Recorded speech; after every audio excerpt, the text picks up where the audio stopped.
Assalamu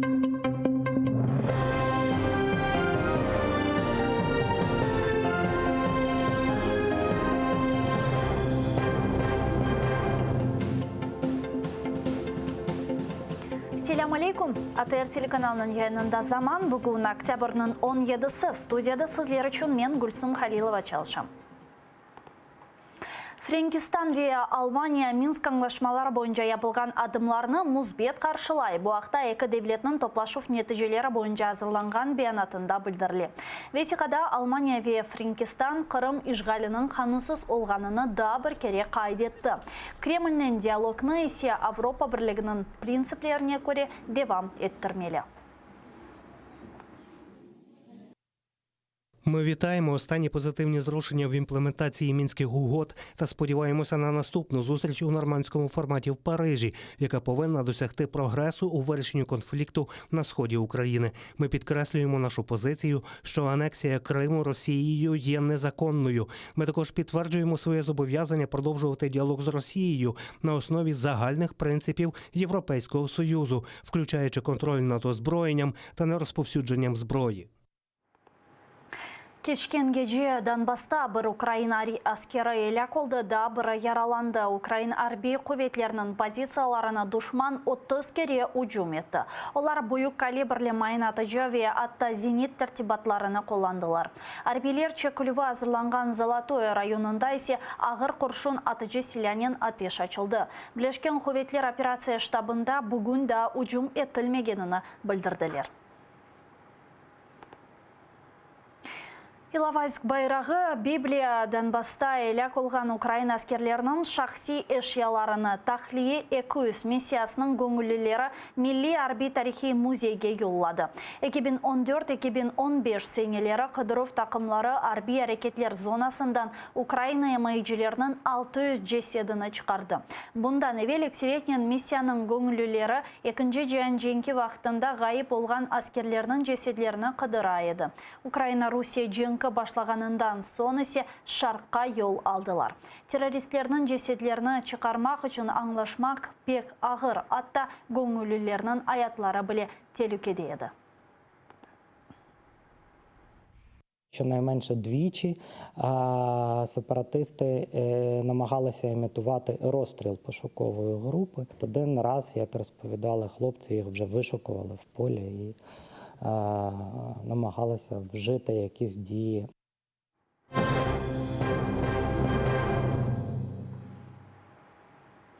Шатларға басқы сияси мобил Сенвер Сейтосмановның адвокатлары Будава бойынша шатларға эмрухи әмде беден жиеттен басқы олғанына білдіре. Ростовдаки Русияның Арби махкемесінде кечкен сене Байдардай ақыланған Қырым татарының давасы бақылы. Оны Хизбу Тахрирге алақасы бар деп терроризм де қабатлайлар. Туневын адвокатлар имайджи тарафның делиллерін бақылсын деп шикает берді.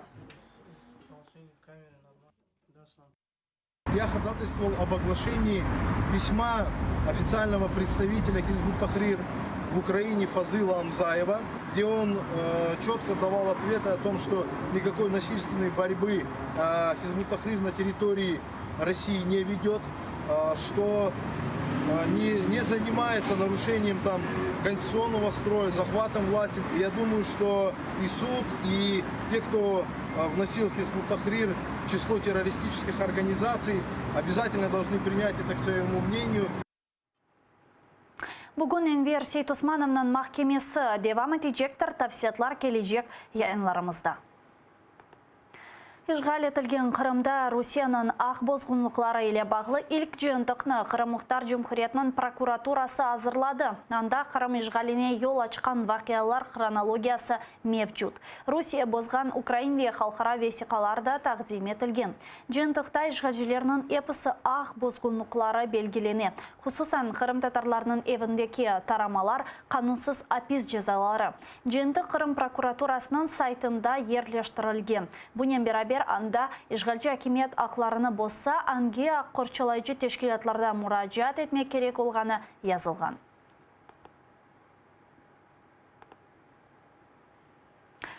Керч фажиасының бір йыллығы. Кечкен сене 17 октябрь күні 18 яшындаки студент Владислав Росляков işgal етілген Керчнің политехник колледжінде озы япқан бомбаларны патлатып студент ве ожаларға қаршы атеш açtı. Мұндан сон ісе озыны өлдірді. О күн 20 кіші өлді, yüzlerce яраланды. Бірқач күн евелсі фажиада яраланған да бір қадын хастаханеде жан берді. 60 яшындаки колледжнің ожасы яраланған сон бір чоқ амелият кешірді, фақат ойледі тедавиленіп оламады.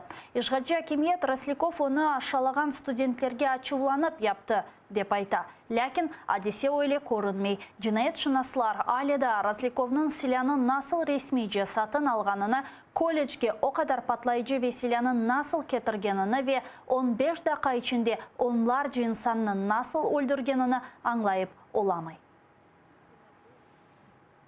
Сейчас всем трудно.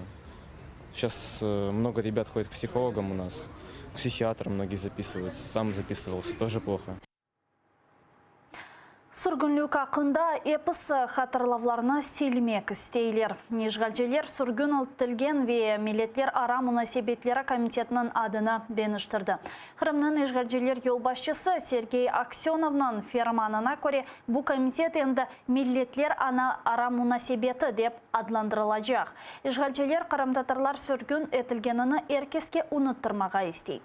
Қырымда олған бұл ве дегер вақиялар ақында невбетеке Левхамыз тариф еді.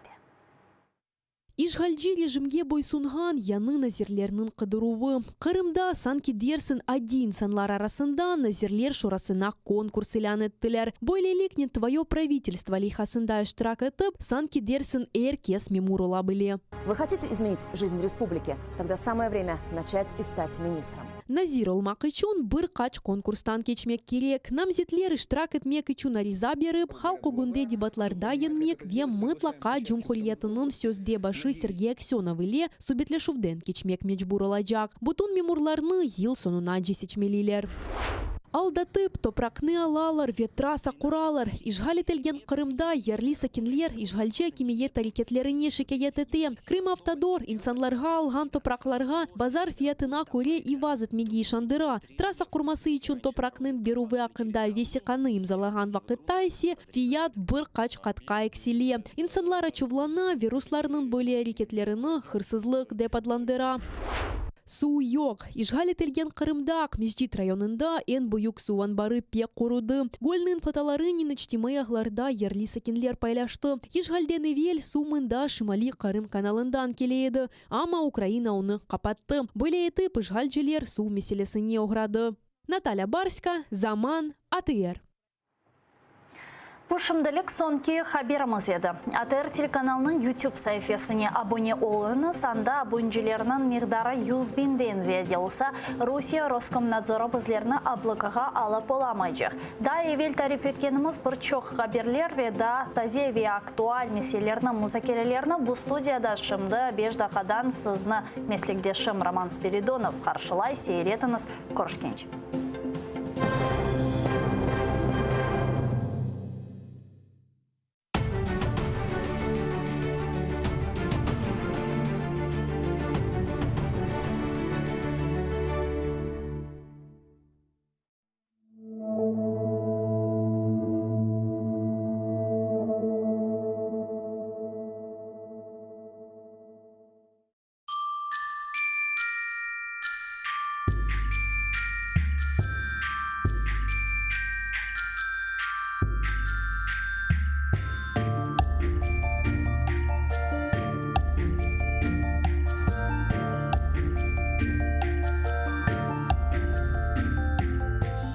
Эшіт емшақ япырақларының түркілеріні, ярын келсе пенжереден ярық ұрса. Эшіт қырымымның дүлберлігіні, құшылар ерлап азбарыңдан ұчса. Эшіт, бұл қырларым көктен yüksek, құры өзенімнің қоқыларыны, гүллер ача, піші тазе отмек, туз қоқысы, деңіз далғалары. Эшіт, насыл юзым sıcak ерден осе. Озен суы ақа, күнеш ойнай, Kırım hep yerlerden bana güzel. Bu sevgiden güçlü sevgi olmay.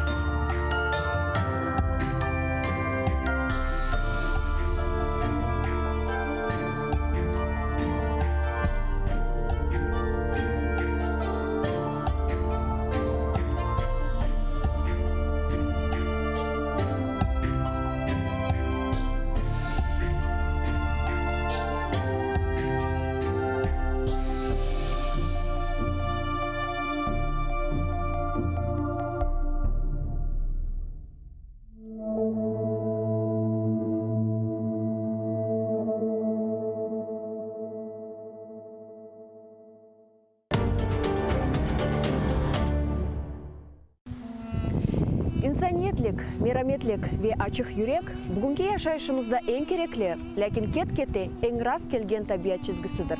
Lakin böyle insanlar var. Onlar hiçbir şeyge bakmadan daima yardımga kelmege hazırdır. İnternette көресің, хаста бала çıxa, son yaşlar çıxa. Bet acıyısın onlarını. Son volontörler aytalar ma, aşıda da yardım etik, aşıda da yardım etik. Yürekte var bizde. Kanımızda var yardım etmeye adamlara.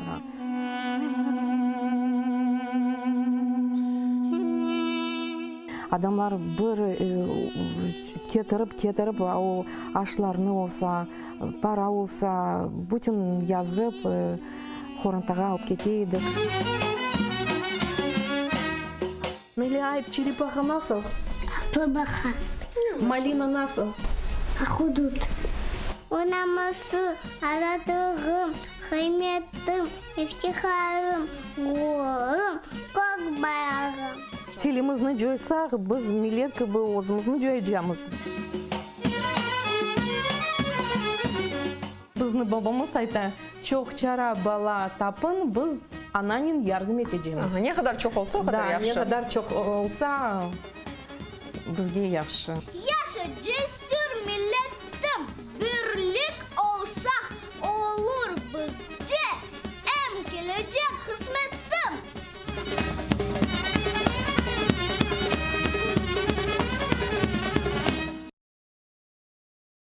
Halkımızın usta çalgıcısı, Kırım'da nam kazangan artist,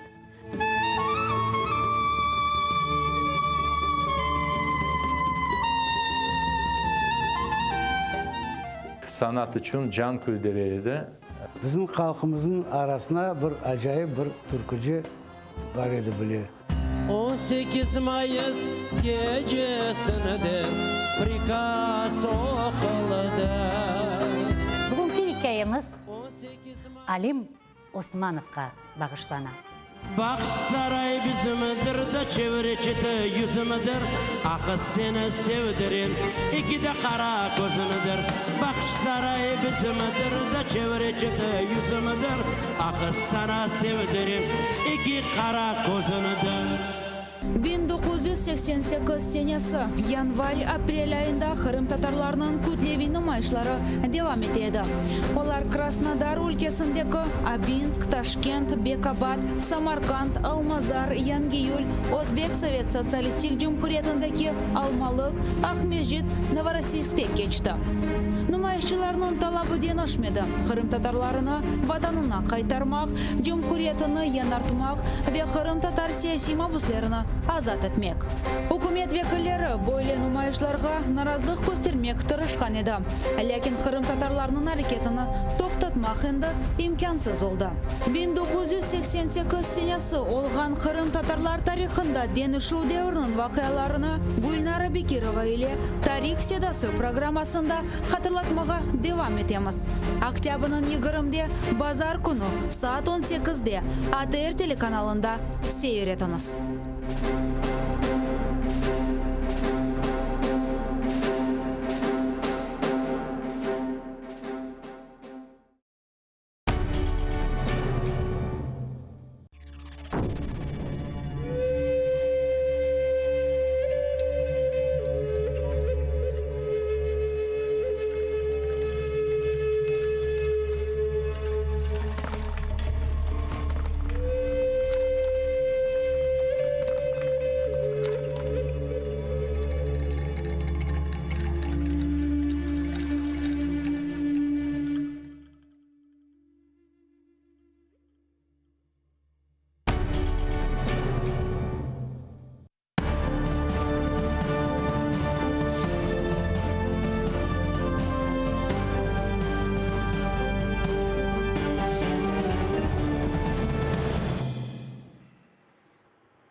Доброе утро всем, кто свой день начинает с АТР. Сегодня в этой студии для вас буду работать я, Роман Спиридонов, и гость нашей студии, сокоординатор общественной инициативы «Суспільна система» Назар Мухачев. Доброе утро. Добрый ранок.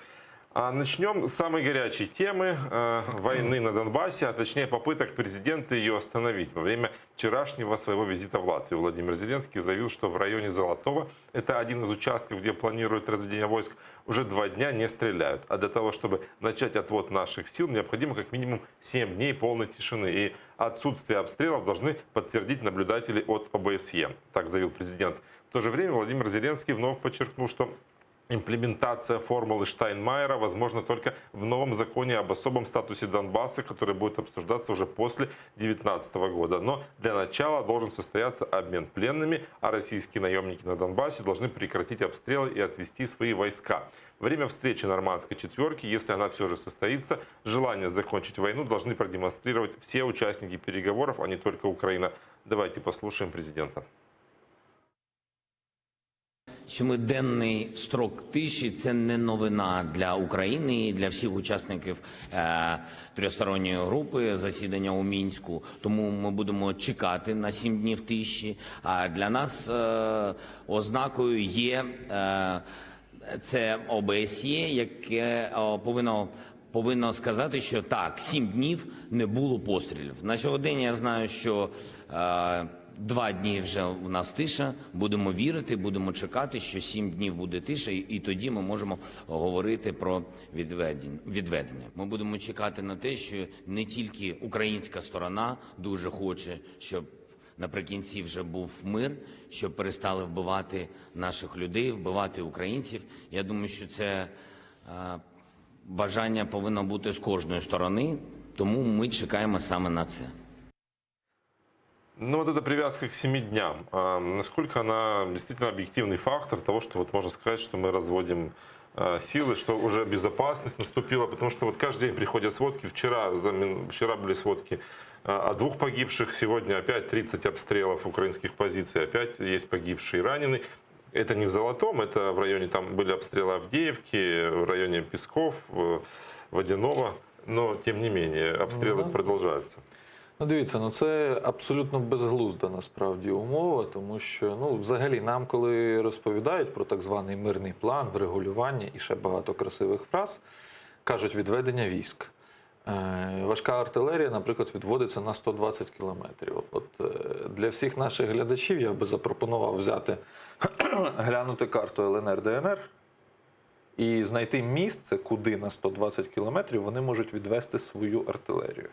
При тому, що там в найширших місцях 90 з чимось кілометрів. Тобто, нам з самого початку середньостатистичного українця, який не володіє інформацією, коли говорять щось такого розряду, його роблять ідіотом, і йому просто відверто цинічно брешуть. Якщо говорити про оце відведення військ, то коли ми робили відведення військ в попередніх роках і утворювалася так звана сіра зона, то в кінці кінців, просто глянувши на цей весь досвід, ми можемо сказати, що ця сіра зона в перспективі кількох місяців займалася російськими колаборантами з ЛНР-ДНР. І приблизно такі речі будуть відбуватися і зараз. Плюс, коли... Можете привести приміри, що це за поселки, як там все відбувається? Я не пам'ятаю чіткої лінії, але це після досягнення попередніх домовленостей, після підписання так званих Мінських угод, в яких Кучма незрозуміло, маючи незрозуміло які повноваження, погодився, що Україна повинна прийняти нову Конституцію, до речі, не зміни до Конституції, а нову, і так далі. І ще там багато пунктів. Там всього у всіх Мінських домовленостях 28 пунктів, з яких 20 покладає обов'язки на Україну, 6 на колаборантів, там одне на Росію і на ОБСЄ, і одне з невизначеним виконавцем, насправді, якщо просто детально, дуже чітко проаналізувати всі тексти Мінських домовленостей. І в даному випадку апеляція до Мінських домовленостей, які були всі ці роки формою зради України, це продовження тієї самої зради України, і формула Штайнмайера – це лише один з маленьких елементів всіх Мінських домовленостей в цілому.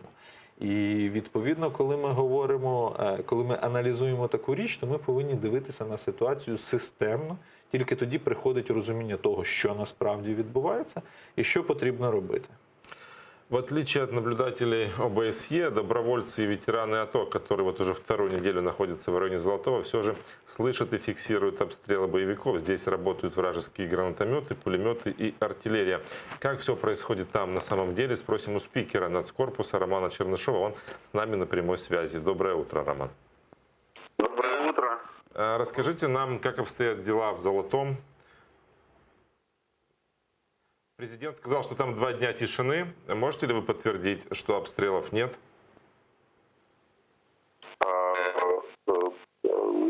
Немножко плохо вас слышно, извините, пожалуйста, если что. Но... Расскажите, пожалуйста, какая сейчас ситуация в Золотом? Вчера Владимир Зеленский заявил, что уже 2 дня нет обстрелов, то есть через 7 дней планируется все-таки развод войск, значит, что это осталось 5 дней. Можете ли вы подтвердить эту информацию, что обстрелов нет и что тихо там, где вы сейчас находитесь? К большому нашему сожалению, это неправда. Сейчас, ну, во-первых, я нахожусь не в Золотом. Я приехал на марш в Киев и, собственно говоря, буду назад выдвигаться в Золотое в ближайшие дни. Но постоянно держу связь с ребятами, которые находятся в Золотом. Это ветераны АТО, ветераны российско-украинской войны. И вот, например, вот на моей странице в Facebook можно посмотреть их сообщения, скажем так, которые ретранслируют состояние на позавчерашний, вчерашний день. Обстрелы, наоборот, усилились. Это можно и также на YouTube Андрея Белецкого можно посмотреть. Обстрелы после 14 числа усилились. То есть ни о каком перемирии или затишье там речи нет. Более того, после 14 числа, если ранее были обстрелы, но они велись по позициям вооруженным силам Украины со стороны противника, то вот, например, 14-15 числа обстрелы велись непосредственно по Золотом 4. И это можно очень хорошо увидеть на тех видео, которые транслировали мы на телеграм-канале «Восстание Блокпост», а также на своих ресурсах в социальных сетях. Поэтому я не знаю, о чем говорил Зеленский, возможно, я пропустил, но затишья там нет. Когда вы говорите, что идут обстрелы, что вы имеете в виду? Из какого оружия идет бой? Это стрелецкое оружие, стрелковое оружие или это артиллерия? К сожалению, нет. Стрелковое оружие вообще никогда не прекращалось. Ежедневно там ведется обстрелы стрелкового оружия. Это скорее, возможно, имеет под собой такое запугивающее значение, да? Но с 14-15 числа там действительно работает артиллерия. И это фиксируют как наши ветераны, которые находятся непосредственно на Золотом и близ лежащих позициям ВСУ позициям, так и вооруженные силы Украины. Я не знаю, насколько они могут это обнародовать, но мы можем точно. Поэтому, опять-таки, я просто всех приглашаю, кто интересуется, на страницу, на телеграм-канал «Восстание Блокпост» и на мою личную страницу. Мы выкладывали там вчера эти звуки и видео обстрелов, поэтому, допустим, 15 числа работала артиллерия. Если я, допустим, когда был там 9-8 числа, артиллерии не было, то 15 числа артиллерия была и работала очень серьезно по Золотому 4. Конкретно, вот я хочу заметить, Золотой 4, потому что Золотой, как известно, это такой населенный пункт, который разделен на такие зоны. То есть есть Золотой 1, Золотой 2, да, а Золотой 4 это непосредственно тот населенный пункт, который находится за 400 метров от позиции боевиков. Вот. И поэтому вот так. Поэтому это ребята, которые фиксируют все собственными глазами и фиксируются на имеющиеся у них средства связи. Вот так. Спасибо вам большое. Спикер Национального корпуса Роман Чернышов был с нами на связи. Говорил он о ситуации в Золотом. А как на самом деле выглядит тишина на фронте, о которой говорил президент, показали и разведчики группы К-2 из 54-й бригады. Они выложили в сеть видео ближнего боя. Давайте посмотрим, как это было.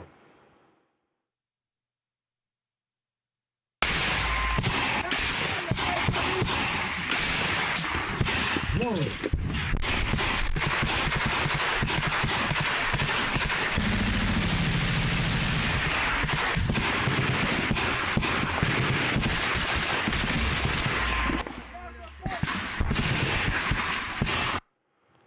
Ну, сообщается, что до ближайших позиций боевиков было всего 273 метра. Это разведчики, они там устроили засаду и завязался такой вот локальный бой.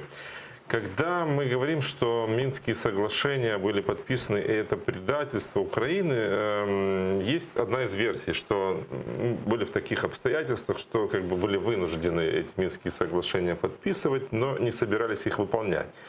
И просто нужно было найти повод, чтобы с них вовремя уйти, да, а не активизировать это, как сейчас сделал Владимир Зеленский. Ну, ви розумієте, цинізм попереднього президента Петра Порошенка, він полягає в тому, що те, що було зрадою і в 15-му, і в 16-му, і в 17-му, і в 18-му, стало для нього зрадою тільки в 19-му, коли він вже перестав бути президентом.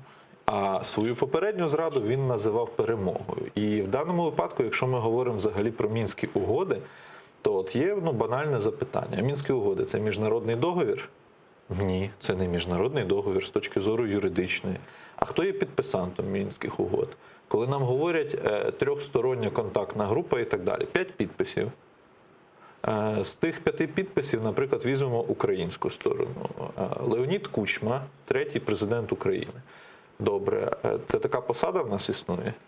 Ні. А яка в нього була посада і яка в нього була компетенція що-небудь підписувати?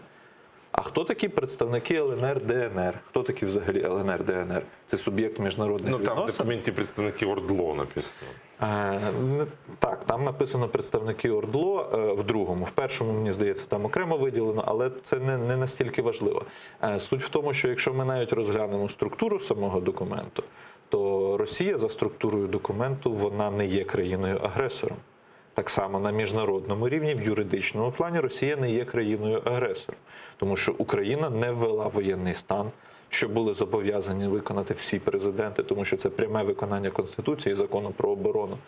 І де-факто зараз Меркель, Макрон і так далі, вони кажуть про ситуацію на сході України. От вчора я особисто був на Аграрному комітеті Верховної Ради, паралельно проходив в комітетах Верховної Ради ще один захід. Назва заходу – «Подолання наслідків конфлікту». Це офіційний захід в Верховній Раді. Тобто ми зараз маємо якийсь конфлікт на сході України за їхньою версією, а не напад Росії на Україну і російські колаборанти проти української армії і українських добровольців. Ну, зараз добровольців вже немає. Ну, Франция и Германия уже поздравили нас с то, что Минские соглашения сдвинулись с мертвой точки. Им кажется, что там есть какой-то определенный прогресс. Они в очередной раз, конечно, сказали, подтвердили, что аннексия Крыма незаконна, но сказали, что необходимо продолжать диалог с Кремлем, потому что это соответствует принципам Европейского Союза. Немножечко звучит, не кажется, парадоксально заявление о том, что Минские соглашения у нас имеют какой-то такой позитивный прогресс, хотя мы сами уже видим, что даже попытки его реанимировать столкнулись, ну, как бы пришли в определенный тупик. Ну, звичайно, вони не можуть прийти до чогось іншого. Ну, тобто, вони ведуть, в принципі, до капітуляції. Завуальованої, закамуфльованої, прихованої, для когось більш очевидної, для когось менш очевидної. Ну, колосальна проблема України в тому, що українці безпосередньо не читають першоджерела.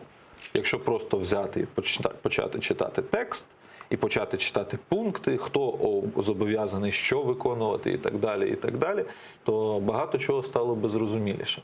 Коли говорити про Мінські угоди, то я б взагалі звернув таку увагу, що зараз ми маємо українське суспільство, яке дуже-дуже сильно накаляється. Згадаємо понеділок, 14 жовтня, марші, 2 марші було, на жаль, цього разу, ну на це є свої причини, про які я можу сказати в цьому ефірі, якщо у нас буде час, але на цих маршах що вимагали люди? Абсолютно чітко вимагали від президента Зеленського, від цієї зеленої команди не красти українську землю, не виставляти її на вільний продаж і ні капітуляції. Це дві ключові вимоги. Перший марш вимагав обидві, другий марш виступав виключно проти капітуляції. І це не просто якийсь небудь марш. В першому марші більше 20 тисяч, в другому марші до 100 тисяч людей. Звичайно, це кияни, ввечері вийшли і так далі, але там величезна кількість ветеранів, людей, які безпосередньо зі зброєю в руках захищали Україну.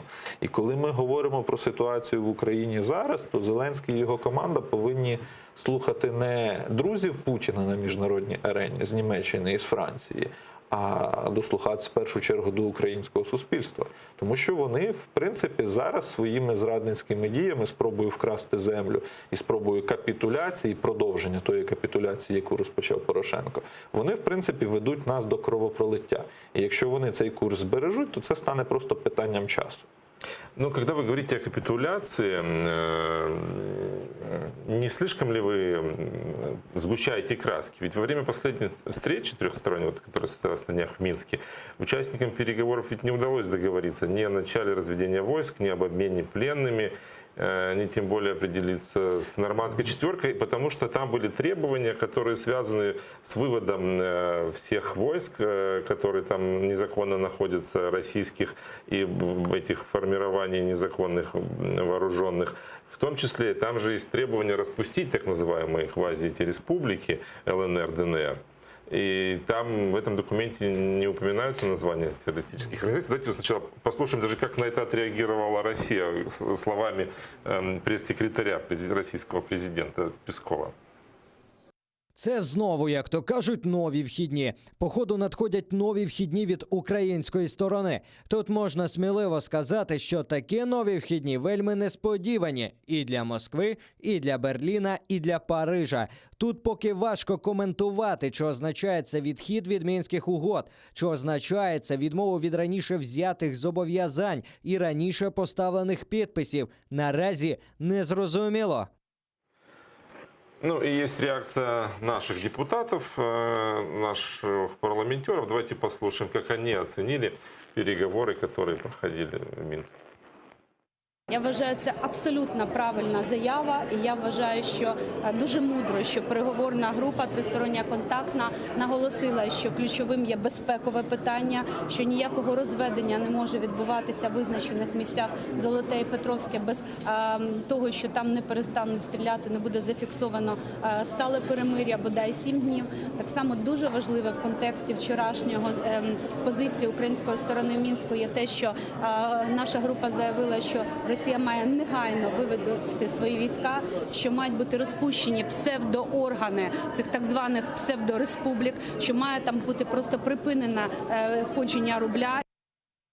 Президент Зеленський залишається відданий ідеї мирних переговорів щодо припинення кровопролиття на Донбасі. Це план А, він не змінюється. Україна буде далі докладати всі можливі зусилля для того, щоб мирні переговори були ефективними. Для того, щоб відбулася зустріч в нормандському форматі, в ході якої можна буде обговорити лідерам держави і, сподіваємось, затвердити дорожню карту мирного процесу, яка фактично буде базуватися на мінських домовленостей, але, можливо, дозволить скоригувати певні підходи, які за 5 років довели свою нездатність. Ну вот видите, даже самые яркие критики Зеленского, европейская солидарность, уже как бы говорит, что это правильные были требования, и что это уже можно говорить, что это не капитуляция. Ні, ну я не зрозумів абсолютно повністю стосовно чого, власне, були ці слова, але ну, я по контексту я здогадуюсь, але тут є момент. Європейська солідарність – це не є самі великі і самі справжні правдиві критики Зеленського. Чому? Тому що Зеленський продовжує ту зраду, яку почав Порошенко. От і все. Те, що Порошенко хоче очолити протести проти своєї зради зараз, ну це пов'язано з тою кризою свідомості українців, яка зараз є. Коли ми говоримо про мир в цілому, то потрібно розуміти, що мир відбудеться або внаслідок перемоги, або внаслідок капітуляції. Окремо треба зрозуміти, що таке перемога, що таке капітуляція. Україна, на відміну від Росії, на міжнародній арені не вела і не веде своєї абсолютно чіткої лінії. яка б зафіксувала Росію агресором, добивалася б такого статусу на рівні Ради безпеки ООН, санкції і так далі, і так далі. Санкції знімають, тому що юридично Росія не агресор. Коли ми говоримо, що відбудеться мир, то яким чином в нас може відбутися мир з Росією, якщо в них з 2002-2003 року на рівні військової доктрини зафіксовано, що незалежність України – це велике недорозуміння. Вони доктрину перепишуть, вони змінять світогляд чи ще щось. І Путін грає зараз в яку гру? Дуже таку довгострокову порівняно з всіма іншими гравцями на міжнародному рівні. Ця довгострокова гра нав'язує формулу, що Крим російський, Донбас український, але на російських умовах. А на російських умовах це особливий статус, це проведення виборів, навіть за українським законодавством, добре. А на цих виборах заборонять брати участь ватажкам російських колаборантів в ЛНР, ДНР? Ні, не заборонять. Значить, проти тих ватажків не буде кримінальних справ. Значить, додатково буде закон про амністію. І от таких причинно-наслідкових речей, там, якщо зачіпати кожен момент окремо, їх з'явиться досить багато. Стосовно, власне, ви включали коментар пана Богдана Яременка, це дуже такий яскравий приклад такого продажного, дешевого цинізму, коли людина, яка в 15-му, в 16-му, в 17-му, будучи, наскільки я пам'ятаю, співголовою чи навіть одноосібним головою Майдану закордонних справ, подавала фахові позиції. І дійсно є фахівцем в міжнародному праві, розбирається в дипломатії і так далі. І він дуже чітко знає, що таке Мінські домовленості, чи є вони статусом, чи є вони міжнародним договором, чи є там Росія стороною, чи Росія за ним взагалі виступає чи то спостерігачем, чи то миротворцем, з точки зору, власне, юридичної структури документу. Але зараз, отримавши посаду, пішовши у владу, він про ті речі, в тому числі, які говорив особисто, аналізи, які подавав Майдан закордонних справ, він зараз про них забув. Тому що за них не платили так добре, як платять зараз. Так вас послушать всі зрадники, всі продажні? Ні, не всі, але конкретно, якщо ми беремо всіх президентів і їхні команди, починаючи з В.О. Турчинова, і Порошенка, і зараз Зеленського, то вони порушують Конституцію, вони порушують закон про оборону. Мінські угоди є абсолютно нікчемними і є капітулянтськими для України. І продиктовані безпосередньо Кремлем і в інтересах Кремля. С нами на связи главный редактор интернет-портала «Остров» Сергей Гармаш. Доброе утро, Сергей. Доброе утро. Мы обсуждаем заявления, которые прозвучали на Минской встрече. Одно из них – это ликвидация так называемых квазиреспублик. Насколько это реальное требование и не приведет ли оно к остановке всего процесса?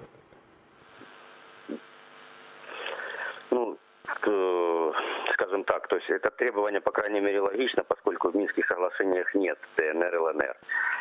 Приведет ли оно к остановке процесса? Я думаю, что для России не так важно, как будет называться то, что там есть. Она согласилась на Минские соглашения, в которых нет ДНР и ЛНР. Там есть отдельные районы. И Россию устроит, если она будет контролировать отдельные районы, а не ДНР и ЛНР. Поэтому сейчас то, что сделал Кучма вчера, это как бы закрепил позицию Украины, прежде всего, да, нашу трактовку Минских соглашений. Дальше зависит от России, насколько серьезно она намерена идти на, скажем, не то что на мир, я тоже в мир сильно не верю со стороны России, а на компромиссы, которые в том числе позволят и ей достичь каких-то определенных целей. Потому что сейчас, скажем, вернее, уже 5 лет ситуация ни туда, ни сюда абсолютно не движется. Это, я думаю, не устраивает ни одну из сторон, ни нашу, ни российскую. Поэтому то, что делает сейчас Зеленский или пытается делать, да, по крайней мере, это какое-то движение, это попытка выйти из того же минского формата, если встреча в Нормандии не состоится, либо состоится с неудовлетворительным результатом, это будет всем понятно. То есть я более позитивно отношусь к тому, что сейчас происходит. Так а это движение куда? Если это всего лишь смена форматов, то это же не смена по сути, да? Какие результаты могут быть?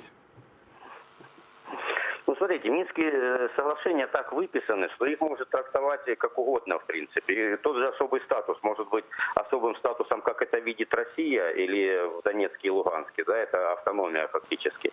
Либо это может быть особый статус экономический, с какими-то гуманитарными там привилегиями, скажем так. Экономический в любом случае нужен будет для того, чтобы восстановить этот регион, да, для того, чтобы туда пошли деньги. Поэтому сейчас будет действительно война трактовок. Кто сможет более логично представить свою позицию. Да?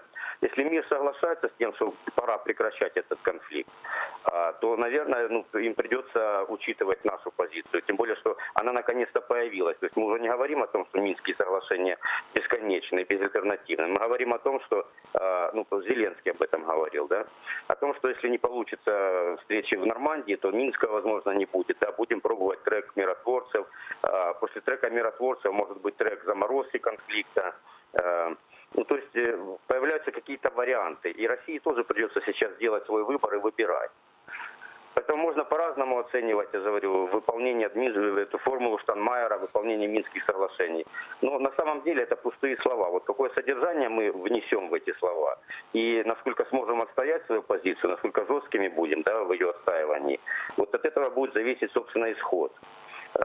Я думаю, что Россия сейчас, с одной стороны, не заинтересована в прекращении полного конфликта. Но, с другой стороны, ей сложнее будет тоже тому же Западу доказывать или показывать, что она действительно стремится его прекратить, если не будут выполняться хотя бы в части распуска ДНР, ЛНР Минские соглашения. То есть, на мой взгляд, позиция Кучмы сейчас, шаг Кучмы очень удачен в данном случае. И тем не менее, когда мы начинаем этот процесс, это своего рода игра, какие у нас есть, хотя бы дипломатическая, какие у нас есть козыри? Вот, чем мы можем побить российскую карту, скажем так, чтобы к нашим аргументам прислушались? Мы можем побить ее только нашей принципиальностью, понимаете? То есть показать, что не стоит ждать от нас больше, чем мы можем дать. И то, если мы покажем свою позицию, что мы не пойдем на федерализацию, на автономию, особый статус как автономию, то России в конце концов придется с нами считаться. Либо действительно уже военным путем на нас наступать и уничтожать. Потому что в заморозке конфликта, вот когда я слышу про заморозку, я думаю, Россия в нем не заинтересована, потому что замороженный конфликт не будет ослаблять Украину. Если это не будет, конечно, такая заморозка, как сейчас, да. Но сейчас это же не заморозка, это называется позиционная война, окопная война ее еще называют. Вот такая ситуация России выгодна, потому что она ослабляет Украину и экономически, и политически.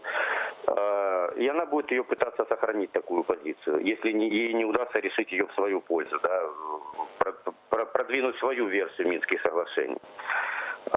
Поэтому вот такое развитие событий, на мой взгляд, возможно. Что все будет просто снова, Россия будет пытаться сохранить статус-кво, то есть сегодняшнюю ситуацию, окопную войну, Украина будет пытаться предлагать уже мировому сообществу, но уже обоснованно и логично говорить о том, что вот Минск не работает, надо искать выход, потому что нас каждый день убивают, у нас людей. То есть уже будет сделано предложение по миротворческой миссии. По крайней мере, трек Минска нужно закрыть. Или туда, или назад. Как 5 лет, скажем так, он не работал и не будет работать. И невозможно, чтобы он работал, поскольку две стороны совершенно по-разному ему трактуют. Скажем так, мы просто теряем время с Минскими соглашениями. Спасибо вам. Это был главный редактор интернет-издания «Остров» Сергей Гармаш. Как вам такой козырь, как принципіальність? Слухайте, те, що сказав пан Гармаш, воно такий носить достатньо абсурдний характер. Тобто, Україна за Конституцією унітарна країна, Донбас отримає якийсь спеціальний статус, але не автономію. Який спеціальний статус? Я, наприклад, як юрист, як людина, яка працює з цими документами, як, можливо, один із учнів Віктора Шишкіна і побратимів, судді Конституційного суду у відставці, я люблю абсолютно конкретику. Коли ми говоримо про юридичні документи, то там повинна бути саме конкретика. Коли йдеться про Мінські угоди і пан Гармаш сказав, що там немає ЛНР, ДНР, там є 5 підписів і там є обов'язки, які покладені на сторони. От інша справа, наприклад, що Росія там не є стороною. Коли там прозвучала фраза, я просто дуже чітко не можу запам'ятати, але що Росія на міжнародному рівні повинна показувати, що вона виконує Мінські угоди, то Росія на міжнародному рівні може абсолютно чітко сказати: покажіть мені в Мінських угодах пункти, які я повинна виконувати і які я взяла на себе зобов'язання виконувати. От якісь абсолютно конкретні пункти з тексту Мінських угод. А там немає таких пунктів. Тому що Росія чи то в ролі спостерігача, чи то в ролі миротворця виступає з юридичної точки зору в Мінських угодах. І якщо б в нас була можливість, я б взагалі, я сьогодні не взяв з собою документи, а так переважно я навіть тексти Мінських угод з собою ношу і правовий висновок стосовно них. І відповідно, коли ми говоримо про нашу принциповість, то шлях до перемоги України розпочнеться тоді, коли українці середньостатистичні будуть хотіти не миру, а саме перемоги.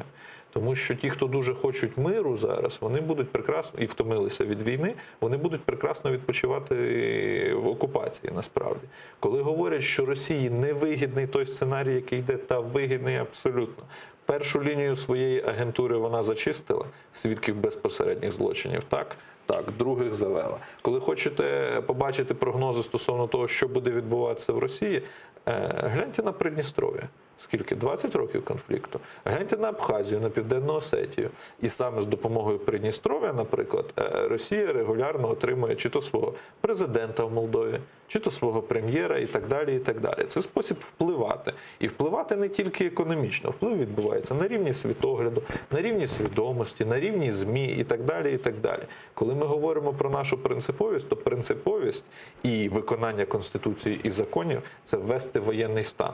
І введення воєнного стану і війни – це дві абсолютно різні юридичні категорії. Воєнний стан – це коли ти в себе вдома, ми жили вже один місяць, по-моєму. Ні, це абсолютна брехня, це чиста профанація від Порошенка, нічого більше. Воєнний стан – це коли ти в себе вдома кажеш: от всі, хто зараз полізе на мою територію, забирати там забор, грабувати гараж, літню кухню, там ще щось, я зі своєю родиною, зі своїми друзями буду вбивати любими способами, я буду захищати своє майно і своїх близьких.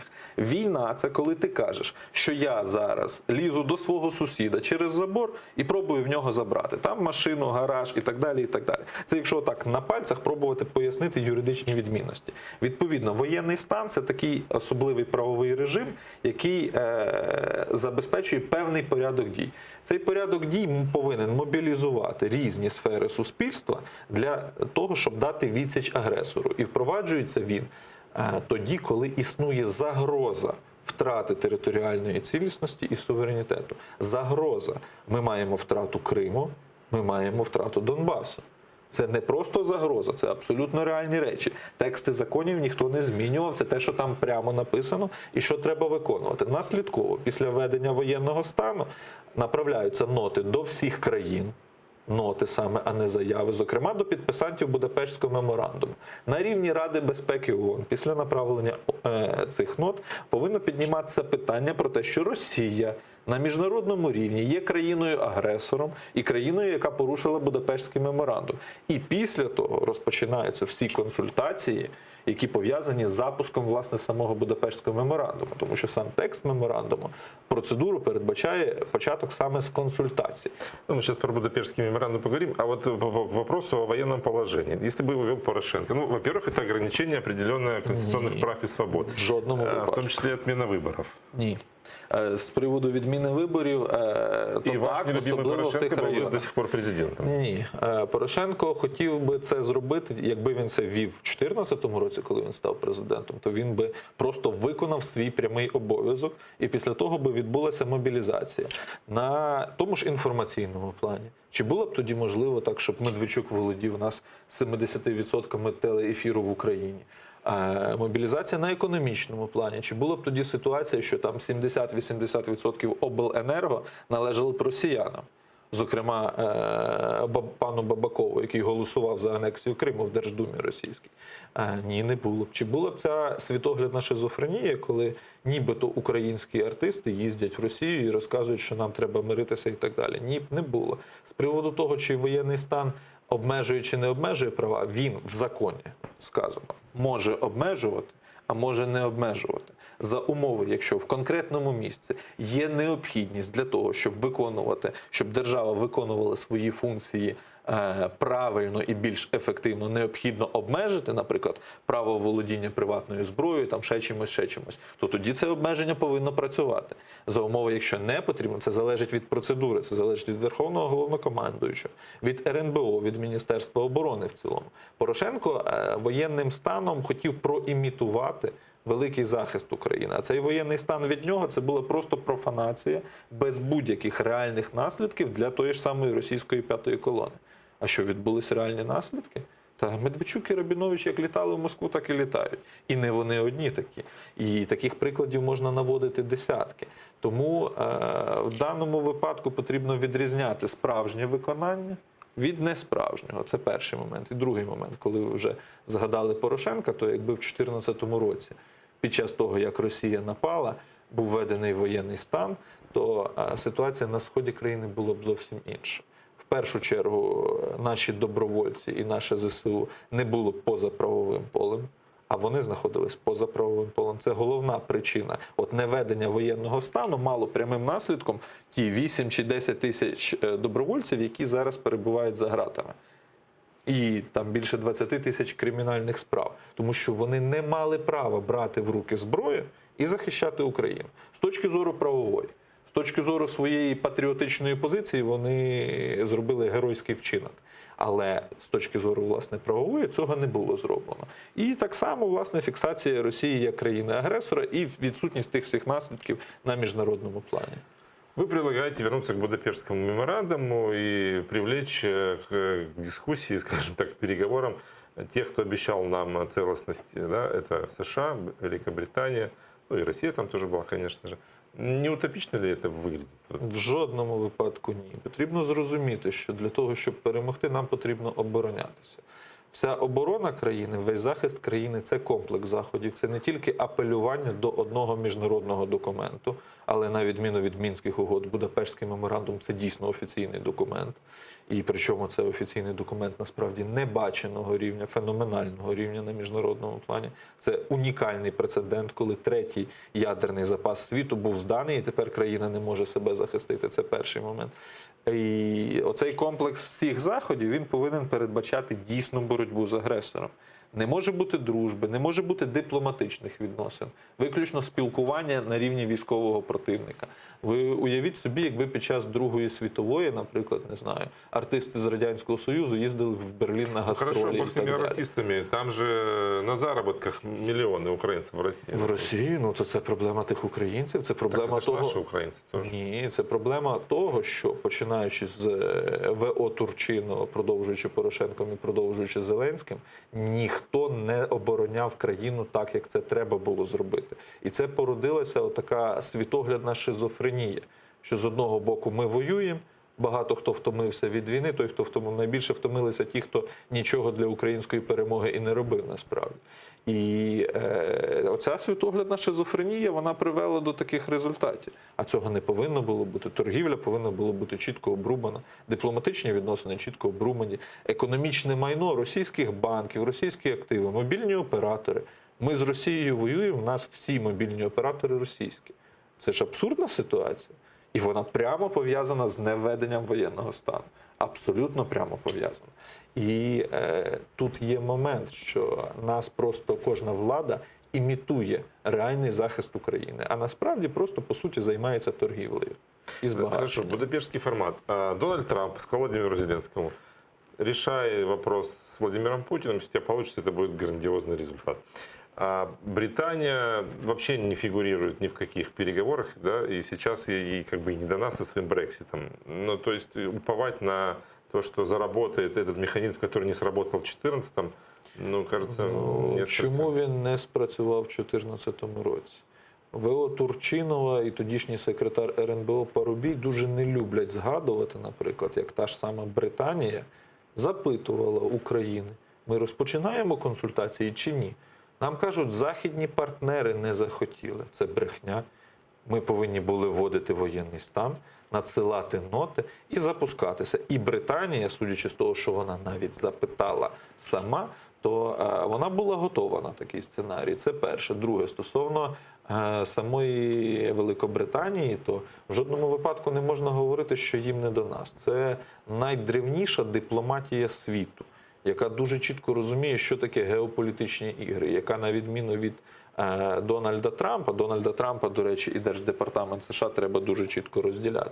От на відміну від Дональда Трампа, Великобританія дуже чітко розуміє, як працює Росія, як буде працювати Росія, як працює тут п'ята колона, і вона буде протидіяти. І вона є нашим чітким послідовним союзником.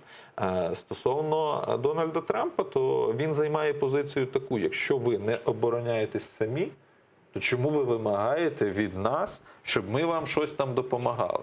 Ну і плюс в нього все зав'язано. Дело спасения утопающего, дело рук самого утопающего. Я вынужден просто вас остановить прямо на полусловие, потому что наш эфир подошел к концу. Назар Мухачев, координатор общественной инициативы «Суспільна система», был гостем нашего эфира. А через несколько минут в эфире АТР и информационный выпуск «Заманс» Алексей Галыч. Не переключайте и подписывайтесь на наш YouTube-канал.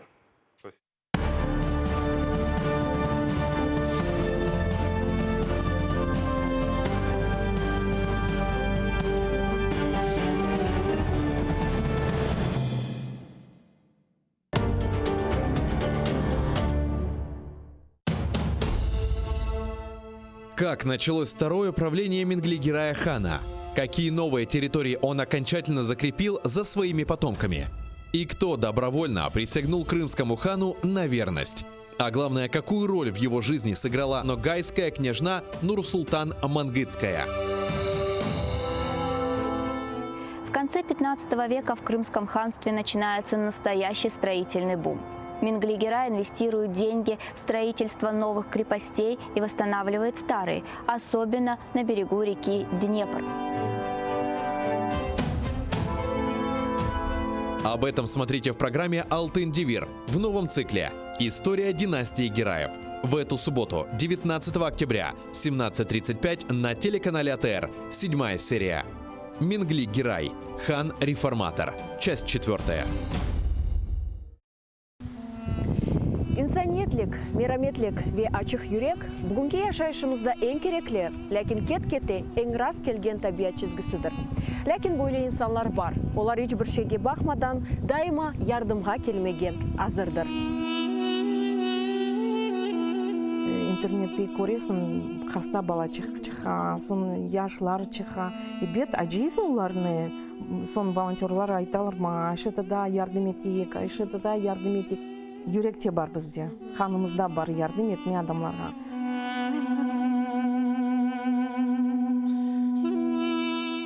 Адамлар бір кетіріп, ол ашларны олса, пара олса, бүтін язып, хорантаға алып кетейдік. Мелиайып, черепаха насыл? Бабаха. Малина насыл? Ахудут.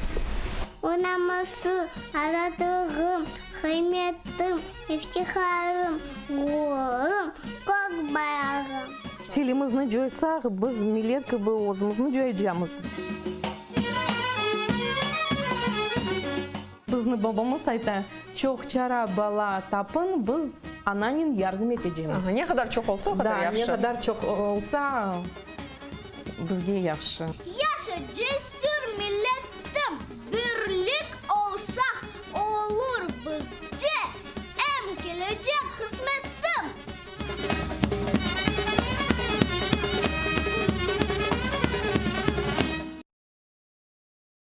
В январе-апреле 1988 года массовые демонстрации крымских татар продолжались. Они прошли в Абинске Краснодарского края, в Ташкенте, Бекабаде, Самарканде, Алмазаре, Янгиюле, Алмалыке Узбекской ССР, в Симферополе, в Новороссийске. Требования демонстрантов оставались неизменными. Возвращение крымских татар на родину, восстановление автономии, освобождение политзаключенных крымских татар. Представители власти всячески пытались противодействовать таким мероприятиям, однако остановить выступление крымских татар было уже практически невозможно. Продолжаем вспоминать события переломного в истории крымских татар 1988 года в осеннем цикле программы «Тарих Седосы» с Гульнарой Бекировой. Смотрите в воскресенье, 20 октября, в 18:00 на телеканале АТР.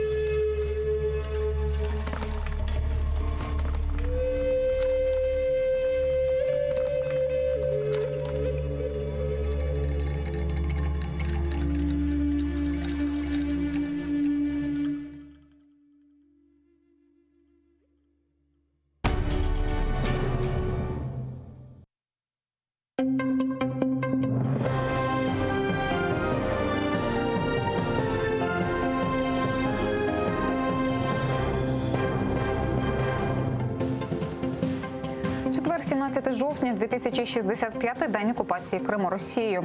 9:00 в Україні. В ефірі інформаційна служба «Заман». Я Олеся Галич. Доброго ранку.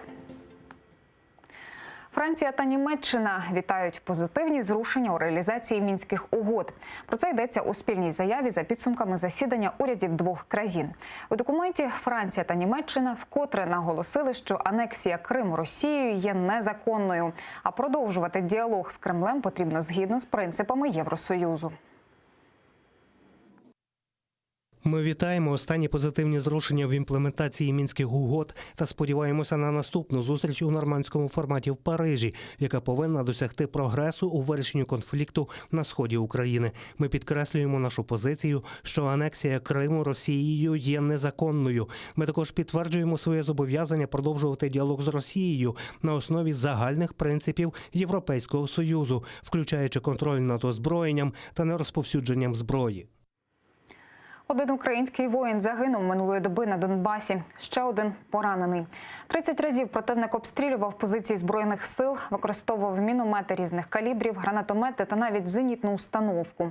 А в районі Золотого на Луганщині, де планується показове розведення військ, вдарив із важкої стрілецької зброї. Бої затихли лише із початком нової доби. Цієї ночі обстрілів штаб операції Об'єднаних сил не фіксував.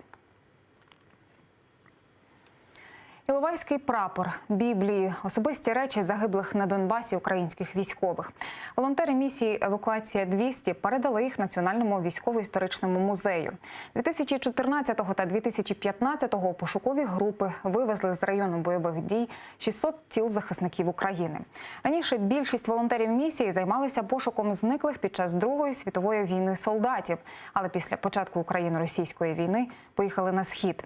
Домовлятися з терористами про можливість забирати тіла виходило надзвичайно важко. Весь час роботи місії часто під загрозою було життя і самих волонтерів.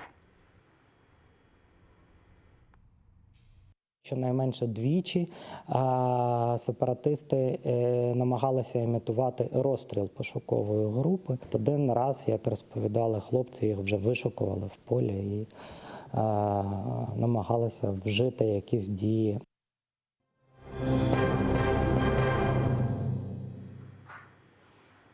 «Не будь дурним». Такими словами закінчив лист до президента Туреччини його американський колега.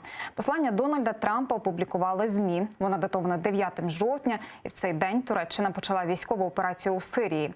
У листі президент США закликав Реджепа Таїпа Ердогана сісти за стіл переговорів з військовим керівництвом сирійських курдів і нагадав про санкції, які вже раніше вводили проти турецьких високопосадовців, та порадив, цитую, «не вдавати з себе крутого хлопця». Домовимося про гарну угоду. Ви не хочете нести відповідальність за масові вбивства тисяч людей, а я не хочу відповідати за знищення турецької економіки, але я піду на це. Тим часом Реджеп Таїп Ердоган провів телефонні переговори з президентом Росії щодо ситуації у Сирії. Володимир Путін запросив турецького колегу до Москви. В столиці Росії Реджеп Таїп Ердоган планує прибути найближчим часом. І напередодні ж президент Туреччини поставив ультиматум сирійським курдам. Після тижневого наступу на північні регіони Сирії заявив, що його військо готове зупинитися. Що потрібно для цього? Дивіться далі у сюжеті. Крок за кроком турецькі війська просуваються вглиб сирійської території. Відколи пішли в наступ, минає рівно тиждень. За цей час взяли під контроль кілька міст на кордоні. В сутичках і під час бомбардувань загинули, зокрема, і кількадесят цивільних, повідомляє Сирійський центр моніторингу прав людини. Поміж жертв є діти. ЮНІСЕФ може підтвердити загибель на північному сході Сирії щонайменше 4 дітей і поранення 9. 7 дітей загинули в Туреччині. За нашими підрахунками, внаслідок насильництва гуманітарної допомоги можуть потребувати принаймні 170 тисяч дітей.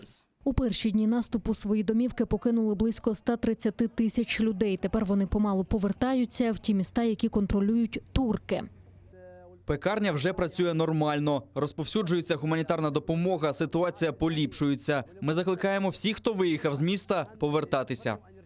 Тут, на північному сході Сирії, турки хочуть створити зону безпеки для сирійських біженців. Територію нині контролюють місцеві курди. Їх Анкара вважає терористами, тому й пішла в наступ. Зупинити військову операцію вимагають Євросоюз і Канада, котрі віднині не постачатимуть Туреччині зброю. Вважають, та завдала удару по стабільності в регіоні. Ми серйозно занепокоєні через те, що військова діяльність, яку Туреччина провадить на північному сході Сирії, дасть бойовикам угруповання «Ісламська держава» можливість повернути собі території і завербувати не тільки іноземців, а й місцевих. Уперше за тиждень Туреччина погодилася зупинити наступ, але назвала свою умову. Наша позиція полягає в тому, щоб терористи склали зброю, свою техніку, ліквідували всі пастки і укріплення, які вони облаштували, і щонайпізніше до ночі покинули визначену нами безпекову зону. Сирійські курди раніше воювали на боці американської армії проти бойовиків угруповання «Ісламська держава». Якраз перед початком військової операції Туреччини солдати США регіон покинули, заявивши, що виконали місію. Натомість тут з'явилися союзники сирійського лідера Башара Асада – росіяни. Мы с уважением относимся к праву Турции предпринимать меры для обеспечения собственной безопасности, но рассчитываем, что операция будет пропорциональна этой самой целесообразности обеспечения безопасности и задачам обеспечения безопасности. Надеемся, что эта операция никоим образом не помешает и не навредит делу процесса политического регулирования. Сполучені Штати напередодні наклали санкції на Туреччину за розгортання військової операції і погрожують тиск посилити. Анна Макаренко, Заман, АТР.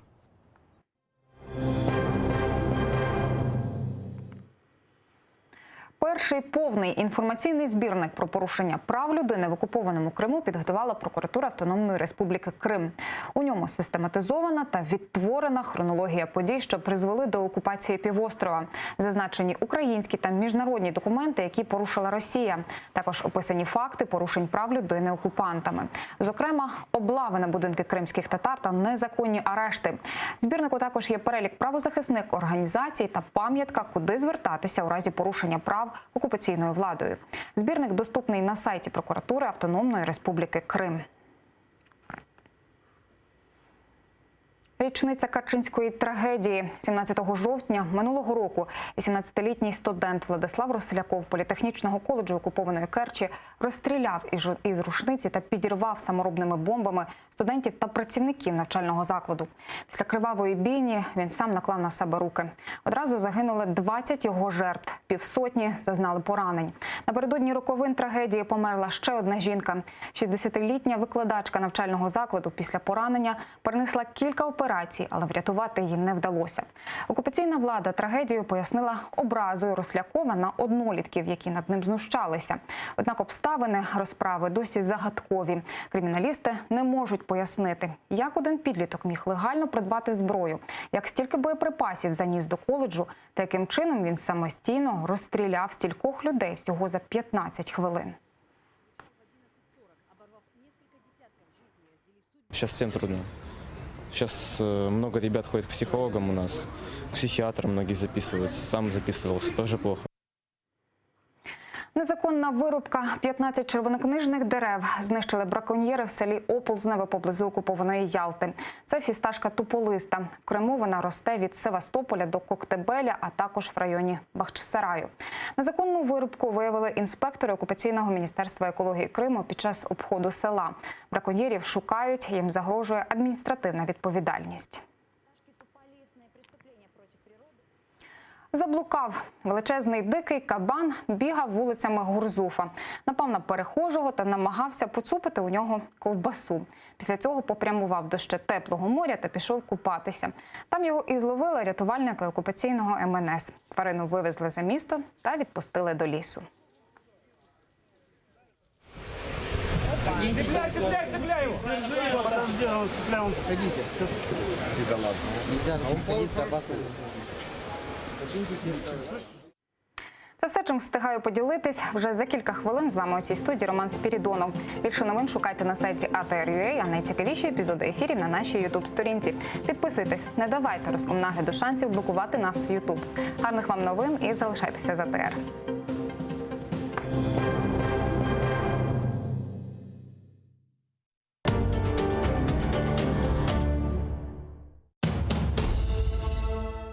Как началось второе правление Менглигерая хана? Какие новые территории он окончательно закрепил за своими потомками? И кто добровольно присягнул крымскому хану на верность? А главное, какую роль в его жизни сыграла ногайская княжна Нурсултан Мангытская? В конце 15 века в Крымском ханстве начинается настоящий строительный бум. Менглигерай инвестирует деньги в строительство новых крепостей и восстанавливает старые, особенно на берегу реки Днепр. Об этом смотрите в программе «Алтын Девир» в новом цикле «История династии Гераев». В эту субботу, 19 октября, в 17:35 на телеканале АТР, 7-я серия. Менглигерай. Хан-реформатор. Часть 4.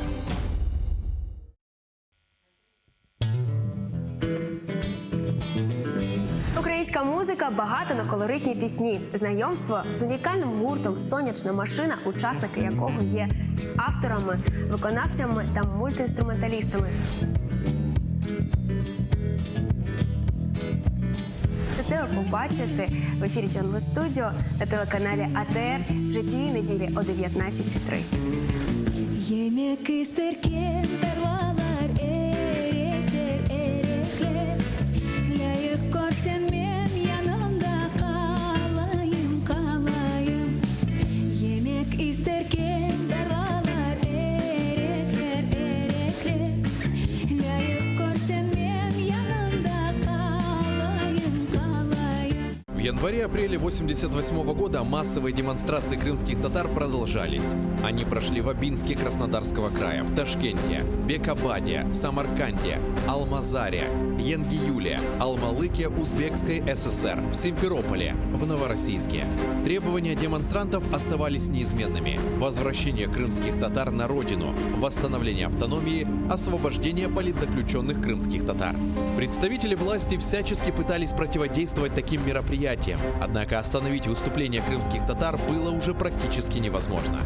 Продолжаем вспоминать события переломного в истории крымских татар 1988 года в осеннем цикле программы «Тарих Седасы» с Гульнарой Бекировой. Смотрите в воскресенье, 20 октября, в 18:00 на телеканале АТР.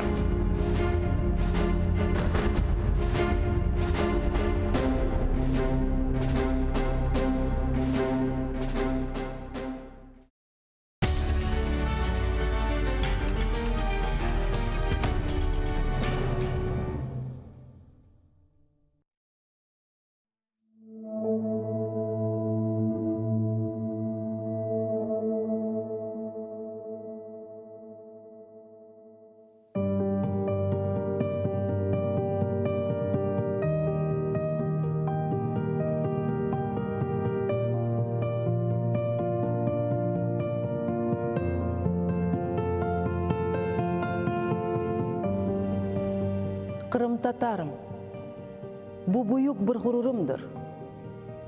Кырым татарым, қатырам эждадымдан мирас олған ғайрет. Қырым татарым. Ақ жесүр қалқым, көргенсің сен неже беля вефелакет. Көрдің үжрет, ақаретлер, амма йықылмай.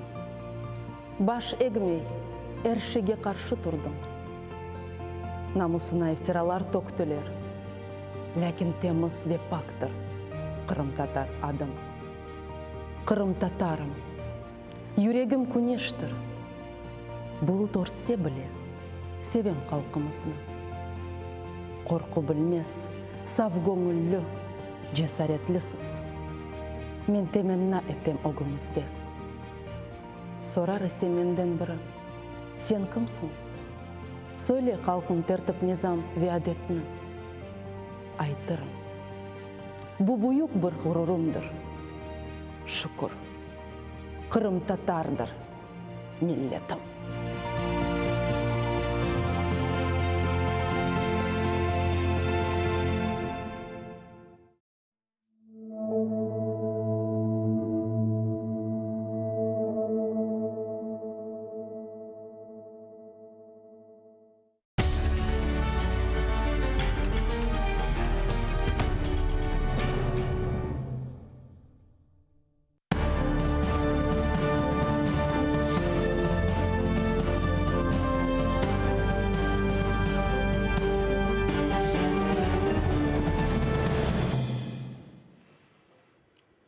Информационное утро на АТР продолжается, и гость этого часа, член Меджлиса Реза Шевкиев. Доброе утро, Резага. Доброе утро. А начнем мы с трагической годовщины. Первая годовщина кровавой бойни в оккупированной Керчи. 17 октября 2018 года около полудня четверокурсник Владислав Росляков начал без разбору расстреливать сокурсников и преподавателей Керченского политехнического колледжа из ружья. Затем взорвал самодельную бомбу в столовой. В тот день погиб 21 человек, еще полсотни получили ранения. Самого Владислава Рослякова, так называемого керченского стрелка, нашли с простреленной головой в библиотеке.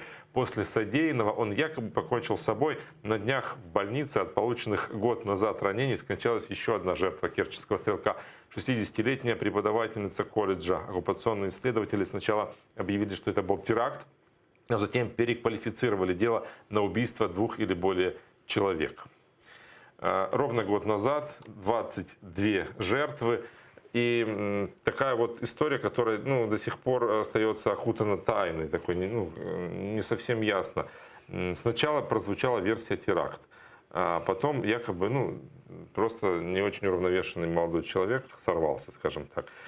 Как вы считаете, вот эта вот версия, которая сразу возникла, теракт, это какой-то рефлекс у российских оккупационных силовиков? Они вот все называют терактом? Это такая фобия? Или они просто знают, что они сами все, эти теракты, большинство из них организовывают сами спецслужбы? Я тоже хотел это подчеркнуть. Вот год назад, когда я сам анализировал различные источники этой трагического случая, в колледже, я пришел к выводу, что это было организовано спецслужбами России специально. Было организовано, и поэтому они и убили этого стрелка. И вообще там анализ показывал, что не один стрелок был, что там были еще некие люди. Но это все было так сшито, крыто, закрыто, в конце концов. А сам вопрос теракта они обозначили в Крыму и тем самым дали возможность усилить спецназ России, полицию, который, особенно это Росгвардия, там финансирование открыли ему обильное. И тем самым они усилили эти силовые структуры и начали свои действия в Крыму по зачистке. Усилили обыски, усилили аресты и так далее. Я считаю, что это была спланированная операция для того, чтобы вот так вызвать эффект, во-первых, перед своими избирателями, перед, в том числе и россиянами, и крымчанами, показать необходимость усиления специальных служб России. Так у них и достаточно и так полномочий, мне кажется, у спецслужб России. Куда же больше-то? Как раз в том году обсуждался вопрос, вот я по памяти говорю, обсуждался вопрос Росгвардии и по его финансированию. Там кто-то высказал, что не слишком ли большая эта махина, что и так далее. И вот, возможно, это предположения такие, но вот искусственное создание вот такого фона в Крыму, это ясное дело, что это было в интересах спецслужб России. Ну, тут можно и вспомнить, да, какие-то истории, связанные не с крымскими историями, а с российскими. Эти взрывы в Москве, взрывы в других российских городах, после которых прослеживалась тенденция усиления функции, усиления роли российских силовиков, в том числе Федеральной службы безопасности. Но 18-й год, октябрь, это вот история, еще не случились, еще арест наших моряков. Да, еще уже есть несколько так называемых террористических групп крымских татар. И вот на этом фоне, как это все выглядело на самом деле, если бы это был... насколько это точно мы можем говорить, что это был теракт все-таки? Все-таки сомнения же есть, что, может быть, просто воспользовались этим случаем. Вы знаете, случайностей в таких делах быть не могут. Один человек, не профессионал, с ружьем, и застрелить столько людей, и, знаете, как-то не вяжется. Я вот детально сейчас не могу все это воспроизвести в памяти, хотя вот по тем временам я очень сомневался, что это был случайность, и человек, допустим, больной на голову, взялся и начал стрелять в своих преподавателей, своих сокурсников. Это была спланированная операция. И именно им необходим был такой случай, вот вы сейчас до этого сказали, как происходило в России перед началом Чеченской войны и так далее. Они провоцировали взрывы, они находили виновных, обозначали виноватых и проводили свою, я их называю уже, террористическую операцию по уничтожению соответствующих республик, которые находятся в составе России, как это они сделали с Чечней, как они почти половина населения поубивали, кроме того, полностью развалили город Грозный, правда, потом они его восстанавливали, но людские жизни не вернешь. Еще один скандал этой недели – это визит в Турцию коллаборантов Руслана Бальбека и Поклонской, бывшей прокурорши Крыма. Они присутствовали на антитеррористическом форуме в составе российской делегации. У них была встреча с президентом Турции Реджепом Тайипом Эрдоганом. Уже все всю эту ситуацию прокомментировали, и турецкий посол сказал, что это была случайность, и что на самом деле Турция по-прежнему является сторонником целостности Украины, и она никогда не изменит свою позицию. Но все-таки осадок, как говорится, остался. Как такое могло быть? Как вы считаете? Когда я как это случилось, и смотришь информационное поле по этому вопросе, мне вспоминается все время анекдот, как жена обнаруживает у мужа на щеке губную помаду и говорит, что это такое? Ну, говорит, в автобусе там женщина пошатнулась, упала там на меня и прикоснулась и так далее. И там потом дальше воротничок там у него в губной помаде, он тоже объясняет каким-то образом. И вот когда у него вдруг оказались на плавках эта губная помада, а она говорит, а это что такое? Он молчал, говорит, ну, дорогая, ты такая умная, ну, придумай что-нибудь, понимаешь? Вот этот случай то же самое. Все свои версии ищут, и особенно нам сложно, крымским татарам, мы хотим, чтобы как-то оправдать президента Турции, хотим показать, что его хорошие стороны, потому что это единственная страна, на которую мы надеемся, которая является нашей гарантией существования, кроме Украины, естественно, да. И вот поэтому мы надеемся, что это произошло случайность. А мое личное мнение, действительно, вот прохождение этих депутатов Балбека и Поклонской, самых таких, знаете, Поклонская первая, которая начала и открыла различные административные и уголовные дела в Крыму, в том числе и против фонда «Крым», которого я руководил. Это с ее подачи пошли административные суды. Балбек, который первый из коллаборантов вышел на такой уровень и начал вести борьбу со своим же народом, втягивая его в коллаборационизм. И именно эти две фигуры попадают туда. Они проходят туда как мыши, незаметно. Заранее это не объявлялось, что они туда едут. Допустим, если бы состав делегации был распечатан и знали бы, это поднялось бы общественное мнение везде, во всех странах, и тогда бы это было заметно, и решили бы, конечно, они бы там не участвовали. Их провели незаметно, это разработка спецслужб, естественно, их ввели незаметно, но меня все время удручает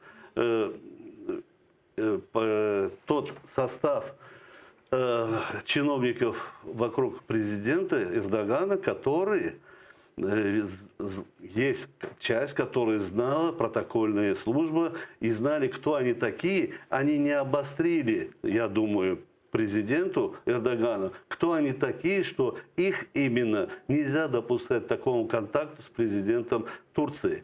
Вот мне кажется, что вот эти люди, которые вот это допустили, они соответствующе понесут какое-то наказание лично от президента, потому что президент, объявляя, что он не признает оккупацию Крыма и не признает, он за территориальную целостность Украины, и вдруг встречается с представителями Госдумы, которые избраны на этой территории, это не вяжется с той его позицией. Понимаете, вступает в противоречие. Значит, его служба, кто-то там не доработал, возможно, и специально это устроили. Вот такое мое мнение. Но я хочу сказать, что после этого президент не сделал заявление о том, что он, оправдательный, что он принял их, это тоже говорит о том, что он даже и не знал о том, что они там будут. У нас с нами на связи кирчанка Светлана Стрелецкая. Доброе утро, Светлана. Доброе утро. Несколько минут назад мы говорили о годовщине, вспоминали годовщину трагическую расстрела в колледже в Керченском. Как это событие изменило жизнь в городе? Вот, что говорят люди? Как восприняли эту ситуацию вот даже спустя год? Спустя год сегодня очень много людей шли с цветами к памятному мемориалу, который временно установлен на площади. Какой-то там вроде бы еще мемориал установили прямо возле колледжа. Не знаю, не видела. Люди ехали тоже с цветами. 9 часов было минута молчания. Что можно сказать? Все были очень шокированы этим год назад, и сейчас это тоже как-то повлияло на всех нас. Может, сплотило, может... это общее горе, потому что город маленький, мы все одна семья, мы все как-то связаны, друзья, знакомые, и это зацепило всех. За этот год, конечно, много было всяких... слухов. Основной слух это то, что все-таки этот мальчик все эти стрельбу затеял именно из-за плохого отношения директора этого заведения. Директор со временем уволилась.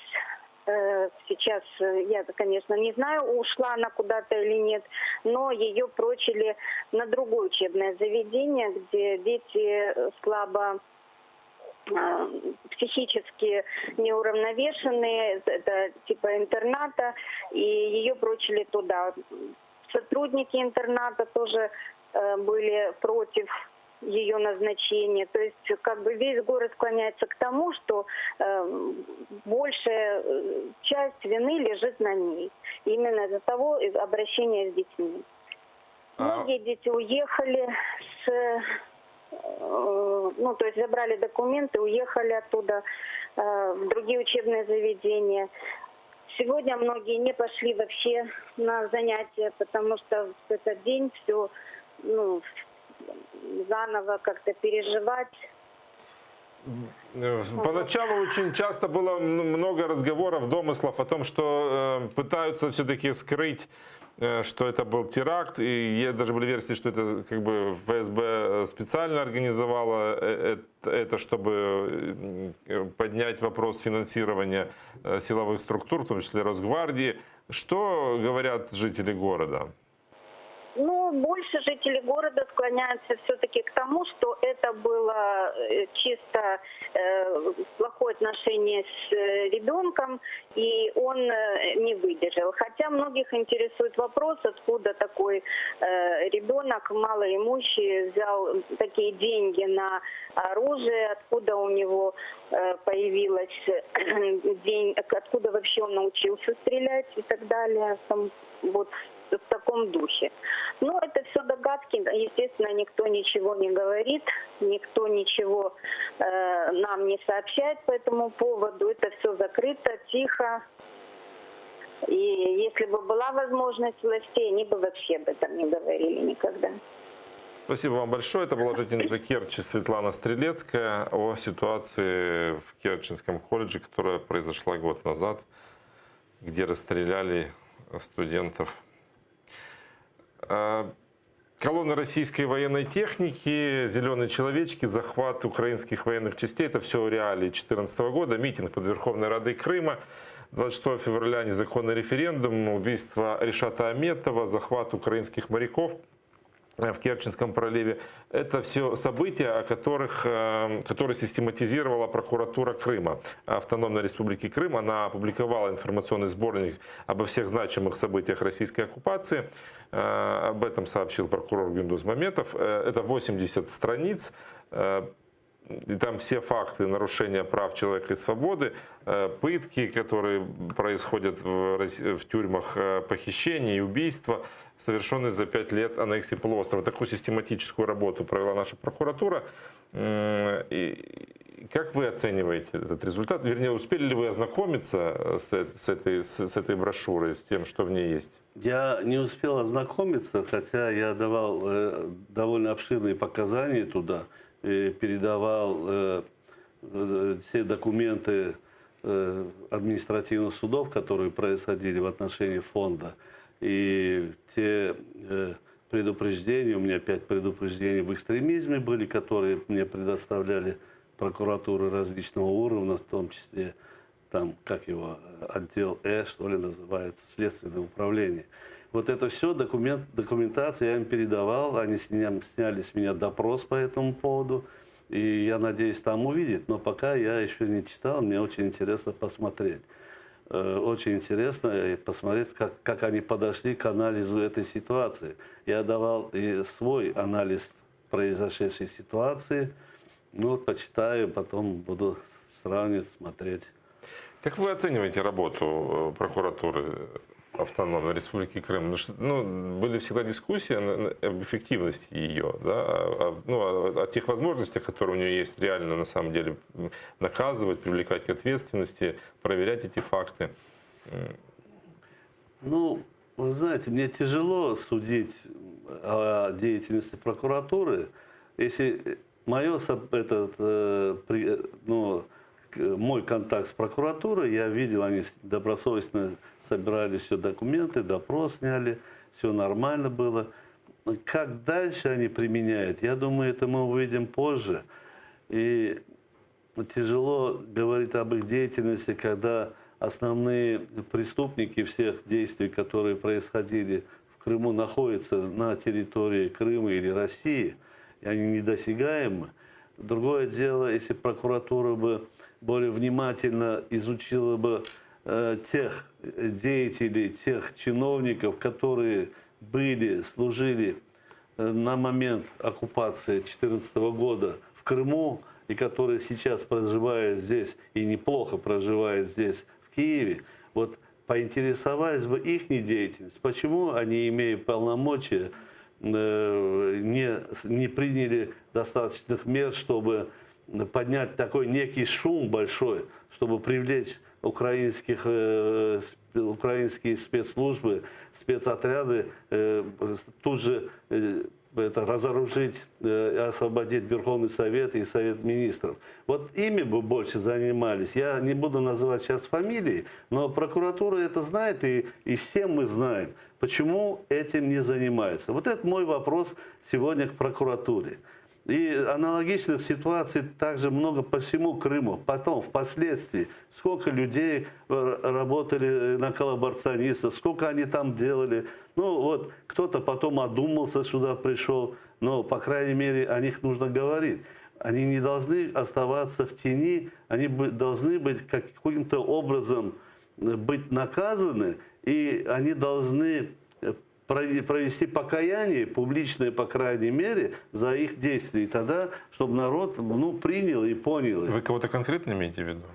Я не буду, я говорю сегодня про фамилии. Фактически их, и в эфире это неудобно говорить. И, то, что я говорю, все знают, о ком я говорю, по крайней мере, те, кто говорят.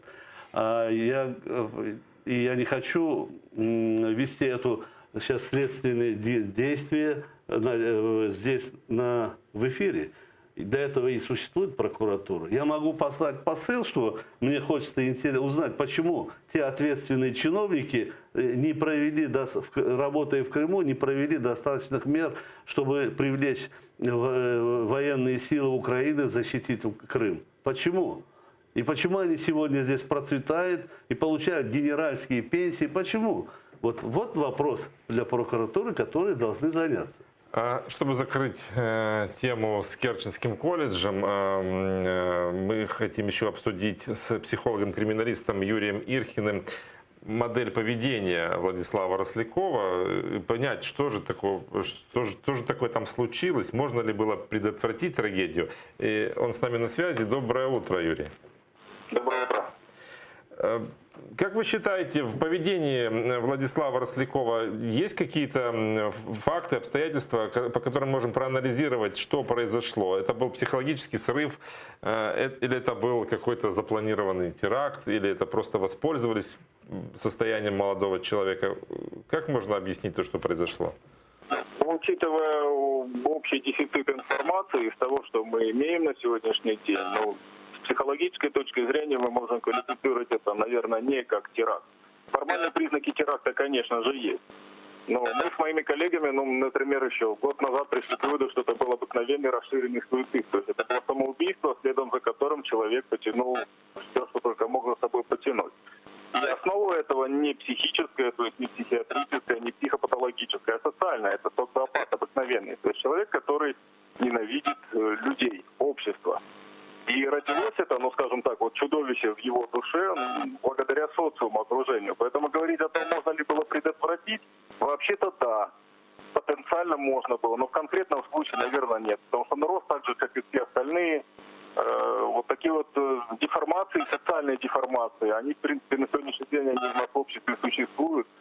Но его именно психика, психология, его личность таким образом отреагировала на окружающую среду. А то, что у него были отклонения в поведении, они, в принципе, присущи очень многим подросткам в этом диапазоне, молодым людям, в современном обществе. Сказать, что он ярко чем-то выделялся, тоже нет. Сказать, что у него был конкретный провокационный фактор, который его подвигнул именно к этому, к массовому убийству с признаками теракта, тоже нельзя сказать. Скорее всего, стечение обстоятельств, как-то так. Спасибо вам большое. Юрий Ирхин, психолог-криминалист, о мотивах поведения Владислава Рослякова. Психолог, местные жители, все-таки больше сходятся к мнению, что это все-таки было такое социальное явление, не теракт, организованный спецслужбами. Естественно, я не исключаю такой вариант. Я не инстанция последнего слова. Я говорил свои предположения, а он свои предположения. Возможно, это так. Это пока... А где следствие? Почему следствие не доказало ничего? Почему не обнародовали это? Это такой громкий процесс. Это тоже наталкивает на некоторые мысли. В 2020 году мониторинговая группа ЮНЕСКО снова отправится в Украину для осуществления мониторинга ситуации в оккупированном Крыму. Об этом сообщил постпред Украины в ЮНЕСКО Олег Шамшур. Он напомнил, что в сентябре ЮНЕСКО опубликовал очередной доклад гендиректора Организации ситуации в оккупированном Крыму о нарушениях России в сфере образования, науки, культуры, работы в СМИ. В ЮНЕСКО также отметили разрушительные действия российской оккупационной власти, которые несут реальную угрозу сохранения аутентичности украинских объектов культурного наследия. Ситуация с культурными объектами, то это как Ханский, самое громкое такое событие, которое нам было известно, это разрушение Ханского дворца под так называемой реконструкции, реставрации этого объекта, вновь заставляет возвращаться сюда на специалистов из ЮНЕСКО. Как вы считаете, насколько может быть эффективно их присутствие здесь, и нужно ли договариваться о том, чтобы они все-таки смогли попасть на территорию оккупированного Крыма? Вопрос, да, как бы хочется, чтобы они там попали и отметили вот эти все нарушения, чтобы зафиксировали его. Это потому что там тот беспредел, который они творят с Ханским сараем, с Хан-сараем, и то, что при строительстве дорог они находят миллионы уже артефактов, которые вывозятся неизвестно куда. Вот, их учет для нашего коренного народа остается под грифом секретности, и нам показывает то, что они желают показать. Особенно опасно, что через это они будут опять переписывать историю Крыма и будут вытеснять коренной народ крымских татар к принадлежности к коренному народу. Это они могут сделать. Поэтому было бы, я думаю, полезно, хотя я не чувствую, что это будет эффективно. Но пройти и зафиксировать факты, сфотографировать все, по крайней мере, зафиксировать то, что они покажут, те оккупационные власти, это бы тоже было полезно. И, в принципе, я склоняюсь к этому. Но, опять же, это на каком уровне будет проводиться вот этот договор с ЮНЕСКО, возможно, это должно быть именно договор с Кремлем, чтобы их пустили, а не с оккупационными властями Крыма. Потому что договор с оккупантами, признание оккупационных властей Крыма, хотя и с Москвой договор то же самое. Вот такой вот нюанс возникает при этом. На самом случае. деле, когда наши власти позволяют себе договариваться даже на бытовом уровне, когда речь идет о собесах, делать запросы в Крым, да, чтобы узнать, получает ли переселенец там какие-то выплаты на детей. Да. Ну, уж до такой степени опускаться, наверное, не стоит. Но все-таки, может быть, с Москвой все-таки какие-то переговоры можно вести по этому поводу? Наверное, можно. Наверное, это стоит того. По крайней мере, чтобы зафиксировать, что там происходит. Чтобы они зашли, сами увидели своими глазами. Но обязательно к ним должны быть, при них должны быть участники, представители коренного народа. Есть у нас достаточно там таких инициативных людей, представителей, которые могут достойно там участвовать, которые не подадутся на фальсификацию этих показаний и даже укажут им те места, которые оккупанты постараются укрыть от представителей ЮНЕСКО. Еще одно доказательство причастности России, российского ГРУ к захвату Крыма, которое могло бы попасть в сборник прокуратуры Крыма, и факты участия в спецоперациях на оккупированном Донбассе обнаружили волонтеры разведывательного сообщества «Информнапал». Расследователи обратили внимание на профиль некого Евгения Панова из города Ростов-на-Дону, 93-го года рождения. Он проходил срочную службу в воинской части 22-й бригады спецназа Главного разведывательного управления. А на одной из фотографий мужчина стоит рядом с самолетом МиГ-29. При подробном анализе выяснилось, что на фотографии украинский самолет с аэродрома Бельбек, расположенным на оккупированном Севастополе. Фото было сделано в марте 2014 года. Еще одним доказательством участия в операции по захвату Крыма является фотография с кадрами, среди которых и медаль за Крым. Есть у Пановой фотографии возле машин, похожих на те, которые неоднократно следовали в колоннах гуманитарного конвоя через неконтролируемые участки границы на Донбассе. Еще одно доказательство, 100-е, 1000-е доказательство того, что все-таки Россия присутствует. Россия по-прежнему уверяет, что нас там нет, в том числе на Донбассе, я имею в виду. А мы ввязались в такой сложный процесс, как возобновление минских переговоров. Как вы оцениваете наши шансы выйти из них победителем? Различные предложения звучат, да, сотни, если не тысячи. Я вот со своей точки зрения, со своего места, как говорится, чувствую, вот так должно быть. Как разрешить эту проблему? ВСУ должны остаться на месте, не отходить ни шагу назад, но и дать гарантии, они, ВСУ Украины, не идут вперед. Между ВСУ и террористами, да, со стороны Донбасса, должны стать в линию всей границы силы ОБСЕ. Силы ОБСЕ между ВСУ и террористами. Затем боевики должны отходить, постепенно освобождая весь Донбасс до российской границы. Вслед за ними двигается вот эта линия ОБСЕ, пусть это будет называться белой линией, в которой будут участвовать международные военные силы. И особенно активно хочется, чтобы там участвовали представители американских военных сил и представители Великобритании, как гарантов безопасности по Будапештскому меморандуму. И вот так постепенно дойти до российской границы. Значит, могут выйти все преступники, которые подлежат наказанию по украинскому законодательству, дать им возможность уйти оттуда на территорию России, а остальные, которые не чувствуют такой вины или попали в какие-то не тяжелые статьи наказания, они могут остаться на этой части, где вслед за силами ОБСЕ войдут силы национальной полиции Украины, которые будут восстанавливать законность на этой территории и готовить территорию к выборам.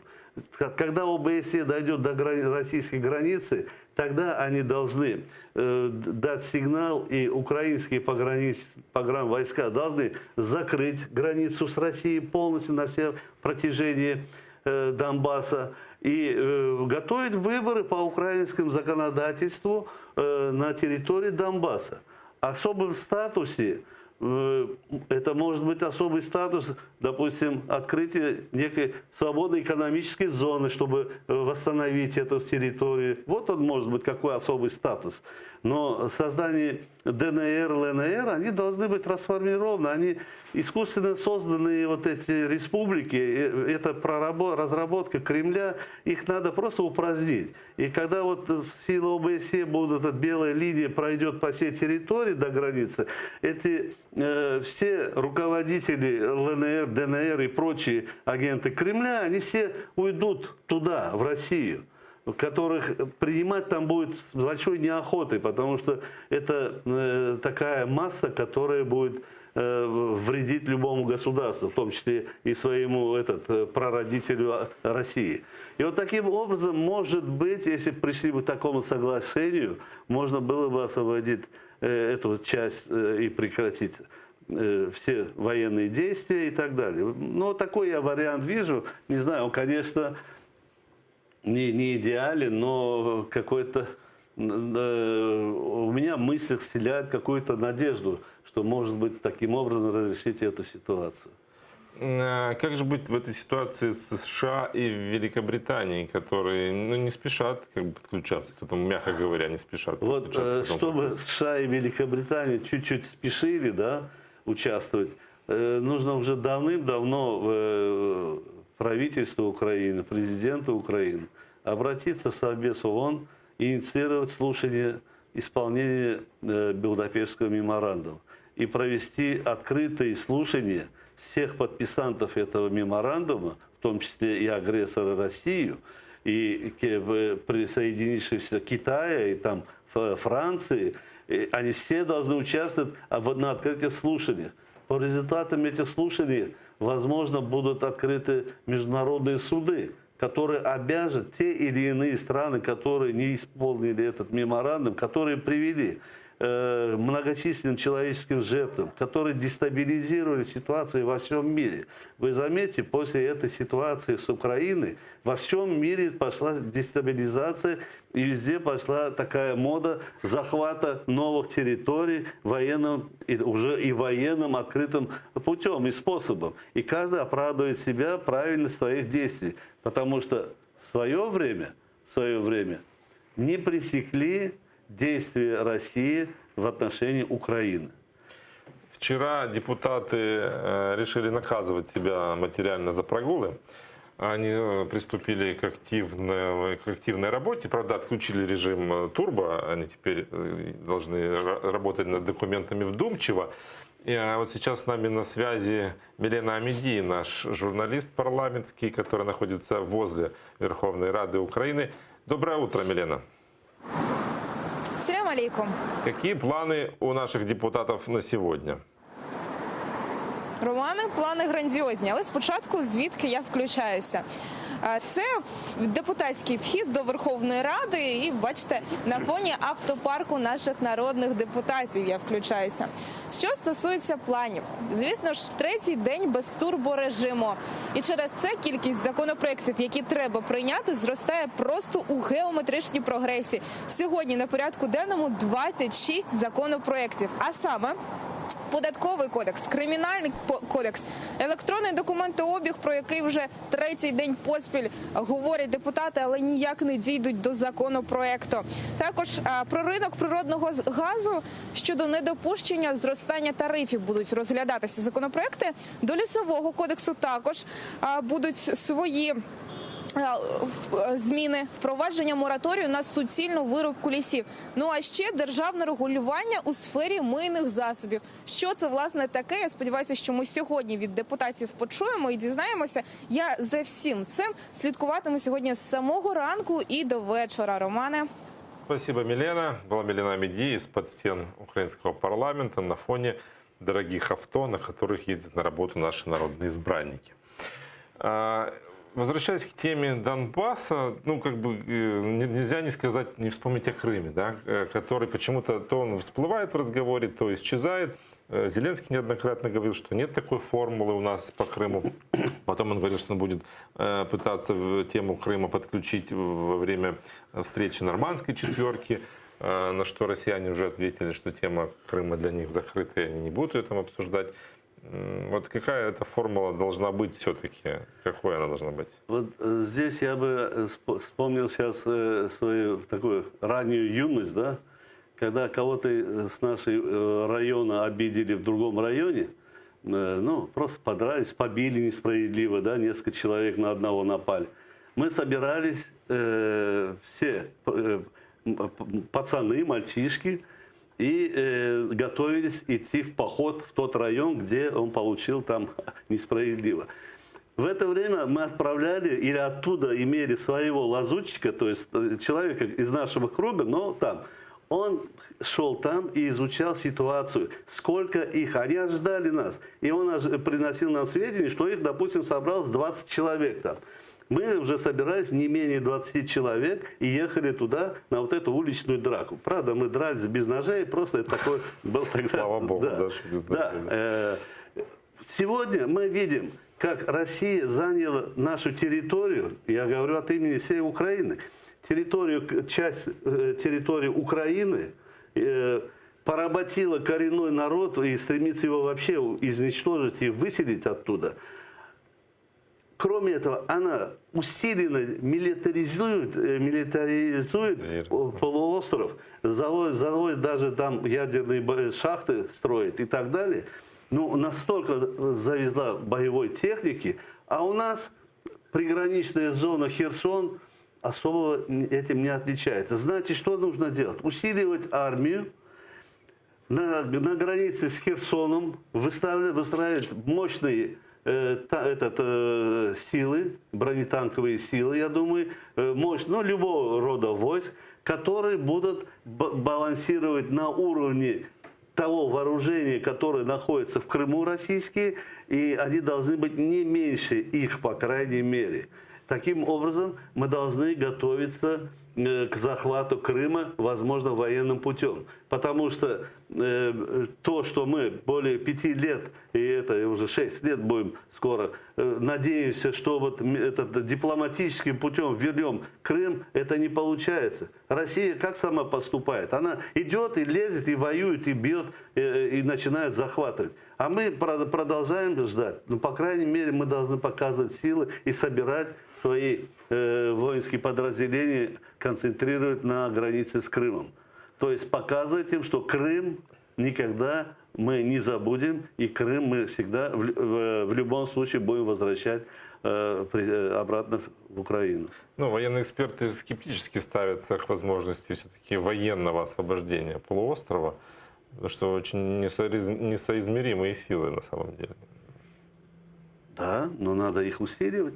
Возможно, для этого нужно экономику Украины и вообще отношения всей Украины, что мы находимся в состоянии войны, что мы рискуем потерять вслед за Крымом и Донбассом, потерять еще части Украины или всю Украину.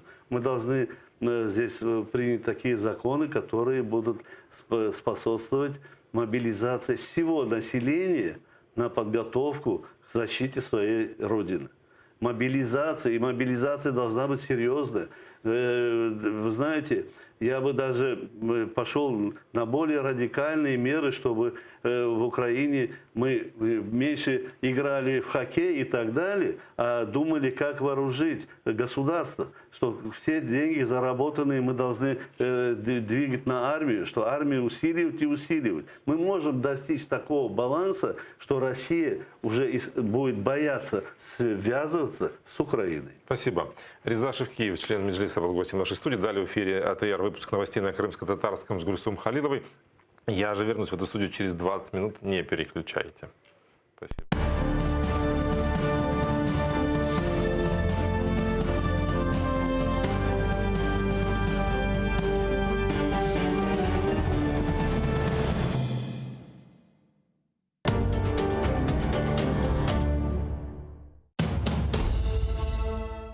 Как началось второе правление Минглигерая хана? Какие новые территории он окончательно закрепил за своими потомками? И кто добровольно присягнул крымскому хану на верность? А главное, какую роль в его жизни сыграла ногайская княжна Нурсултан Мангытская? В конце 15 века в Крымском ханстве начинается настоящий строительный бум. Минглигерай инвестирует деньги в строительство новых крепостей и восстанавливает старые, особенно на берегу реки Днепр. Об этом смотрите в программе «Алтын Девир» в новом цикле «История династии Гераев». В эту субботу, 19 октября, 17:35 на телеканале АТР, 7-я серия. Минглигерай. Хан-реформатор. Часть 4.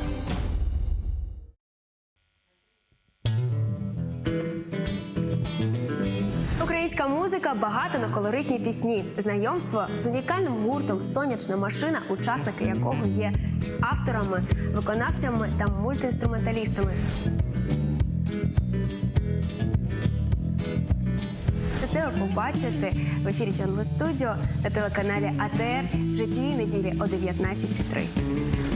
Yemek isterken tarlalar erekler erekler Layık görsen men yanımda kalayım kalayım Yemek isterken tarlalar erekler erekler Layık görsen men yanımda kalayım kalayım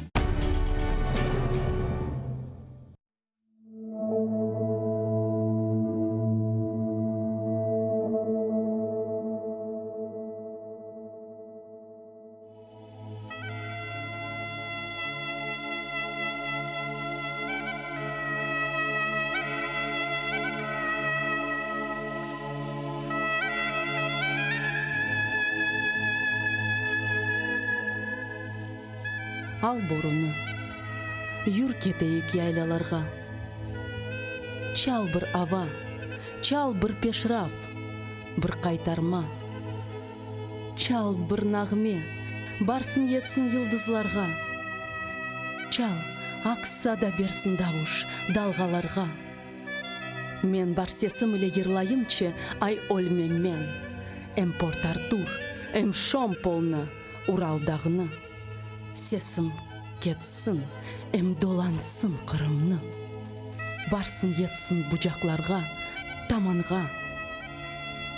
Ерларым мен бар сесімнен елге қаршы. Батақларны қайнатып, сел ақтырып. Барыме қастетмеңіз ел ұзатып.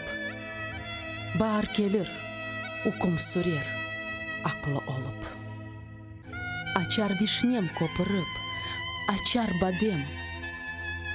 Филис атар қадимдағда ағачлар. Шымал беттен келген суық боранлар. Yok olacak. Kaçar, bakır, borudan.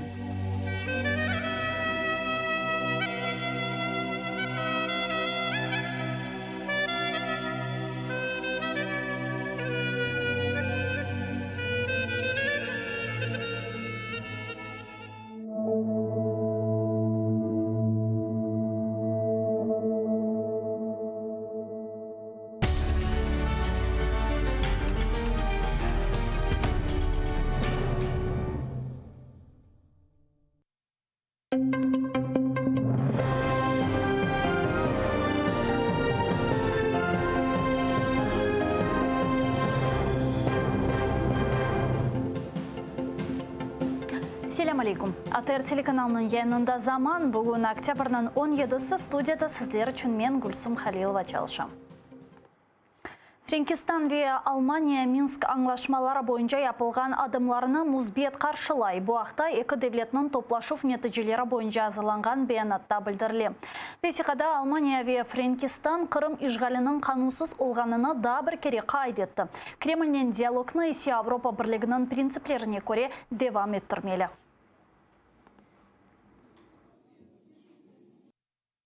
Ми вітаємо останні позитивні зрушення в імплементації Мінських угод та сподіваємося на наступну зустріч у нормандському форматі в Парижі, яка повинна досягти прогресу у вирішенні конфлікту на сході України. Ми підкреслюємо нашу позицію, що анексія Криму Росією є незаконною. Ми також підтверджуємо своє зобов'язання продовжувати діалог з Росією на основі загальних принципів Європейського Союзу, включаючи контроль над озброєнням та нерозповсюдженням зброї. Кечкен геже Донбасста бір Украина аскері ілак олды, да бір яраланды. Украина арби құветлерінің позицияларына душман 30 кере ұжым етті. Олар бойық калибрлі майнаtıcı ве атта зенит тертибатларына қолланды. Арбилер Чекулева азырланған Золотое районында есе ағыр құршын аtıcı селянин атеш açıldı. Бірлешкен құветлер операция штабында бүгін ұжым етілмегеніні білдірелер. Иловайск байрағы Библия Донбасста ілак олған Украина аскерлерінің шақси эшияларыны тахлие 200 миссиясының көңілілері Milli Arbi тарихи музейге йоллады. 2014-2015 сеңелері Қыдыров тақымлары арби әрекетлер зонасындан Украина емайчылерінің 600 жеседіні шығарды. Бұнда невелік сиретнен миссияның көңілілері 2-ші жан-женкі вақытында ғайып олған аскерлеріні қыдырайды. Украина Русия женкі башлағанындан сон есе шарққа йол алды. Террористлерінің жеседлеріні шығармақ үшін аңлашмақ пек ағыр атта көңілілерінің аятлары біле телікеде еді. Щонайменше двічі сепаратисти намагалися імітувати розстріл пошукової групи. Один раз, як розповідали хлопці, їх вже вишукували в полі і намагалися вжити якісь дії.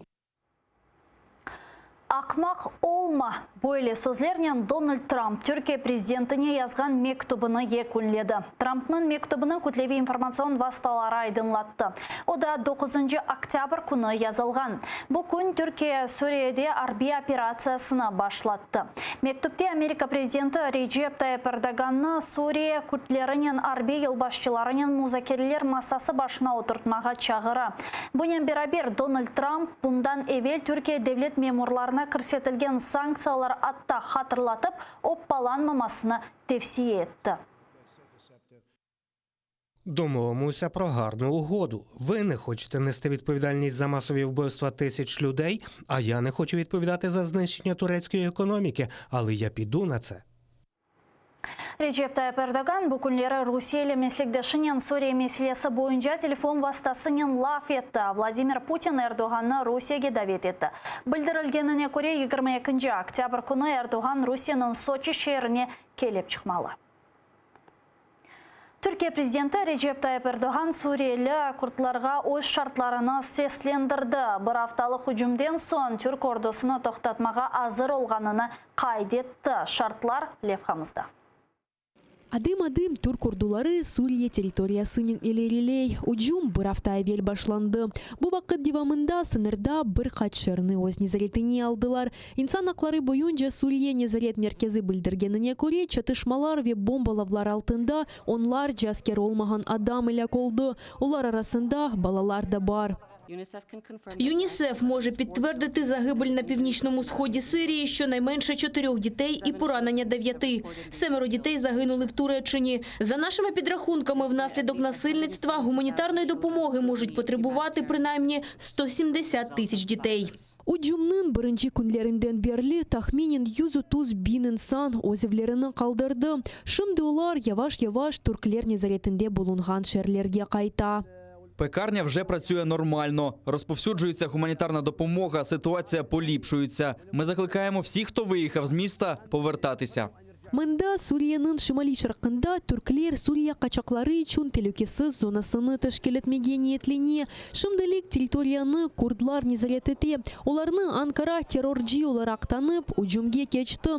Арби операцияны тоқтатмаға Авропа бірлігі ве Канада талап ете. Олар әнді Түркияге силя теслиматларыны тоқтатты. Бұ девлетлерді әтханларына көре Түркия бұ региондaki стабильлікні боза.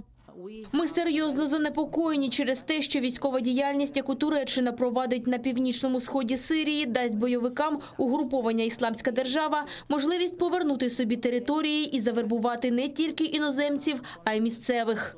Бірінші кере Түркия уджумны тоқтатмаға разы oldu, ama өз şartını seslendirdi. Teklifimiz hemen bu gece tüm teröristler silahlarını, malzemelerini, her şeylerini bırakıp kurdukları tuzakları imha edip belirlediğimiz güvenli bölgeden dışarı çıksınlar.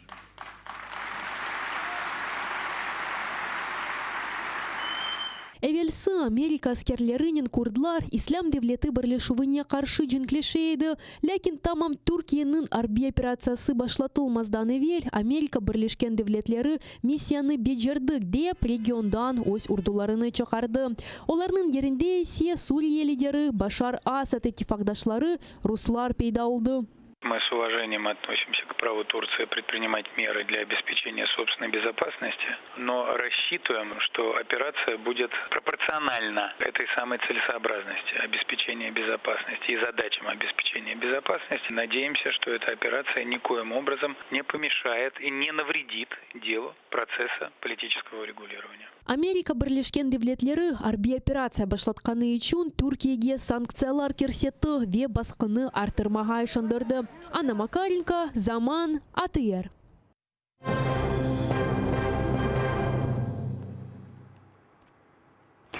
Шатларға басқы. Саяси мобилс Энвер Сейт Усмановның адвокатлара будава бойынша шатларға әм рухи әмде беден жиеттен басқы олғанына білдіре. Ростовдаки Русияның арби махкемесінде кешкенсене байдарда яқылынған қырым татарларының давасы бақылмақта. Оны Хизбут Тахрирге алақасы бар деп терроризмде қабатлайлар. Туневын адвокатлар имайджи тарафның делиллері де бақылсын деп шикайет берді. я ходатайствовал об оглашении письма официального представителя Хизбут Тахрир в Украине Фазыла Амзаева, где он четко давал ответы о том, что никакой насильственной борьбы Хизбут Тахрир на территории России не ведет, что не занимается нарушением там конституционного строя, захватом власти. И я думаю, что и суд, и те, кто вносил Хизбут Тахрир в число террористических организаций, обязательно должны принять это к своему мнению. Шудақалары Инверсейт Усмановның Ростов-на-Дону шерінде махкемесі башланмалы. Тәфсиятлар келecek yayınlarımızda. Ишғал етілген Қырымда Русияның ақ бозғынлықлары ile бағлы ilk жиынтықны Қырым Мұхтар Жүмхіретінің прокуратурасы азырлады. Анда Қырым ишғаліне yol açқан вақиялар хронологиясы мевжуд. Русия бозған Украинге халқара весиқалар тақдим етілген. Жиынтықта ишғалжілерінің эпісі ақ бозғынлықлары белгілене. Хусусан Қырым татарларының евіндекі тарамалар қанунсыз апиз жезалары. Жиынтық Қырым прокуратурасының сайтында ерлештірілгендір. Бұнен берабер анда ишғалжы Хакимият ақлараны босса, анге бір аққор чылайжы тешкілетларға мұражат етмек керек олғаны языла. Керч фажиасының бір йыллығы. Кечкен сене 17 октябрь күні 18 yaşındaki студент Владислав Росляков ишғал етілген Керчнің политехник колледжінде өзі япқан бомбаларны патлатып студент ве ожаларға қаршы атеш açtı. Bundan sonrası өзіні өлдірді. O күн 20 кіші өлді, yüzlerce яраланды. Бірқач күн евелсі фажиада яраланған да бір қадын хастаханеде жан берді. 60 yaşındaki колледжінің ожасы яраланған сон бір чоқ амелият кечірді, фақат өйледі тедавиленіп оламады. Ишғалжы Хакимият Росляков оны ашалаған студенттерге ачуланып япты дей. Ләкин Одессе ойле көрінмей, жинаятшынаслар алида Росляковның селяны насыл ресмейже сатын алғаныны, колледжге оқадар патлайжы ве селяны насыл кетіргеніні ве 15 дақа içінде онларжы инсанның насыл өлдіргеніні аңлайып оламай. Сейчас всем трудно. Сейчас много ребят ходят к психологам у нас, к психиатрам многие записываются. Сам записывался, тоже плохо. Қанунсыз кесюф ишғал етілген Ялта янындаки Кекенеис көйінде қырмызы китапқа кірсетілген 15 терекні белі олмаған шақыслар кесті. Фыстық тереге фисташка туполитная деп айталар. Қырымда о ақердан башлап көктебелге қадар осе. Бақча сарайда да бұ тереклер мевжуд. Қанунсыз терек кесувны Қырымның ишғалжы экология назирлік тефтиштілері көрді. Қабатлыларны қыдыралар оларға меморий жаза беріле біле. Бұл шымдалек сонки хаберіміз еді. АТР телеканалының YouTube сайфесіне абоне олыңыз, анда абонежелерінің мегдары юзбенден зеде олса Роскомнадзор бізлеріні аблокаға алып олама жақе. Бірқач дақадан бұл студияда сізлерінің меслектешім мен актуал ветазе хаберлерінің музакерелері ile қаршылай сейретіңіз көрішкенч.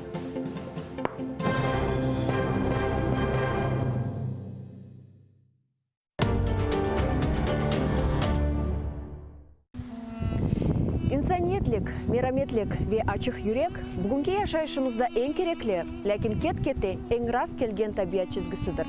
Ләкин бөйлі инсанлар бар. Олар еш бір шеге бақмадан дайыма ярдымға келмеген азырдыр.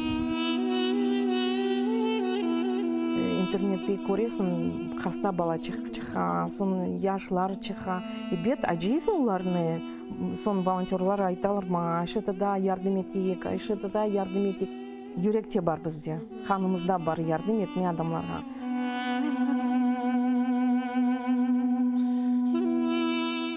Адамлар бір кетіріп, ол ашларны олса, пара олса, бүтін язып, хорантаға алып кетейді. Мелиайт, черепаха насыл? Бабаха. Малина насыл? Ахудут. Унамасы, аратығым, хайметтім, ефтихарым, ғорым, көк баяғым. Телімізні жойсақ, біз милеткі бұл өзімізні жойжамыз. Бізді бабамыз айта, чоқ чара бала тапын, біз ананин ярдым етежеміз. Не қадар чоқ олса, қадар яқшы. Да, не қадар чоқ олса, бізге яқшы. Яша, жесір milletim birlik olsa olur bizce em gelecek kısmetim.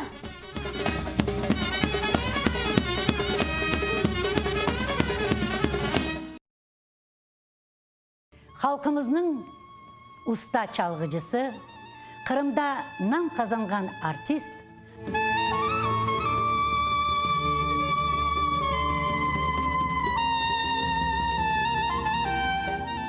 Sanat için can küldereydi. Bizim halkımızın arasına bir acayip bir türkücü var idi biliyor. 18 Mayıs gecesinde prikaz okulda. bugünkü hikayemiz Alim Osmanov'a bağışlanan. Baksaray bizimdir de çevreçide yüzümüdür. Ah seni sevdirin iki de kara gözünüdür. Baksaray bizimdir de çevreçide yüzümüdür. Ah sana sevdirin iki kara gözünüdür.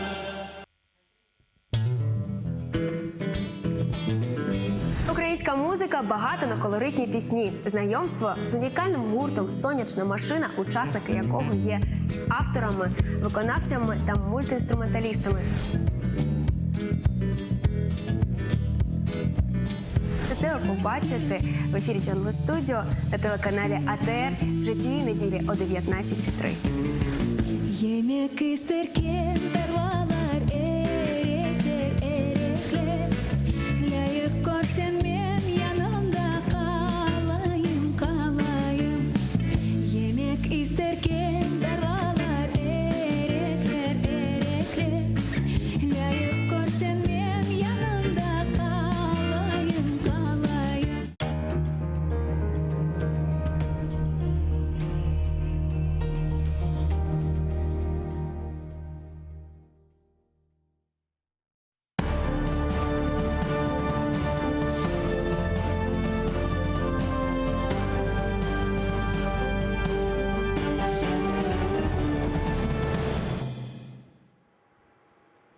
Продолжаем информационный марафон на АТР. В студии для вас работаю я, Роман Спиридонов, и гость этого часа – сопредседатель общественной инициативы «Право справа» Дмитрий Снегирев.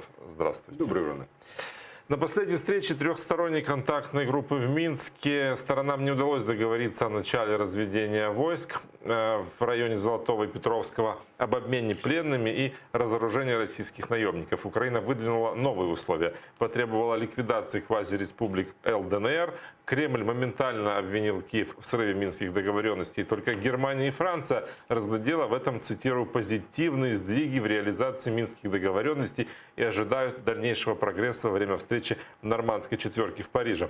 Об этом идет речь в заявлении по итогам заседания правительств обеих стран в Тулузе. Там также напомнили о незаконности российской аннексии украинского Крыма.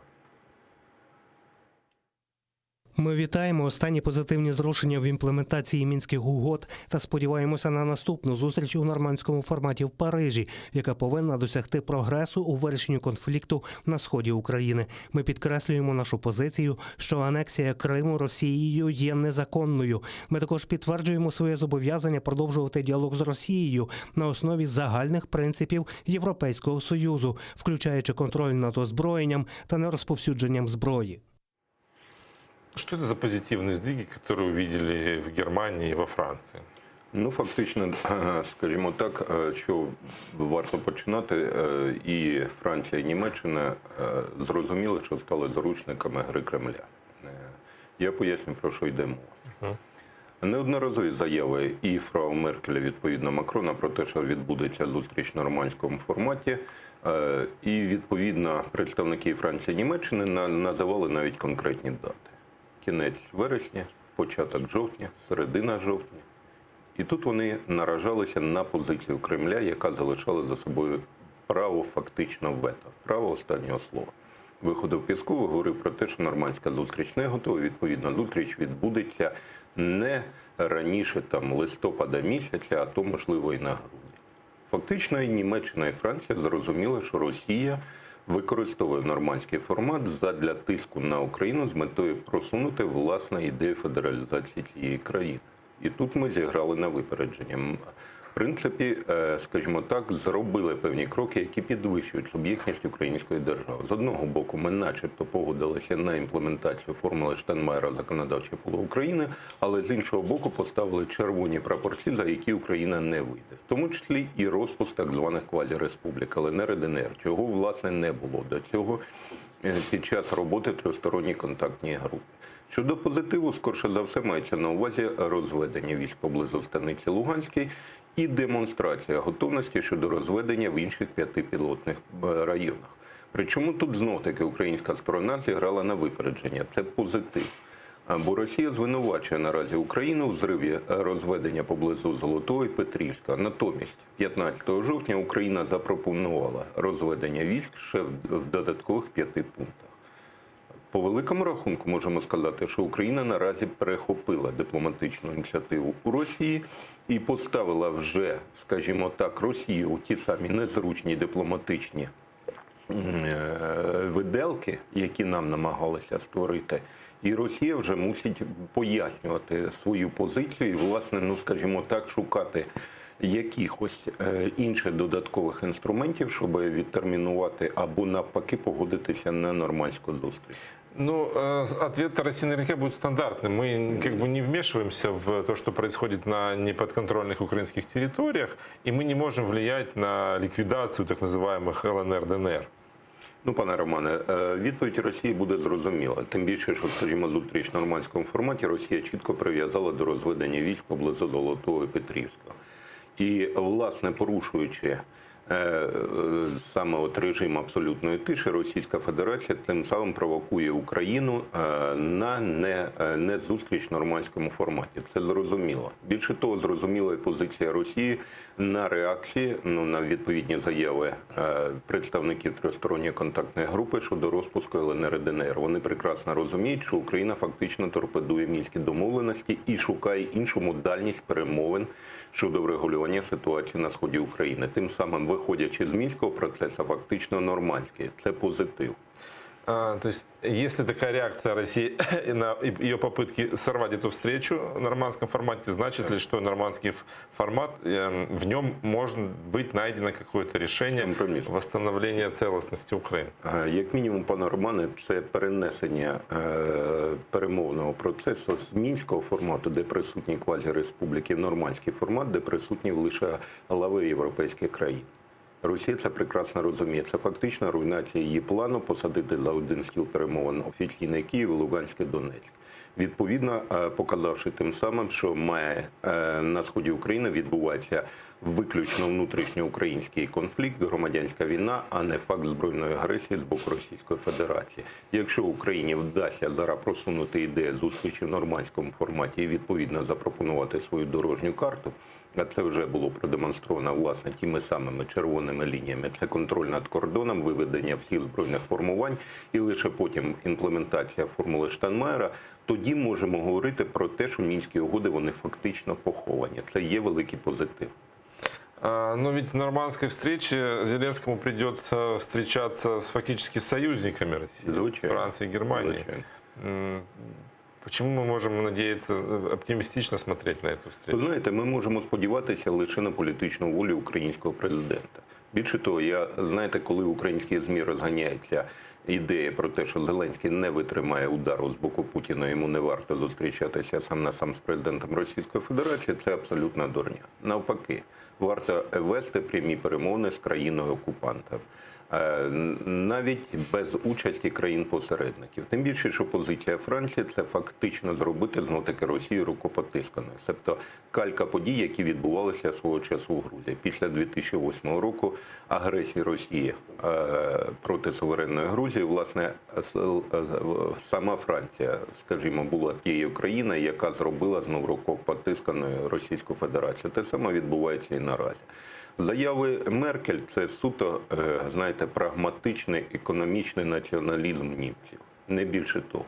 Вони намагаються, скажімо так, скасувати економічні санкції проти Російської Федерації, які лягли тягарем на німецьку економіку. Тут це зрозуміло. Так на политиков давят предприниматели. Восточный комитет немецкой экономики, вернее его директор Михаэль Хармс, заявил, что уже Германии следует стратегически переработать свое отношение с Россией, потому что если не дружить с Россией, то Германия окажется раздавленной, стертой в порошок между США і Китаєм. Ну, абсолютно слушна пропозиція, тим більше, що пані Меркель дотримується тієї ж точки зору. Тому, власне, вона і зацікавлена в реалізації нормандського формату і припинення війни на сході України навіть за московським сценарієм. Інше питання, ви знаєте, знову таки, дуже шкідлива теза, що, власне, скасування економічних санкцій проти Російської Федерації якимось чином зупинить війну чи, скажімо так, буде впливати на країну-агресор. Це повна дурня. Економічні санкції, як правило, вони пригальмовують економіку Російської Федерації, але не впливають настільки категорично на її економічний розвиток. Тому, пане Романе, я можу і вискажу, знаєте, крамольну думку, але Україні варто все ж таки торпедувати мінські домовленості. Тоді це дасть можливість, скажімо, виходити на інший перемовний рівень. Росія змушена буде визнати ЛНР і ДНР, фактично відбудеться замороження конфлікту. Оце і є припинення військового протистояння.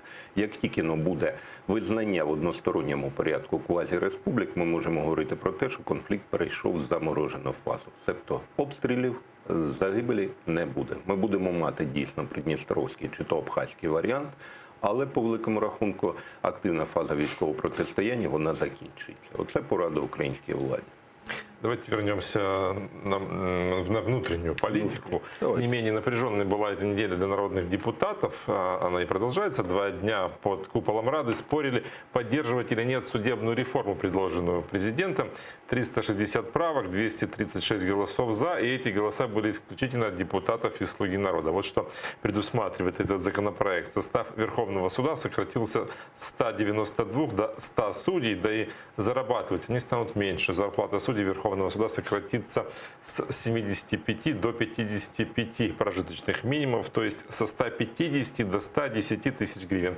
При Высшем Совете правосудия создадут комиссию добропорядочности и этики и расширят списки должностей, на которых распространяется люстрация. Отныне в него попадают Государственная судебная администрация, которая работала с 21 ноября 2013 года по 19 мая 2019, как минимум 1 год, за что критикуют президентскую судебную реформу и почему законопроект не поддержала ни одна фракция, кроме «Слуги народа». Спросим у народного депутата от Европейской солидарности Алексея Гончаренко. Он с нами на прямой связи. Доброе утро, Алексей. Алло, Алексей, доброе утро. Вы нас слышите? Здравствуйте, я вас слышу отлично. Вы меня слышите? Да, мы вас тоже слышим прекрасно. И вот у нас вопрос, почему... Я готов прокомментировать по судебной реформе. Спасибо за ваш вопрос. Вопрос очень важный. Дело в том, что это никакая не реформа, а это фактически такая, знаете, псевдореформа.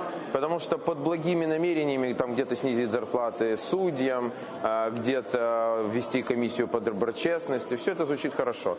Но главная суть этой реформы следующая. Это уменьшение в 2 раза количества судей в Верховном суде Украины. Причем из 200 хотят оставить 100. По непонятному механизму, то есть механизм, вернее, будет понятен. То есть тех первые 100, кто присягнут на Банковой президенту Зеленскому, но те и останутся, судя по всему, судьями Верховного суда. Остальные будут уволены. И результат будет следующий.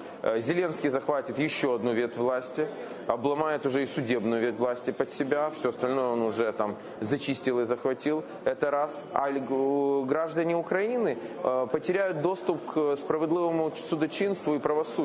Потому что сегодня Верховный суд еле-еле справляется с тем потоком обращений граждан, который идет в Верховный суд.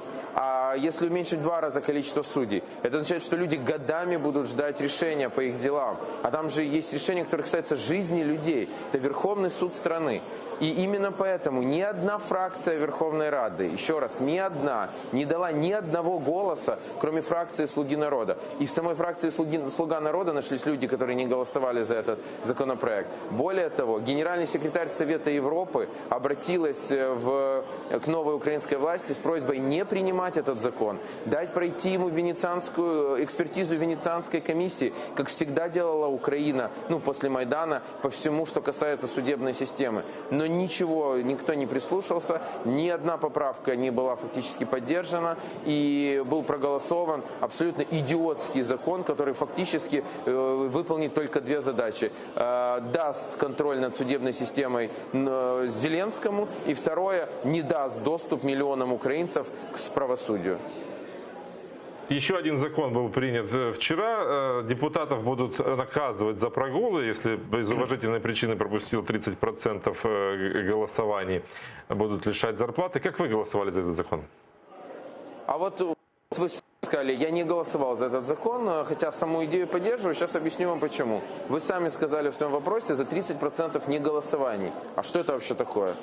То есть не за 30% того, что депутата нет в зале. Это я полностью поддерживаю. Депутат обязательно должен быть на работе. Ну, можно проверить, я второй созыв народный депутат, я дисциплинированный народный депутат, хожу на работу, вношу законопроекты и так далее, работаю в комитете, не пропускаю и так далее, и так далее, и так далее. Но вопрос к вам, а почему мы туда внесли неголосование? Во всем его депутата за закон, это тоже позиция депутата. Если депутат не пришел на работу, это понятно, депутат прогуливает, он не должен получать зарплату. А у депутата позиция не голосовать за закон. Это абсолютно, или за поправки какие-то, а мы сотнями голосуем поправки. Я думаю, что они хотят использовать этот закон для того, чтобы заставить своих депутатов от слуги народа просто сжать все время зеленую кнопку, чтобы они должны были все время ее нажимать. И это на самом деле цель, которую они преследовали. Поэтому если бы там не было голосования, были только посещения Верховной Рады, конечно, я бы голосовал за. Но в том виде, как они подали, я за не голосовал. И более того, они аргументируют это необходимостью сокращения бюджетных расходов на народных депутатов. Ну что, кто не будет ходить, не будет получать зарплату. А я внес законопроект, который предусматривает троекратное снижение зарплаты народного депутата. Сегодня фактически это 30 тысяч гривен зарплата, плюс еще есть депутатские. А я предлагаю, чтобы она была как среднеукраинская, 10 тысяч, и привязать ее к средней зарплате по стране. Если ты хочешь, депутат, чтобы твоя зарплата росла, делай так, чтобы зарплата людей росла. Мой законопроект, который позволил бы в 3 раза уменьшить расходы на зарплаты народных депутатов уже сегодня, почему-то «Слуга народа» не рассматривает, в зал не выносит, регламентный комитет, они его блокируют, и вот реальность. А вот этот законопроект они протягивают с целями, которые я вам назвал. Ну, получается, что вы уже попали на счетчик, раз не участвовали в голосовании, да? То есть вам уже будут отсчитывать эти 30%. В каком? Я не участвовал в голосовании. А, вы имеете в виду голосование за этот закон? Да. Да, абсолютно верно. Но это моя политическая позиция. Сегодня, вернее, в пятницу, да, планируется еще рассмотрение бюджета. Есть ли у вас какие-то обновленные данные по главному бюджетному документу страны? Да, очень хороший вопрос. Обновленные данные вчера комитет бюджетный рассматривал, и некоторые из ужасных норм, которые там есть, старается исправить. Но в целом, могу вам сказать, сегодня день борьбы с бедностью, провозглашенной Организацией Объединенных Наций. И, к сожалению, мы видим, что команда, которая пришла к власти под лозунгами конца эпохи бедности, я напоминаю, Зеленский говорил, это конец эпохи бедности, все, он приходит, и эпоха бедности заканчивается. На самом деле тиражирует эту бедность. Значит, я вам, например, цифры хочу привести. Минимальная пенсия предложена правительством на 2020 год 1672 гривны. Это не бедность, нет? Наши учителя обещали $4000 зарплаты. $4000, говорил Зеленский, его команда. Сегодня даже на 4000 гривен поднять не хотят. Не хотят исполнить собственное постановление правительства, которым предусматривалось повышение зарплат учителям. Никакого повышения зарплат учителям. Бюджет, который не предусматривает увеличение расходов на медицину. Не предусматривает. Зато предусматривает увеличение расходов. На что нашлись деньги? На офис президента, чтобы добавить денег, нашлось. На правоохранительные органы, карательные, репрессивные, нашлись деньги. Ну, извините, это называется приоритеты борьбы с бедностью. Конечно, за такой бюджет голосовать нельзя, и сам факт бюджета в таком виде, он вопиющий. Спасибо вам большое. Был Алексей Гончаренко. Спасибо вам. Депутат от Европейской солидарности.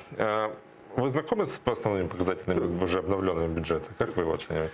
Пане Романе, давайте почнемо, власне, з пропозиції щодо, скажімо так, фінансової дисципліни депутатів. Ну, вот предложение Алексея 10 тысяч, мне кажется, несколько популистическое. Ну, тут, скажімо да, так, популізм не тільки, пан Олексій слушно запропонував, скажімо, прив'язати зарплату депутатів до загального прожиткового мінімуму. Але давайте згадаємо заяву пана Разумкова, який говорив про те, що піднімати зарплати народних депутатів наразі не на часі. Ця заява була датована ще липнем місяцем, тобто перед виборами.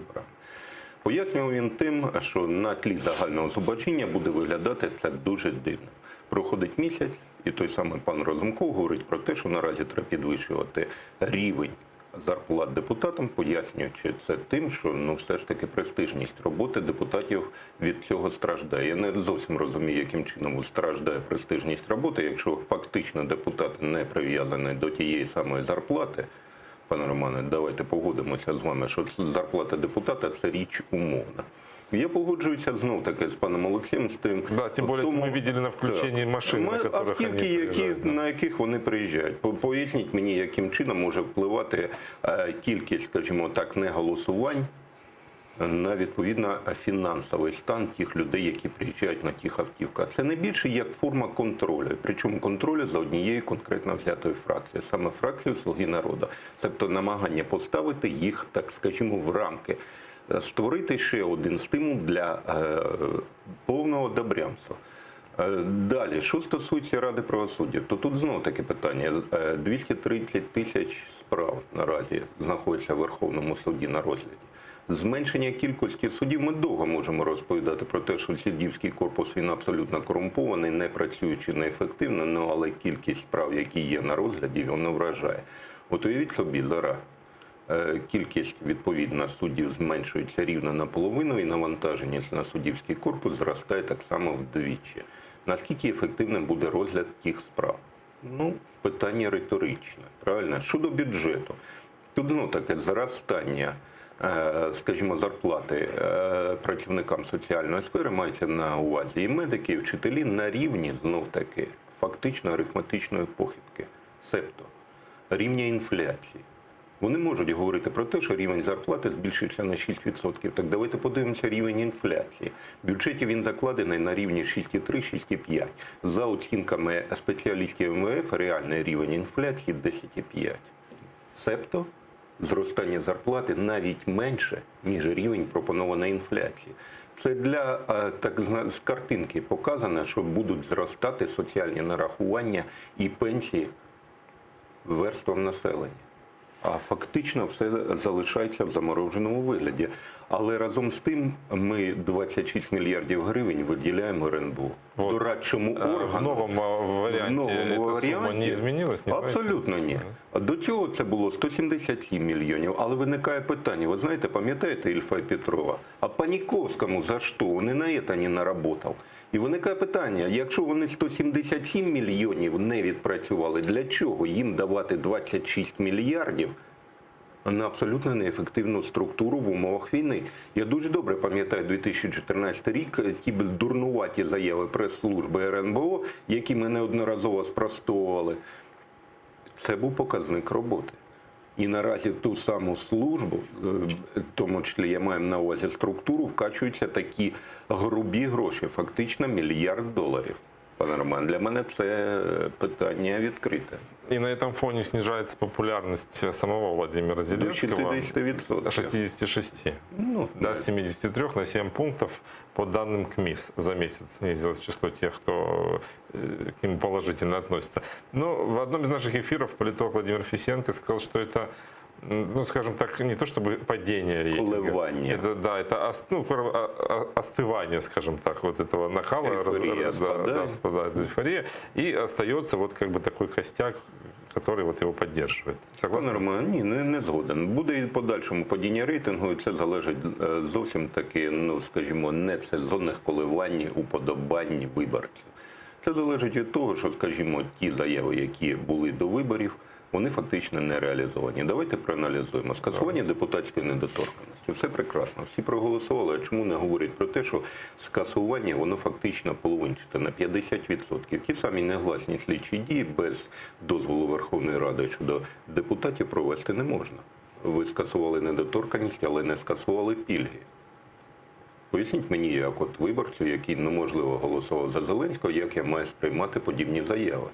Ви створили картинку, ви обіцяли, що нарешті все це буде поламана стара система, і відповідна система пільг і система недоторканності піде у незабуття. Все, ми забули. Але, виявляється, нічого не забули. Поясніть мені, деолігархізація, детінізація бізнесу. Це все саме час Укрзалізниця призначає тендер. Я сподіваюся, що тендер був прозорий абсолютно. Але на цьому тендері виграють структури, наближені до привату. Йдеться про закупівлю паливно-мастильних матеріалів на суму 500 мільйонів гривень. Це якимось чином відповідає заявам про усунення великого капіталу від впливу в політику? Ні. Поясніть мені, будуть падати рейтинги? Відповідно, будуть. Давайте згадаємо ті самі дурнуваті заяви відверто пана Пристайка і неузгоджені заяви командування операції Об'єднаних Сил щодо розведення військ, які не узгоджуються з заявами президента. Коли міністр оборони говорить про те, що у разі загострення ситуації наші війська повернуться на попередні позиції. Так от міністр оборони, я вже неодноразово казав, але я хотів би повторити, згідно тих самих мінських домовленостей, себто домовленості тристоронні контактні групи, розведення військ має 3 етапи. Перше – фізичне розведення, друге – демонтаж інженерних споруд, третє – розмінування. Себто, пане міністре, якщо я звертаюся до вас, якщо ми розводимо війська, другим етапом ви маєте демонтувати інженерні споруди, тобто ті самі споруди, на яких ми перебували до цього часу. Буде нікуди просто. Абсолютно точно. І поясніть мені, це міністр оборони, він виходить і на загал українцям заспокоює. Так чекайте, він або не знає рішень трьохконтактної групи в Мінську щодо розведення, або він невіглас. Погодьтеся, пане Романе. Питання відкрите. І тут питання вже до кадрових призначень. Якщо людина не орієнтується в ситуації, а йдеться про, власне, безпекові питання, життя українських військових, а наразі ми вже маємо 2 загиблих. Завчора 2, а сьогодні ще один. І ще один.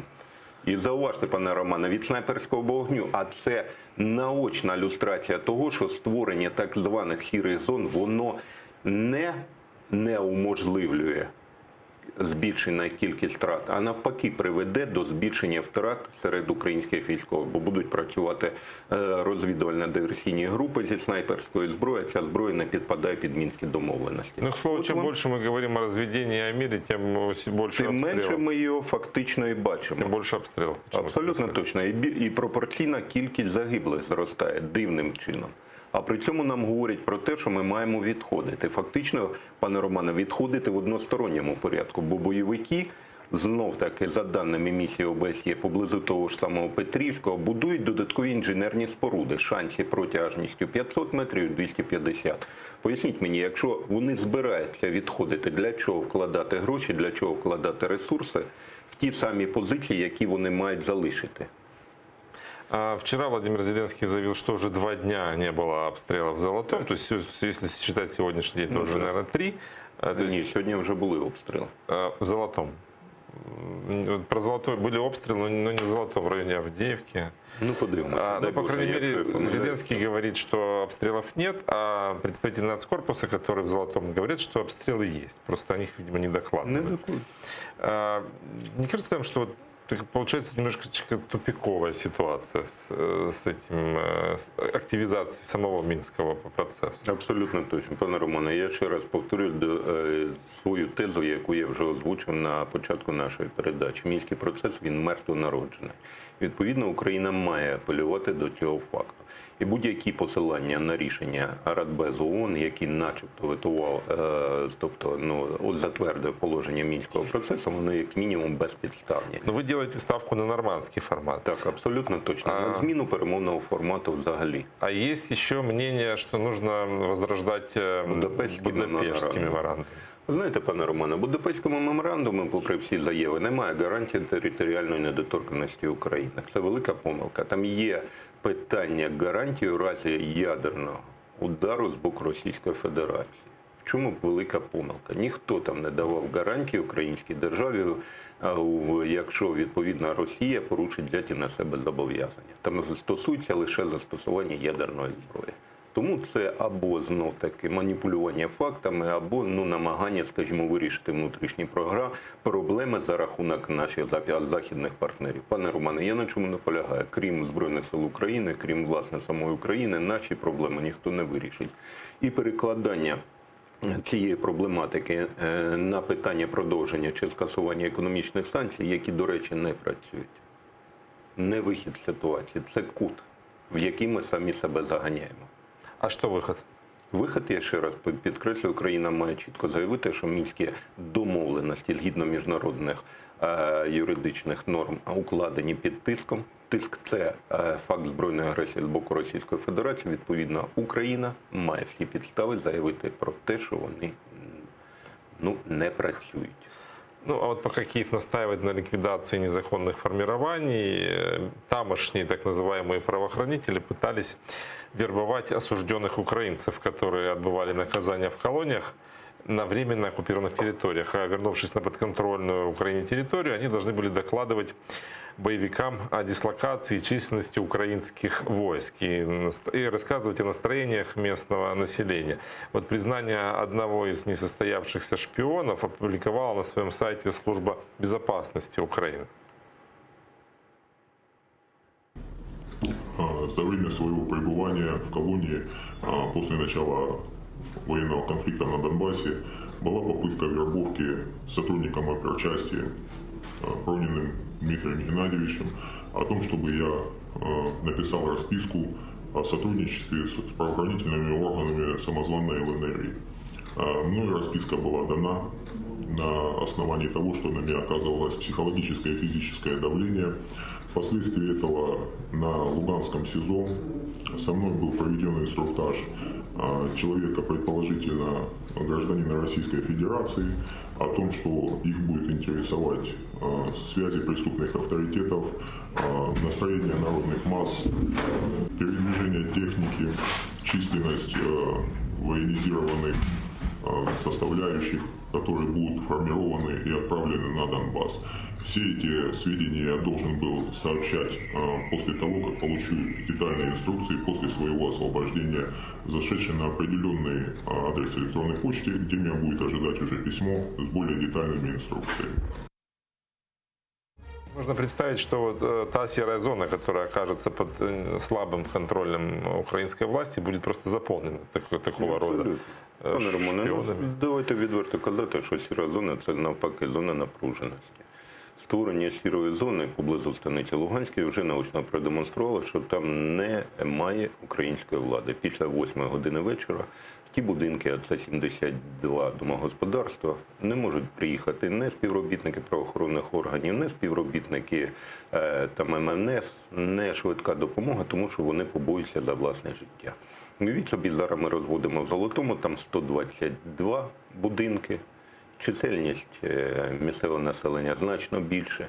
І відповідно, знов-таки постає питання, що українська влада не діє, і в сіру зону зайдуть от такі от громадяни, завербовані спецслужбами самопроголошених республік. До речі, тут, пане Романе, варто згадати, що свого часу у 2016 році права справа, організація, яку очолював, опублікувала дані, що поблизу міста Первомайськ окупована дитячий табір «Чайка», це колишній дитячий табір. Там створена база з підготовки подібних людей, які мають проблеми з законами, причому громадян Російської Федерації, для подальшої участі у розвідувально-диверсійних діяльності. Більше того, там ми називали прізвище громадянина Російської Федерації, 42-річного уродженця міста Тула, якого були проблеми з законом, відповідно, в обмін на непритягнення до кримінальної відповідальності він був перекинутий на схід України, де, власне, проходив розвідувально-диверсійну підготовку. Тобто це стала практика роботи як російських спецслужб, так, відповідно, і спецслужб так званих самопроголошених республік.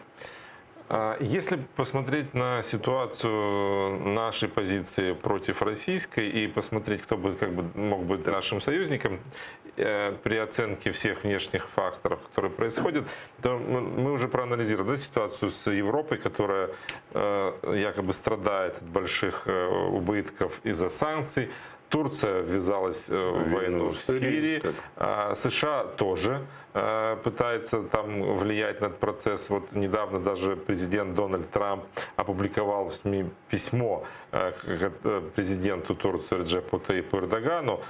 Он призывает его сесть за стол переговоров. И вот давайте послушаем, в каком стиле оно было написано. Домовимося про гарну угоду. Ви не хочете нести відповідальність за масові вбивства тисяч людей, а я не хочу відповідати за знищення турецької економіки, але я піду на це. Там еще была прекрасная цитата, он ему писал: «Не будь дурнем». Не будь дурнем, То есть вот это высший пилотаж дипломатии, мне кажется, да, таким обращением. Насколько это серьезный конфликт, связанный вот с противостоянием Турции и США, как вы думаете, возникает ви знаєте, сейчас? він не вперший цей конфлікт. Давайте згадаємо історію закупівлі, знов-таки, російських систем ППО Туреччини. Сучасних систем ППО. Відповідно, тоді вже офіційний Білий дом заявив про те, що, власне, Турція перейшла певні червоні лінії. Відповідно, контракт щодо постачання F-35 винищувачів, він заморожений. Більше того, Сполучені Штати переглянуть взагалі програму військово-політичного співробітництва з Туреччиною. З іншої сторони, Туреччина, розігруючи Курську карту, власту наступає на інтереси Кремля. І тут можна зіграти Україні, бо турецька, власне, Курська карта – це постійний важіль тиску був Кремля, власне, на вирішення внутрішніх і зовнішньополітичних інтересів Туреччини. І якщо Україна цим скористається, дай Боже. А як вона може це зробити? Знов-таки заявити про те, що як мінімум, скажімо так, питання внутрішньобезпекових питання власне Туреччини, забезпечення безпекових проблем щодо переселенців, та 2 мільйони сирійських біженців знаходяться на території Туреччини, це виключно інтереси самої Туреччини. Тобто фактично, скажімо так, зайняти питання, якщо не нейтралітету, то умовно нейтралітету. У нас с нами на связи наша парламентская корреспондентка Милена Амиди. Милена, какие есть новости? Какие есть новости о работе парламента? Розповідаю. Отже, виявилося, Романе, що сьогодні 50-й день роботи Верховної Ради. Це, якщо вірити Дмитру Разумкову. Наразі вже близько півгодини Галина Янченко, це 5-й номер у списку «Слуги народу», нагадаю, що була. Отже, вона стоїть і відстоює, я б так сказала, законопроект про запобігання корупції. Там 200 правок, якщо не помиляюся. Опозиція каже, що це не закон про викривачів, а закон про стукачів, і приводить свої аргументи. Правки одна за одною відхиляються.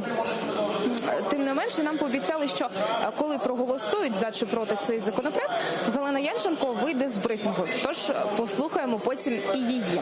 Сьогодні на порядку денному, окрім цього законопроекту, ще 25. І серед них довгоочікуваний особисто для мене документ про електронний документообіг, тому що вже 30-й день поспіль ніяк не можуть дійти депутати до нього. А також зміни чекають на кримінальний кодекс, податковий, лісовий і про ринок природного газу щодо впровадження мораторію на, точніше, щодо недопущення зростання тарифів. Тож робочий день триває з самого ранку і до вечора. Я залишатимуся тут та інформуватиму вас і надалі. Спасибо, Милена. Милена Амиди с последними новостями о работе украинского парламента. Давайте вернемся к нашим делам, связанным с возвращением нашей территориальной целостности, и поговорим о Крыме, который то есть, то нету, то вот и что делать. Если в нормандской четверке вы говорите, что там можно достигнуть какого-то прогресса, поменять статус этого конфликта на конфликт с Россией, то позиція Криму там як може бути представлена? Ви знаєте, на останні заяви Зеленського вони все ж таки, скажімо так, дають підстави спокійного оптимізму, назвемо так. Він заявив про те, що питання деокупації Донбасу, відповідно, деокупації Криму, вони пов'язані між собою, не треба їх роз'єднувати. Це перше. Знов-таки заява вчорашніх президентів Франції і Німеччини про те, що ці країни не визнають анексію Криму, додає знов-таки певного оптимізму. Але Немає практично дорожньої карти щодо деокупації Криму. Оце лякає, пане Романе. Абсолютно. У нас немає стратегії звільнення окупованого, анексованого, я перепрошую, півострова. Так само, як і немає дорожньої карти щодо звільнення окупованих районів Донбасу. Ми знов топчемося на одному місці. Треба вже робити конкретні кроки. Які кроки я запропонував? Тобто, пане Романе, лякати нас тим, що там, ну скажімо так, Росія перейде до контрнаступу чи прямого вторгнення на територію України, цього сценарію не буде. Росія не буде, відповідно, брати на себе відповідальність щодо прямого безпосереднього військового вторгнення на територію України, чи то з півострова анексованого, чи то з окупованих районів Луганських і Донецьких областей. Відповідно від цього ми маємо вже будувати внутрішню стратегію.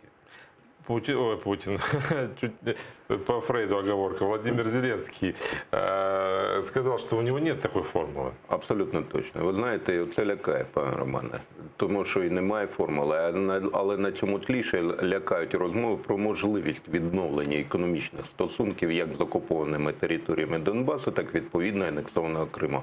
Зокрема, питання щодо можливого відновлення постачання води в анексований Крим. Поясніть мені, диму без вогню не буває. Якщо на території анексованого Криму починають чистити канал, приводити іраційні системи в норму, то для чогось вони вкладають гроші. Значить, є певні розмови, чи то певні настрої в українському керівництві. Оце, напевно, відповідь, пане Романе, чому немає дорожньої карти. Тому що ми намагаємося, скажімо, задобрити окупанта, вирішити питання деокупації Криму дивним чином шляхом постачання дніпровської води. Поясніть мені, як це можливо? Ну, вже від цього всі відхрестилися. Ну, дай Боже, пане Романе. Менше з тим, якщо мені от буквально на вихідних повідомляли з Криму і висилали фото, що ведуться роботи в Чечні по каналу, його відновлюють. А де, в якому місці? Красноперекопськ. Угу. Це прямо на вході практично? На вході практично. Пане Романе, тому це і небезпека питання.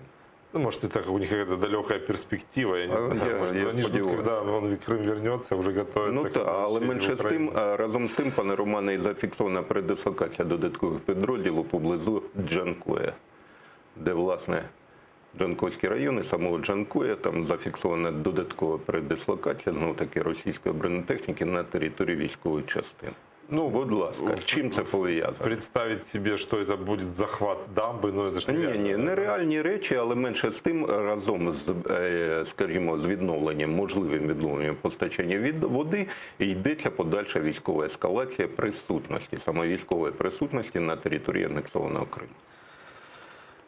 Ну, а давайте закончим наш разговор новостями из России. Там на Байкале активисты в августе установили памятник Владимиру Путину в надежде, что этот памятник поможет решить им проблемы, связанные с преследованием местного мэра Сергея Копылова, которого задержали российские правоохранители и обвинили в статье превышения должностных полномочий. Но 11 октября апелляционная инстанция оставила приговор в силе, его таки арестовали, приговорили к тюрьме, и активисты этого района убрали, снесли, я бы даже сказал, пост Путина, потому что больше не верят в его магическую силу. Вот на такой ноте мы и закончим наш разговор. Спасибо, что были гостем нашего эфира. Информационное утро на ТР подходит к концу. Через несколько минут в эфире выпуск «Заман» на крымско-татарском с Гульсум Халиловой. Прямые эфиры смотрите уже с 15 и традиционно по четвергам «Прайм» с Романом Скрипиным в 21:00. Я же прощаюсь с вами до завтра. Спасибо, что доверяете нам.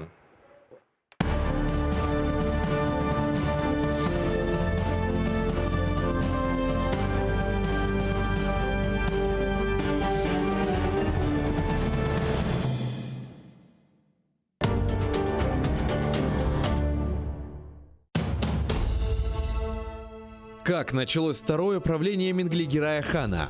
Какие новые территории он окончательно закрепил за своими потомками? И кто добровольно присягнул крымскому хану на верность? А главное, какую роль в его жизни сыграла ногайская княжна Нурсултан Мангытская?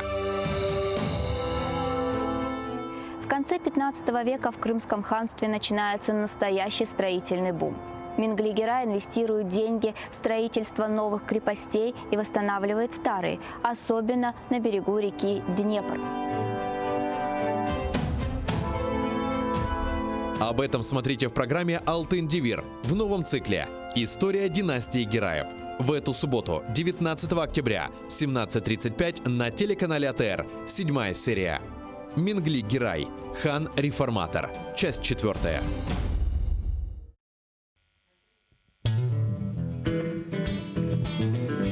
Українська музика багата на колоритні пісні. Знайомство з унікальним гуртом «Сонячна машина», учасники якого є авторами, виконавцями та мультиінструменталістами.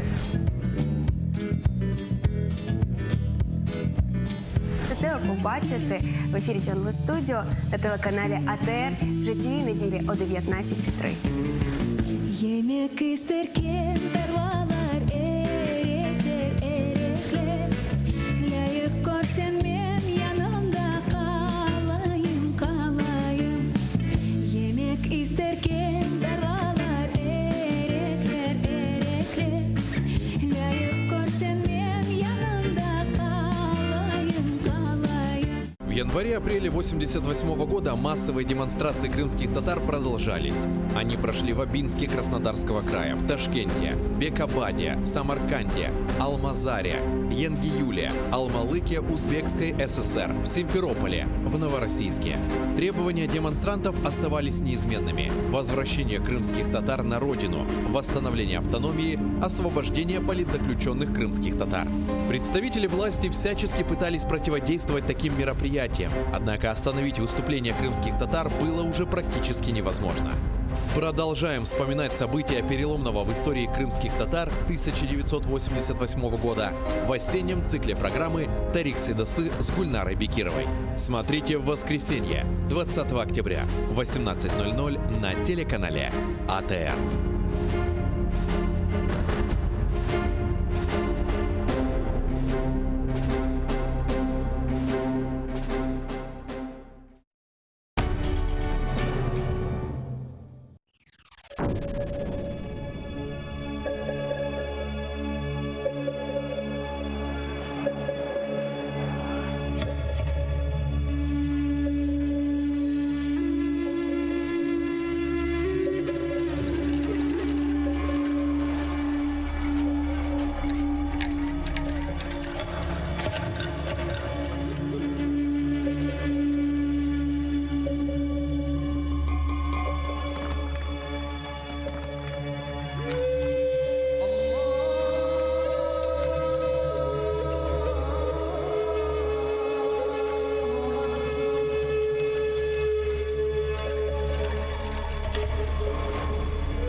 АТР телеканалының янында заман. Бүгін октябрның 17-сі студияда сізлер үшін мен Гүлсум Халилова çalışам.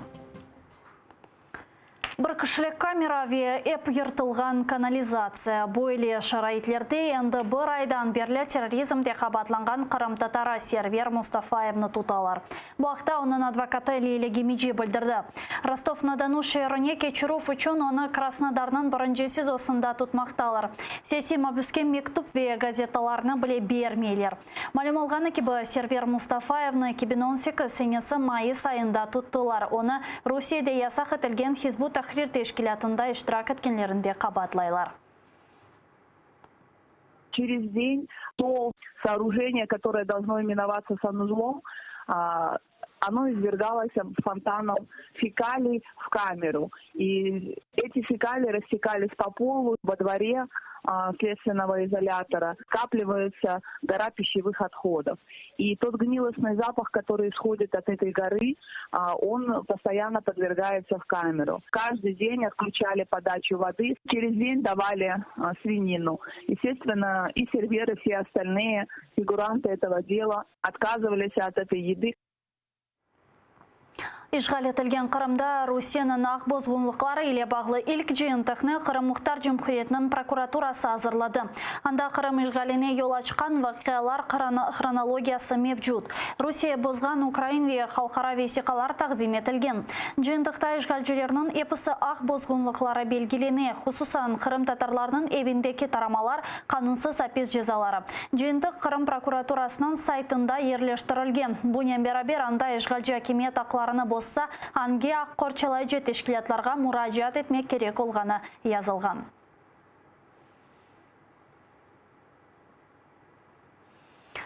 Керчь фажиасының бір йыллығы кешкен сене 17 октябрь күні 18 яшындаки студент Владислав Росляков ишғал етілген Керчьнің политехник колледжінде өзі япқан бомбаларны патлатып студент ве ожаларға қаршы атеш açты.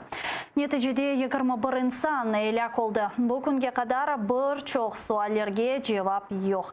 Женет шынаслар аледа Росляковның сіляны насыл ресмиже сатын алғанына колледжке оқадар патлайжы ве сіляны насыл кірсеткеніні ве 15 даққа ішінде оқадар инсанның насыл өлдіргеніні аңлатып оламай бұақта левхамызда. Битмеген фажиа. Бірқач күн евелсі Керчь политехник колледжінде яраланған ожа Ольга Грищенко хастаханеде жан берді. О зарар көрген 5 колледж ожасы сырасында еді. Ишғалжы оқу қорыжалайжыларының ресми версиясына көре бұтын дүнияға күскен Владислав Росляков башта озы ішлеп чықарған бомбаны патлатты, соны се огыне чыққан еркесіні атып өлдірді. Ольга Грищенко яраланған сон бір ел девамында тедавилене еді. Ләкин ойледі аяққа тұрып оламады. Юз берген фажиадан сон дигер ожалар аледа тедавилене. Студентлер ісе хастаханелерде реабилитация кече. Сейчас всем трудно. Сейчас много ребят ходят к психологам у нас, к психиатрам многие записываются. Сам записывался, тоже плохо. Бір ел кечкеніне бақмадан фажиа еле бағлы бір чоқ суалер açық қалды. Ишғалжы оқу қорчалайжылар жинайчыны ақылдан азғын деп адландырса да, аледа тибби малюматнамесіз насыл етіп ресмиже силясатын алғаныны аңлатып оламайлар. Проходит медосмотр, вероятно, не посещая ни нарколога, ни психиатра. Справочка у нас стоит 4800. Насыл етіп ойлы олды ке, ишғал етілген Қырымда санкет терроризмнен көрешкен созды акимиет генч баланын соқақларда селяве құршун толы экі торбанен жүргеніні көрмеді.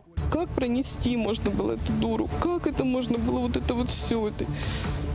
Как это, зачем ученик зашел в техникум с 2 сумками? Я не понимаю. 18 яшындаки генч бойлы етіп атеш ашмаға қайдан огренді. 15 даққа ішінде о 20 инсанны атып өлдірді ве онларжы яралады.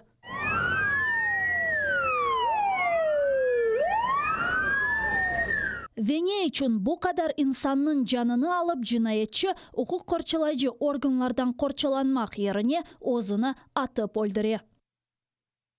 Ишғал етілген Қырымда бұдаваны теракт маддесінден 2-2-ден зияде инсан өлдіріп маддесіне чевірділер. Генчнің бұл әрекетлерінде Ачувны ве Американың излеріні біле көрділер. Санке Росляковны озыне мод қияфет алып оламағаны үшін арқадашлары ашағалайды. Украина қытасында да теракт бойынша дава ачтылар. Ләкин белле олған себеплерден тақиқат алып бармаға имкан жоқтыр.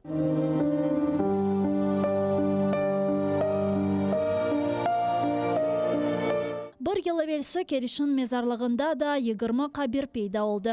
Бүгін Керчьте құрбан кеткенлеріні сүкінет да қасынен аналар. Ләкин сүкінет да бір елавелсі башлады. Ишғалжы акимиет олып кешкенлеріні пек хатырламақ істеймей.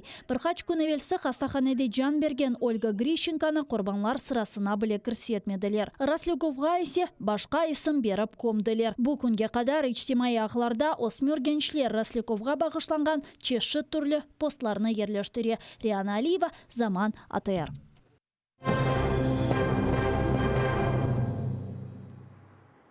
Френкистан ве Алмания Минск аңлашмалары бойынша япылған адымларны мұзбет қаршылай. Бұақта екі девлетнің топлашып нәтижелері бойынша азырланған бейанатында білдіріле. Весиқада Алмания ве Френкистан Қырым ишғалінің қанунсыз олғаныны да бір кере қайдетті. Кремльнен диалогны есе Европа бірлігінің принциплеріне көре девам еттірмелі.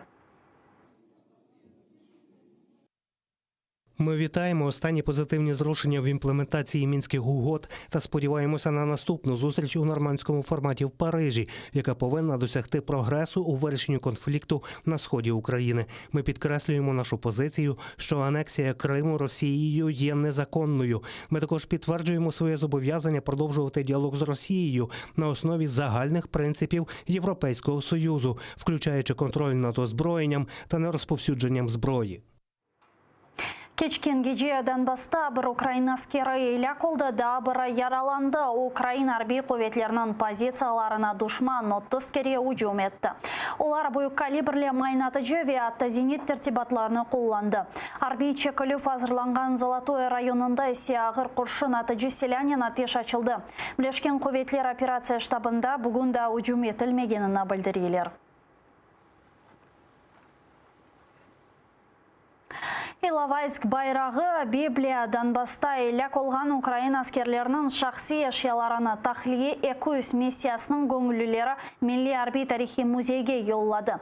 2014-2015 сенелері Қадыров тақымлары Арби әрекетлер зонасындан Украина емайжілерінің 600 жеседіні шығарды. Бұндан evvel eksеретнен миссияның көңілілері 2-ші женги вақтында ғайып olған аскерлерінің наашларыны қыдырайды. Украина Русия женги башлағанынан соң есе шарыққа yol aldılar. Terroristlerden cesetlerini çıkarmak için anlaşmak pek zor edi. Hatta bazı vaxtlara көңілlerinin аятları bile tehlikede olgan. Щонайменше двічі сепаратисти намагалися імітувати розстріл пошукової групи. Один раз, як розповідали хлопці, їх вже вишукували в полі і намагалися вжити якісь дії.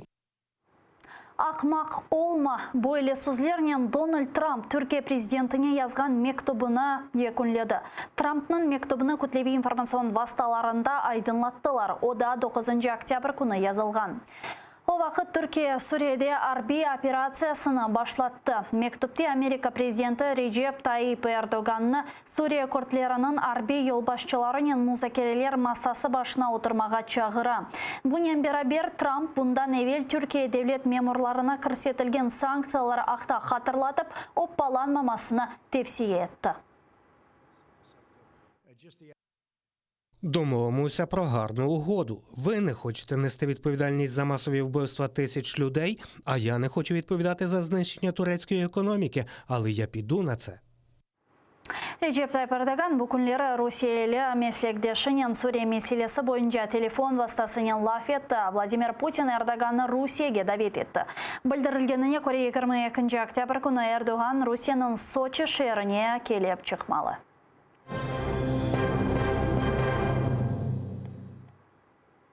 Kanunsuz kesuf, işgal etilgen Yalta yanındaki Kekeneis köyünde kırmızı kitapқа көрсетілген 15 terekni belli olmagan şahıslar kesti. Fıstık teregine fistashka tupolisna dep aytalar. Kırımda o ahirdan başlap Koktebelge kadar osi.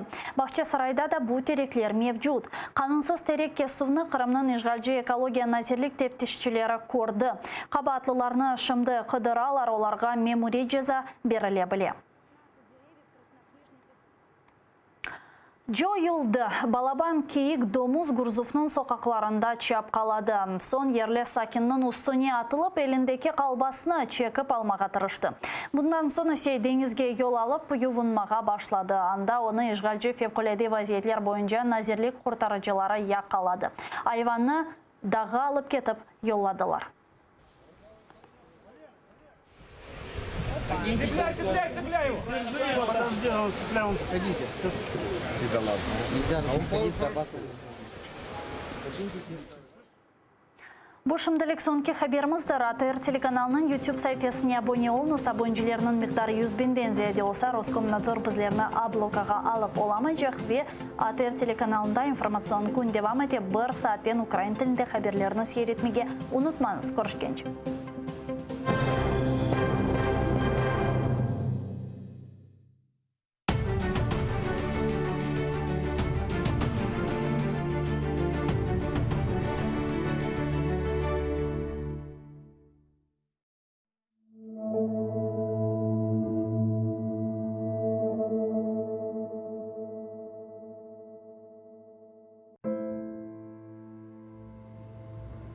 Meni kim qorchalar ekan bu dunyoda?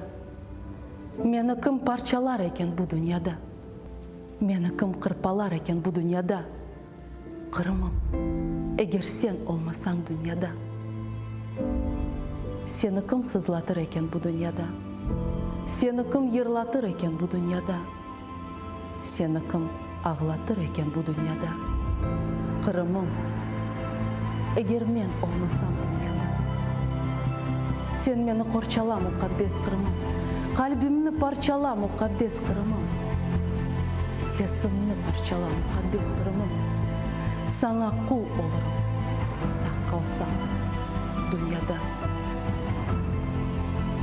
Yurtuna qul olmak baktır bu dünyada.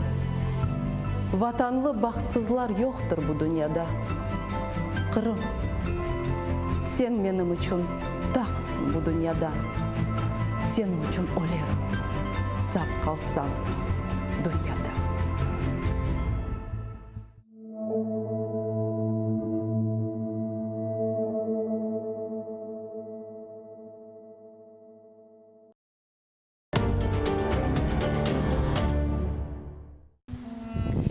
İnsaniyetlik, merhametlik ve açık yürek bugünkü yaşayışımızda en gerekli, lakin ket-kete en rast kelgen tabiat çizgisidir.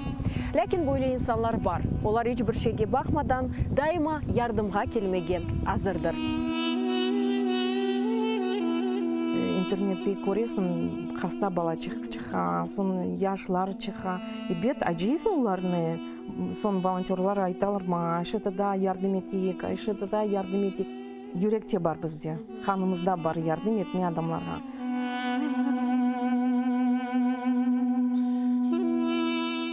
Adamlar bir ketirip o aşlarını olsa, para olsa, bütün yazıp Хоронтаға алып кетейдік. Мелиайып, черепаха насыл? Бабаха. Малина насыл?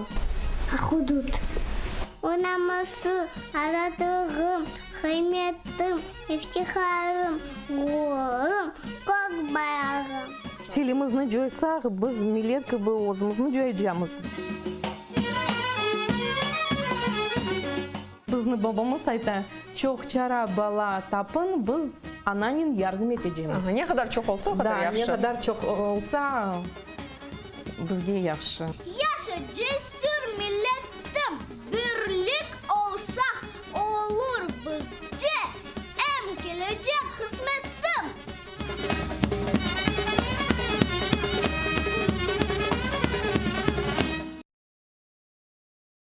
Halkımızın usta çalgıcısı, Kırım'da nam kazangan artist,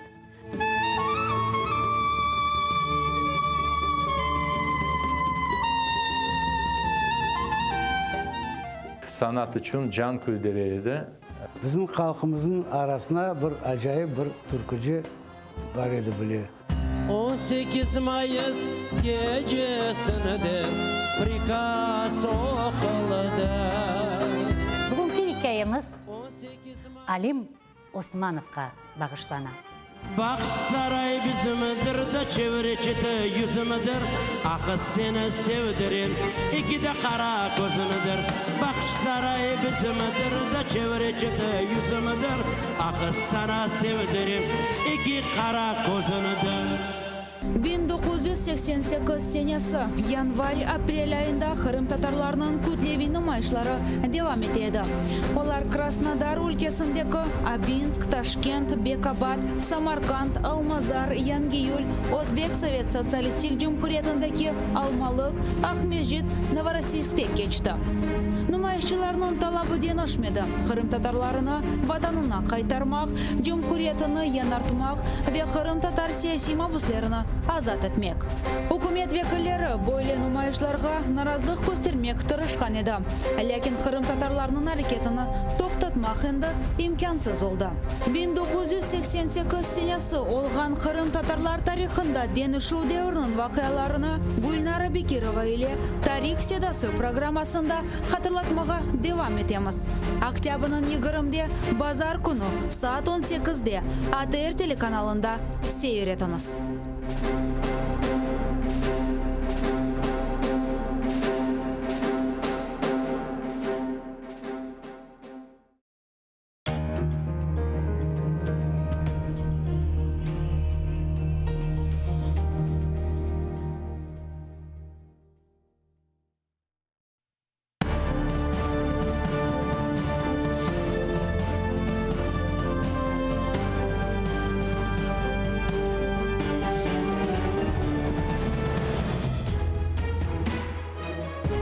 Ефір «АТР» триває. Я Катерина Вишневська. І найближчу годину говоритимемо наживо про найцікавіші та найактуальніші події в Україні та світі разом із найкращими експертами. Тож робіть АТР гучніше, бо нам є про що розповісти. Рада працює, скоротила суддів, каратиме прогульників і ділить державні гроші. Реакція нардепів неоднозначна. Кремль наразився на несподіванку. Україна висунула умови щодо виконання мінських угод. Російський пропагандист вільно прогулявся Києвом. Куди дивиться СБУ? Вітаю всіх, хто долучився до прямого ефіру телеканалу АТР. Катерина Вишневська разом із вами до 18-ї години задля обговорення найактуальніших тем. Я вітаю нашого гостя Дмитро Васильєв, політичний консультант. Добрий день. Доброго дня. У Верховній Раді зараз проходять засідання комітетів, і на одному з них, а саме на бюджетному, перебуває наша кореспондентка Мілена Амендій. Вона зараз з нами на прямому зв'язку. Мілено, вітаю. Які у тебе новини? Салям алейкум, Катерина. Отже, доки в інших комітетах гарячі обговорення, у комітеті з питань бюджету взагалі нічого. Справа в тому, що обговорюються питання бюджету, але у робочій групі. І саме через це початок був назначений на 15-ту годину, але через те, що затяглося засідання робочої групи, і досі нічого немає. Ми спитали у Володимира Цабаля, це голова комітету, каже, плюс-мінус розпочнеться засідання комітету через годинку. Отже, що повинні взагалі сьогодні розглянути? В першу чергу, це, звісно ж, підготовлений Кабінетом міністрів проєкт Державного бюджету України на 2020 рік, а також проєкт закону про внесення змін до Бюджетного кодексу України. І наразі це всі новини. Ми чекаємо на початок засідання комітету. Катерина. Дякую, Мілено. Мілена Амендій, наша кореспондентка, була наживо з Верховної Ради. Там зараз тривають засідання комітетів. Пане Дмитре, от бюджетний комітет, так, у п'ятницю має вже бути перше читання. На вашу думку, яким воно буде? Чи знайдеться підтримка у сесійній залі цього проєкту державного кошторису? Державний кошторис буде прийматися більшістю. Очевидно, що голосів за те, щоб проголосувати цей бюджет, буде вже достатньо. Інша справа, які будуть дискусії. Чи дійсно це будуть дуже конструктивні і суттєві дискусії, які будуть збільшувати ті чи інші витрати на найнагальніші потреби держави, урядування держави, соціального захисту і так далі. Чи це буде просто якісь загальні там уточнення, і те, що запропонував прем'єр-міністр в своїй презентації цього бюджету, воно буде прийнято. Загалом бюджет консервативний, там немає нічого такого екстраординарного, він абсолютно реалістичний. Більше того, я думаю, що він достатньо добре вивчений Міжнародним валютним фондом для того, щоб приймати рішення по новій програмі, можливій новій програмі для України. Тому я думаю, що загалом ніяких таких неочікуваностей не має бути. Ну, тим не менш, це лише перше читання, і дуже багато лунало, там, зокрема, від представників тієї ж опозиції, зауважень, нарікань щодо цього бюджету. Народні депутати будуть зараз подавати правки, ну, вже це після першого читання розпочнеться. Як може змінитися проєкт документу, і чи зміниться він?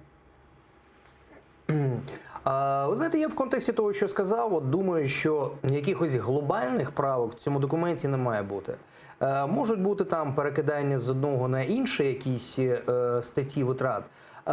Найцікавіше, я думаю, що буде навколо 28 мільярдів, які зафіксовані за РНБО.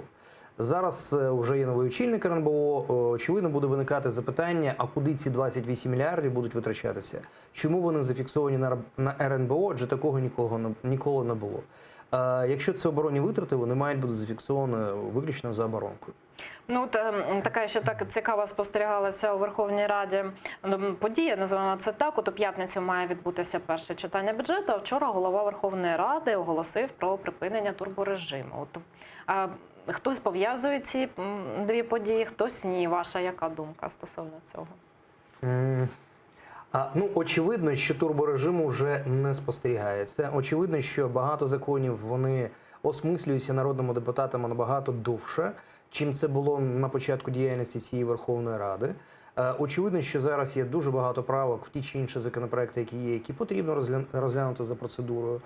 Тому я думаю, що це не тільки від Дмитра Разумкова звучить, від лідера партії «Слуга народу», ну, у всякому разі, лідера Верховної Ради, а і від рядових депутатів від «Слуги народу», які також говорять про те, що турборежим зламався. Ну, поки в бюджетному комітеті деяке затища, то аграрному дуже жвава дискусія. От зараз можемо спостерігати, власне, трансляцію з одного і з іншого комітету. От триває обговорення про продаж землі. Поки народні депутати дискутують, давайте зараз послухаємо, що сказав народний депутат Сергій Соболєв і від чого він застерігає. Ви не маєте права, згідно з Конституцією, давати право на продаж земель сільгосппризначення. Читайте Конституцію. Ви не маєте права дозволити іноземцям купувати цю землю. Ви хочете так званий ринок землі для того, щоб в Україні знову був голодомор? Невже не зрозуміло, що фермер, який працює на землі, завжди підтримує село, школу, дитячий садочок? Хто буде підтримувати? Великі агрохолдинги?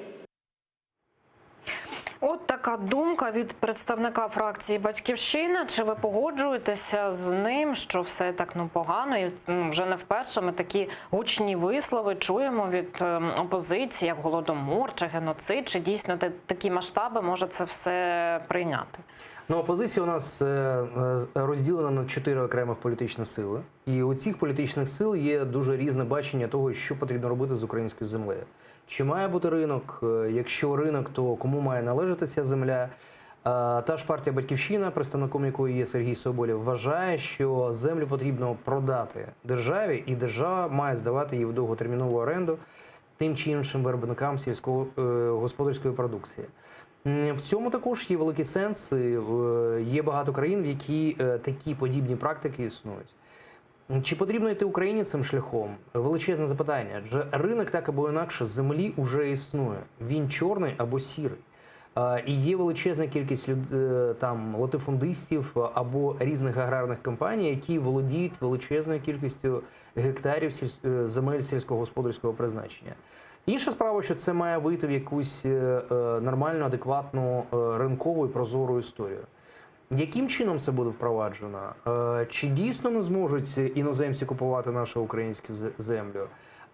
Що буде взагалі з державним кадастром? Чи зареєстрована ця земля адекватно? Чи чітко ми розуміємо межі цих земель? Переб'ю, бо це величезне питання. От зараз з нами наживо Сергій Лабазюк, народний депутат, позафракційний.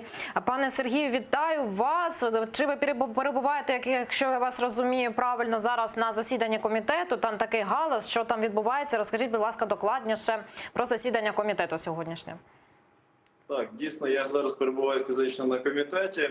Досить непроста зараз атмосфера на комітеті. Сьогодні прийшла велика кількість фермерів, є представники профільних асоціацій аграрних.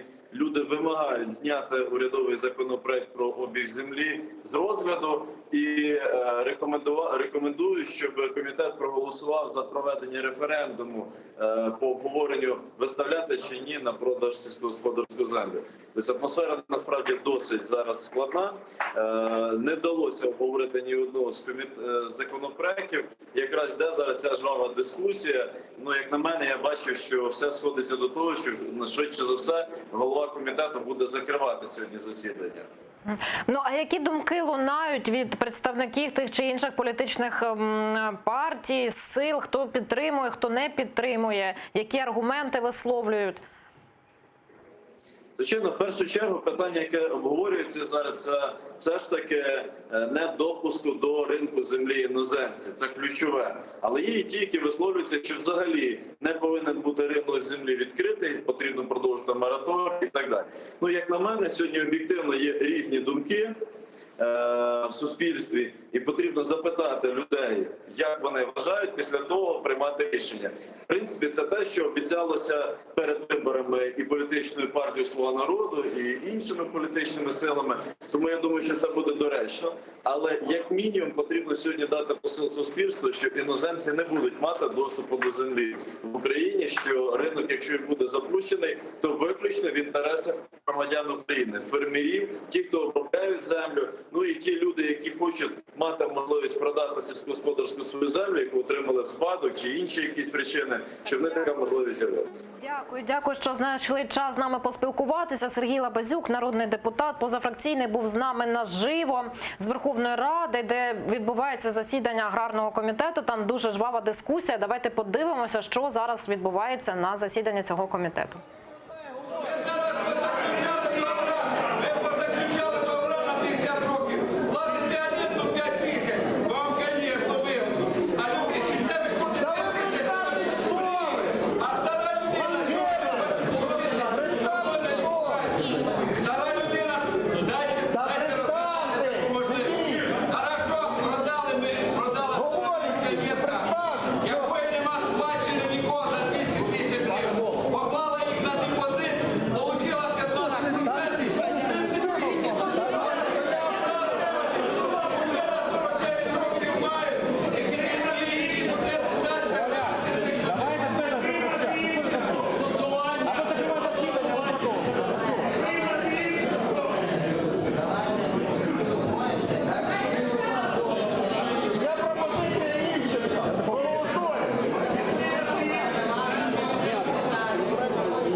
Атмосфера наразі у аграрному комітеті, де відбувається засідання, обговорення ринку землі, впровадження в Україні. Пане Дмитре, от на вашу думку, так і народний депутат теж сказав, що конструктиву немає, і жодного питання порядку денного фактично не було розглянуто. То зараз можна говорити, що тут політика перемагає, і чи що зараз там відбувається, і про що це може свідчити, така сварка навіть? Мабуть, що політика дійсно перемагає, тому що кожна політична сила зараз будуть свої політичні вимоги і свої політичні декларації. Кожна політична сила буде виступати зі своїм баченням, як взагалі до цього питання української землі підходити. Я думаю, що конструктиву навряд чи зараз вже можна буде отримати. Я думаю, що партія «Слуга народу» також буде зараз зважати і на цю історію, яку ми зараз спостерігаємо, те, що відбувається прямо зараз, і на нещодавні опитування, які показують, що більшість населення України не сприймає історію про можливий продаж української землі. Є величезні побоювання, що продадуть цю землю задешево іноземцям, і фактично ми таким чином втратимо суверенітет.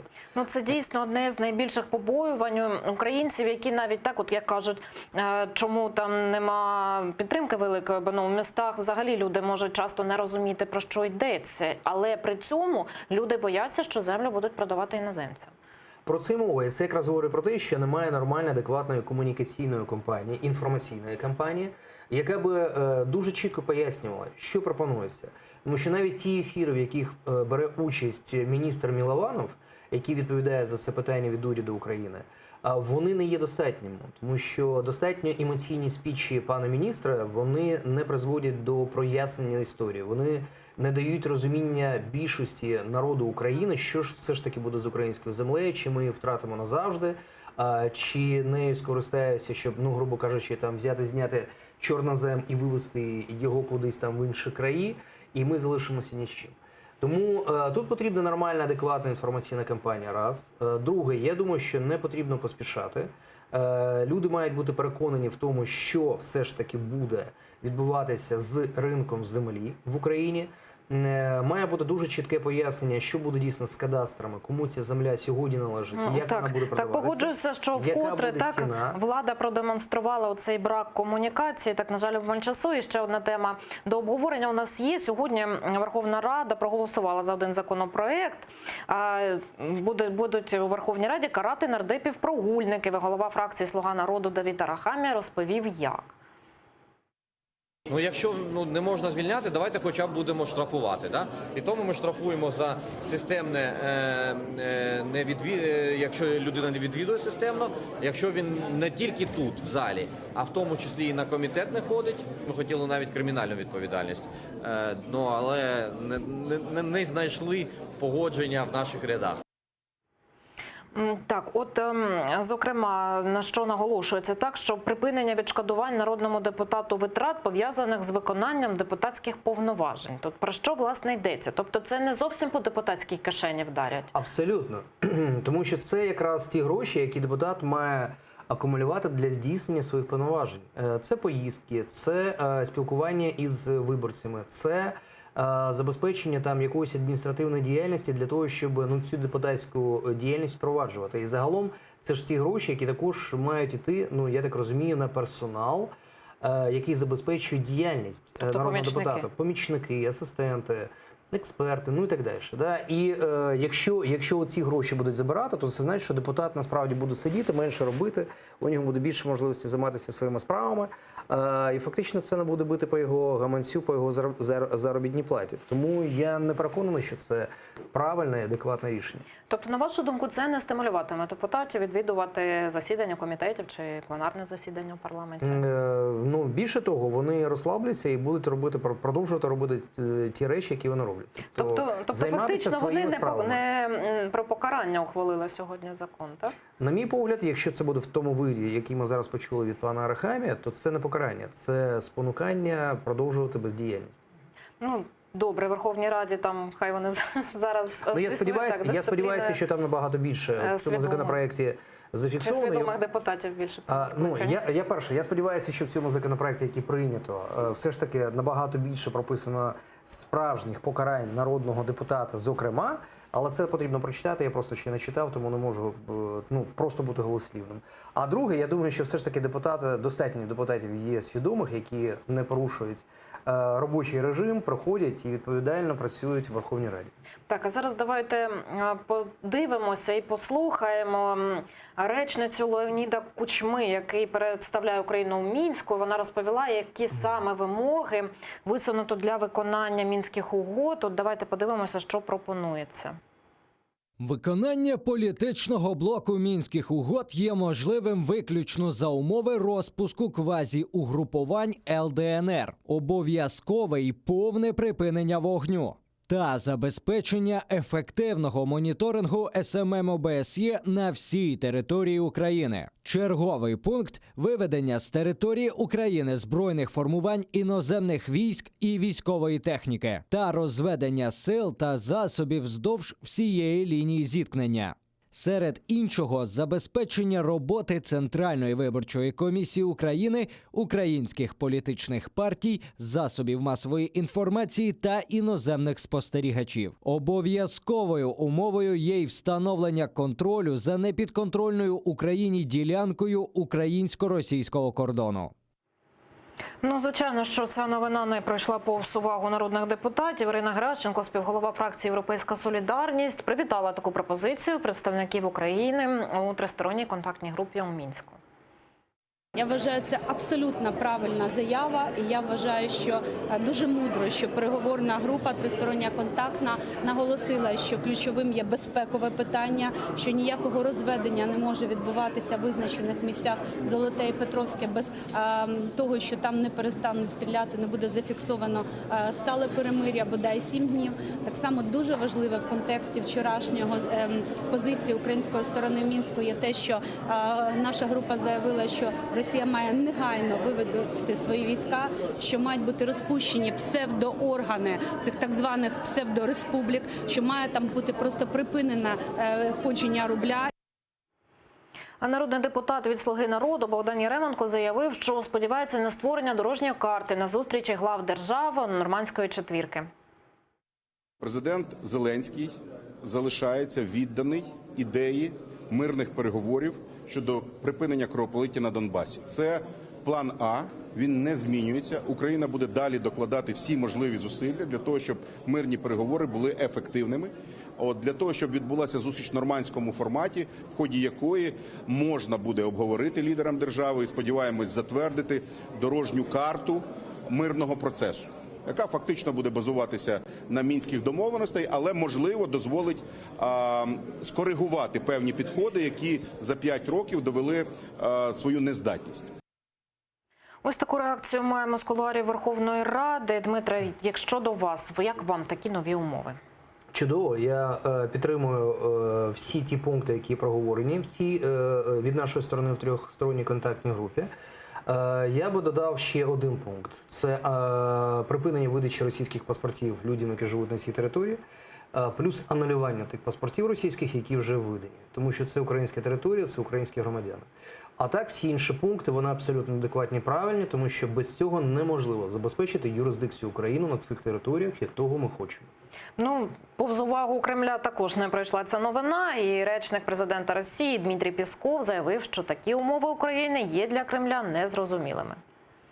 Це знову, як то кажуть, нові вхідні. Походу надходять нові вхідні від української сторони. Тут можна сміливо сказати, що такі нові вхідні вельми несподівані і для Москви, і для Берліна, і для Парижа.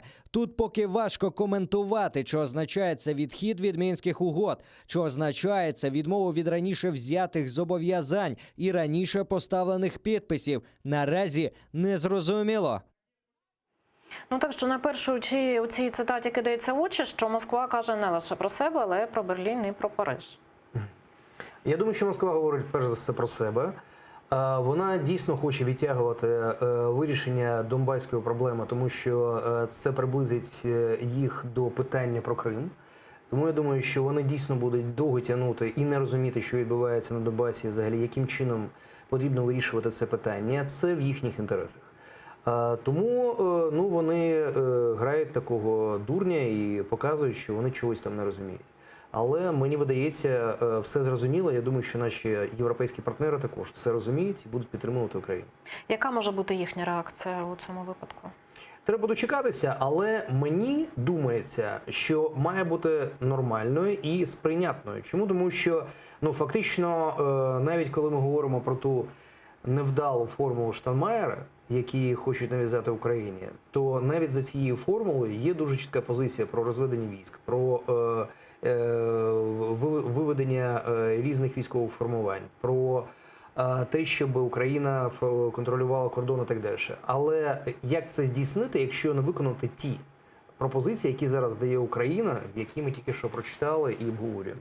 А взагалі вони реалістичні, ці вимоги, умови, чи їх можливо виконати дійсно?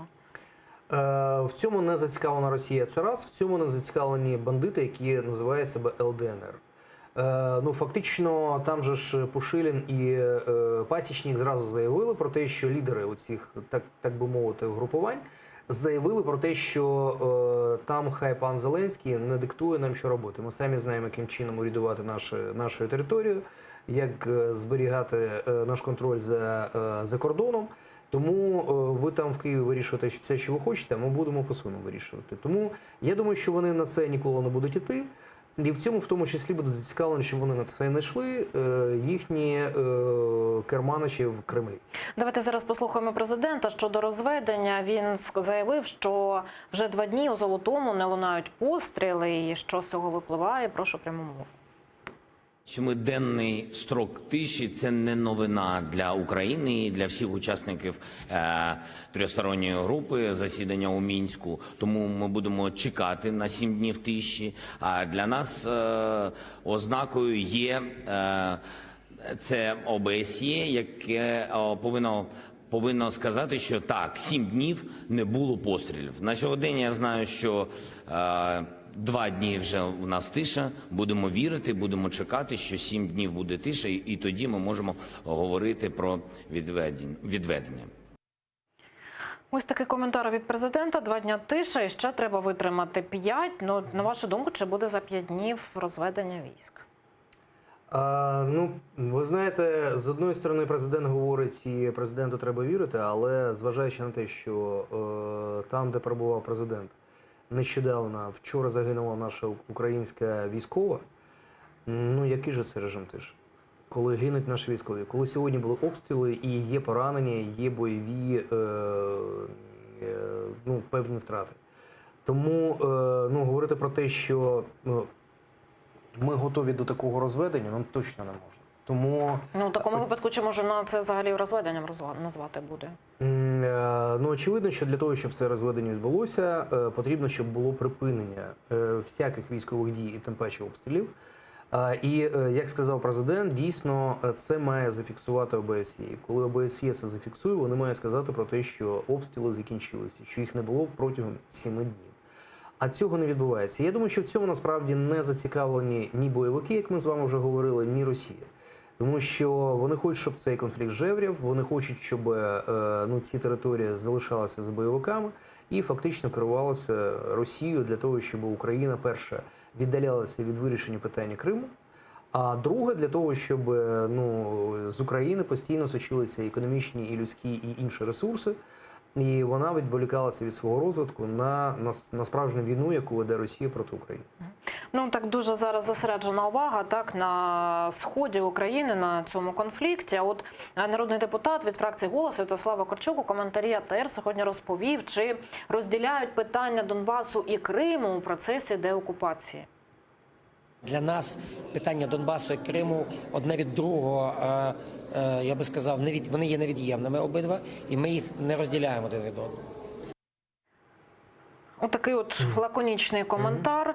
Ну, чи дійсно це відповідає дійсності? Але далі має бути якась пропозиція від партії «Голос». Що вони тоді пропонують? Тому що для всієї України зрозуміло, що ми не можемо, як Україна, розділяти питання Криму і Донбасу, окремих територій Донбасу. Тому що це наші території, які окуповані сьогодні Російською Федерацією. На одній території не йде війна, на іншій території йде війна. Але в цій ситуації, я думаю, що для України сьогодні створюється момент, коли якраз ці два проблемних питання можна об'єднати. Яким чином? Очевидно, що відведення військ не відбудеться. Очевидно, що також є спротив у величезної кількості суспільства щодо формули Штайнмаєра і відведення військ з нашої території на Донбасі. Тому я думаю, що потрібно було б взагалі робити далі, треба запропонувати якусь нову українську формулу Зеленського. І мені видається, що за цією формулою було б логічно признати на законодавчому рівні про те, що ці дві території є тимчасово окуповані Російською Федерацією, і що ми не визнаємо ніяку юрисдикцію Росії над цими територіями, але ми йдемо далі, визнаючи ці території окупованими, і продовжуємо розвивати нашу українську державу, сподіваючись на підтримку наших міжнародних партнерів, західних партнерів, на те, що саме із-за цих територій будуть посилюватися санкції, заходи проти Російської Федерації, аж допоки вона не піде з Криму і з Донбасу. Ну, от у цей переговорний процес, який зараз триває, можна вмонтувати питання Криму? А я про це і говорю. Я про це і говорю, що на цьому етапі ці дві території України, які окуповані Російською Федерацією, потрібно об'єднати в одне законодавство, в одне законодавче рішення, і точно так же через це підійти до наших західних партнерів для того, щоб вони посилювали санкції проти Росії. Ну, от поки ми говоримо, російський пропагандист днями прогулявся по Києву і з трибуни Верховної Ради народний депутат від фракції «Європейська солідарність» Олексій Гончаренко закликав правоохоронців відреагувати на приїзд російського пропагандиста. Йдеться про Бориса Корчевнікова. І в нас тепер Корчевніков – це телеканал «Спас», російський пропагандист, який отримав орден за звільнення Криму від Путіна, ходить по Києву і постить картинки. І все нормально, і ніяка СБУ їм не займається. Це якийсь спас на крові. Якщо б в нас було СБУ справжнє, він би мав зараз свій корпункт в Лук'янівському СІЗО. Але замість цього він постить в Інстаграмі, як він ходить по Києву. Ну, тим часом СБУ вже відреагували і сказали, що треба було попереджати раніше. Давайте послухаємо докладніше слова речниці Служби безпеки України Олени Гетлянської. Їх тисячі, їх сотні, усіх не відслідкуєш. Тому ми завжди просимо журналістів нам допомагати, звертати увагу. Якби ви нам подзвонили до того, як переїхав, то, можливо, ми б розглянули його справу і заборонили йому заздалегідь в'їзд. Є коментарі від прикордонників, як пропагандиста пропускали в Україну. Наші інспектора перевіряють наявність документів, які дають дозвіл на перетин кордону, а також керуються базами даних, в тому числі, де знаходиться інформація від інших правоохоронних органів, зокрема, що стосується заборони в'їзду іноземців. Відносно даної особи заборони заборони в'їзду на територію України від інших правоохоронних органів не було. Ну, цей випадок, на жаль, не перший, і я боюся, що не останній. От дійсно, чи є повноваження у наших прикордонників, у наших правоохоронців не пускати таких людей до України?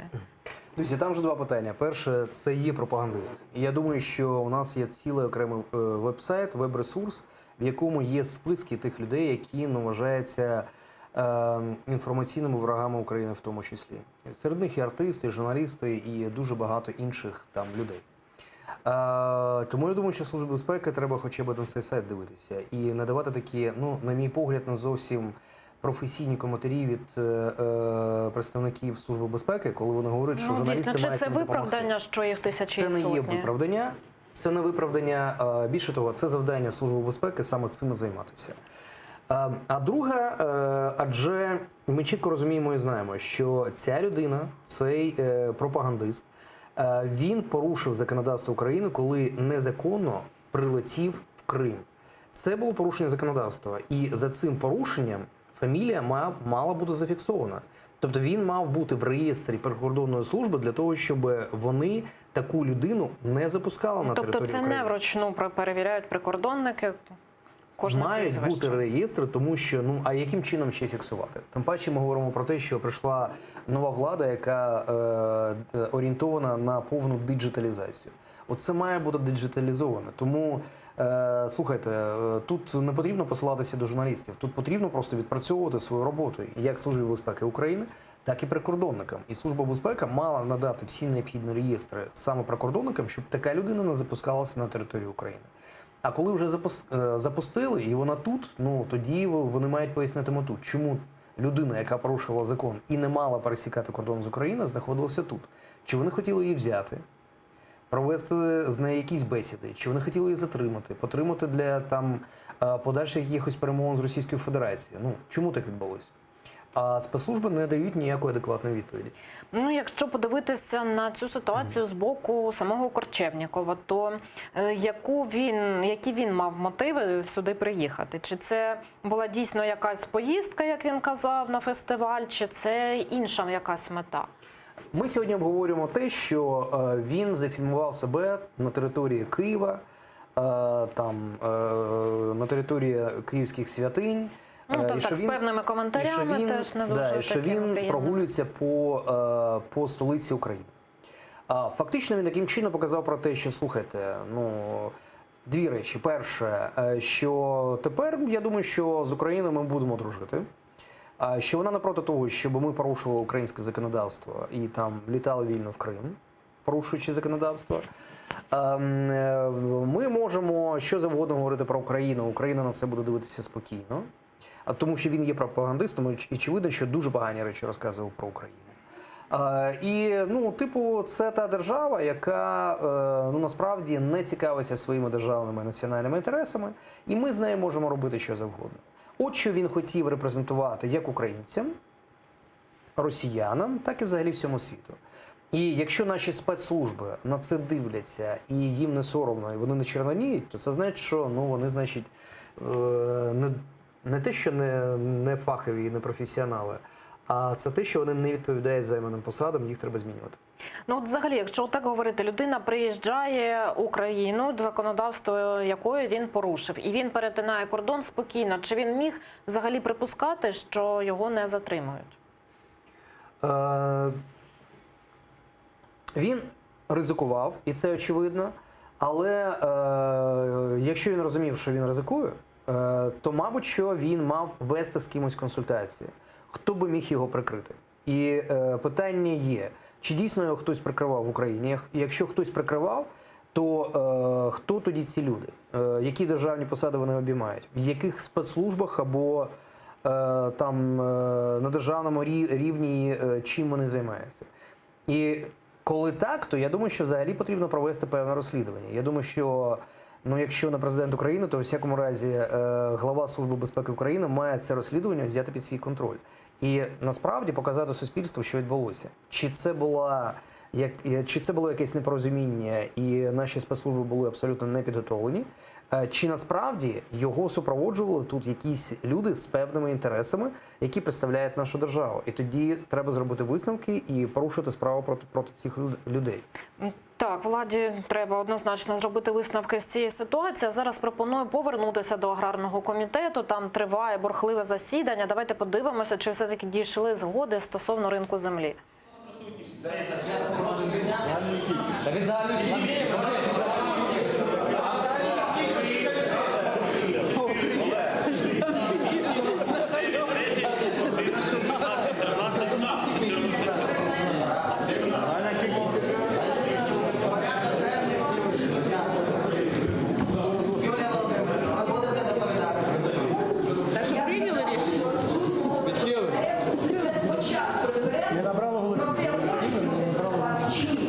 Продовження мораторію, поки буде проведений референдум.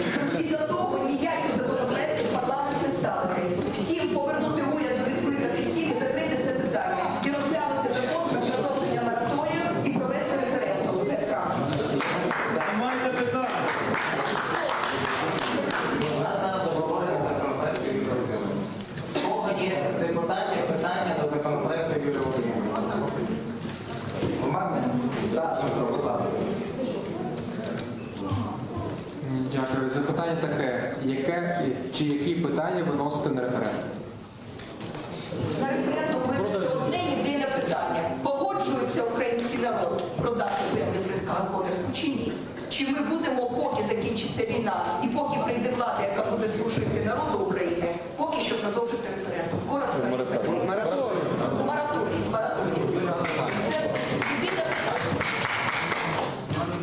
Я вибачаюсь, а питати свого народу чи у власників тих мільйонів?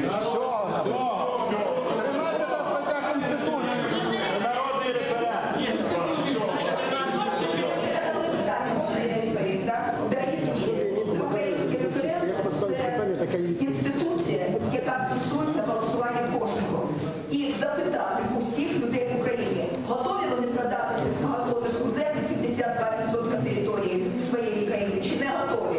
І ви не маєте права без рішення народу приймати подібні рішення. І хочу звернутися до всіх аграріїв, чи взагалі до всіх, хто мене чує. Якщо вони через парламент обманом протягнуть будь-який закон про продаж землі, хоч фізичним, хоч не фізичним особам, вони потім тишком-нишком все це перероблять так, як їм потрібно. Не можна сьогодні дозволяти продаж землі. Тільки мораторій і референдум. Крапка.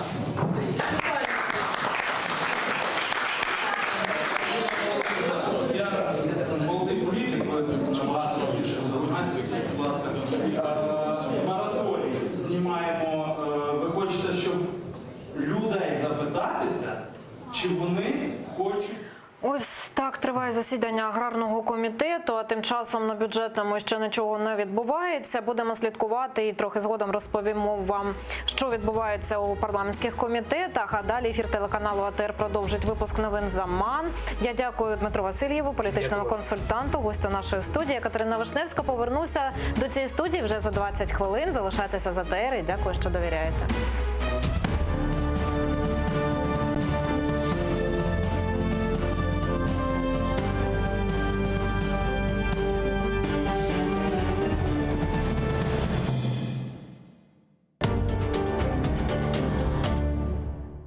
Я воровный не ем. Хумма-хумма, пей воду, хумма-хумма, падай в яму, отдай нам свое мясо, отдай свои кости. Это заклинает тебя Ло, мать матерей красных лисиц. Ты говно полное, что там говоришь. Ну что, дебилы, что ли? То, что я родился в России, да, меня никоим боком не делает россиянином, потому что, не знаю, если бы я родился в конюшне, я же не был бы лошадью, да? Я гражданин страны-агрессора, да?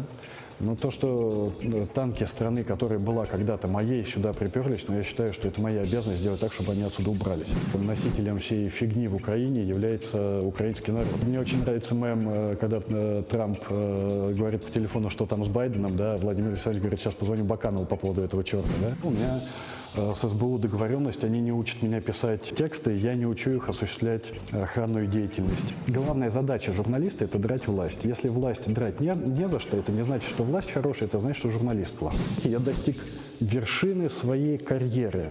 Я научился зарабатывать деньги тем, что, лежа на пузе на диване, пощу постики в Facebook. Мы великие, Крым наш, ура, Россия. Сейчас время не журналистов, сейчас время психиатра. Сегодня у меня в гостях журналист и блогер Аркадий Бабченко.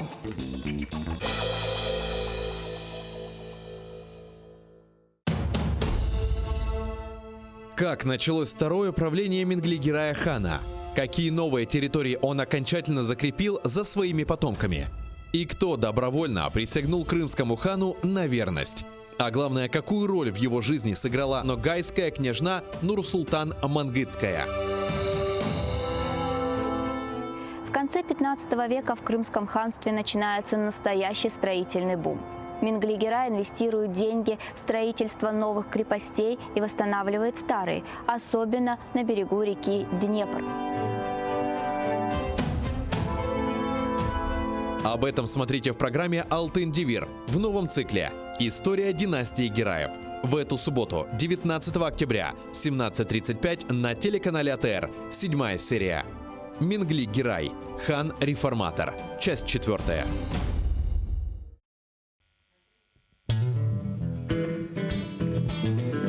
Українська музика багата на колоритні пісні. Знайомство з унікальним гуртом «Сонячна машина», учасники якого є авторами, виконавцями та мультиінструменталістами. Все це ви побачите в ефірі Джангле Студіо на телеканалі АТР вже цієї неділі о 19:30. Yemek isterken tarlalar erekler erekler Layık görsen men yanımda kalayım kalayım Yemek isterken tarlalar erekler erekler Layık görsen men yanımda kalayım kalayım Halkımızın usta çalgıcısı, Kırım'da nam kazangan artist,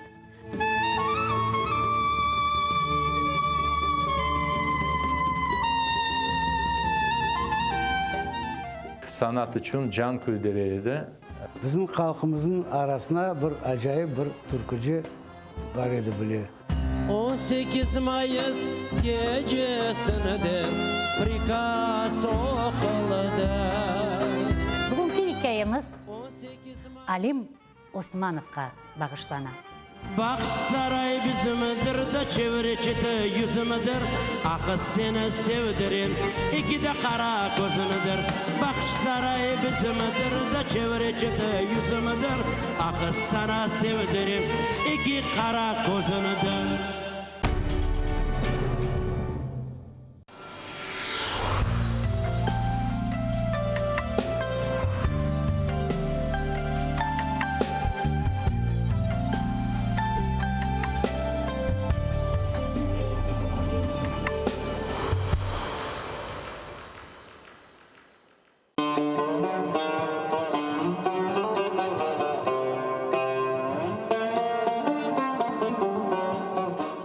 Enfes, Kırım Tatar kahvesi.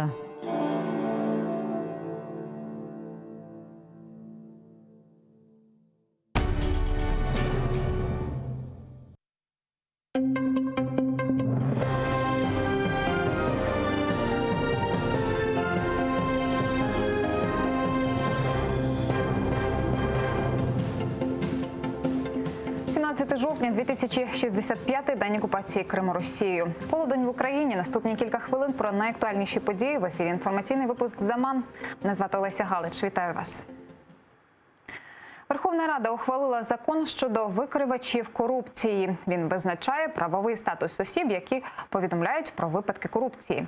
У парламенті працює наш кореспондент Олена Стецюк. Олено, вітаю. Розкажи, як відбувалося голосування і що передбачає ухвалений закон?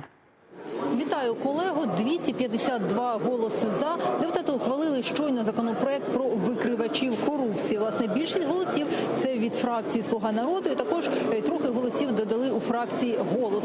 У президентській фракції наголошують, що це виконання однієї з обіцянок Володимира Зеленського. Власне, аргументація цього законопроекту у тому, що нібито правоохоронні органи вже самі не справляються із боротьбою з корупцією, тому, власне, будь-хто може написати так званий донос на корупціонера. Власне, і не просто так, а після рішення суду їм буде винагорода у 10% власне від суми корупційного випадку. Крім того, самих цих викривачів корупції буде охороняти закон. Далі можемо послухати пряму мову представниці профільного комітету від фракції «Слуга народу». Один із основних моментів цього законопроекту є грошова винагорода, якою українська держава буде забезпечувати тих викривачів, які надали важливу інформацію і фактаж для розкриття найбільших корупційних злочинів. Йдеться про злочини від 10 мільйонів гривень і вище.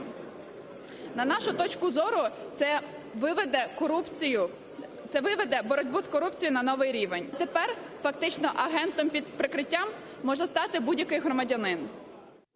Власне, найбільше дискусії у залі викликало те, що цим питанням буде займатися НАЗК – Національна агенція із запобігання корупції. Крім того, опозиції обурені, що цими викривачами корупції можуть бути аноніми. Тобто будь-яка людина може донести власне на свого недруга, кажуть в опозиційних фракціях. Давайте далі послухаємо пряму мову. Тут прописані так звані анонімні викривачі. А оце я не розумію, що хто такі анонімні викривачі? Оце анонімки? Ну тоді це дійсно якийсь 37-й рік. Тобто це, як на мене, перетворить нашу державну владу на якийсь поток анонімок, тому що хтось не сподобався комусь, хтось не дав підвищення, когось неприязнені особисті стосунки, а хтось хоче зайняти місце цієї людини. І оце буде просто поток якогось лайна. Можу додати, що поправки до цього законопроекту розглядали сьогодні понад годину, тобто Верховна Рада потрохи виходить із турборежиму. І не можу не згадати, що буквально щойно спікер Дмитро Разумков оголосив перерву аж на 2 хвилини раніше. Це вся інформація, яку встигаю повідомити у цьому випуску новин. Більше буде вже у наступних. Студія. Дякую, Олена. З нами наживо з будівлі парламенту була кореспондентка ЗМА Олена Стецюк.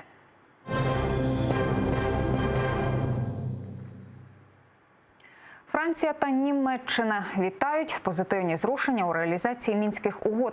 Про це йдеться у спільній заяві за підсумками засідання урядів двох країн. У документі Франція та Німеччина вкотре наголосили, що анексія Криму Росією є незаконною, а продовжувати діалог з Кремлем потрібно згідно з принципами Євросоюзу. Ми вітаємо останні позитивні зрушення в імплементації Мінських угод та сподіваємося на наступну зустріч у нормандському форматі в Парижі, яка повинна досягти прогресу у вирішенні конфлікту на сході України. Ми підкреслюємо нашу позицію, що анексія Криму Росією є незаконною. Ми також підтверджуємо своє зобов'язання продовжувати діалог з Росією на основі загальних принципів Європейського Союзу, включаючи контроль над озброєнням та нерозповсюдженням зброї. Один український воїн загинув минулої доби на Донбасі. Це морський піхотинець, старший матрос Степан Криль. Ще один боєць поранений. 30 разів противник обстрілював позиції Збройних сил, використовував міномети різних калібрів, гранатомети та навіть зенітну установку. А в районі Золотого на Луганщині, де планується показове розведення військ, вдарив із важкої стрілецької зброї. Бої затихли лише із початком нової доби. Цієї ночі обстрілів штаб операції Об'єднаних сил не фіксував. Не будь дурним. Такими словами закінчив лист до президента Туреччини його американський колега. Послання Дональда Трампа опублікували ЗМІ. Воно датоване 9 жовтня. В цей день Туреччина почала військову операцію в Сирії. В листі президент США закликав Реджепа Таїпа Ердогана сісти за стіл переговорів з військовим керівництвом сирійських курдів. Нагадав про санкції, які вже раніше вводили проти турецьких високопосадовців та порадив, цитую, не вдавати з себе крутого хлопця. Домовимося про гарну угоду. Ви не хочете нести відповідальність за масові вбивства тисяч людей, а я не хочу відповідати за знищення турецької економіки, але я піду на це. Тим часом Реджеп Таїп Ердоган провів телефонні переговори з президентом Росії щодо ситуації у Сирії. Володимир Путін запросив турецького колегу до Росії. Зустріч запланована на 22 жовтня у Сочі. Щонайменше 35 людей загинули в жахливій аварії в Саудівській Аравії. Всі вони паломники, які прямували до місця поховання пророка Мухаммеда в провінції Медіна. Автобус із мандрівниками зіштовхнувся з вантажівкою, транспорт загорівся. Серед пасажирів були громадяни арабських та азіатських країн. Агентства передають лише про 4 врятованих. Зараз вони у лікарні.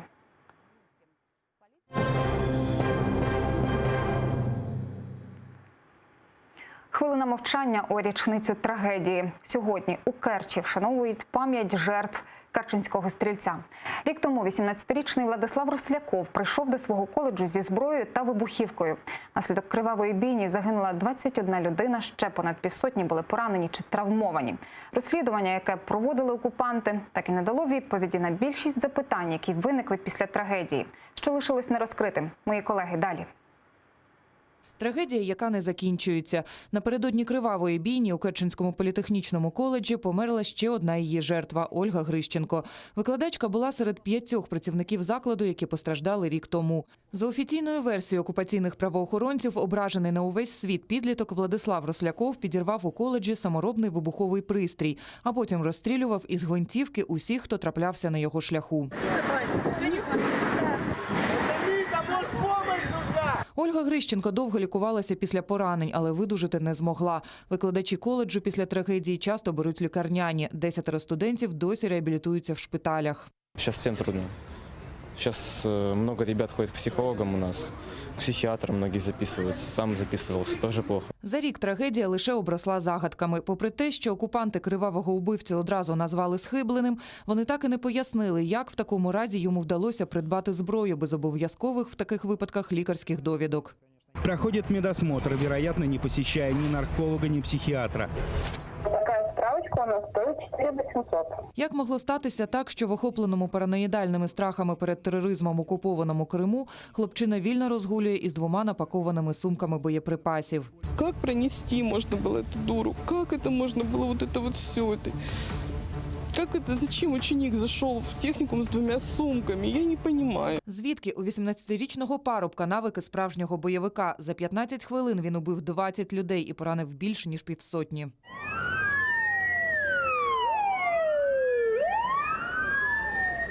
І чому озброєний до зубів і здичавілий від крові убивця навіть не намагався оборонятися від правоохоронців, а просто застрелив себе? В окупованому Криму справу швидко перекваліфікували із теракту на убивство 2 і більше людей. Агресію підлітка пояснили байдужістю оточуючих і знайшли американський слід. Рослякова, мовляв, підлітки принижували, бо він не міг дозволити собі купити модного заокеанського одягу. Прокуратура Автономної Республіки Крим також відкрила справу про теракт. Однак зі зрозумілих причин якісного розслідування провести не вдалося.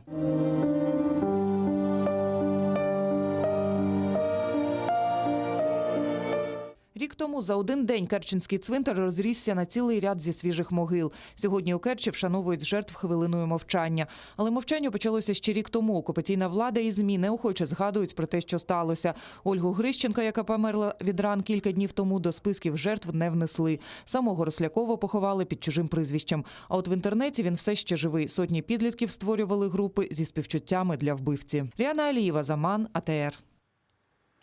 Одиночна камера, в якій постійно прориває каналізацію. В таких умовах вже місяць утримують фігуранта так званої справи про тероризм Сервера Мустафаєва. Про це розповіла його адвокат Ліля Гамеджі. До етапування в Ростов-на-Дону Сервера Мустафаєва транзитом утримують у Краснодарському СІЗО номер 1. Бранець перебуває у повній ізоляції, йому не передають листи та газети. Нагадаю, Сервера Мустафаєва затримали в травні 2018-го. Йому закидають участь у забороненій в Росії організації Хізбут Тахрір. Через день то сооружение, которое должно именоваться санузлом, оно извергалось фонтаном фекалий в камеру. И эти фекалии растекались по полу, во дворе следственного изолятора. Скапливается гора пищевых отходов. И тот гнилостный запах, который исходит от этой горы, он постоянно подвергается в камеру. Каждый день отключали подачу воды, через день давали свинину. Естественно, и серверы, все остальные фигуранты этого дела отказывались от этой еды. Перший повний інформаційний збірник про порушення прав людини в окупованому Криму підготувала прокуратура Автономної Республіки Крим. У ньому систематизована та відтворена хронологія подій, що призвели до окупації півострова. Зазначені українські та міжнародні документи, які порушила Росія. Також описані факти порушень прав людини окупантами, зокрема облави на будинки кримських татар та незаконні арешти. В збірнику також є перелік правозахисних організацій та пам'ятка, куди звертатися у разі порушення прав окупаційною владою. Збірник доступний на сайті прокуратури Автономної Республіки Крим.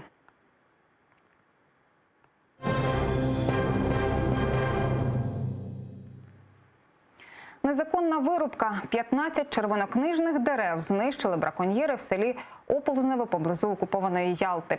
Це фісташка туполиста. В Криму вона росте від Севастополя до Коктебеля, а також в районі Бахчисараю. Незаконну вирубку виявили інспектори окупаційного міністерства екології Криму під час обходу села. Браконьєрів шукають, їм загрожує адміністративна відповідальність. Заблукав. Величезний дикий кабан бігав вулицями Гурзуфа. Напав на перехожого та намагався поцупити у нього ковбасу.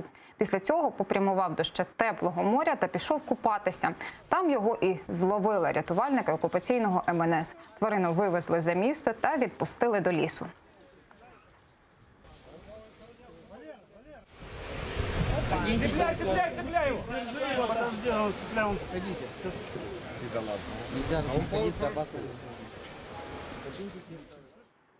Це все, чим встигаю поділитись. Наступний випуск «Заман» з Гульсум Халіловою дивіться о 13:00.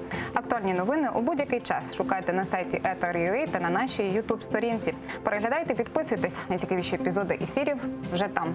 Гарних вам новин і дякую, що обираєте АТР.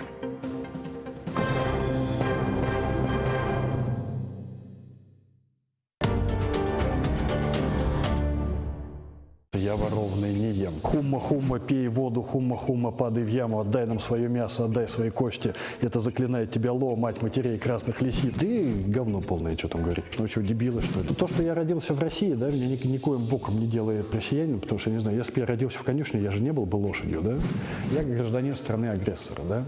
Но то, что танки страны, которая была когда-то моей, сюда приперлись, но я считаю, что это моя обязанность сделать так, чтобы они отсюда убрались. Носителем всей фигни в Украине является украинский народ. Мне очень нравится мем, когда Трамп говорит по телефону, что там с Байденом, да, Владимир Александрович говорит, сейчас позвоню Баканову по поводу этого черта, да. У меня с СБУ договоренность, они не учат меня писать тексты, я не учу их осуществлять охранную деятельность. Главная задача журналиста – это драть власть. Если власть драть не за что, это не значит, что власть хорошая, это значит, что журналист плохой. Я достиг вершины своей карьеры. Я научился зарабатывать деньги тем, что, лежа на пузе на диване, пощу постики в Facebook. Мы великие, Крым наш, ура, Россия. Сейчас время не журналистов, сейчас время психиатров. Сегодня у меня в гостях журналист и блогер Аркадий Бабченко.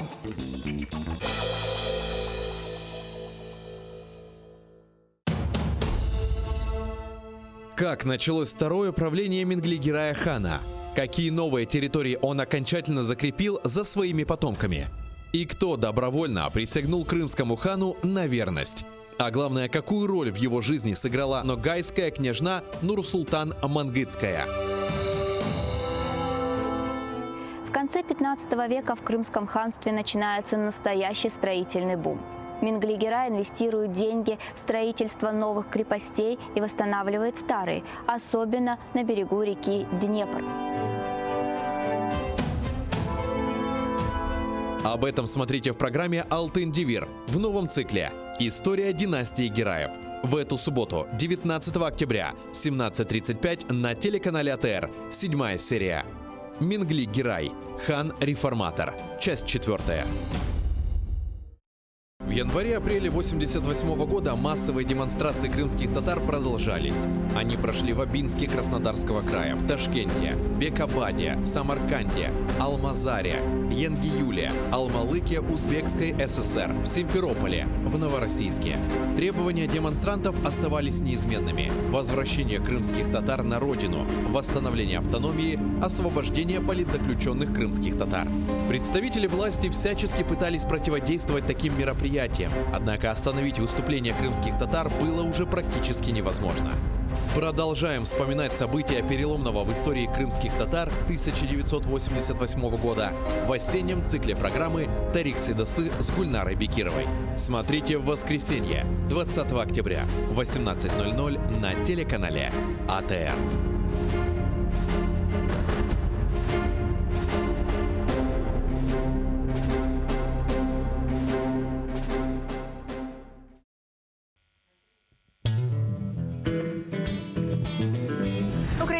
музика багата на колоритні пісні. Знайомство з унікальним гуртом «Сонячна машина», учасники якого є авторами, виконавцями та мультиінструменталістами. Все це ви побачите в ефірі Jungle Studio на телеканалі АТР вже цієї неділі о 19:30. Yemek isterken tarlalar erekler erekler. Layık görsen men yanımda kalayım kalayım. Yemek isterken tarlalar erekler erekler. Layık görsen men yanımda kalayım kalayım.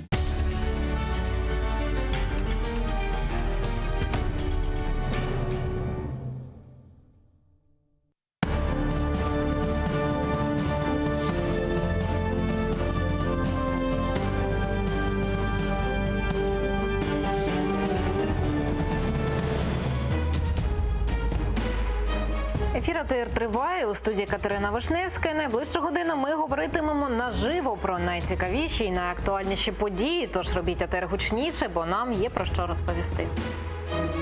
Рада працює, скоротила суддів, каратиме прогульників і ділить державні гроші. Реакція нардепів неоднозначна. Кремль наразився на несподіванку. Україна висунула умови щодо виконання мінських угод. Російський пропагандист вільно прогулявся Києвом. Куди дивиться СБУ? Вітаю всіх, хто долучився до прямого ефіру телеканалу АТР. Катерина Вишневська разом із вами до 18-ї години задля обговорення найактуальніших тем. Я вітаю нашого гостя Сергій Бережной, політичний оглядач інформагенції Ліга Бізнес-Інформ. Добрий вечір. Триває засідання комітетів у Верховній Раді України, і наша кореспондентка Мілена Аметій зараз перебуває у бюджетному комітеті. Вона зараз з нами наживо. Мілено, вітаю тебе. Розкажи, будь ласка, що відбувається зараз у бюджетному комітеті? Катерина, салям алейкум. Бачиш, я вже включаюся сидячи. От таблички сьогодні підготували для того, аби зібрався нарешті комітет з державного бюджету. Але на ці місця ніхто сьогодні так і не сів. І розкажу чому. Засідання повинно було розпочатися о 15-й годині. Та через те, що робочі групи занадто багато обговорень вели, воно не розпочалося ані о 15-й, ані о 16-й і навіть не розпочалося о 17-й годині. Тож за 2 години нічого так і не сталося засідання. Я попрошу зараз оператора показати журналістів, які вже більше 2 годин чекають на початок засідання. Сьогодні повинні були розглядати законопроект підготувати законопроект до першого читання щодо державного бюджету, а також проект щодо змін до бюджетного кодексу. До нас вийшли буквально 10 хвилин тому і сказали, що засідання переноситься. І, можливо, це пов'язано з тим, що з конференц-зали чутно гуркіт посуду і такий запах салату. Там веселяться, мабуть, депутати, їх усіх туди запросили. Ну, а за словами секретаря комітету Цабаля Володимира, це депутат від «Голосу», секретаріат працює. Тож, отакі от новини. Наскільки перенесли засідання, наразі невідомо, нам точних даних не дають. От такі от справи. Так, дякую, Мілена. Мілена Амедій, наша кореспондентка, була наживо з бюджетного комітету, де більш ніж на 2 години затримується початок засідання. Ну, гроші, мабуть, люблять тишу. Так, пане Сергію, дійсно, має у п'ятницю відбутися перше читання проєкту державного бюджету на 2020 рік. І тут ми бачимо, що засідання бюджету, яке мало підготувати цей документ, воно все не відбувається і не відбувається. От ваші думки. Мы сейчас немножко в лучшей ситуации, чем в большинство предыдущих лет, когда бюджет рассматривался, принимался в ночь под Рождество. Маємо час, можемо так что до Рождества еще времени недостаточно, и можем немножечко... Депутаты, видимо, решили, что они могут расслабиться. Но вообще-то проект бюджета подается в Верховную Раду правительством 1 апреля по закону. Этого у нас не происходило в последние годы никогда, насколько я помню. И то, что это происходит вот сейчас, ну да, это, конечно, отступление от закона и от порядка. Ну, мы должны научиться, наконец, соблюдать те законы, которые сами же и принимаем. Пускай они работают. Ну, тим не менш, робоча група, певно, засідає, але журналісти, як ми бачили, доступу туди не мають. Про що це може свідчити і що може на цій робочій групі обговорюватися? Там могут обговариваться, например, закрытые части бюджета. Туда, естественно, никто, не имеющий доступа к государственной тайне, допущен быть не может. Я небольшой специалист по бюджету, поэтому, по-моему, там были закрыты военные части и какие-то еще. Может быть, там как раз это и происходит. А может быть, там просто действительно банкет. Не для всех. Ну, рано или поздно мы это узнаем. Так, ну сьогодні не лише бюджетний комітет збирався, вже закінчилося засідання аграрного комітету, там було дуже жваве обговорення, навіть сварка. От, ось це все стосується, звичайно ж, відкриття ринку землі. Давайте зараз послухаємо народного депутата від фракції «Батьківщина» Сергія Соболєва, який закликав не продавати землю. Ви не маєте права, згідно з Конституцією, давати право на продаж земель сільгосппризначення. Читайте Конституцію. Ви не маєте права дозволити іноземцям купувати цю землю. Ви хочете так званий ринок землі для того, щоб в Україні знову був голодомор? Невже не зрозуміло, що фермер, який працює на землі, завжди підтримує село, школу, дитячий садочок? Хто буде підтримувати? Великі агрохолдинги? Так, це була думка народного депутата від фракції «Батьківщина» Сергія Соболя. От народний депутат позафракційний Сергій Лабазюк перебував безпосередньо на цьому засіданні. Давайте послухаємо, що він нам звідти розповів. Є представники профільних асоціацій аграрних. Люди вимагають зняти урядовий законопроект про обіг землі з розгляду і рекомендують, щоб комітет проголосував за проведення референдуму по обговоренню, виставляти чи ні на продаж сільськогосподарську землю. Тобто атмосфера насправді досить зараз складна. Не вдалося обговорити ні одного з законопроєктів. Якраз йде зараз ця жвава дискусія. Ну, як на мене, я бачу, що все сходиться до того, що швидше за все голова комітету буде закривати сьогодні засідання. Ну, власне, зараз вже можемо констатувати, що так і сталося. Дійсно, було закрите засідання і конструктиву ніякого не було, рішення ніякого ухвалено теж не було. Натомість ми бачили таку дискусію дуже жваву, і обговорення, і сварки. А що, на вашу думку, чому так відбулося? Чи дійсно така зараз напружена ситуация навколо цього рынка земли? Я считаю, что наши политики и «Батьківщина», и многие другие, они попали в собственную ловушку с этой историей, потому что они в течение очень долгого времени протестовали против снятия моратория на продажу сельхозземель. И теперь просто не могут из этой позиции выйти, хотя уже давно пора. На самом деле, я не очень понимаю, против чего они протестуют. И за все годы, пока я читаю об открытии рынка и снятии моратория, я так и не понял. Потому что частная собственность на землю, включая право ее продажи, была внесена в земельный кодекс еще в конце 90-х годов. Закреплено было. И этот кодекс действует, его никто не предлагает пересматривать. Мораторий же был наложен на продажу именно сельхозземель только до того момента, пока Верховная Рада не примет закон об обороте сельхозземель. И она его не может принять уже 20 лет. И только поэтому сейчас у нас нет свободной продажи сельхозземель. Только потому, что Рада не может принять документ, который она сочтет профессиональным, или который будет соответствовать ожиданиям нынешнего момента или стратегическим интересам Украины. Они не в состоянии это сделать. Это не в состоянии был сделать предыдущий созыв, и, судя по тому, что мы наблюдаем, это не в состоянии сделать и нынешний созыв. Несмотря на то, что президент, в общем, насколько я помню, он поставил задачу открыть рынок земли. Потому что это логично, это требует на самом деле и агросектор уже очень давно требует.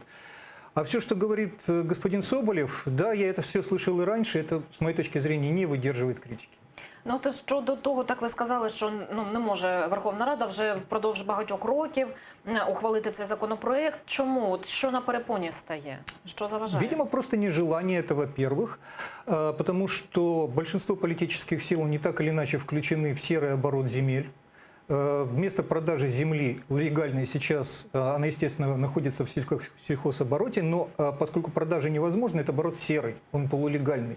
И там огромные теневые доходы, которые у людей, контролирующих этот рынок.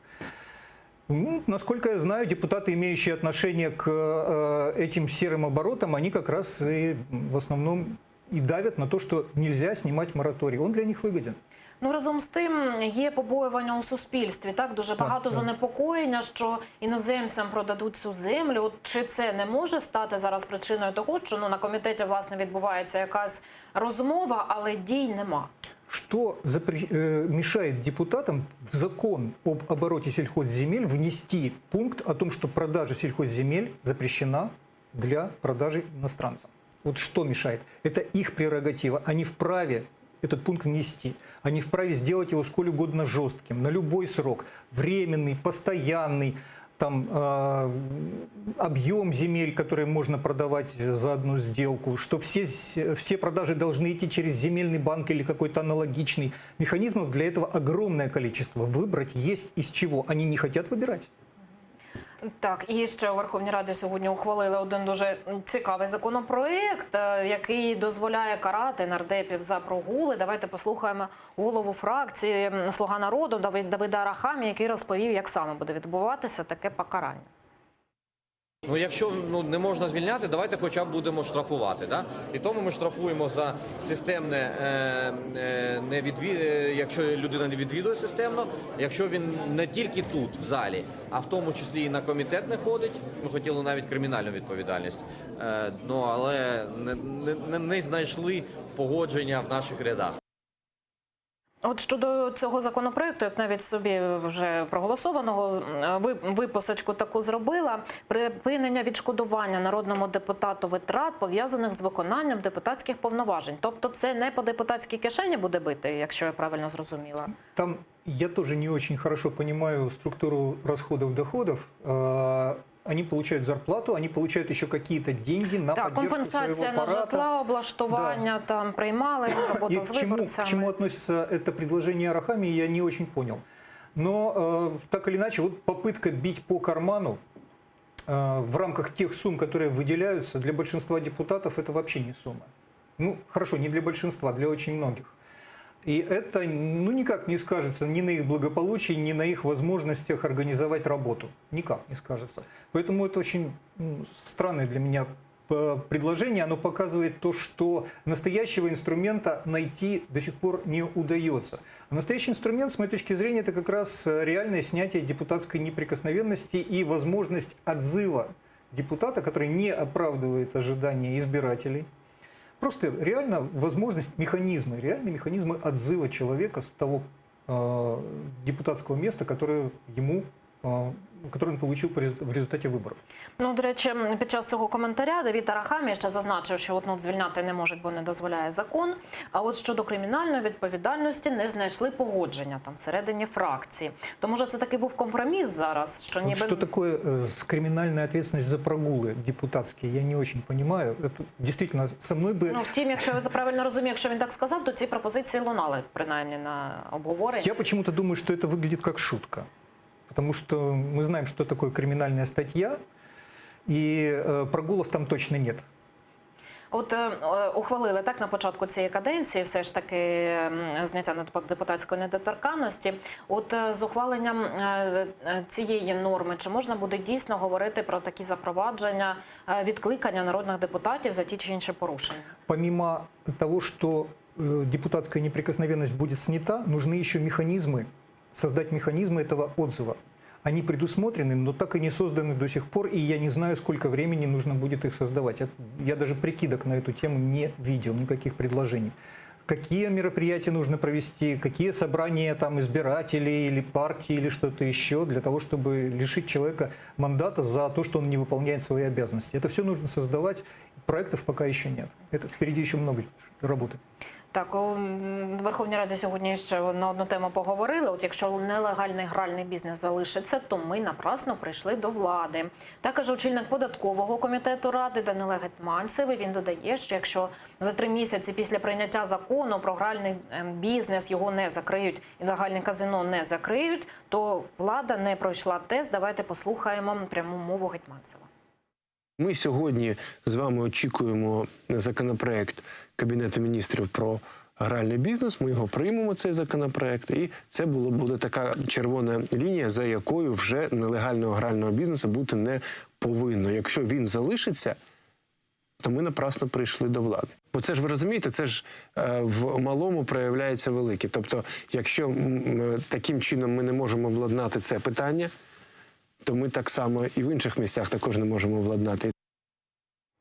От щодо грального бізнесу, як, на вашу думку, тут піде процес, і чи зможе тут влада дійсно щось вирішити? Ну, мировой опыт показывает, что игральный бизнес обычно находит способы остаться частично легальным, частично нелегальным, потому что даже в странах с развитой демократией, с развитой юридической системой, они находят возможности. Будет у нас этот закон полностью запрещать игральный бизнес, его не удастся уничтожить, он идет в подполье, это понятно. Если он будет частично легализован или там полностью легализован, то проблема решится. И при полностью легализован проблема решится сама собой. Идешь, играешь и организуешь, что хочешь, тебе это все просто вот регистрируется, и никаких за это последствий нет. А частичная легализация, но всегда будут какие-то теневые схемы. И вот идея о том, что если этот законопроект не будет работать, значит, они напрасно пришли к власти, это хорошая мысль, надо ее как-нибудь в них укрепить. Ну, до речі, так, про який тест він говорить і чому це так важливо саме оце закриття нелегальних казино? Ну, потому что понятно всем, что только принятие законов само по себе, оно ничего не решает. Нужно, опять же, эти законы воплотить в жизнь, реализовать. Если нелегальное казино крышует полиция, если их крышует МВД до самого верха, то МВД же не будет с этим бороться. И, пожалуйста, то есть именно эта ситуация у нас до сих пор и наблюдается. Собственно, насколько я понимаю, о легализации игорного бизнеса вспомнили как раз в связи с тем, что Аваков остался министром внутренних дел. И это как-то в связке шло, мне так показалось. И это было что-то вроде условия, что человек останется при власти до тех пор, пока у него бизнес не будет легализован. Так, дякую. З Верховною Радою більш-менш зрозуміло. А давайте зараз подивимося, що сьогодні які новини прийшли з Мінську. Речниця Леоніда Кучми, який представляє Україну в Мінську, розповіла, які саме вимоги висунуто для виконання угод. Давайте подивимося докладніше. Виконання політичного блоку Мінських угод є можливим виключно за умови розпуску квазі-угрупувань ЛДНР, обов'язкове і повне припинення вогню та забезпечення ефективного моніторингу СММ ОБСЄ на всій території України. Черговий пункт – виведення з території України збройних формувань іноземних військ і військової техніки та розведення сил та засобів вздовж всієї лінії зіткнення. Серед іншого, забезпечення роботи Центральної виборчої комісії України, українських політичних партій, засобів масової інформації та іноземних спостерігачів. Обов'язковою умовою є й встановлення контролю за непідконтрольною Україні ділянкою українсько-російського кордону. Ну, такі умови, Сергію, що скажете? Ничего нового, по большому счету, не прозвучало. Все это было сказано вот, в тем самых подписанных условиях формулы Штайнмайера. Там было сказано восстановление действия Конституции Украины на оккупированных территориях. Вот это все, это отлично соответствует вот этой фразе. Восстановление действия Конституции Украины в полном объеме. Это и разоружение незаконных вооруженных формирований, и восстановление государственных структур власти, и контроль над границей, и работа избирательной комиссии, составление списков избирателей и так далее. Это я не очень понимаю, почему конкретизация общего принципа, который был и так понятен, оно вдруг вызвало такое повышенное внимание. Видимо, все думали, что Конституция Украины это нечто такое, чем можно частично пренебречь. Вот здесь играем, здесь не играем, здесь рыбу заворачивали. Но, по-моему, если уж выполнять, так выполняйте. Вот это все очень хорошо туда ложится. Ну, тим не менш, ця новина не пройшла повз увагу народних депутатів України. Сьогодні у кулуарах Ірина Геращенко, співголова фракції «Європейська солідарність», привітала таку позицію представників України у тристоронній контактній групі у Мінську. Я вважаю, це абсолютно правильна заява, і я вважаю, що дуже мудро, що переговорна група тристороння контактна наголосила, що ключовим є безпекове питання, що ніякого розведення не може відбуватися в визначених місцях Золоте і Петровське без того, що там не перестануть стріляти, не буде зафіксовано стале перемир'я, бодай 7 днів. Так само дуже важливе в контексті вчорашнього позиції української сторони в Мінську є те, що наша група заявила, що Росія має негайно вивести свої війська, що мають бути розпущені псевдооргани цих так званих псевдореспублік, що має там бути просто припинене входження рубля. А народний депутат від «Слуги народу» Богдан Яременко заявив, що сподівається на створення дорожньої карти під час зустрічі глав держав у нормандському форматі. Зеленський залишається відданий ідеї мирних переговорів щодо припинення кровопролиття на Донбасі. Це план А, він не змінюється. Україна буде далі докладати всі можливі зусилля для того, щоб мирні переговори були ефективними. Для того, щоб відбулася зустріч в нормандському форматі, в ході якої можна буде обговорити лідерам держави і, сподіваємось, затвердити дорожню карту мирного процесу, яка фактично буде базуватися на мінських домовленостей, але, можливо, дозволить скоригувати певні підходи, які за 5 років довели свою нездатність. Ось такі коментарі пролунали від народних депутатів. Які ми можемо висновки зробити з того, що сказано? Чи можна зараз говорити, як розвиватимуться події, як може там Україна якісь пропозиції висувати? У меня сценарий не просматривается дальше нормандской встречи. Потому что понятно, что вот те инициативы, которые мы выдвигаем, Россия будет блокировать со своей стороны. Она будет препятствовать даже разведению, она сейчас препятствует разведению. Мы знаем, что в Золотом только 2 дня, как прекратились обстрелы 2 дня. А до этого они продолжались, и, естественно, ни о каком разведении при этом речи быть не могло. Но если мы выйдем на нормандский формат с пакетом таких предложений, которые мы можем их обеспечить со своей стороны, но мы не способны это сделать одни без согласия России, получится, что единственным способом прогресса в переговорах будет давление Европы на Россию. И, в общем-то, мне кажется, что это главная цель, чего хочет добиться наш дипломатический блок. От зараз давайте послухаємо, як відреагували у Кремлі на цю заяву, а саме послухаємо речника президента Росії Дмитрія Пєскова. Це знову, як то кажуть, нові вхідні. Походу надходять нові вхідні від української сторони. Тут можна сміливо сказати, що такі нові вхідні вельми несподівані і для Москви, і для Берліна, і для Парижа. Тут поки важко коментувати, що означає це відхід від Мінських угод, що означає це відмову від раніше взятих зобов'язань і раніше поставлених підписів. Наразі не зрозуміло. Ну, на вашу думку, чи дійсно вони не зрозуміли? Ну, как говорил в такой ситуации, в сходной ситуации персонаж Паратова в «Бесприданнице», так научитесь сначала понимать. Потому что все было сказано, и, как я уже говорил, просто вот в этом подписанном, в том числе и России, письме Сайдику, где говорилось полное восстановление действия Конституции Украины. Ничего нового не прозвучало. И то, что в России, во власти около Путина не поняли, что они подписали и с чем они согласились. Точнее, они поняли, но они трактовали это совершенно по-другому. Причем удивительно, что вот Песков говорит за Париж, за Берлин, так, как будто он контролирует точки зрения, которые будут высказывать власти Германии и Франции. Это очень интересный момент. Я думаю, что и Макрону, и Меркель нужно очень-очень поинтересоваться, на каком, собственно, основании пресс-секретарь президента России произносит вот такие вот, высказывает такие точки зрения. Ну, взагалі, якщо говорити так про цю заяву, чи це може свідчити про те, що Росія не те, що вона зрозуміла, що вона не сприймає нічого, окрім того, що хоче сприймати, скажімо?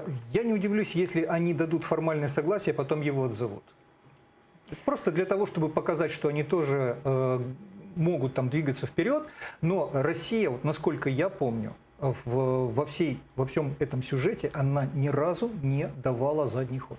Вообще ни разу. С чего стоит ожидать, что она даст этот задний ход сейчас? Я не вижу никаких для этого оснований. Давайте зараз повернемося до теми розведення військ і послухаємо президента України, який саме і розповів, що у Золотому вже 2 дні не лунають постріли. 7-денний строк тиші – це не новина для України і для всіх учасників тристоронньої групи засідання у Мінську. Тому ми будемо чекати на 7 днів тиші. А для нас ознакою є це ОБСЄ, яке повинно сказати, що так, 7 днів не було пострілів. На сьогодні я знаю, що 2 дні вже у нас тиша, будемо вірити, будемо чекати, що 7 днів буде тиша, і тоді ми можемо говорити про відведення. Ви вірите в те, що 7 днів буде тиша? Теоретически может такое быть, но на самом деле я не верю, что Россия заинтересована в продвижении к нормандскому формату. Им нечего на этот формат вынести, кроме своих фантазий. Поэтому я считаю, что они будут пытаться его сорвать. И самый простой способ – это как раз продолжать обстрелы, в том числе Золотом, на участках, которые согласованы для разведения. Ну, поки так увага зосереджена на Сході, питання окупованого Криму майже не лунає. У коментарі АТР народний депутат від фракції «Голос» Святослав Вакарчук розповів, чи розділяють питання Криму і Донбасу у процесі деокупації. Для нас питання Донбасу і Криму одне від другого, я би сказав, вони є невід'ємними обидва, і ми їх не розділяємо один від одного. Ну так, коротко і ясно, але чи достатньо заяв? Я считаю, что мы стоим перед ситуацией, когда мы действительно не разделяем. Ми не розділяємо, «Голос» не розділяє, а «Слуга народу»? «Слуга народу» тоже не разделяет. Насколько я знаю, для них Крым остается, это территория Украины, вне всяких сомнений, оккупированной территорией Украины, точно так же, как и та часть Донбасса, которая оккупирована. Разница в подходах диктуется тем, что Россия включила Крым в свой состав, внеся изменения в Конституции. Для Донбасса таких изменений внесено не было. Это создает для нас возможность двинуться вот именно в направлении Донбасса, там слабина. Тим не менш, чи це зараз заважає, принаймні, підіймати цю тему під час перемовин? Я считаю, совершенно необходимо. И, в общем, насколько я вижу, никто особо не скрывает, что деоккупация Крыма так или иначе, это задача, которую с повестки дня никто не снимает. Но нельзя решить все задачи сразу. Я это тоже хорошо понимаю. И, скажем так, если решить задачу частично, можно, в каком-то направлении нужно ее решать. И имея в виду, что дальше нужно будет идти в том же направлении, продолжать давление. Точно так же, как с обменом пленных. Нельзя, если нельзя обменять абсолютно всех сразу, вернуть, то возвращать надо по частям. Точно так же и с оккупированными территориями. Но Крым – это, конечно, наша конечная цель. Без нее, я считаю, совершенно все остальные усилия – это компромисс совершенно отвратительный. Я бы на него не пошел. Ну, тим не менше, вмонтувати питання Криму у цей переговорний процес, який зараз триває, можна? Бо увага туди дійсно прикута велика. Мы можем и должны обязательно сказать, что тема Крыма с повестки дня не снимать, деоккупации Крыма, восстановления суверенитета Украины не снимается, на что Россия предсказуемо скажет, что этот вопрос не стоит на повестке дня у нее. Пока Россия является частью переговорного процесса, дальше не двинуться, к сожалению. Ну, от теж при цих всіх перемовинах і цих заявах, і погодженні формули Штайнмаєра лунали все ж таки версії, що чи не міняють просто Крим на Донбас зараз? Мне трудно говорить за господина президента и его офис, но с моей точки зрения любое формальное, неформальное, подковерное или иное согласие на аннексию – это абсолютно мгновенный проигрыш. Господин президент в таком случае не привезет со встречи в нормандском формате ничего. Ну, от ще до одної теми. Російський пропагандист днями гуляв у середмістя Києва із трибуни Верховної Ради. Народний депутат від фракції «Європейська Солідарність» Олексій Гончаренко закликав правоохоронців відреагувати на цей приїзд російського пропагандиста. Йдеться про Бориса Корчевнікова. І в нас тепер Корчевніков – це телеканал «Спас», російський пропагандист, який отримав орден за звільнення Криму від Путіна, ходить по Києву і постить картинки. І все нормально, і ніяка СБУ їм не займається. Це якийсь Спас на крові. Якщо б в нас було СБУ справжнє, він би мав зараз свій корпункт в Лук'янівському СІЗО. Але замість цього він постить в Інстаграмі, як він ходить по Києву. У СБУ вже відреагували і кажуть, що треба було попереджати раніше. Давайте послухаємо слова речниці Служби безпеки Олени Гітлянської. Їх тисячі, їх сотні, усіх не відслідкуєш. Тому ми завжди просимо журналістів нам допомагати, звертати увагу. Якби ви нам подзвонили до того, як переїхав, то, можливо, ми б розглянули його справу і заборонили йому заздалегідь в'їзд. Ну і маємо ще один коментар від прикордонників. Вони пояснили, як пропагандиста пустили в Україну.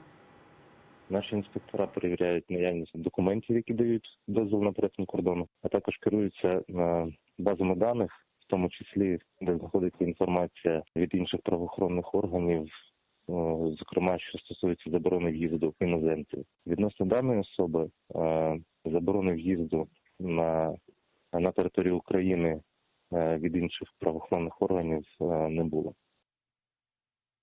Ну, як бачимо, людина, яка отримала орден від Путіна і яка незаконно відвідувала Крим у 2014 році, перепон на в'їзді до України не отримала. Про що це може говорити? Это очевидный провал и СБУ, и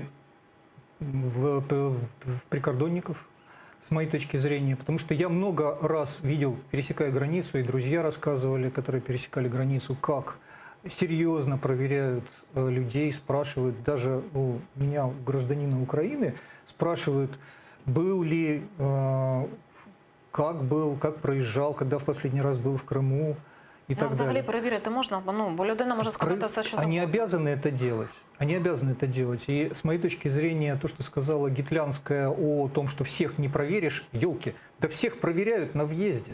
Мы это прекрасно знаем. Вот тот же Аркаша Бабченко, например, написал недавно в Фейсбуке, что когда он въезжает в Украину, его 2 часа держат на проверке каждый раз, хотя относительно него-то, я так понимаю, никаких особенных вопросов, претензий и сомнений быть не может. Но, тем не менее, его проверяют, а остальных почему-то нет. И это очень большой вопрос. Так или иначе, я считаю, что это основание, вот эта история, это основание для того, чтобы кое-кто получил очень серьезный втык. И я очень надеюсь, что этот втык будет принесен, положен на стол и поставлен на вид. Ну, окрім цього, що може влада, які ще висновки зробити от з цієї ситуації? Бо ми це бачимо не вперше, і, на жаль, я так думаю, що це не востаннє. Да, это потому, что и работа служб безопасности, и работа пограничной службы, вот результат мы видим, они настолько неэффективны, что пропускают даже таких одиозных персонажей.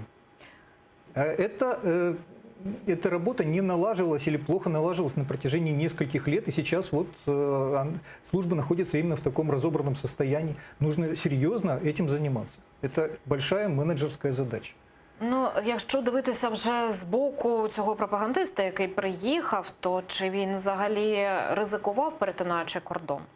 А почему, собственно, это не может быть какой-то провокацией, осознанной с точки зрения России? Они совсем недавно похожую провокацию провернули в Минске. Вот там девочка из фабрики троллей, которую сначала белорусы задержали, в Беларуси задержали, а потом сразу отпустили.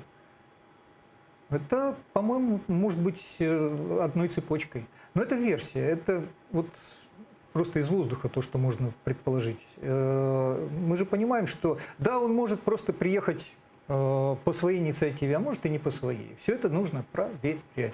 Ну, тим не менш, такі люди, коли сюди потрапляють, у них є певна мотивація. Яка вона може бути, ця мотивація? Ну, це, я не знаю, поглузувати чи... Я не знаю вот конкретно этого пропагандиста, журналиста. Я не знаю его, у меня нет образа и характера, который позволил бы как-то прогнозировать или оценивать его действия. Я думаю, сбірний образ пропагандиста, да, в принципе, судя по тому, где он работает, он вполне мог поехать сюда просто из имперского форсу, чтобы показать вот это вот мы крутые, а здесь вообще колония, которая вообще вот мы тут будем делать все, что хотим, а они даже не пикнут. Ну, это вполне в их характере, как я понимаю, средний характер. Но конкретно этого я не знаю. Там может быть все еще хуже. Ну так, ну на вашу думку, чи можуть ще дійсно бути такі випадки? Конечно. Конечно. Я думаю, что и сейчас-то их достаточно. Есть чем заниматься и СБУ, и пограничной службе. Ну тут, власне, так, коли до влади прийшов Зеленський, його команда, то одна з пропозицій, з обіцянок, це була діджиталізація. От тут діджиталізація якось може дійсно вплинути на цей процес, його якось оптимізувати, і щоб такі випадки у нас більше не траплялися, якийсь реєстр зробити? Чи реєстр, насколько я знаю, существует. Ефективный реестр, это не добрый. А вот эффективное его использование, оно подразумевает, что с реестром ведется постоянная работа, что он пополняется, что он отвечает нынешнему моменту, а не устарел на 5 лет. А у нас это очень часто именно так и бывает. Ну просто вот для того, чтобы внести данные в базу, в реестр, на это уходит от нескольких дней до нескольких месяцев. Ну и кому они будут нужны, когда они уже устареют? Тобто це не автоматизовано? Прикордонник має на його вивчати? Я не знаю. Я вот не занимался именно этой системой. А автоматизировать данные о людях, которые пересекают границу, ну, наверное, это можно. Но вот именно в таких проектах я не работал, и я не знаю, как это сделать. Так, ну, на жаль, час вичерпано. Сергій Бережной, політичний оглядач інформаційної агенції Ліга Бізнес-Інформ, був з нами протягом цієї години. Далі ефір АТР продовжить випуск новин «Замана». Я, Катерина Вишневська, прощаюся з вами і передаю інформаційну естафету Ельвіні Світбулаєвій. Залишайтеся з АТР і дякую, що обираєте і довіряєте.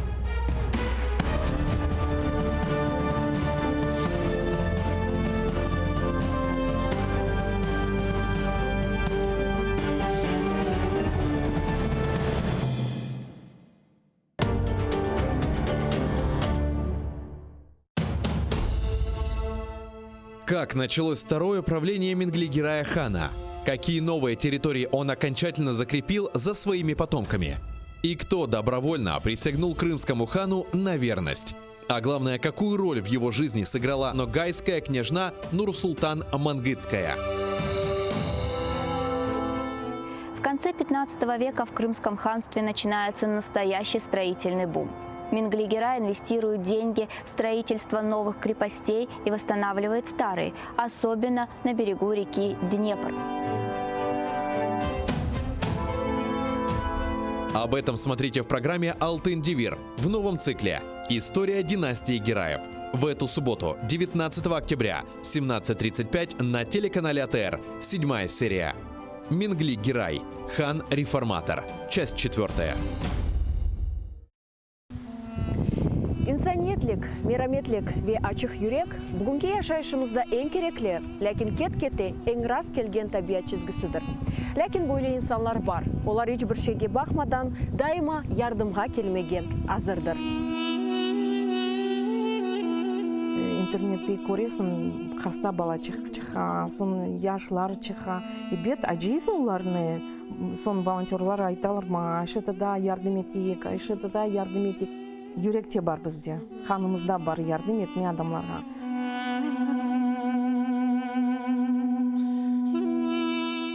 Адамлар бір кетіріп, ол ашларны олса, пара олса, бүтін язып, хорантаға алып кетейдік. Мелиайт черепаха насыл? Бабаха. Малина насыл? Ахудут. Унамасы, аратығым, хайметтім, ефтихарым, ғорым, көк баяғым. Телімізні жойсақ, біз милеткі бұл өзімізні жойжамыз.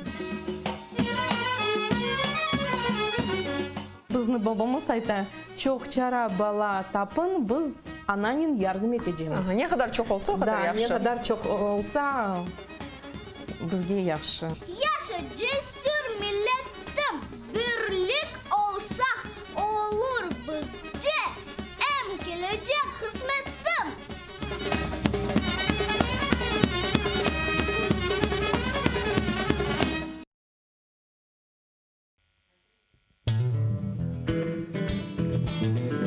Українська музика багата на колоритні пісні. Знайомство з унікальним гуртом «Сонячна машина», учасники якого є авторами, виконавцями та мультиінструменталістами. Все це ви побачите в ефірі Jungle Studio на телеканалі АТР вже цієї неділі о 19:30. Yemek isterken tarlalar erekler erekler. Layık görsen men yanımda kalayım kalayım. Yemek isterken tarlalar erekler erekler. Layık görsen men yanımda kalayım kalayım. Halkımızın usta çalgıcısı, Kırım'da nam kazangan artist,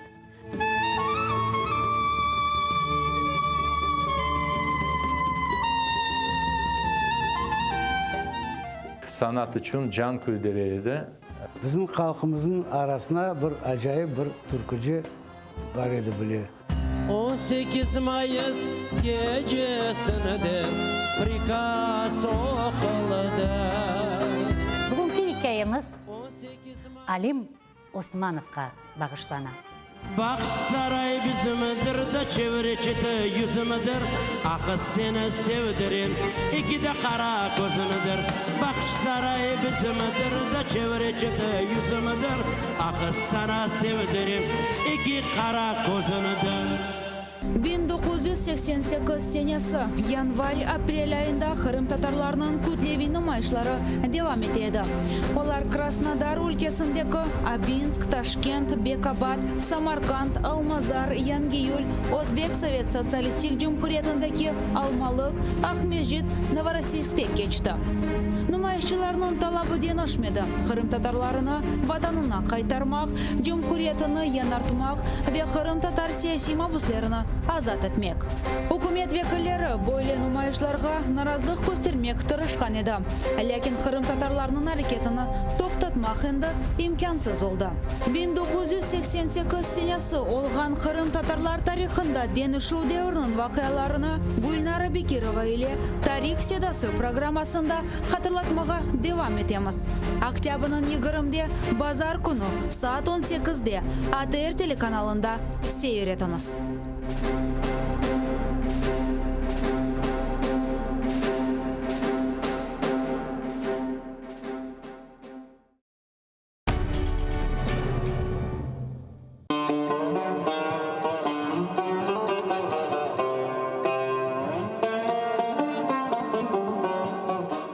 Enfes Kırım Tatar kahvesi.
Selam aleykum. ATR telekanalının yanında zaman bugün oktyabrның 17'si. Studiyada sizler için men Gulsum Halilova çalışam.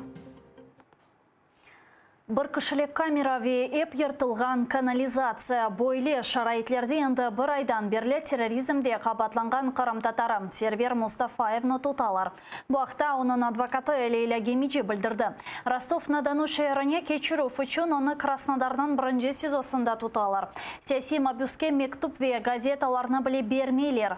Малюм алғаны кебі Сервер Мустафаевны 2018 сенесі майы сайында тұттылар. Оны Русияда ясақ етілген Хизбу Тахрир тешкілятында иштирак еткенінде қабатлайлар. Через день то сооружение, которое должно именоваться санузлом, оно извергалось фонтаном фекалий в камеру. И эти фекалии растекались по полу во дворе следственного изолятора. Скапливается гора пищевых отходов.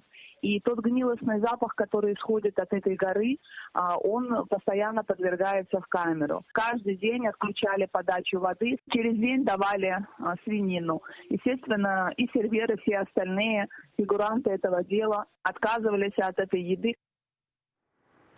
Ишғал етілген Қырымда Русияның ақбозғынлықлары еле балығы ilk жиынтықны Қырым Мұхтар Жүмхуретінің прокуратурасы азырлады.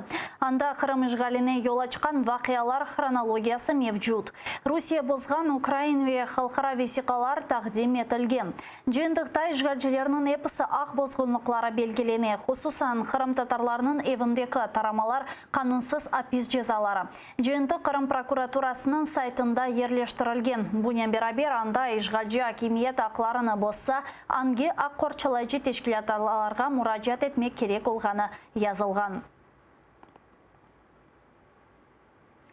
Керіч фажиасының бір йыллығы кешкен сене 17 октябрь күні 18 яшындаки студент Владислав Росляков ишғал етілген Керічнің политехник колледжіне ұзыны япқан бомбаларны патлатып студент ве ожаларға қаршы атеш açты. Нәтижеде 21 сан әлі қолды. Бұл күнге қадар бірчық суалерге жевап йоқтыр. Жинайетшінаслар аледа Росляковның селянын насыл ресми сатын алғаныны, колледжке оқадар патлайжы ве селянын насыл көрсеткенini ve 15 dakika içinde onlarca insanın nasıl öldürgenini anlatıp olamay. Bu hafta levhamızda.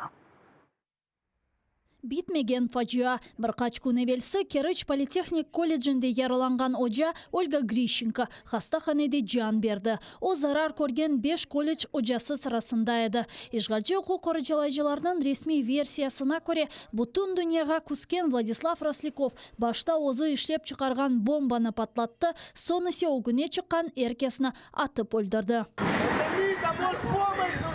Ольга Грищенко яраланған сон бір ел девамында тедавиленеді. Ләкин ойледі аяққа тұрып оламады. Юз берген фажиадан сон дигер ожалар аледа тедавилене. Студентлер ісе хастаханелерде реабилитация кече. Сейчас всем трудно. Сейчас много ребят ходят к психологам у нас. К психиатрам многие записываются. Сам записывался. Тоже плохо. Бір ел кечкеніне бақмадан фажиа еле бағлы бір чоқ суалер açық қалды. Ишгалжы оқу қорчалайжылар жинайчыны ақылдан азғын деп адландырса да, аледа тибби малюматнамесіз насыл етіп ресми селясатын алғаныны аңлатып оламайлар. Проходит медосмотр, вероятно, не посещая ни нарколога, ни психиатра. Такая справочка у нас стоит 4800. Насыл етіп ойлы олды ке, ишғал етілген Қырымда санки терроризмнен көрешкен созды акимиет генч баланын соқақларда селяве құршун толы экі торбанен жүргеніні көрмеді. Как пронести можно было эту дуру? Как это можно было вот это вот все это? Как это, зачем ученик зашел в техникум с 2 сумками? Я не понимаю. 18 yaşındaki genç boylu etip ateş açmağa kaydan öğrendi. 15 dakika içinde o 20 insanını atıp öldürdü ve onlarca yaraladı.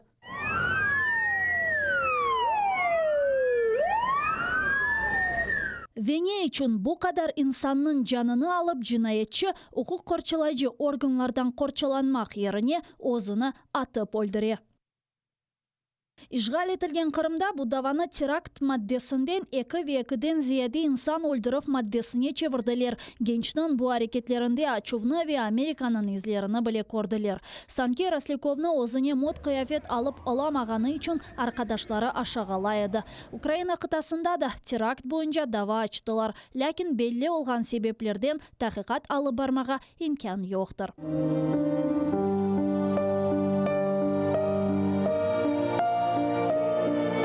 Бір ел велсі керішін мезарлығында да 20 қабір пейда олды. Бүгін керіште құрбан кеткенлеріні сүкінет да қасынен аналар. Ләкин сүкінет да бір ел велсі башлады. Ишғалжы акимиет олып кешкенлеріні пек хатырламақ істеймей. Бірқач күн велсі хастаханеде жан берген Ольга Грищенканы құрбанлар сырасына біле кірсетмеділер. Расляковға есе башқа ісім беріп комдылер. Бұл күнге қадар ичтимай ағыларда осмөр геншлер Расляковға бағышланған чешші түрлі постларны ерлештіре. Риана Алиева, Заман, АТР. Ең азындан 35 инсан Саудия Арабистанда үзберген араба қазасында әлек олды. Ажылар Медина вилиетінде Мухаммед Пейғамбер саллаллаху көмілген ерге кете еділер. Автобус yüz карабасымен чарпышты ве янмаға башлады. Yolcular арасында Араб ве Асия өлкелерінің сакинлері бар еді. Шымдылық тек 4 инсан құртылды. Оларны хастаханеге алып кеттілер.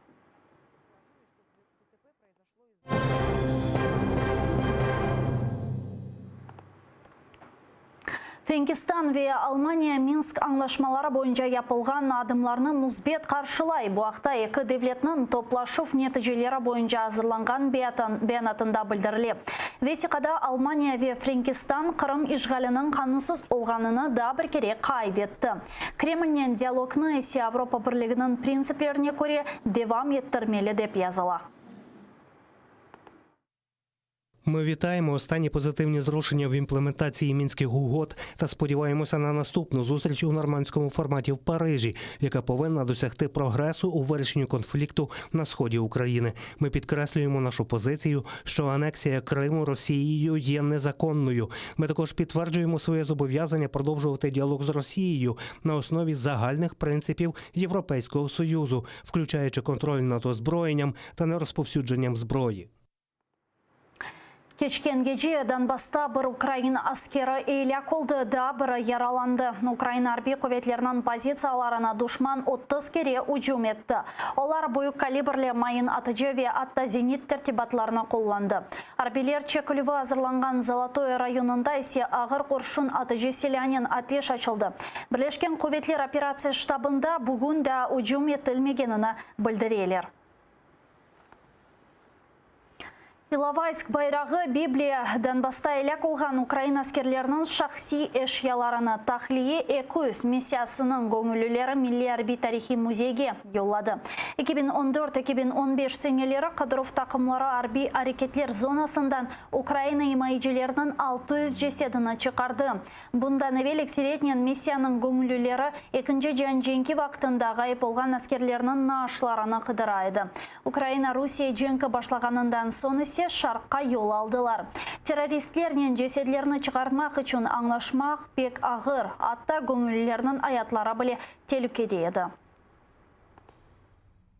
Щонайменше двічі сепаратисти намагалися імітувати розстріл пошукової групи. Один раз, як розповідали хлопці, їх вже вишукували в полі і намагалися вжити якісь дії. Ақмақ олма бойле сөзлерінен Дональд Трамп Түркия президентіне язған мектубыны екунледі. Трамптың мектубыны көтлеви информацион васталарында айдынлаттылар. Ода 9 октябрь күні yazılған. О күн Түркия Сүрияде арби операциясыны башлатты. Мектупте Америка президенті Реджеп Тайып Эрдоганны Сүрия күртлерінің арби елбашчыларынан музакерелер башлатмасына чағыра. Бұнен берабер Трамп бұндан evvel Түркия девлет меморларына кірсетілген санкциялар ақта хатırlatıp оппаланмамасını тевсие етті. Домовимося про гарну угоду. Ви не хочете нести відповідальність за масові вбивства тисяч людей, а я не хочу відповідати за знищення турецької економіки, але я піду на це. Реджеп Тайып Эрдоган бүкінлері Русия меслекташынен Сурия меселесі бойынша телефон вастасынен лаф етті. Владимир Путин Эрдоганны Русияге давет етті. Білдірілгеніне көре 22 октябрь күні Эрдоган Русияның Сочи шеріне келіп шықмалы.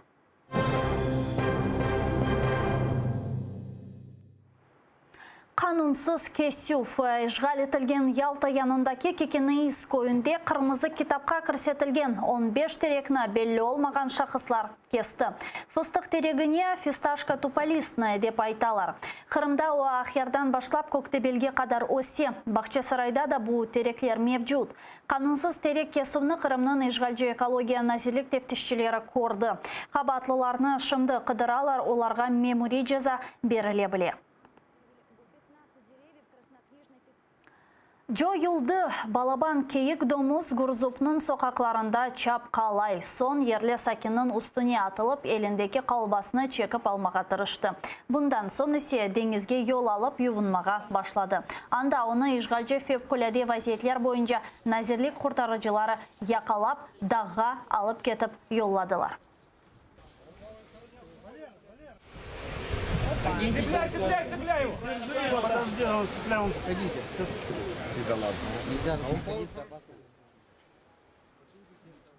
Бұл шымдылік сонки хаберіміздір. АТР телеканалының YouTube сайфесіне абоне олыңыз, анда абонжелерінің миқтары 100.000-ден зияде олса, Роскомнадзор біздеріні аблокаға алып оламайжақ. АТР телеканалында есе информацион күн девам ете бір қач вақыттан сон көрішкенч.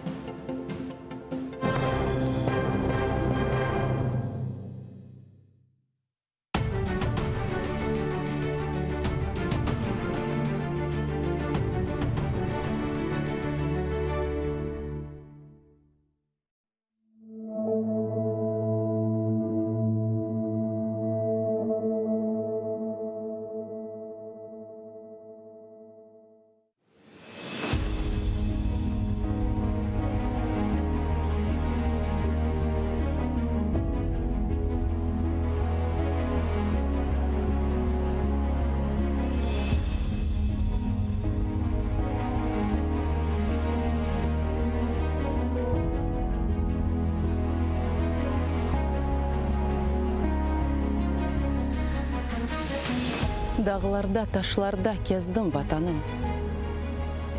Еліңде çok şeyini sezdim vatanım.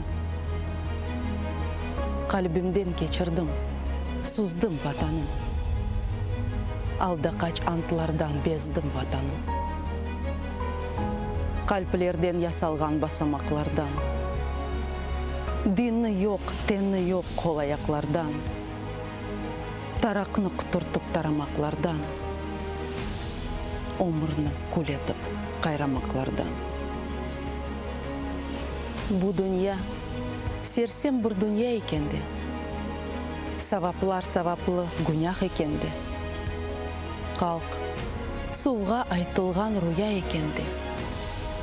Neyleyim aytılıp rüya bitkendi. Ölüne, tırıne, nene yanayım. Öpkene, derdine, nene yanayım. Namert bir ferdine, nene yanayım. Kendime, kendine söyle vatanım.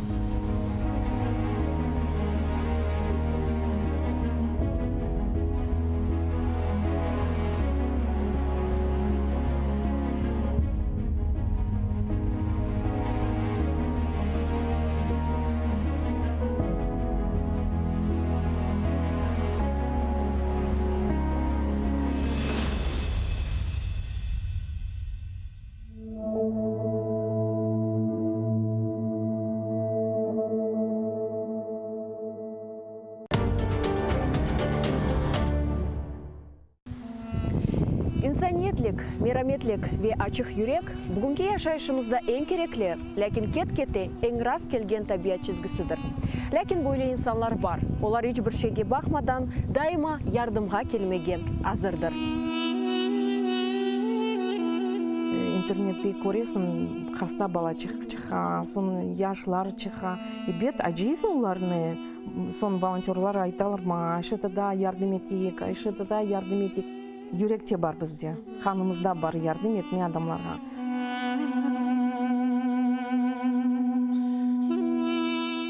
Адамлар бір кетіріп, ашларны олса, пара олса, бүтін язып, хорантаға алып кетейдік. Миляй, черепаха насыл? Бабаха. Малина насыл? Ахудут. Унамасы, аратығым, хайметтім, ифтихарым, ғорым, көк баяғым. Телімізні жойсақ, біз милеткі бы өзімізні жойжамыз. Біздің бабамыз айта, чоқ чара бала тапын, біз ананин ярдым етежеміз. Не қадар чоқ олса, қадар яқшы. Не қадар чоқ олса, бізге яқшы. Яша жесір милеттім, бірлік олса, олыр бізге, әм келечек қызметтім.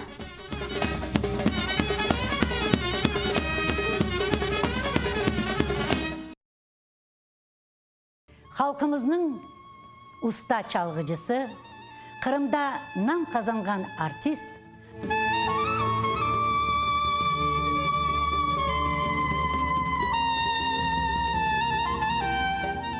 sanat için can kuydereydi. Bizim halkımızın arasına bir acayip bir türkücü var idi bile. 18 Mayıs gecesinde prikaz oqıldı. Бүгінгі hikayemiz Alim Osmanovқа bağışlana. Bakış saray bizimdir de çevrechiti yüzümüdür. Akı seni sevdirin, iki de kara gözünüdür. Bakış saray bizimdir de çevrechiti yüzümüdür. Akı sana sevdirin, iki kara gözünüdür. 1988 senesi yanvar-aprel ayında Kırım Tatarlarının kütlevi nümayişleri devam etedi. Onlar Krasnodar ülkesindeki Abinsk, Taşkent, Bekabat, Samarkand, Almazar, Yangiyul, Özbek Sovet Sosyalistik Cumhuriyetindeki Almalık, Ahmedjit, Novorossiysk'te geçti. Nümayişçilerinin talabı denişmedi. Kırım Tatarlarını vatanına kaytarmak, Cumhuriyetini yanartmak ve Kırım Tatar siyasi mahpuslarını azat etmek. Hükümet vekilleri böyle nümayişlerge narazılık göstermek tırışkan edi. Lakin Kırım Tatarlarının hareketini toxtatmak endi imkansız oldu. 1988 senesi olgan Kırım Tatarlar tarixinde denişu devrinin vakıyalarını Gulnara Bekirova ile Tarix Sedası programmasında hatırlatmağa devam etemiz. Oktyabr'ın 20'de Bazar günü saat 18'de ATR telekanalında seyretiniz.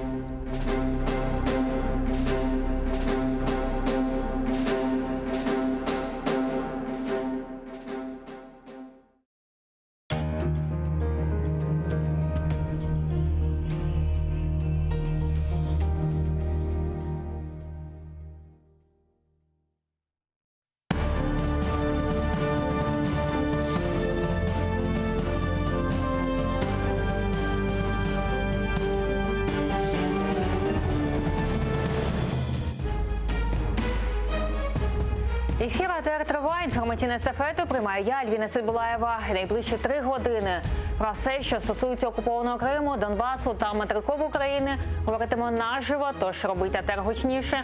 Нам є про що розповісти. Рада працює, скоротила суддів, каратиме прогульників і ділить державні гроші.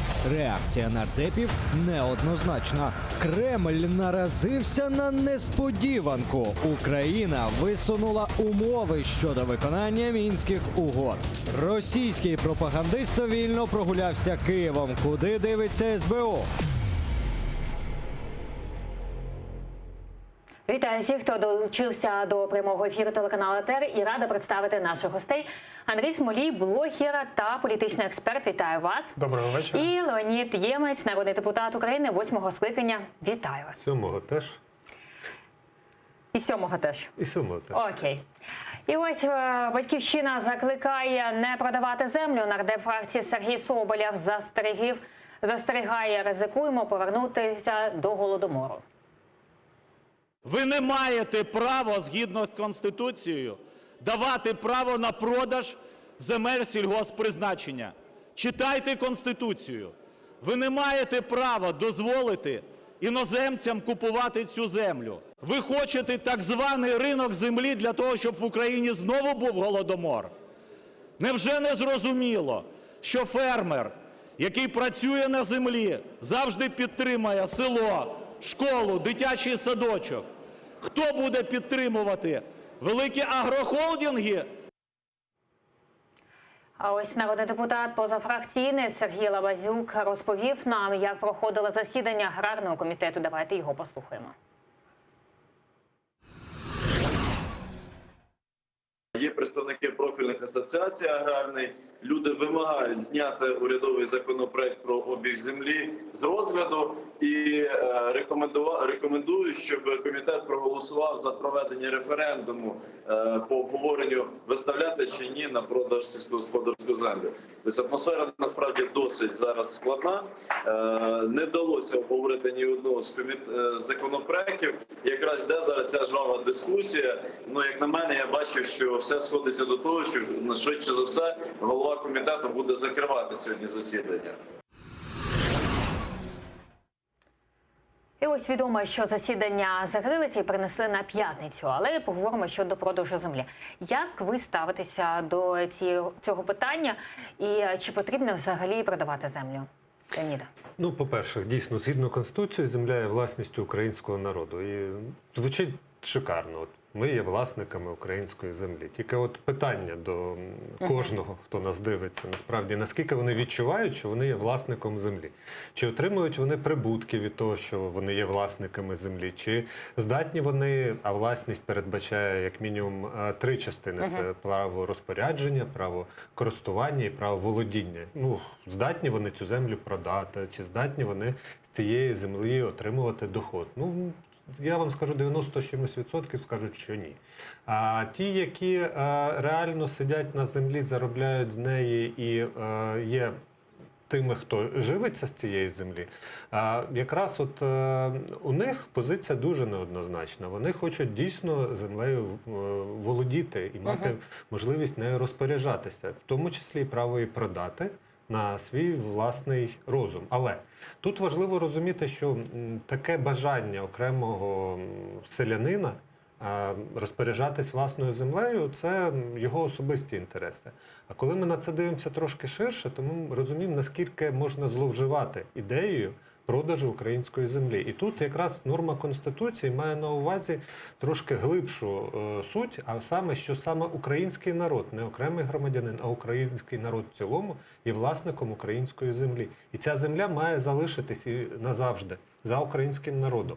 І оце має бути суттю вирішення цього питання. Якщо ж законодавець вирішить відійти, я можу рекомендувати йому зробити лише одне – передбачити перед цим законодавство, яке забезпечить інтереси і права української громади, перш за все. А головне – надати громаді українській можливість ознайомитись з законопроектом, а не, як завжди, кіт в мішку. Андрій, як ви ставитеся?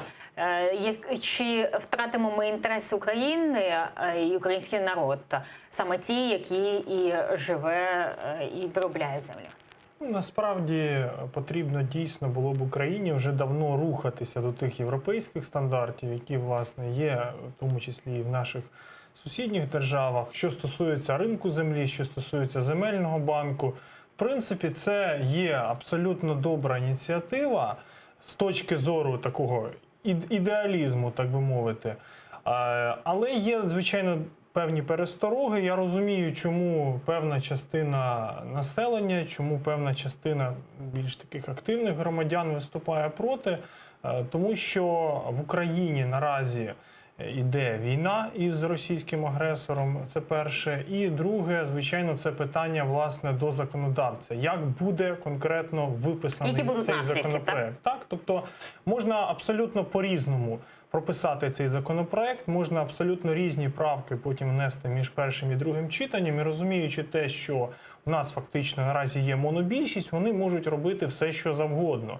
І є, звичайно, певні застереження того, чи буде ця земля продаватися, наприклад, іноземцям. В яких, власне, об'ємах можна буде продати землю, наприклад, одній особі чи одній юридичній особі. Тобто у них ще є багато над чим попрацювати? Звичайно, в них є багато над чим попрацювати, і перш за все вони повинні інформувати суспільство і пояснювати конкретно, які норми будуть прописані в цьому законодавстві. Тому що дійсно можна прописати законодавство так, що українська земля дійсно опиниться в руках 2, 3, 4 компаній, які, власне, будуть нею потім. Особливо, якщо таке завдання і стоїть під час Так, написання особливо, власне, в рамках того, що наш уряд хоче досягти нереальних показників ВВП, 8-9%, а без, власне, цього масового продажу землі, ну, без такого собі залучення інвестицій, це практично нереально. Тому, власне, тут питання, які завдання ставить перед собою нова влада. Чи дійсно запровадити ринок землі? Подивимося, як нова влада взагалі працює у Верховній Раді. Ось голова фракції «Слуга народу» Давид Арахамія розповів, як каратимуть нардепів за прогули. Ну, якщо не можна звільняти, давайте хоча б будемо штрафувати. Да? І тому ми штрафуємо за системне, якщо людина не відвідує системно, якщо він не тільки тут, в залі, а в тому числі і на комітет не ходить. Ми хотіли навіть кримінальну відповідальність, але не знайшли погодження в наших рядах. Леоніде, ви як депутат 7-го і 8-го скликання, скажіть, як ставитеся до покарання? Так, ну, по-перше, я дійсно хочу, щоб влада, нова, стара, майбутня влада зробила для нашої країни такі умови, щоб ми стали цивілізованою європейською країною. І те, що депутати ходять і працюють, є необхідною частиною цивілізованої України. Власне, але що ми бачимо в Україні? Ну, бачимо пусті зали, і я був одним із тих, хто пропонував ряд рішень, і рішень дієвих. Я зараз розкажу, яких, на відміну від того, що от зараз ми почули, тому що навіть той закон, який сьогодні прийнятий, про штрафи за прогули, ну, це фікція. Тут, чесно кажучи, це таке враження, що з нас роблять ідіотів, тому що намагаються українському суспільству продати те, що не має жодного сенсу. От депутатів залякати штрафами? Ну, хтось в це вірить. Я отримував заробітну плату, і під час цього розписуєшся в такій бухгалтерській книжці. І ті, хто не отримують зарплату, їх там переносять наступне. Ви прогулювали роботу в Верховній Раді? У мене прогулів з причин, не пов'язаних з роботою, не було. Тобто це або відрядження були, або відрядження, і там хвороби було буквально декілька днів за 7 років. Але на сайті написано, що ви 31 раз були відсутні. Ну, власне, за 7 років, 31 день, це всі ось ми бачимо мали... зараз на екрані. Ну, всі ці дні мали абсолютно офіційні пояснення. Це, я ж кажу, або були пов'язані з відрядженнями, або з хворобами. Власне, за 7 років 30 днів назбиралося, мабуть, довідку якусь не доніс, але питання в тому, що... Чи треба карати, так чи ні? Я запропонував закон, за яким запропонував, що депутатів-прогульників треба не штрафами карати, а виправними роботами, адміністративна відповідальність. Взяв мітлу, пішов на вулицю прибирати за, власне, відсутність на робочому місці. Може, колись ми побачимо, як депутати... Я думаю, що, дивіться, ця опція, вона буде працювати. Її достатньо лише прийняти. Не прийняли ми її в минулому скликанні, тому що ці депутати, які не отримали зарплати, яких штрафом не залякати, вони прибігли до мене от з такими волоссями і почали кричати: аля, що ти робиш, як мене, там, власника холдингу вигнать на вулицю. Андрій, як ви гадаєте, чи потрібно карати депутатів, за яких голосували один з вас? Дивіться, однозначно народні депутати повинні ходити на засідання і повинні працювати. А яке покарання мають вони понести? Що стосується цього покарання, яке, власне, сьогодні було презентовано у Верховній Раді, ну, я так само дуже скептично до цього ставлюся. Чому? Тому що ті народні депутати, які дійсно хочуть працювати, вони будуть працювати. Ті народні депутати, які, в принципі, або займаються бізнесом, або мають значні кошти, або мають якісь інші інтереси.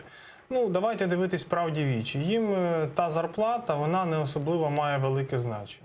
І ті депутати, яким вона не має значення, вони як не ходять, так і ходити не будуть. Тому, власне, оцей законопроект, який презентували «Слуги народу», він фактично є такою собі профанацією. Він, по суті, покликаний просто в черговий раз таким популістичним методом показати населенню, що ми щось нібито робимо для того, щоб депутати ходили. А давайте подивимося, що роблять саме Кучма. Ось речниця Леоніда Кучма, яка представляє Україну в Мінську, розповіла, які саме вимоги висунути для виконання угод. Давайте подивимось. Виконання політичного блоку Мінських угод є можливим виключно за умови розпуску квазі-угрупувань ЛДНР, обов'язкове і повне припинення вогню та забезпечення ефективного моніторингу СММ ОБСЄ на всій території України. Черговий пункт – виведення з території України збройних формувань іноземних військ і військової техніки та розведення сил та засобів вздовж всієї лінії зіткнення. Серед іншого, забезпечення роботи Центральної виборчої комісії України, українських політичних партій, засобів масової інформації та іноземних спостерігачів. Обов'язковою умовою є й встановлення контролю за непідконтрольною Україні ділянкою українсько-російського кордону. І ось ми побачили, які умови висунула Україна. Наскільки ми це побачимо вже в реальності, на практиці? Чи на такі умови піде і Росія, яка і саме увірвалася в нашу країну? Ну, питання риторичне. Росія не піде на ці умови, допоки її не примусять. Добровільно точно не піде. Примусити Росію можна двома способами. Перший – військовий. Це коли ми і наші міжнародні партнери пліч-опліч станемо і відіб'ємо російського агресора назад і доженемо його до Москви, власне. Але наші міжнародні партнери не готові сьогодні ставати з нами в боротьбі з Росією, брати участь у війні. Як гадаєте, чому саме? Ну, тому що вони не готові віддавати життя власних громадян для того, щоб захистити проблеми, які вони вважають, що не є для них проблемою. Хоча ми їм намагаємося донести, що метою Росії точно не є лише Україна. Вони хочуть зруйнувати світовий порядок, ситуацію, за якою маленька країна має ті ж самі права, що велика країна, незалежно від того, чи є ядерна зброя, скільки у них солдат, грошей і все інше. А вони хочуть, щоб вони мали більше прав, ніж Україна, Швейцарія або якась там інша невеличка, як вони вважають, країна, яка не заслуговує на такі ж самі права, як і Росія. Власне, над цим вони і працюють. Наші міжнародні партнери не те, що не бачать цієї загрози, просто вони мають свої інтереси. Вони мають бізнес з Росією. Північний потік-2 – це один із найвеличезніших бізнесів цієї планети. І дві країни, як мінімум Франція і Німеччина, беруть в ньому безпосередню участь як партнери Росії. Тому думати, що хтось прийде і буде просто з меценатства і з віри в демократичні цінності боротися з Росією, так не буде. Але ми маємо вести іншу частину боротьби, дипломатично. Тому що тут у нас є аргументи і є правила і міжнародні домовленості, які європейські країни не готові порушувати. І в дипломатичному полі, на дипломатичній війні ми можемо Росію перемагати. Санкції проти Росії призвели до того, що Росія втратила за період війни більше 170 мільярдів доларів. Навіть Росія не здатна довго тримати такий удар. Ви бачите, що у них сьогодні економіка, м'яко кажучи, на спаді, що соціальні проекти у них зупиняються, що це не призводить, звичайно, до падіння рейтингу такого або вибуху соціального, але ми бачимо, що невдоволення політикою Путіна у них присутні. Просто це подавляється фізично за допомогою їхніх спецслужб. Але тут дипломатія працює. І в цьому напрямку ми маємо використовувати всі наявні ресурси і дипломатичні, якщо у нас немає військових. І ось Ірина Геращенка, співголова фракції «Європейська солідарність», вітає таку позицію представників України в тристоронній контактної групи у Мінську. Давайте послухаємо її. Я вважаю, це абсолютно правильна заява, і я вважаю, що дуже мудро, що переговорна група тристороння контактна наголосила, що ключовим є безпекове питання, що ніякого розведення не може відбуватися в визначених місцях Золоте і Петровське без того, що там не перестануть стріляти, не буде зафіксовано стале перемир'я, бодай 7 днів.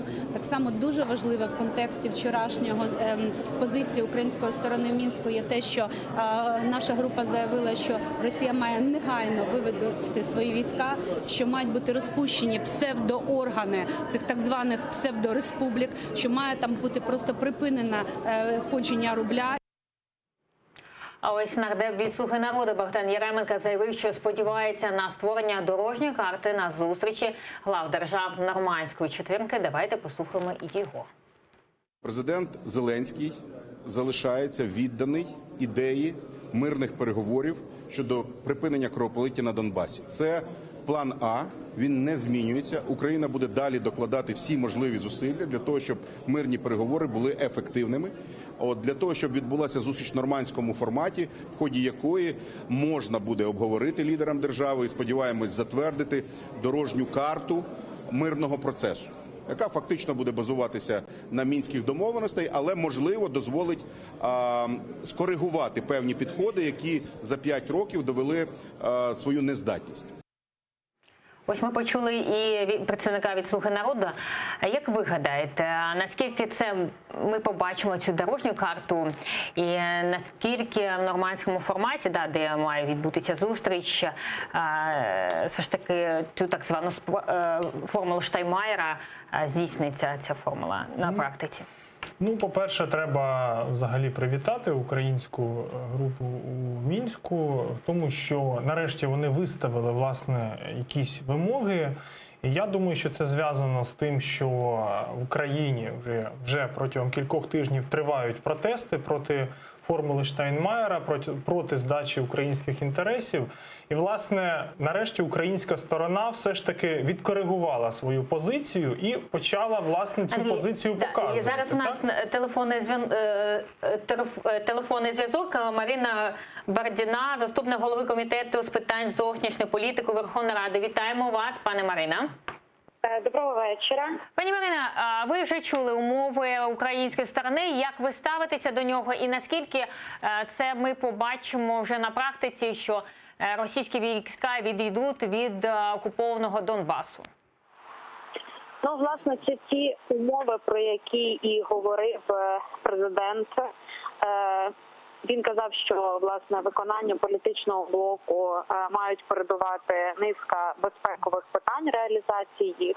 І нічого такого незвичайного ми в цих умовах не побачили. Власне, це і є оці вимоги по виконанню безпекової частини важливої для України.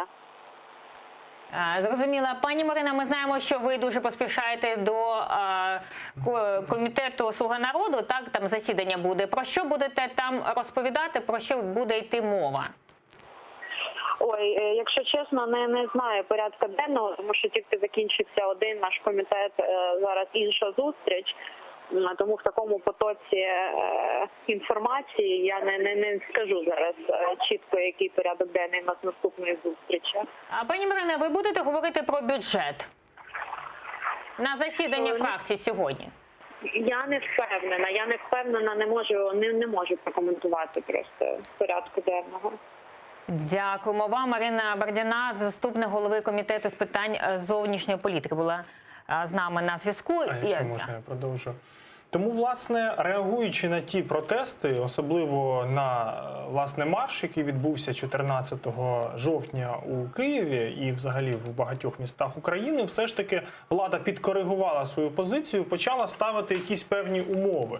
Зокрема, що стосується кордону, зокрема, що стосується і, так би мовити, ліквідації взагалі назви, поняття такого, як терористичні ДНР, ЛНР, так, тому це можна лише привітати. Що стосується, власне, Російської Федерації, Російська Федерація, я думаю, не пішла б навіть на ті капітулянські умови, про які, власне, вони говорили, тому що будь-яка поступка. Ось щодо поступки, у нас є цитата, ось речник президента Росії Дмитрій Пєсков заявив, що такі умови України є для Кремля незрозумілою.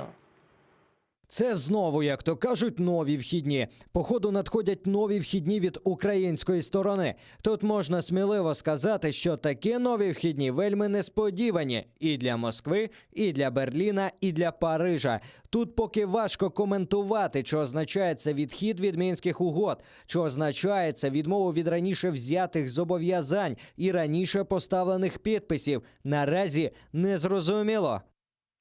Ось ми почули Ну, Піскова власне. про власне кого Тому говорили. Російська Федерація на жодні умови, звичайно, не піде.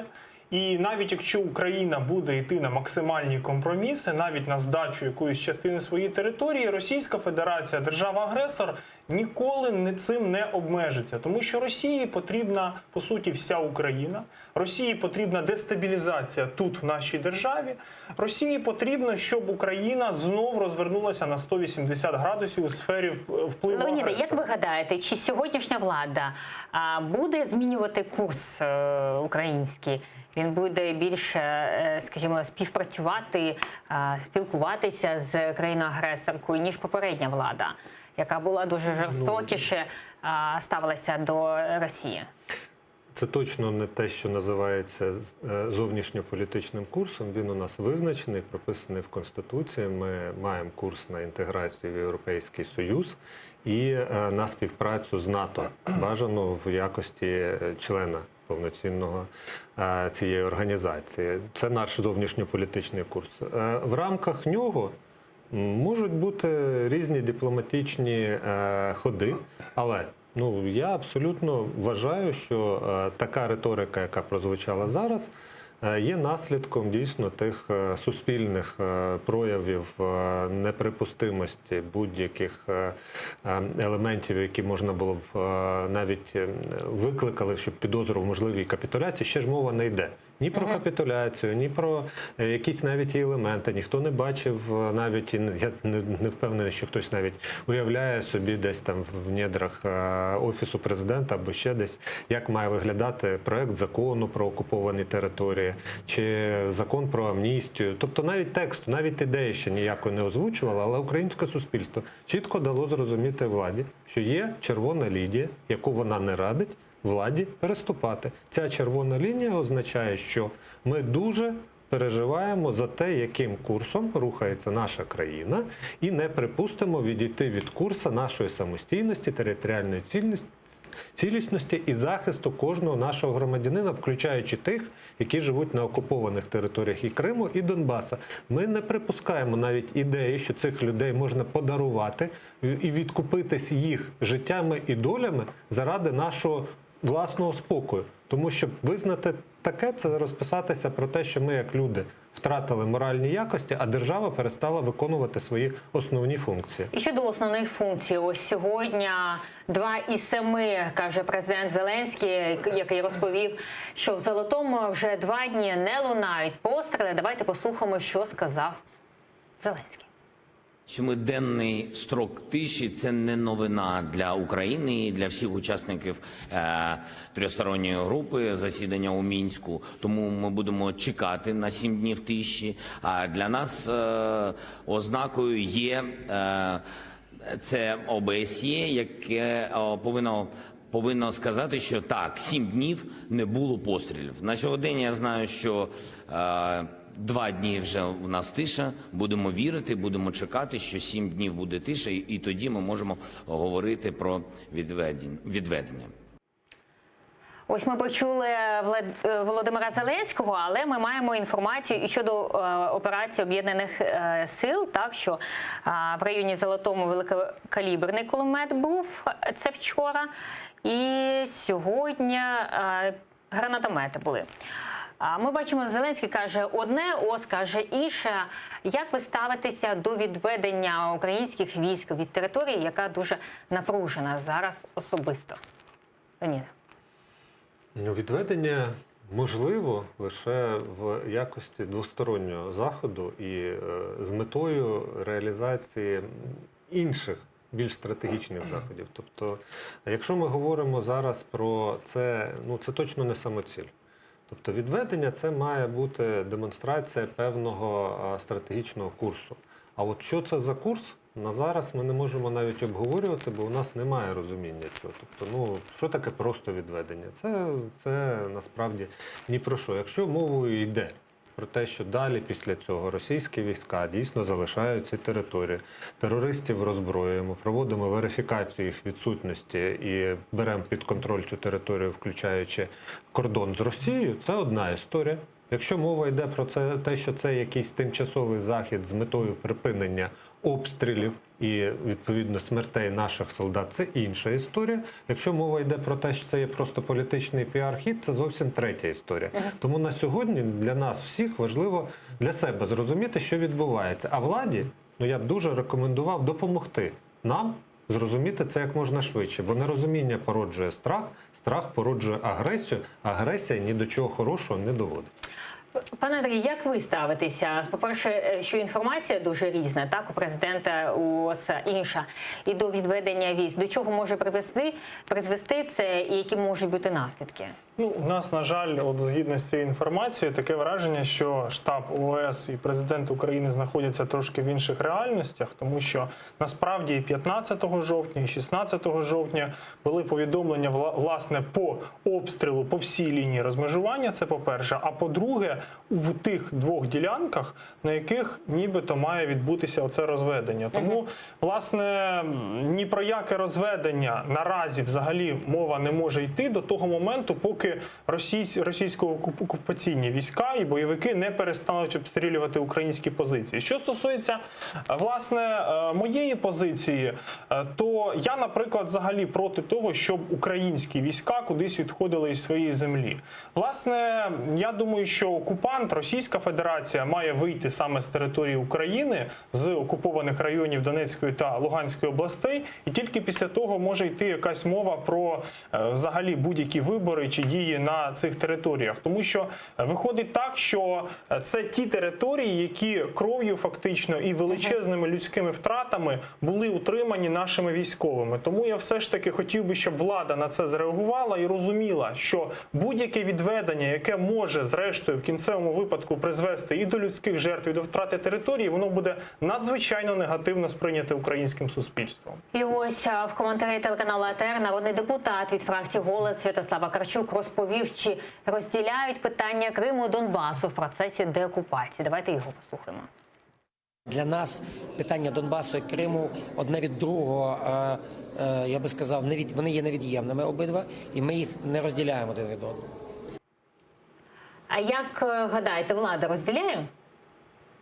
Я думаю, що наразі у влади, просто зважаючи взагалі на ту всю інформацію, яку ми мали останні кілька тижнів, було чи навіть досі є бажання досягти оцього миру за будь-яку ціну. І тому, власне, і почалися розмови, форсування розмов про формулу Штайнмаєра. Тому, власне, настільки форсується питання розведення військ. Леоніде, як ви бачите з свого боку, чи розділяє влада? Влада не має вибору. Вона не може прийняти рішення про те, щоб подарувати Крим Росії. Це неприпустимо, і це не буде визнано ніколи українським народом. І це призведе до зміщення, відповідно, такої влади, як нелегітимної. І, знову ж таки, до жодних юридичних наслідків це не призведе. Тому, розуміючи все це і сподіваючись, що в них навіть бажання такого не виникає, я переконаний, що якщо ми дивимося стратегічно вперед, то рано чи пізно, чи з Путіним, чи вже без Путіна, який теж не вічний, але нова влада Росії, яка захоче повернутися до світової співдружності не як ізгой, а як повноцінний учасник і бізнесу, і політичних, і економічних процесів, вони вимушені будуть повернути Крим Україні, тому що з юридичної точки зору це постійна виразка на будь-яких процесах, що політичних, що економічних, в яких бере участь Росія, і без цього питання щодо участі Росії вирішено не буде. Наше завдання як країни – не відмовитись самим від Криму. І тоді рано чи пізно він повернеться до нас. Продовжимо щодо агресії. Ось з трибуни Верховної Ради народний депутат від фракції «Європейська солідарність» Олексій Гончаренко закликав правоохоронців відреагувати на приїзд російського пропагандиста Бориса Корчевнікова. Давайте послухаємо Гончаренка. І в нас тепер Корчевніков – це телеканал «Спас», російський пропагандист, який отримав орден за звільнення Криму від Путіна, ходить по Києву і постить картинки. І все нормально, і ніяка СБУ їм не займається. Це якийсь спас на крові. Якщо б в нас було СБУ справжнє, він би мав зараз свій корпункт в Лук'янівському СІЗО. Але замість цього він постить в Інстаграмі, як він ходить по Києву. І в СБУ вже відреагували, кажуть, треба було попереджати раніше. Давайте послухаємо слова речниці СБУ Олени Гетлянської. Їх тисячі, їх сотні, усіх не відслідкуєш. Тому ми завжди просимо журналістів нам допомагати, звертати увагу. Якби ви нам подзвонили до того, як переїхав, то, можливо, ми б розглянули його справу і заборонили йому заздалегідь в'їзд. Ось ми почули депутати СБУ, як сталося так, що російські пропагандисти вільно виїжджають в Україну, фоткаються біля Майдану, де саме був, де захищали наші українці нашу державу. Леоніда, що це таке? Потрібно вводити візовий режим з Росією. Така ситуація стане в принципі неможлива, тому що зараз ми маємо реагувати на те, що хтось безконтрольно тиняється кордоном в той час, коли ми воюємо з Росією.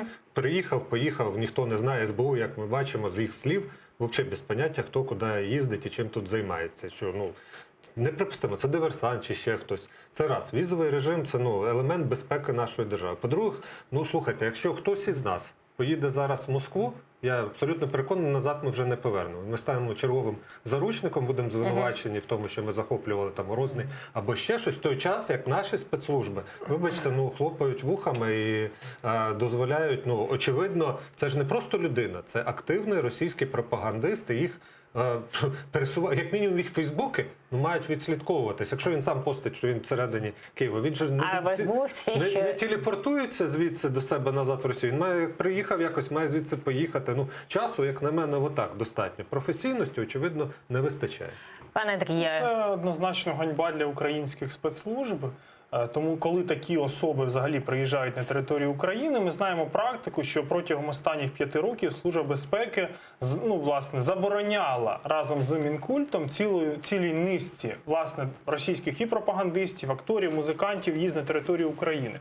Але зважаючи, що зараз у нас влада діє в контексті того, що був повернутий, наприклад, Федір Добронравов з серіалу «Свати» на українські телеекрани. Тому я думаю, що це все відбувається в контексті зараз так званого культурного потепління з Російською Федерацією. Андрій Смолій, блогер, політичний експерт, та Леонід Ємець, народний депутат України з 7-го і 8-го скликання. Дякуємо, що були з нами. Далі ефір телеканалу ЕТР продовжує випуск «Заман». Нагадаю, що найцікавіші фрагменти з ефіру ви можете передивлятися на нашому YouTube-каналі. І вже за 20 хвилин повернуся до цієї студії. Дякуємо, що довіряєте.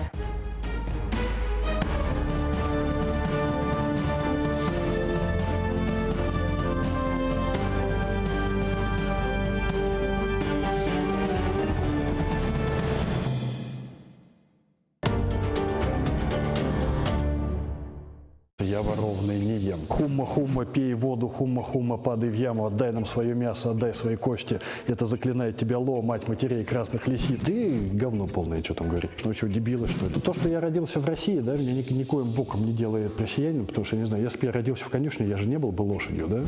Я гражданин страны-агрессора, да? Но то, что танки страны, которая была когда-то моей, сюда приперлись, но я считаю, что это моя обязанность сделать так, чтобы они отсюда убрались. Носителем всей фигни в Украине является украинский народ. Мне очень нравится мем, когда Трамп говорит по телефону, что там с Байденом, да, Владимир Александрович говорит, сейчас позвоню Баканову по поводу этого черта, да. У меня с СБУ договоренность, они не учат меня писать тексты, я не учу их осуществлять охранную деятельность. Главная задача журналиста – это драть власть. Если власть драть не за что, это не значит, что власть хорошая, это значит, что журналист классный. Я достиг вершины своей карьеры. Я научился зарабатывать деньги тем, что, лежа на пузе на диване, пощу постики в Facebook. Мы великие, Крым наш, ура, Россия. Сейчас время не журналистов, сейчас время психиатров. Сегодня у меня в гостях журналист и блогер Аркадий Бабченко.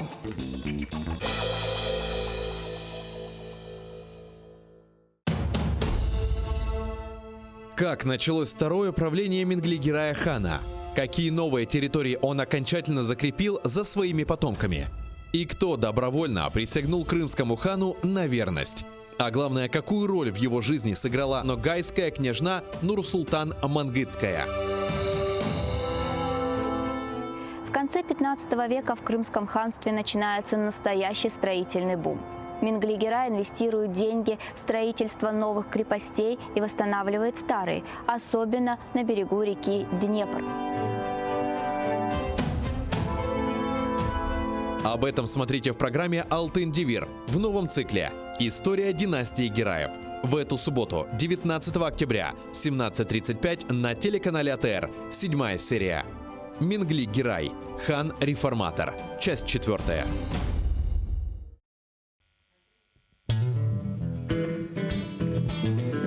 Українська музика багата на колоритні пісні. Знайомство з унікальним гуртом «Сонячна машина», учасники якого є авторами, виконавцями та мультиінструменталістами. Все це ви побачите в ефірі Jungle Studio на телеканалі АТР вже цієї неділі о 19:30. Yemek isterken tarlalar erekler erekler.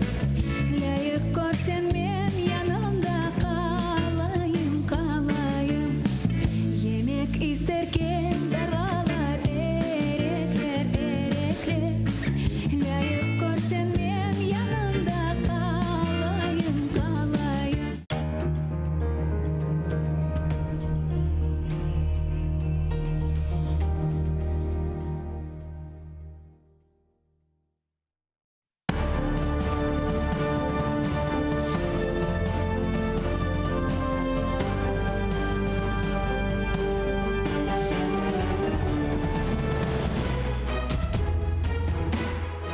Атырды яйнымыз девам ете. Мен Эльвина Сибулаева, Ишғали Тельген Храм ве Украина, хатасында олған вақияларны Мусафырнен берабер музыкреті жем. Людмила Денисова Аджиле шекілді Русияле Зенадашы Маскальковаға мұражат етті. Сияси мабуслерінен сағлығы телеке алтында. Русия тешвиқачылары Сербест Киевна зиярет ете. Телекеслік қызметі қайда бақа. Эрдоған Ишғали Тельген Қырамдан сечілген Русия Думасы депутатларынен апансыздан көрішкен. Меджлисінің жевабы бар. Яйнымызға қошылғанларына селемлайым ве эфиріміздің мұсафыры Мили Межлис рейсінің муавины Ильмияға Умеров. Хош келдіңіз, Ильмияға. Сау олыңыз. Де бұл Қырым ақында сөз көрсетежекміз. Юқары шурасында инсан ақлары бойынша векелетлісі Людмила Денисова Русия месекдеші Маскальковаға мұражатта бұлынды. О саяси мабүстерге кереклі тіби ярдым берілмеген ақында қайдеті келіні соны дінейік. Туневын Русия Федерациясының юқары махкемесі Украина ватандашы Владимир Дудка ве Алексей Бесарабовға кумны дініштірмеп, Қырымның сөзде юқары махкемесі чықарған қарарны ойледі қалдырды. 14 еллық апс мұддеті дініштірілмеді, адвокатның малюматына көре Владимир Дудканың сақлығы зайыфлашты. Сөз хусусан ашқазанындaki ирінлі яра ақында кете, ама андaki пеницар муэсеседе оны тедавилемейлер. Бізім ватандашымыз тибби ярдымсыз қалды. Дабыр келе Русия Федерациясында инсан ақлары векелетлісі Татьяна Маскалькова ве Русия президенті янында инсан ақлары ве гражданлық жемиеттің кешафы бойынша шурасының yolбашчысы Михаил Федотовға мұражатта бұлынып, керекли тибби ярдым берілмесіні рижа еттім. Украина ватандашларының ақлары систематик шекілде бұзылғаны, олар ишғал етілген Қырым ве Русия территориясындаки апсханелерінде қанунсыз тұтылғаныны ақында малюматларны халқара жематчылығына білдіреміз. Илмаға біз әшіттік бұл Денисова ақында, Денисова бұл саяси мабүстер ақында. Асында Қырым татар саяси мабүстерінің вазиеті насыл, сіздің мәліматыңызға көре. Олар насыл шарайтты болуналар ве насыл ярдым оларға беріле. Русияда олған шарайтты оларда болуна. Айны бұл екісі олған вазиетті, да 86-сы да ойлы бір вазиетте болуналар.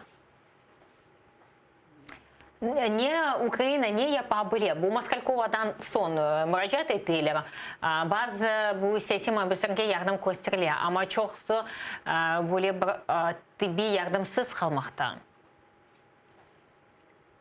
Бұл суалге жауап беріп оламайым. Текрарлап олам. Ола елешілер. Керчектен де бар елі мабүслер, хасталар, тедавиленмеге чарелері жоқ, ве сағлықларından ayrılalar yavaş-yavaş.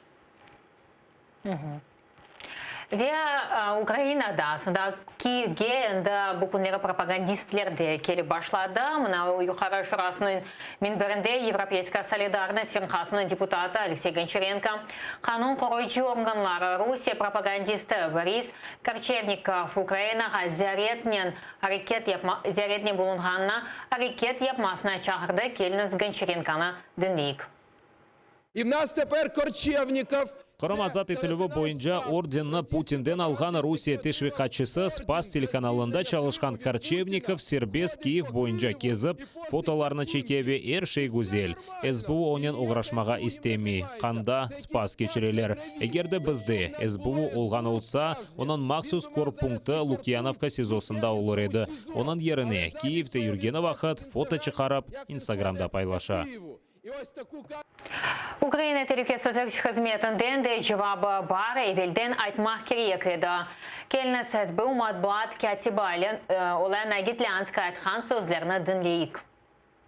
Олар бинлерже, юзлерже, эпселерны незарет этмеге кыйын. Onun için bizge yardım etmek için biz ervaqı jurnalistlerge müracaatта bulunamız. Eğer de siz o kelmezden evvel haber etken olsanız, belki de biz müracaatını bakıp ona kirmege yasak eterdik. Ve Ukrayna sınırcı hizmetinin izatı da var. Olar nasıl topraklı jurnalist Ukraynaga kirsetkeni hakkında ayttılar. Наші інспектора перевіряють наявність документів, які дають дозвіл на перетин кордону, а також керуються базами даних, в тому числі, де знаходиться інформація від інших правоохоронних органів, зокрема, що стосується заборони в'їзду іноземців. Відносно даної особи, заборони в'їзду на територію України від інших правоохоронних органів не було. Ilmeğe biz Kore'ye sende Ukrayna'ya karşı böyle levhalarını hazırlayanlar.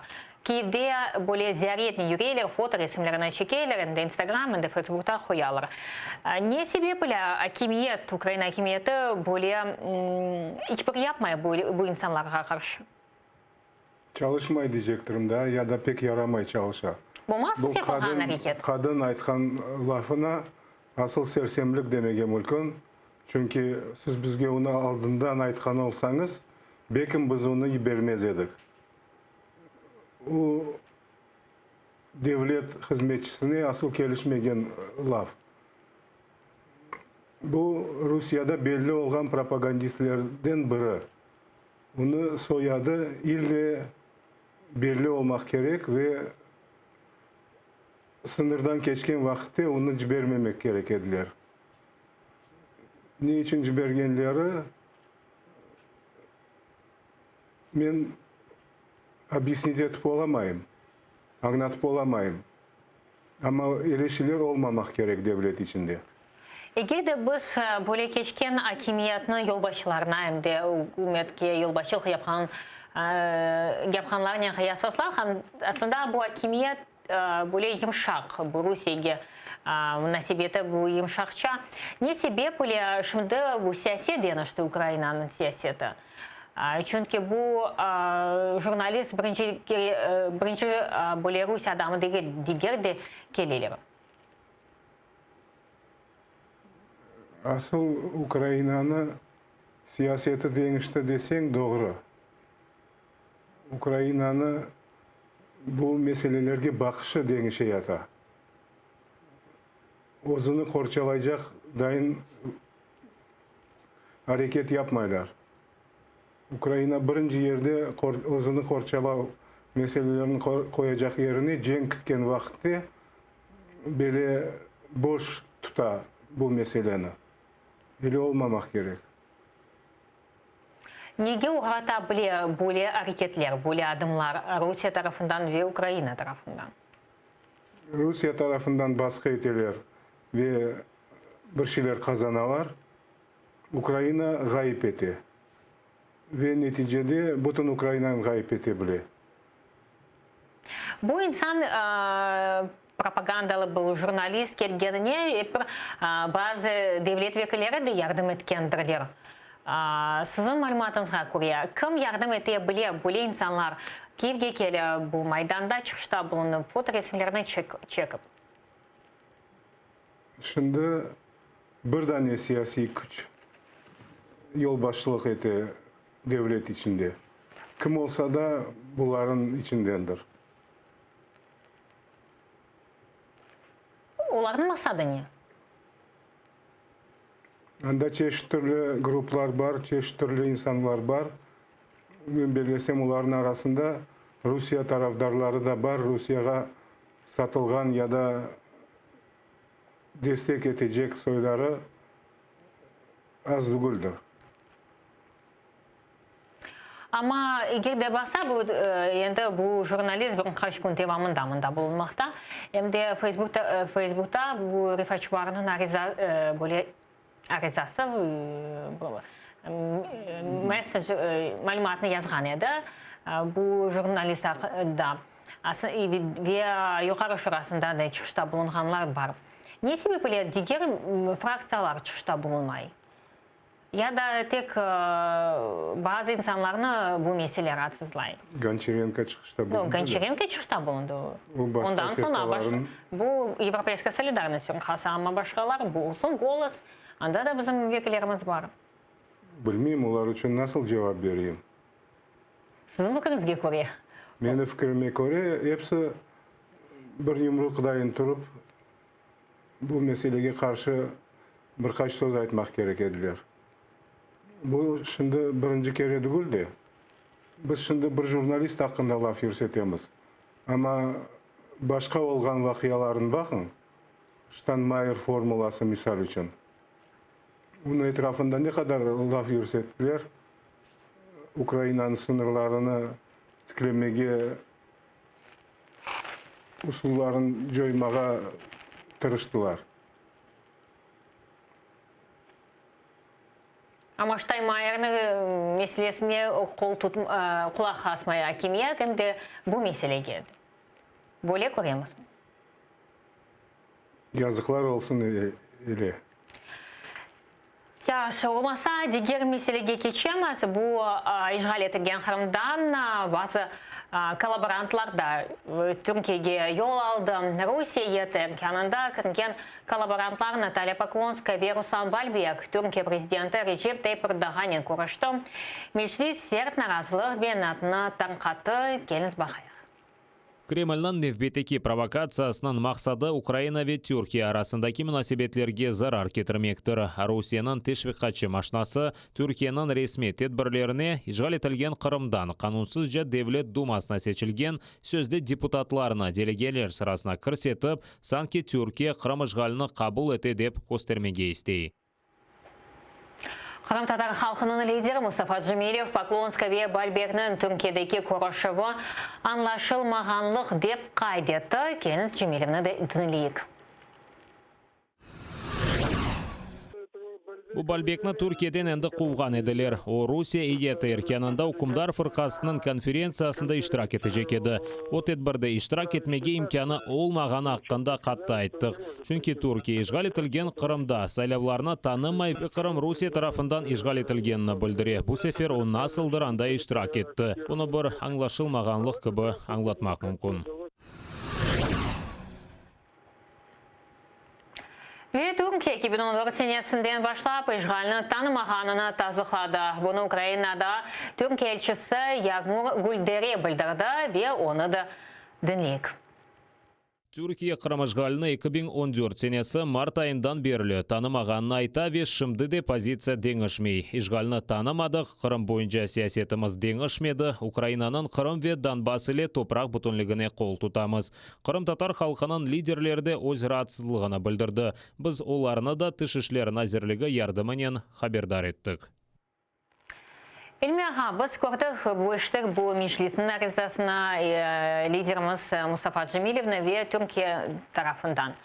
Sizin fikrinizge göre ne sebeple bu foto resim böyle kütlevi matbuat vasıtalarında hem de geniş surette katıldı? Ne sebeple Türkiye tarafından bir hareket yapılmadı o vakit?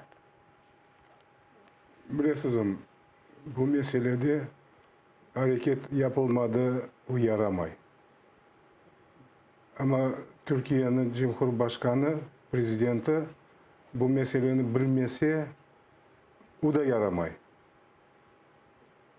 президентке демек айтмадылар. Rusya делегацияның арасында Қырым темсілшілері я да Қырымдан сайланған Бальбек ве Поклонская бар деп айтқан олсалар, бұл білежек еді, ве бекім әрекеті башқа түрлі олар еді. Не айтмаға істейім, екі вариантта екісі де Эрдоган үшін яқшы дегел. Біріншісі, демек, онда структураларында çalışқан insanlar өз вазифесін бежермей.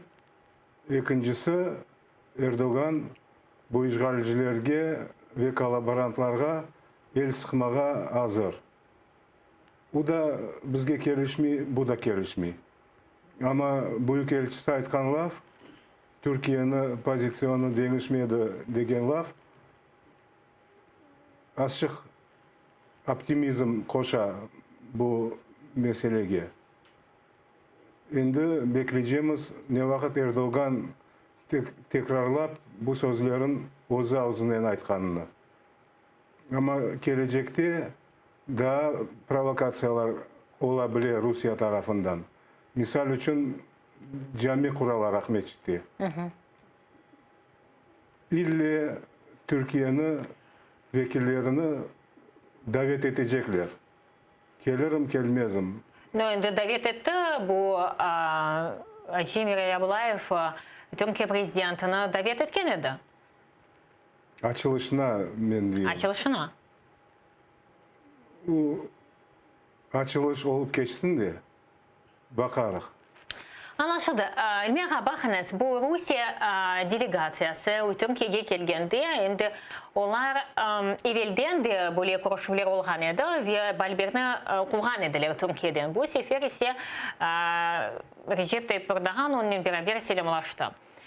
Sizin fikrinize göre Recep Tayyip Erdoğan'ın bu yakınlara aslında bilmediler mi Rusya imkanına Kırım'dan deputatlar gelebilecek, bu Kırım'dan kolaborantlar da girebilir. Bilseler demek ular desteklediler kolaborantların. Bilmeseler demek ular yaxşı çalışmay. Aytıp geçtik de o gerçeğini. Endi Türkiye aslında er vaqt bu Kırım Tatarlarga qol tutqаны, Ukrayna birdemligine qol tutqаны, endi buna elçimiz de çıkışta bulundu ve bunu da tasdiqladı. Ama ameliyatta siz ko'rasizmi bu birdemligini? Yani Rusya ne sebeple Türkiye Rusya'ga nisbeten bu sanksiyalarni qo'ymay, sanksiyalarga qo'shilmay bu Avropa devletlerin gibi. Sizin fikrinizga ko'ra. Benim fikrime göre Türkiye'nin özünü arasında, özünün içinde çok problemaları var.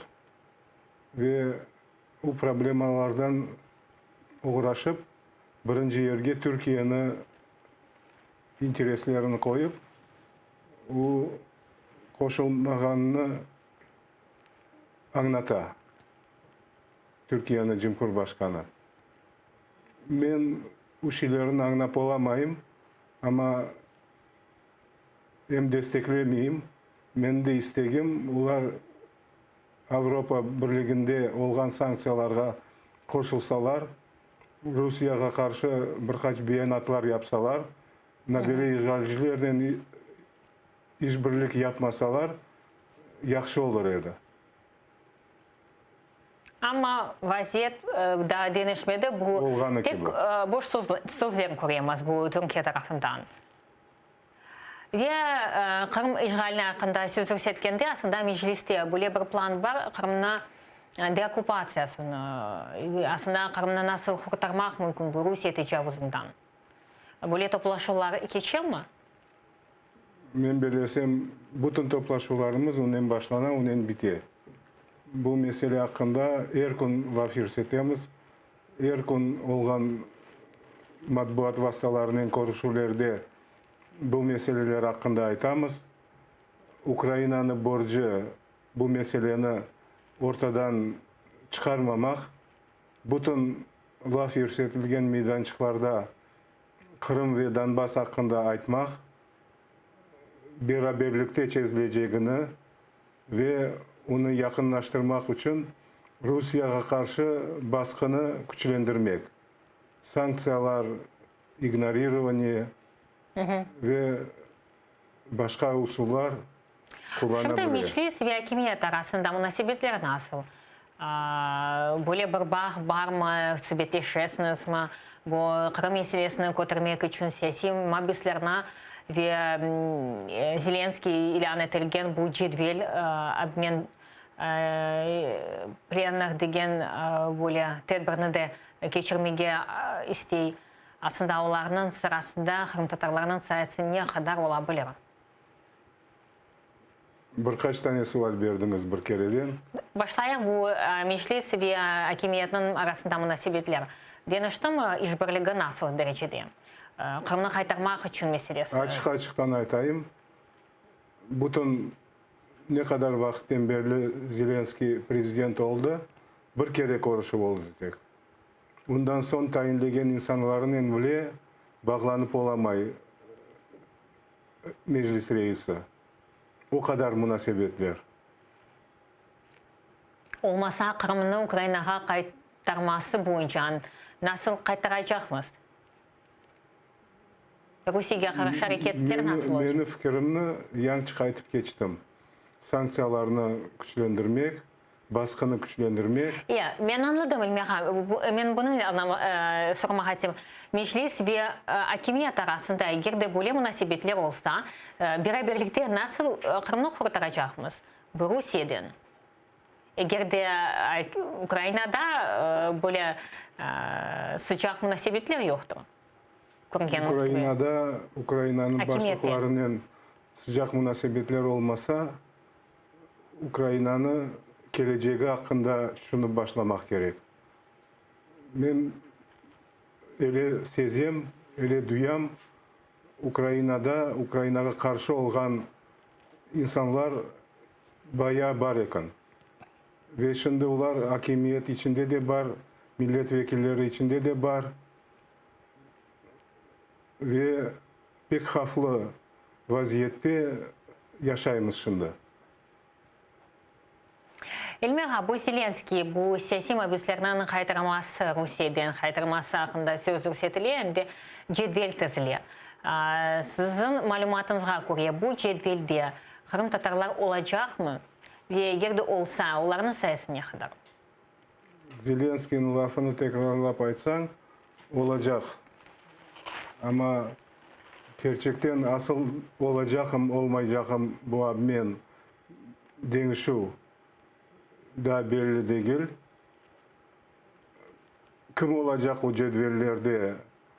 Ben bilesem Ukrayna tarafından hazırlangan cedvelde hepsi var. 87 tane dep sayıla insan haklarıyla uğraşan teşkilatların cedveli 87'den ibaret. 87 soyadından ibaret. Ular hakkında laf yürsetilse, demek uların arasında en olmaganda 70 tane Kırım Tatarı var. Ular mutlak olur cedvelde. Ama kimni koşacaklar boşaltılacak günleri belli değil. Meclis cedveline yolladı mı onu? Meclis cedvelini yollamay. Çünkü o cedveller belli. Ombudsman yollay. Onun hakkında bilemiz. İlmi Umyarov, Milli Meclis Reisinin muavini Mustafa Masada çok sağ olun İlmiha. Ve yayınımızına 5 dakikadan son zaman Şevket Namatullaev'nin devam edecek. Men ise 20 dakikadan son bu stüdyada sizlerini karşılamaya hazırım. Bizle olunuz.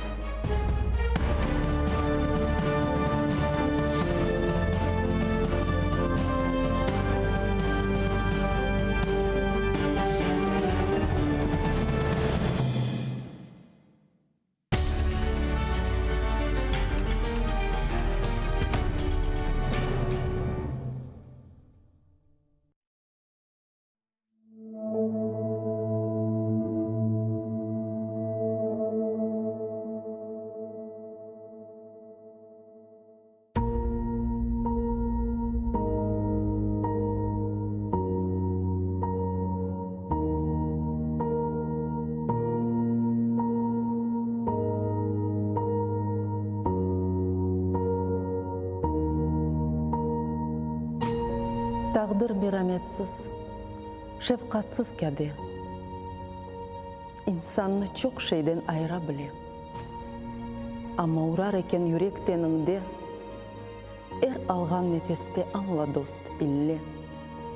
Seni unutmagan vatanın olsun.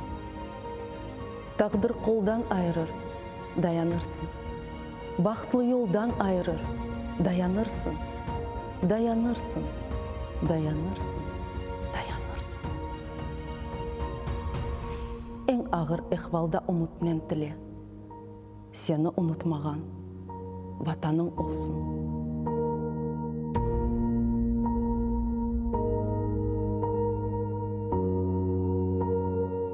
Ayaksız yürgenler yok mu dünyada? Bebeksiz korgenler yok mu dünyada? Açlıktan ölgenler yok mu dünyada?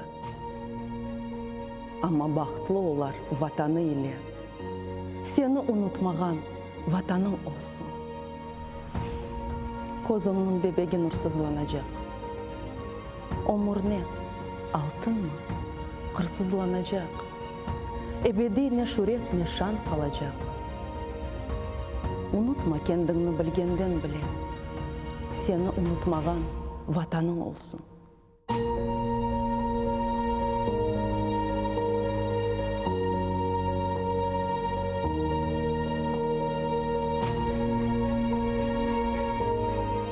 Kaydadır jürükке minip çapsan da, dumanlar артында yolsuz kalsan da, ecnebi toprakta Allah olsan da, kozunun o günde tursun os kullen, seni unutmagan vatanım olsun.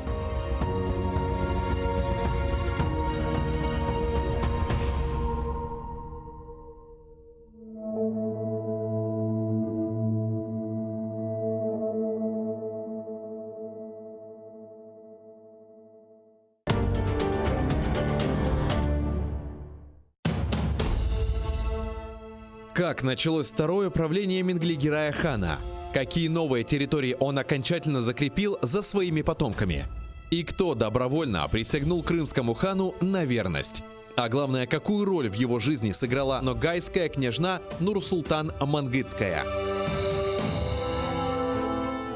В конце 15 века в Крымском ханстве начинается настоящий строительный бум. Менглигерай инвестирует деньги в строительство новых крепостей и восстанавливает старые, особенно на берегу реки Днепр. Об этом смотрите в программе «Алтын Девир» в новом цикле «История династии Гераев». В эту субботу, 19 октября, в 17:35 на телеканале АТР, 7-я серия. Менглигерай.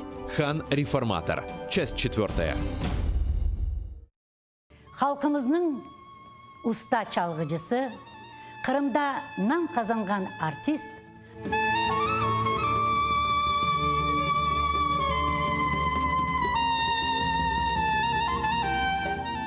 sanat için can küldereydi.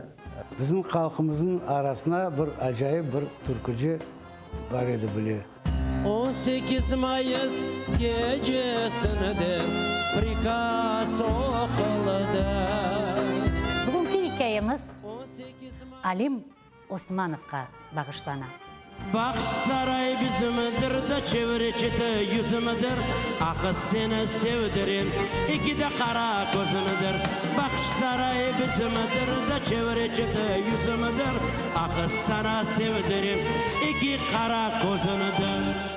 1988 senesi yanvar-aprel ayında Kırım Tatarlarının kütlevi nümayişleri devam etedi. Onlar Krasnodar ülkesindeki Abinsk, Taşkent, Bekabad, Samarkand, Almazar, Yangiyul, Özbek Sovet Sosyalistik Cumhuriyeti'ndeki Almalık, Akmejit, Novorossiysk'te geçti. Nümayişçilerinin talabı denişmedi. Kırım Tatarlarını vatanına kaytarmak, Cumhuriyetini yanartmak ve Kırım Tatar siyasi mahpuslarını azat etmek. Ирак. Үкімет векілері бойлы нумайышларға наразылық көстермек тырышқан еді. Ләкин Қырым татарларының әрекетіні тоқтатмақ енді имкансыз oldu. 1988 senesi olған Қырым татарлар тарихында деніші дәуірінің вақияларыны Гүлнара Бекирова ile Тарих Седасы программасында hatırlatmaға devam etemiz.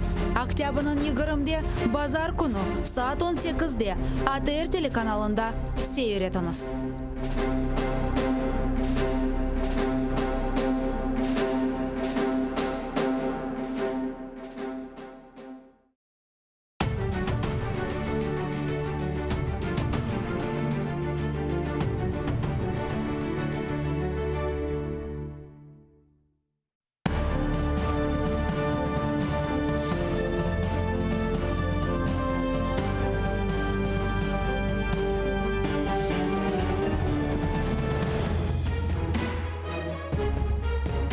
Ефір АТР триває. Я, Альвіна Сидбулаєва, найближчу годину говоритиму наживо про найцікавіше і найактуальніші події. Тож робить АТР гучніше, нам є про що розповісти. Рада працює, скоротила суддів, каратиме прогульників і ділить державні гроші.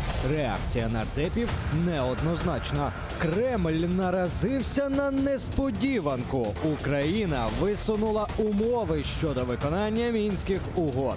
Російський пропагандист вільно прогулявся Києвом. Куди дивиться СБУ?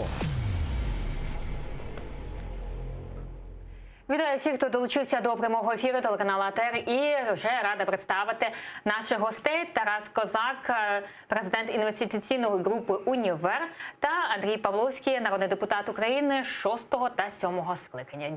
Вітаю. Вітаю вас. Доброго вечора. І почнемо щодо землі. Нашу тему. Батьківщина закликає не продавати землю. Нардеп фракції Сергій Соболєв застерігає: ризикуємо повернути голодомор. Давайте послухаємо, що він сказав. Ви не маєте права, згідно з Конституцією, давати право на продаж земель сільгосппризначення. Читайте Конституцію. Ви не маєте права дозволити іноземцям купувати цю землю. Ви хочете так званий ринок землі для того, щоб в Україні знову був голодомор? Невже не зрозуміло, що фермер, який працює на землі, завжди підтримує село, школу, дитячий садочок? Хто буде підтримувати? Великі агрохолдинги? І народний депутат позафракційний Сергій Лабазюк розповів нам, як проходило засідання аграрного комітету. Є представники профільних асоціацій аграрних. Люди вимагають зняти урядовий законопроект про обіг землі з розгляду і рекомендують, щоб комітет проголосував за проведення референдуму по обговоренню, виставляти чи ні на продаж сільськогосподарську землю. Тобто атмосфера насправді досить зараз складна. Не вдалося обговорити ні одного з законопроєктів. Якраз йде зараз ця жвава дискусія. Ну, як на мене, я бачу, що все сходиться до того, що швидше за все голова комітету буде закривати сьогодні засідання. І дійсно, засідання комітету перенесли сьогодні. А як ви ставитеся до продажу землі, пан Андрій? Ну, по-перше, треба дивитись, як у наших європейських сусідів. Там формально на папері нібито і є вільний ринок землі, а насправді не такий вже і вільний, є великі обмеження, жорсткі зобов'язання тих, хто купує землю, вимоги. Наприклад, у Франції купуєш землю, потім, якщо для сільгосппризначення, потім 9 років не маєш права її перепродавати. Це робиться для того, щоб земля не стала предметом спекуляцій фінансових і так далі. У скандинавських країнах є взагалі вимога, там, наприклад, син від батька не може успадкувати землю, якщо він хоче її далі обробляти, якщо не надасть відповідного диплому аграрного коледжу і так далі. Тобто в різних країнах є певні обмеження. В більшості європейських країн є обмеження щодо володіння іноземцями землею і так далі. Тобто все цей світовий досвід треба врахувати. І досвід того ж Ізраїлю, і Канади, як це там відбувається, і вже потім зважено, спокійно приймати рішення. От зараз, в даний момент, коли в країні фактично продовжується і тяжка економічна криза, і війна у нас в країні. Ну, нема прикладу в історії, коли під час війни продавали найбільш цінні стратегічні активи, а земля, оборонні підприємства, газотранспортна система – це ті активи, саме цінні, які у нас залишились. Якщо ми їх позбудемося, ну взагалі під питанням буде суверенітет держави. Якщо виходити з цих стратегічних питань, то дійсно треба і враховувати і громадську думку. Ну, то я хоч на завершення скажу, що одним з перших обіцянок, зобов'язань нового президента, пана Зеленського, було те, що він буде запроваджувати активно народовладдя з найбільш чутливих, важливих для суспільства питань, буде радитись з народом. А як радитись можна? Тільки через референдум. От це якраз те питання, де треба згоду у людей запитати. Ви теж вважаєте, що через референдум треба питати у людей згоду на продаж землі? Ні, я вважаю, що ринок землі повинен бути, тому що українці традиційно мали ринок землі, тільки комуністи, коли прийшли в 17-му році, заборонили продавати землю, заборонили приватну власність на землю. І голодомори, про що говорить Парубій, сталися, останнє хочу сказати, Парубій говорить про голодомор. Голодомор був тоді, коли земля була нічия, державна, так би мовити. От тоді є голодомор. Коли земля приватна, то власник її про неї дбає. Ну, це Соболєв казав. Ну, добре. А пане Тарасе, чому ви за продаж землі? Тому що це нормальна практика для всіх цивілізованих країн. В цивілізованих країнах можуть бути обмеження, але кожен може купити землю, хто має на це підстави, і продати, якщо він хоче продати. Продати вже може точно кожен. У нас мільйон людей стареньких в селі помер, формально будучи власниками землі, а реально не маючи грошей, щоб прожити нормально свої останні роки життя. І ця заборона – це є комунізм. Це в нас комуністичні Верховні Ради до цього часу проживають. Що стосується опитування громадян, 70% громадян в 90-ті роки були за вільний продаж землі. І тільки ці масовані засоби масової інформації, підконтрольні олігархам, зазомбували фактично людей, які зараз вважають, що землю продавати не можна.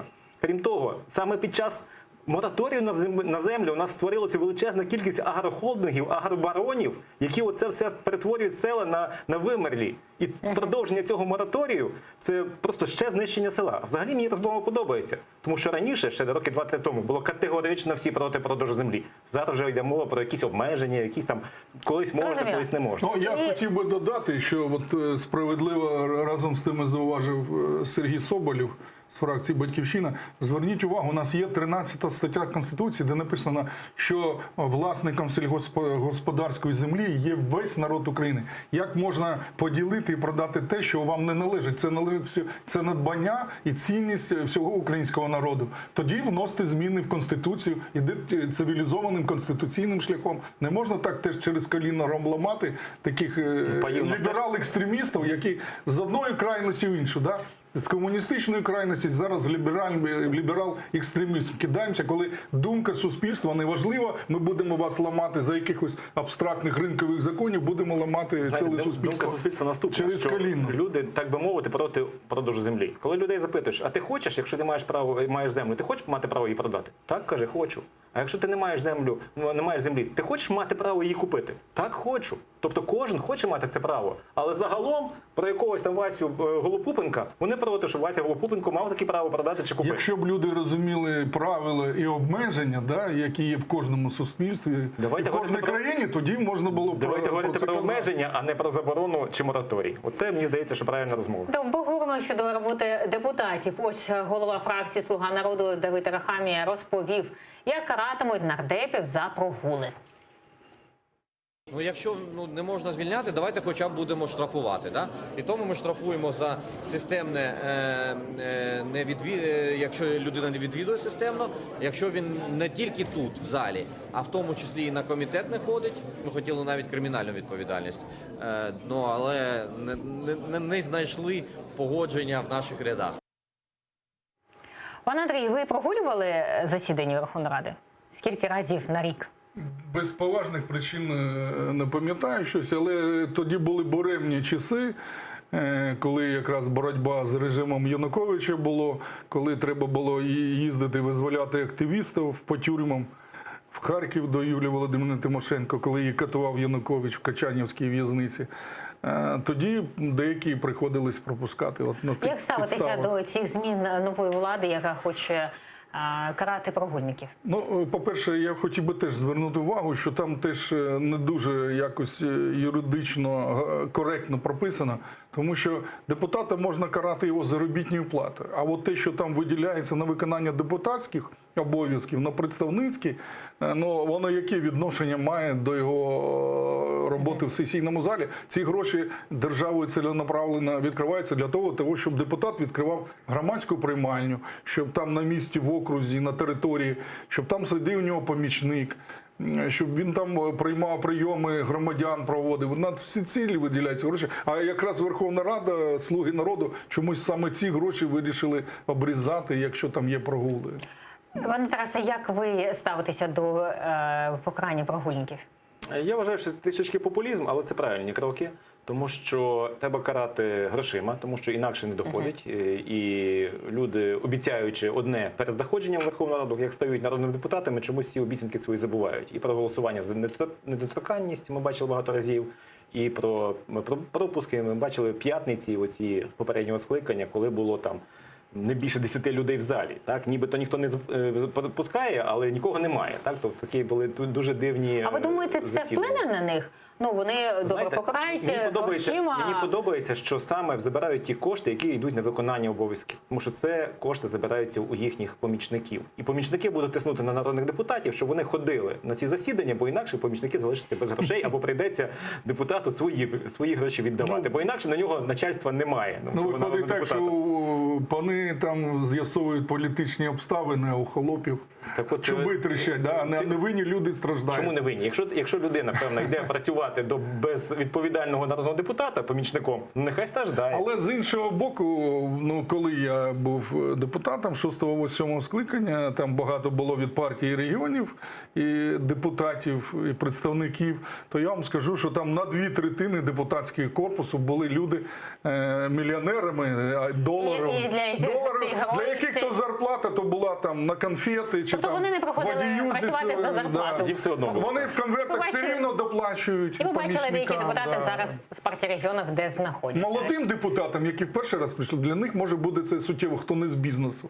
А хто прийшов з великого капіталу, їм там по барабану. Якщо вони виконують свої зобов'язання, ходять на засідання Верховної Ради і комітетів, ніхто їх штрафувати не буде. Виконуйте свої зобов'язання. Це як проста людина. Вона на роботу не ходить, її штрафують. Чим народний депутат кращий за просту людину? Я не розумію. Я от якраз пам'ятаю, що от такі знакові депутати, як мільярдери наші Рінат Ахметов, Константин Живаго, вони взагалі приходили за 5 років тільки 2 рази на Верховну Раду на відкриття і на закриття. І більше їх потім я 5 років в залі не бачу. І поговоримо щодо окупованих територій. Ось речниця Леоніда Кучми, яка представляє Україну в Мінську, розповіла, які саме вимоги висунуто для виконання угод. Дивимось графіку.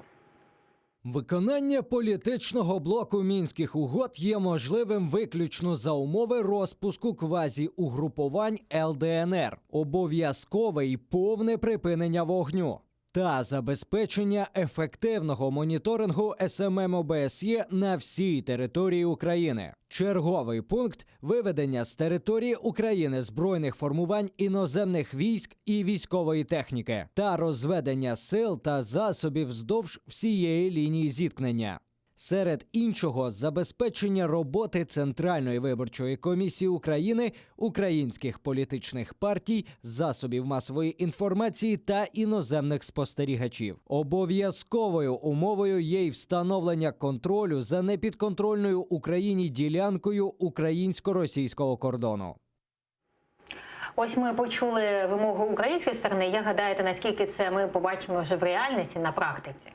Це дуже хороша позиція. Після того, як попередній лист про підтримання, так би мовити, формула Штайнмаєра підписав Кучма, представник України, сьогодні ми пішли у наступ.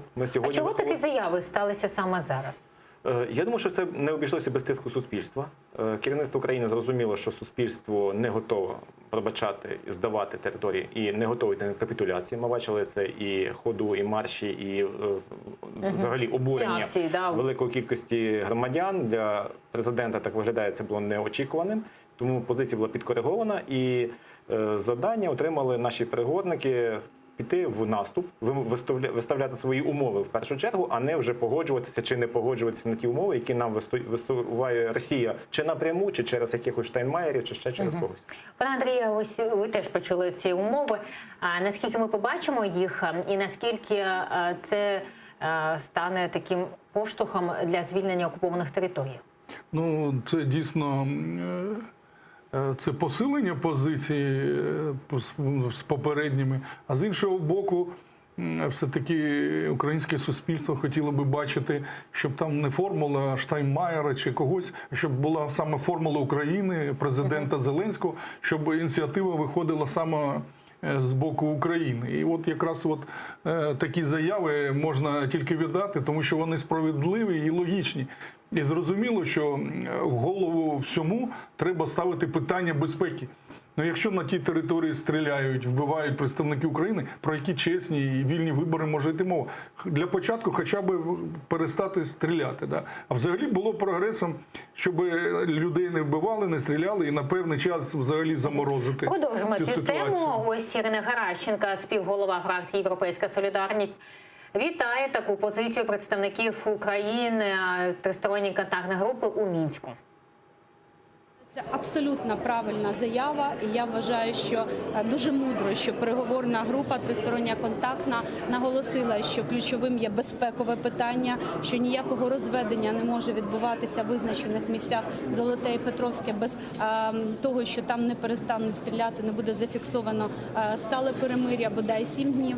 Так само дуже важливе в контексті вчорашнього позиції української сторони Мінську є те, що наша група заявила, що Росія має негайно вивести свої війська, що мають бути розпущені псевдооргани цих так званих псевдореспублік, що має там бути просто припинене входження рубля.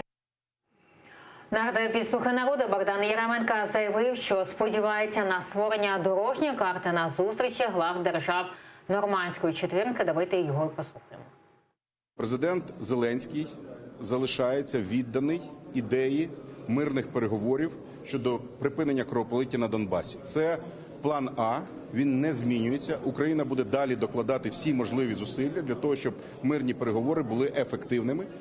Для того, щоб відбулася зустріч в нормандському форматі, в ході якої можна буде обговорити лідерам держави і, сподіваємось, затвердити дорожню карту мирного процесу, яка фактично буде базуватися на мінських домовленостей, але, можливо, дозволить скоригувати певні підходи, які за 5 років довели свою нездатність. Про які ці скоригувати моменти каже Яременко, на ваш погляд? Мені здається, що позиція президента змінилася. Якщо позиція президента спочатку була зійтися десь посередині між російською і українською стороною, то зараз президент переглянув свою точку зору, теж не без впливу суспільства, звісно, і стало зрозуміло, що просто йти виконувати вимоги ті, які виставляє Росія, це просто капітуляція по великому рахунку. І тому нова ця заява, нові кроки – це справді коригування позиції, яке є доречним, вчасним, і я думаю, що ця формула дуже важливо консолідує українське суспільство.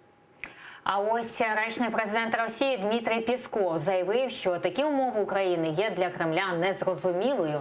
Давайте послухаємо його. Це знову, як то кажуть, нові вхідні. Походу надходять нові вхідні від української сторони. Тут можна сміливо сказати, що такі нові вхідні вельми несподівані і для Москви, і для Берліна, і для Парижа. Тут поки важко коментувати, що означає це відхід від Мінських угод, що означає це відмову від раніше взятих зобов'язань і раніше поставлених підписів. Наразі незрозуміло. Для Пєскова не зрозуміло, що відбувається. Але ви бачите, теж є прогрес. Він каже, не зрозуміло, а було б гірше, якщо він казав, що це неприйнятно. Тобто вони вже готові сприймати те, що пропонує Україна. Ви думаєте, Росія буде сприймати умови і дослуховуватися до умов української сторони? пане Андрій? Нам би хотілося на це сподіватися, але будемо Але реальність реалістами. яка Але буде? реальність те, що ми повинні весь час Якщо Пісков не розуміє- ставити свої вимови, а вони вже пусть на це реагують. Якщо Пісков не розуміє, нехай поміняють його на Іванова, Петровича, Сідорова, який зрозуміє. Але він все добре розуміє і розуміє, про що він каже.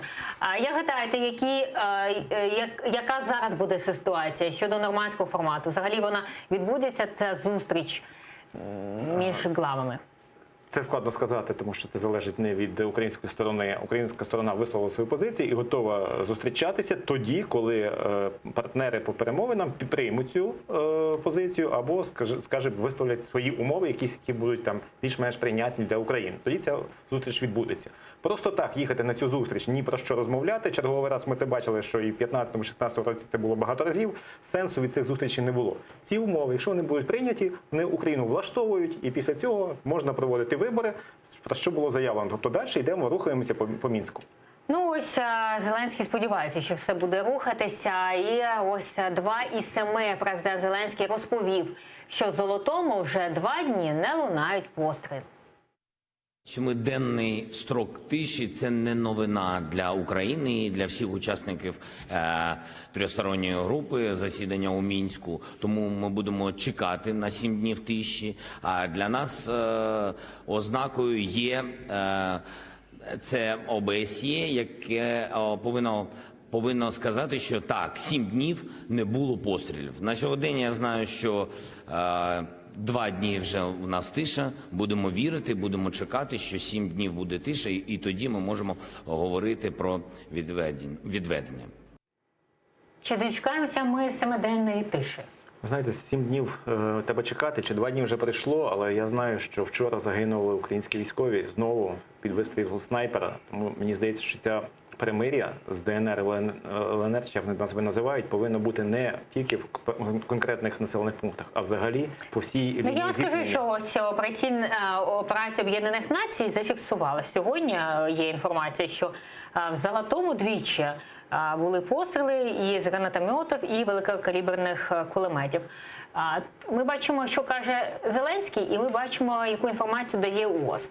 Чому такі розбіжності, пане? Ну, мені здається, що може оточення президента дещо його дезінформувало, тому що дійсно вчора багато засобів масової інформації повідомляли, що вбили військових, не просто військових, а вбили жінку, снайпери з тієї терористичної сторони. Тобто ми розуміємо, що тим бандитам, снайперам, їм байдуже в кого стріляти, в жінку, в дитину. І маємо такі наслідки. Яка ж це тиша, да? Коли вбили жінку, а президент розповідає 2 дня розповідає про якісь 2 дня, і що це таке? Ну, наприклад, в Золотому не стріляли, а в 3 кілометрах від Золотого вбили там наших військових. І в Золотому стріляють, тому що ми повинні допомагати по всій лінії фронту, щоб було перемир'я справжнє, затишя, тоді про щось можна казати. І щодо Криму і Донбасу, в коментарі АТР народний депутат від фракції «Голос» Святослав Вакарчук розповів, чи розділяють питання Криму і Донбасу в процесі деокупації. Для нас питання Донбасу і Криму одне від другого, я би сказав, вони є невід'ємними обидва, і ми їх не розділяємо один від одного.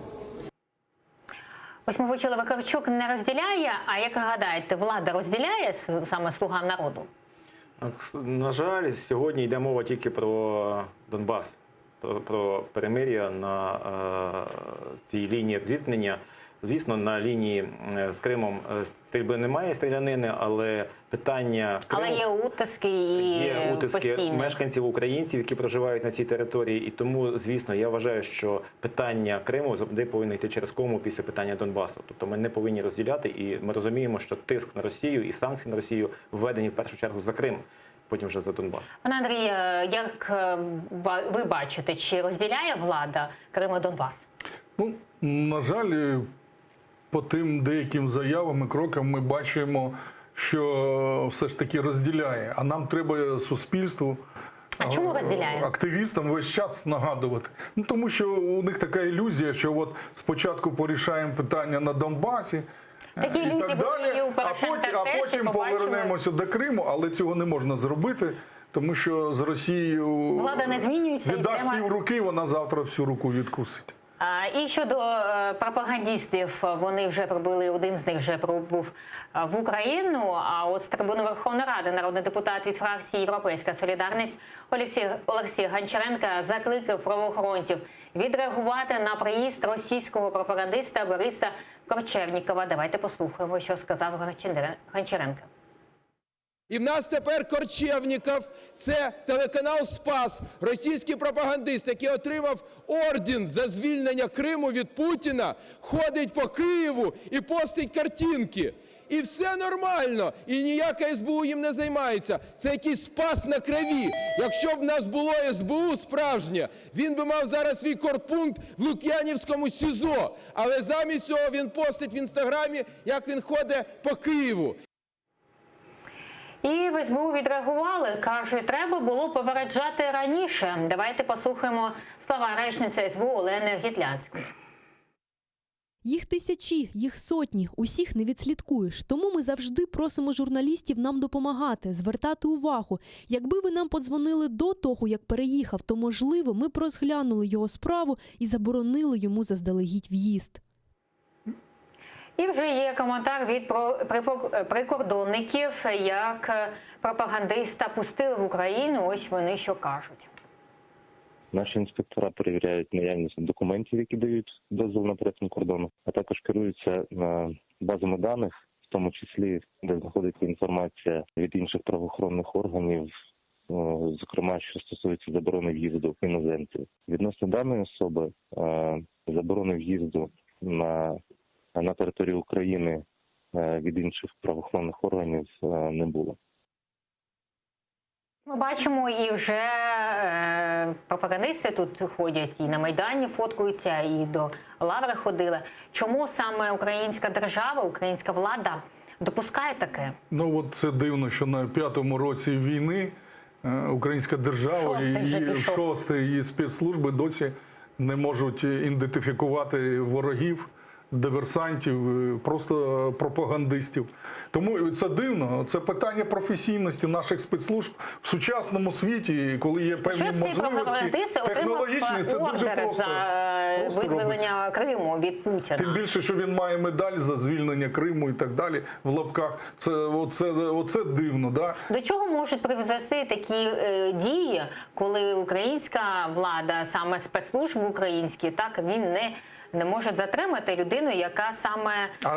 До терактів приводить. Ви зверніть увагу, як на родину Окуєвих було напад, приїхав з Росії якийсь сумнівний, навіть паспорт український отримав той, хто зчинив цей злочин. Да?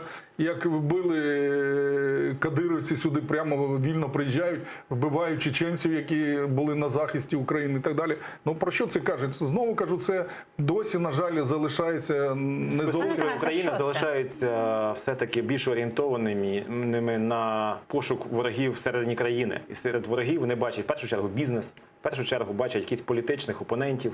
СБУ не працює з нашими реальними ворогами. Росія і її представники. Саме це повинно займатися СБУ, а не десь там пошука можливості заробити собі в кишеню. На жаль, такі... Але якщо ми порівняємо владу сьогоднішню, яка була попередня, все ж таки стільки пропагандистів не їздили. Їх затримували, якщо ви пам'ятаєте, і ті ж артистів, і ті ж людей, які хотіли прийти в Україну, в Київ, заїхати.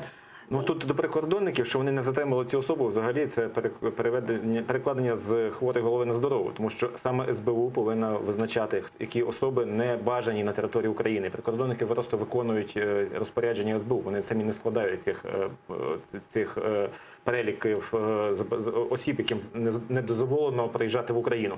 Так, СБУ, спецслужби не допрацьовують. Чи вони стали гірше працювати останнім часом, чи ні, складно сказати.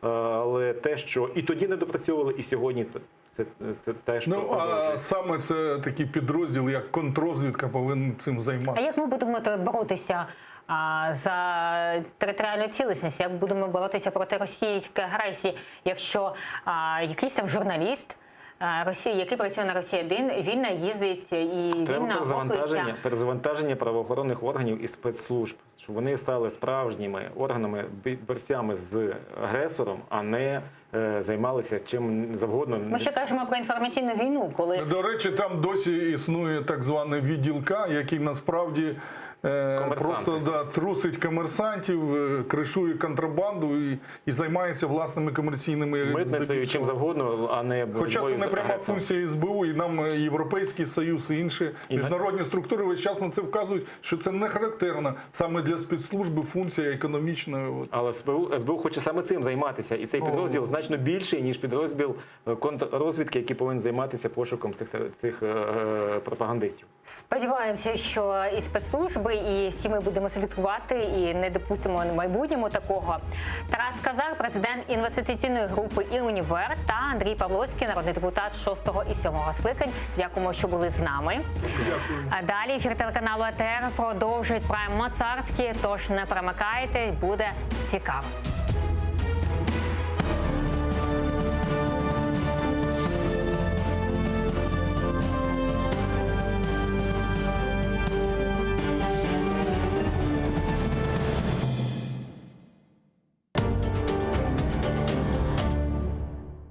Нова рада працює 50 днів. Що було зроблено за цей час і що планує змінити в подальшому? Які законопроекти народні обранці розглядатимуть цього тижня? Армія України готується до повного розведення сил на Донбасі. Як це виглядатиме і які тут ризики? Про це говоримо з народним депутатом 8-го скликання Аркадієм Карнацьким і громадським діячем та журналістом Дмитром Пономарчуком. Сьогодні о 18:15 на телеканалі АТР. Я воровный не ем. Хумма-хумма, пей воду, хумма-хумма, падай в яму, отдай нам свое мясо, отдай свои кости. Это заклинает тебя Ло, мать матерей красных лисиц. Ты говно полное, что там говорит. Ну что, дебилы, что это? То, что я родился в России, да, меня никоим боком не делает россиянин, потому что, не знаю, если бы я родился в конюшне, я же не был бы лошадью, да? Я гражданин страны-агрессора, да?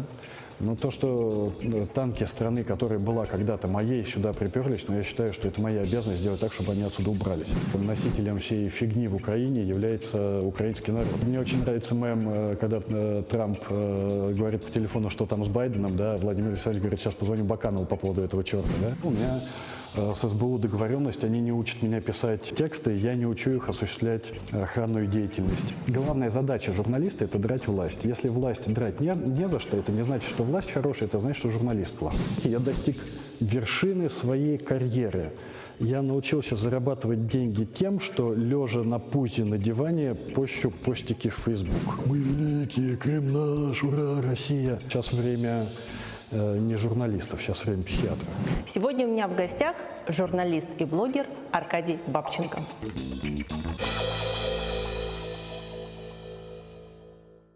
Халқымыздың уста çalgıcısı, Қырымда нам қазанған артист,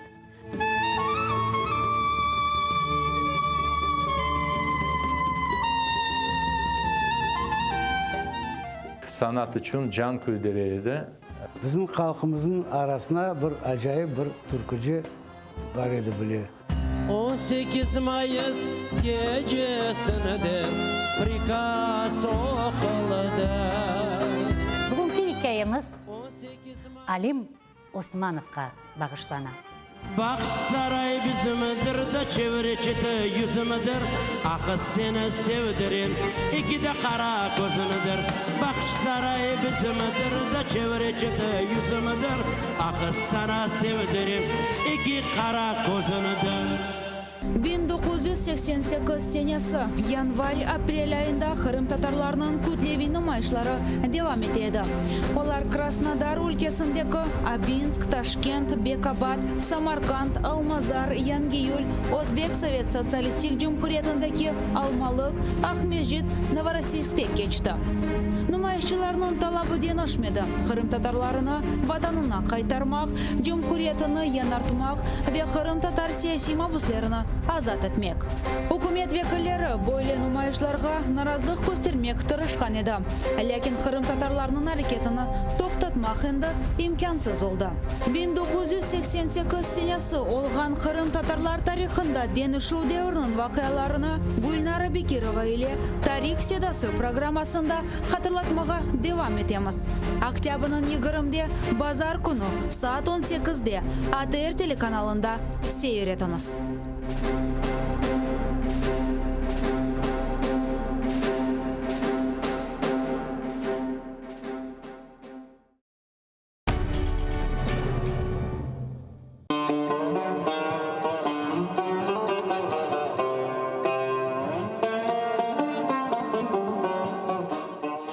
Фес. Кырым татар кавесы.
Жовтня, 2065-й день окупації Криму Росією. В ефірі інформаційний випуск «Заман». Я Оксана Дворецька. Вітаю вас. Чергові обшуки в окупованому Криму. Вранці російські силовики завітали до села Білокам'янка Бахчисарайського району в оселю місцевого жителя Нарімана Абляєва. Після обшуку кримського татарина затримали і відвезли до Центру протидії екстремізму у Сімферополі. Там чоловіка допитали і відпустили. За інформацією адвокатів, силовики зацікавилися Наріманом як свідком у кримінальній справі. Мы его опросили, никаких обвинений к нему предъявлено не было, у него ничего дома в ходе обыска изъято не было. По моей информации, есть уголовное дело в отношении родственников, как я понимаю, Наримана. Вот, и в рамках этого уголовного дела был допрос. Эти его родственники находятся за пределами Крыма. Апеляцію відхилено. Окупаційний Верховний суд Криму залишив у силі вирок Ділявару Гафарову 10 років колонії суворого режиму. Його арештували торік, 30 жовтня.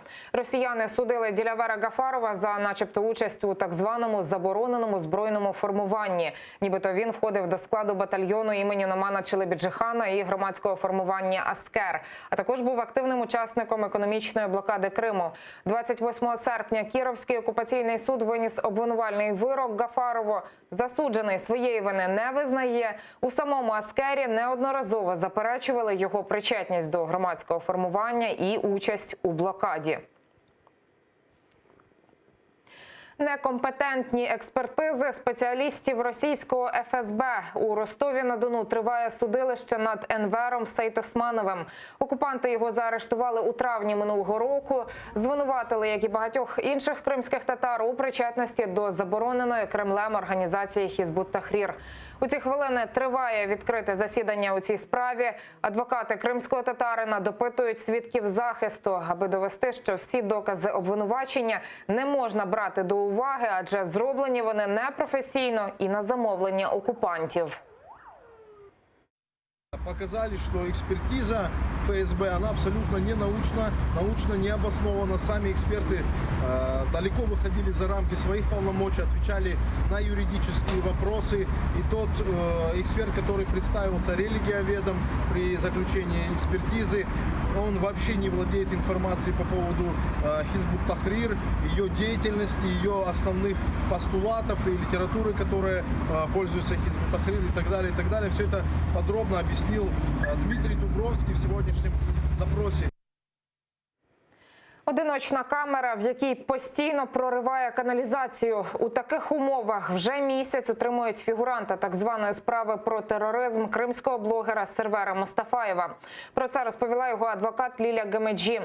До етапування у Ростов-на-Дону Сервера Мустафаєва транзитом утримують у Краснодарському СІЗО номер 1. Бранець перебуває у повній ізоляції, йому не передають листи і газети. Нагадаю, Сервера Мустафаєва затримали у травні 2018-го. Йому закидають участь у забороненій Кремлем організації Хизбут-Тахрир.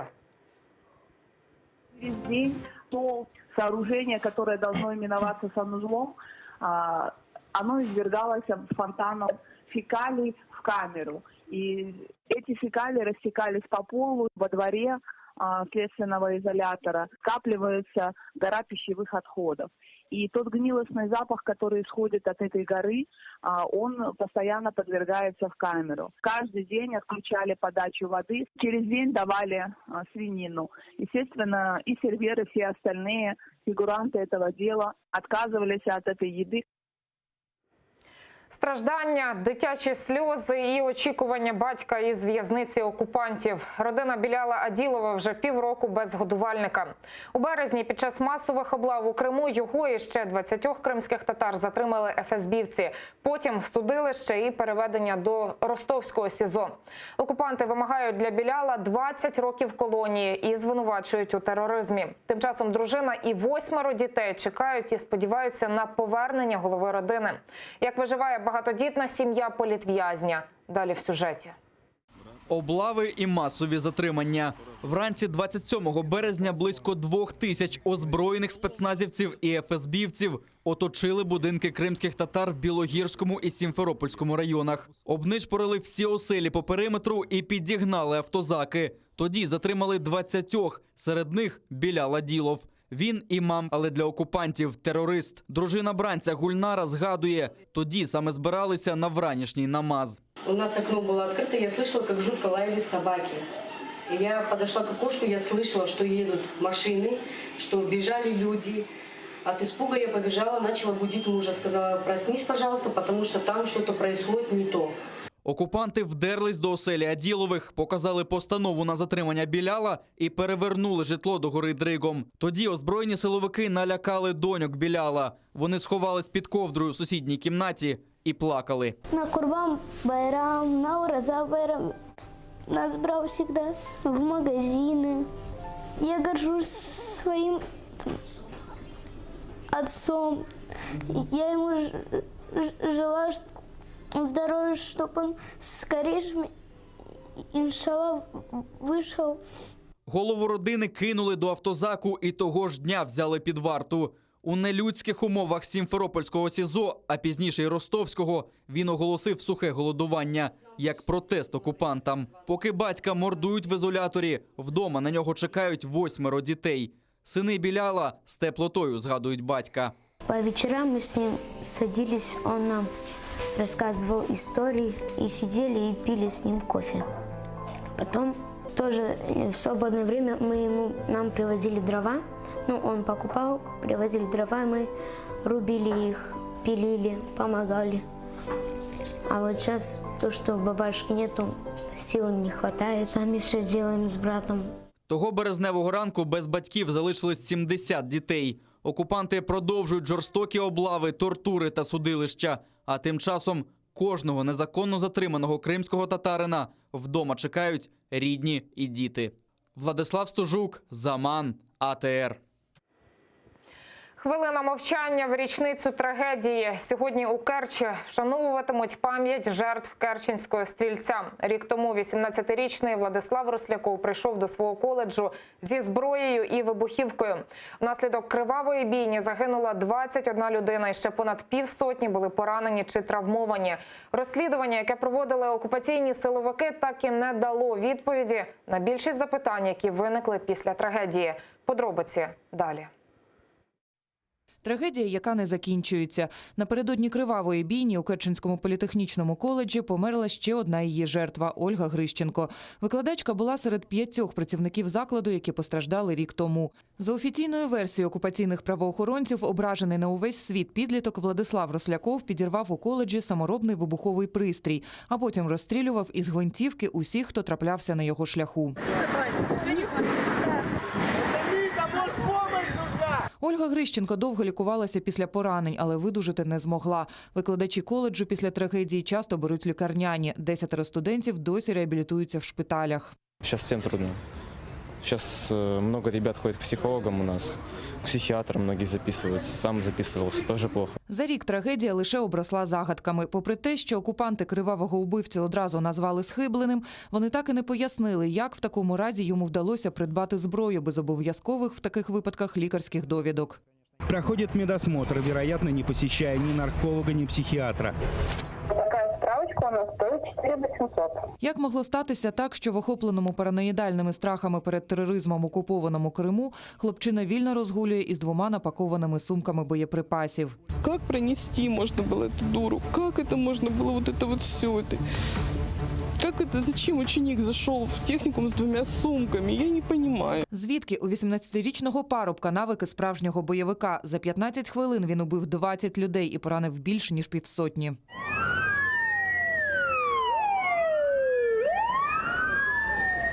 І чому озброєний до зубів і здичавілий від крові убивця навіть не намагався оборонятися від правоохоронців, а просто застрелив себе? В окупованому Криму справу швидко перекваліфікували із теракту на убивство 2 і більше людей. Агресію підлітка пояснили байдужістю оточуючих і знайшли американський слід. Рослякова, мовляв, підлітки принижували, бо він не міг дозволити собі купити модного заокеанського одягу. Прокуратура Автономної Республіки Крим також відкрила справу про теракт. Однак зі зрозумілих причин якісного розслідування провести не вдалося.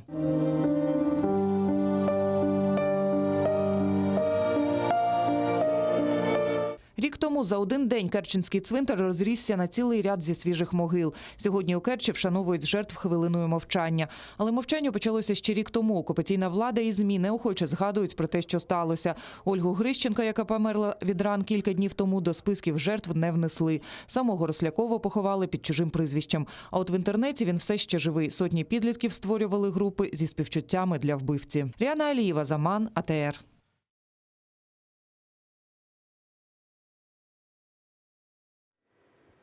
20 військовослужбовців та ветеранів бойових дій представлятимуть Україну на іграх нескорених наступного року. Відбіркова комісія враховувала потенційний вплив ігор на реабілітацію учасників, їхню мотивацію та ставлення до спорту. Найменше цьогоріч зважували на спортивні результати учасників. Утім, ставки роблять на легку атлетику, велоспорт і плавання. Ігри нескорених 2020 триватимуть із 9 по 16 травня у Гаазі. Україна братиме участь у міжнародних змаганнях вже втретє. Минулого року наші ветерани привезли 20 медалей. В проєкті спорт розглядається як інструмент реабілітації і соціалізації такої непростої, дуже непростої, але важливої спільноти. Лише 10% в нас така позиція на спортивний результат. І в цьому випадку це правильно, на мій погляд, це правильна позиція, що не обирати тільки за спортивним результатом. За спортивним результатом було б достатньо просто. Не виправдав довіри. На Байкалі знесли бюст Путіна. 2 місяці тому його поставили на острові Ольхон. Місцеві жителі, щоб скаржитися на всілякі негаразди. Він став такою собі стіною плачу. А першопричиною появи бюсту Путіна стала незгода людей з тим, що місцевого голову району кинули за ґрати за нібито перевищення службових повноважень. Усе за те, що той віддав наказ побудувати в регіоні дорогу. Людей це обурило, і появою бюсту Путіна вони хотіли привернути увагу до президента до свого протесту, бо інакше достукатися до господаря Кремля не могли. Утім, коли оскаржити вирок колишній глава району не зміг, хвиля народного обурення обрушилася на пам'ятник. Бюст Путіна зняли і повезли в невідомому напрямку. За іронією долі, голова гаранта не витримала поганої дороги і луснула. Такі новини цього випуску. Більше розкажу вже о 17-й. Прямий ефір на АТР триває, тож не перемикайтеся. А найцікавіші фрагменти нашого ефіру переглядайте на YouTube-каналі АТР. І підписуйтесь, щоб зменшити шанси Роскомнагляду блокувати нас у Ютубі. До зустрічі!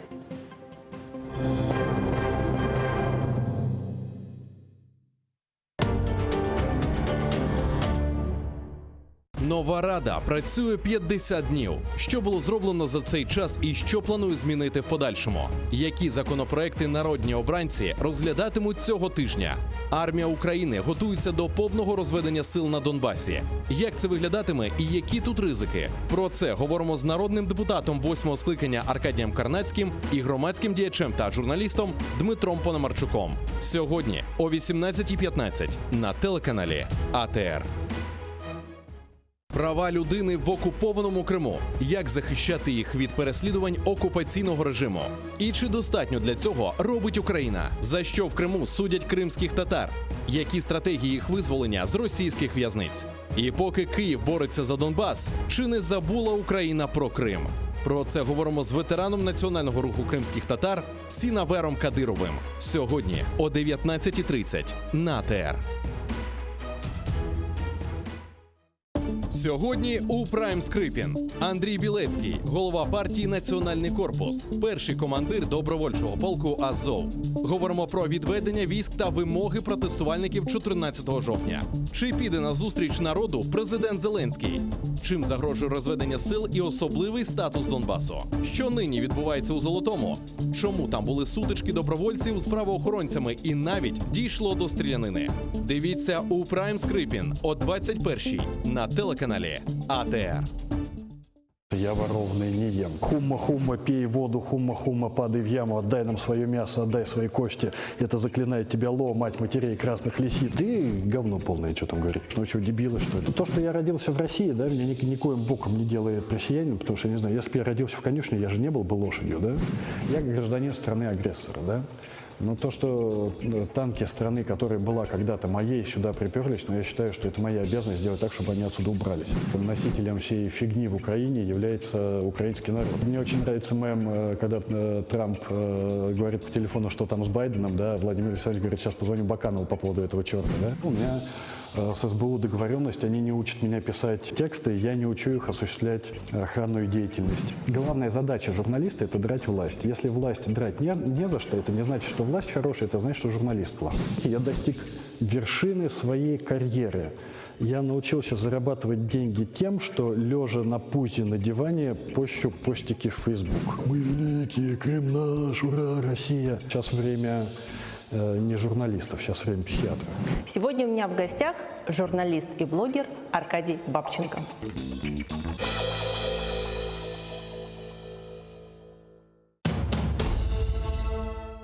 Как началось второе правление Менглигерая хана?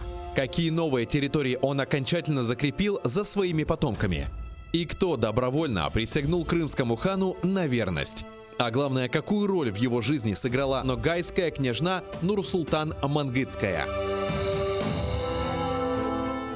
В конце 15 века в Крымском ханстве начинается настоящий строительный бум. Менглигерай инвестирует деньги в строительство новых крепостей и восстанавливает старые, особенно на берегу реки Днепр.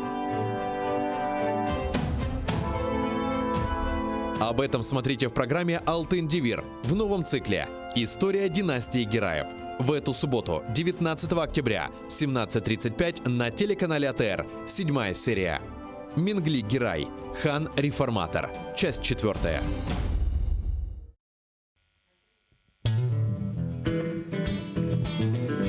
Українська музика багата на колоритні пісні. Знайомство з унікальним гуртом «Сонячна машина», учасники якого є авторами, виконавцями та мультиінструменталістами. Все це ви побачите в ефірі Джангле Студіо на телеканалі АТР вже цієї неділі о 19:30. Yemek isterken tarlalar erekler erekler Layık görsen men yanımda kalayım kalayım Yemek isterken tarlalar erekler erekler Layık görsen men Халқымыздың уста çalgıcısı, Қырымда нам қазанған артист,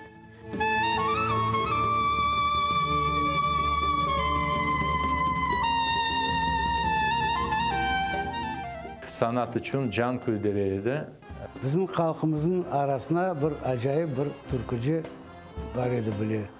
18 Mayıs gecesinde prikaz okulda.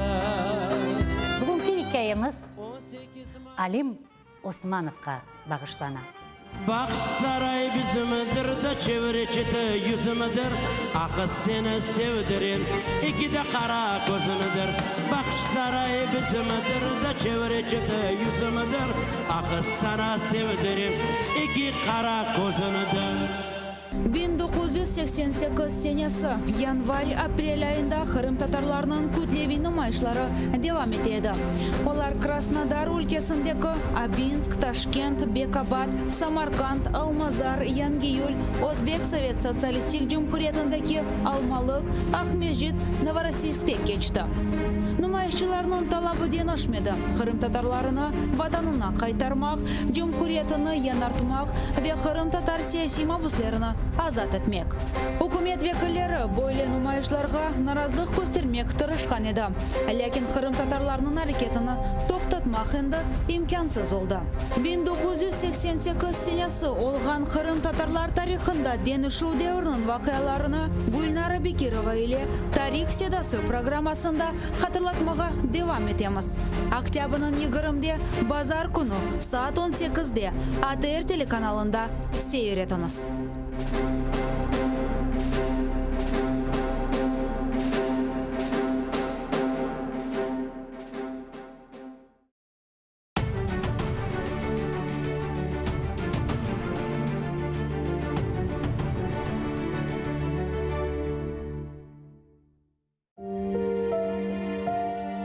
Меня зовут Анна.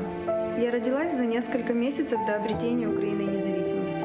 Весной 14-го я вынуждена была уехать, когда под моим домом начинали распускаться деревья. Скоро снова весна, и я хочу спросить, когда я снова смогу увидеть цветущие крымские сады.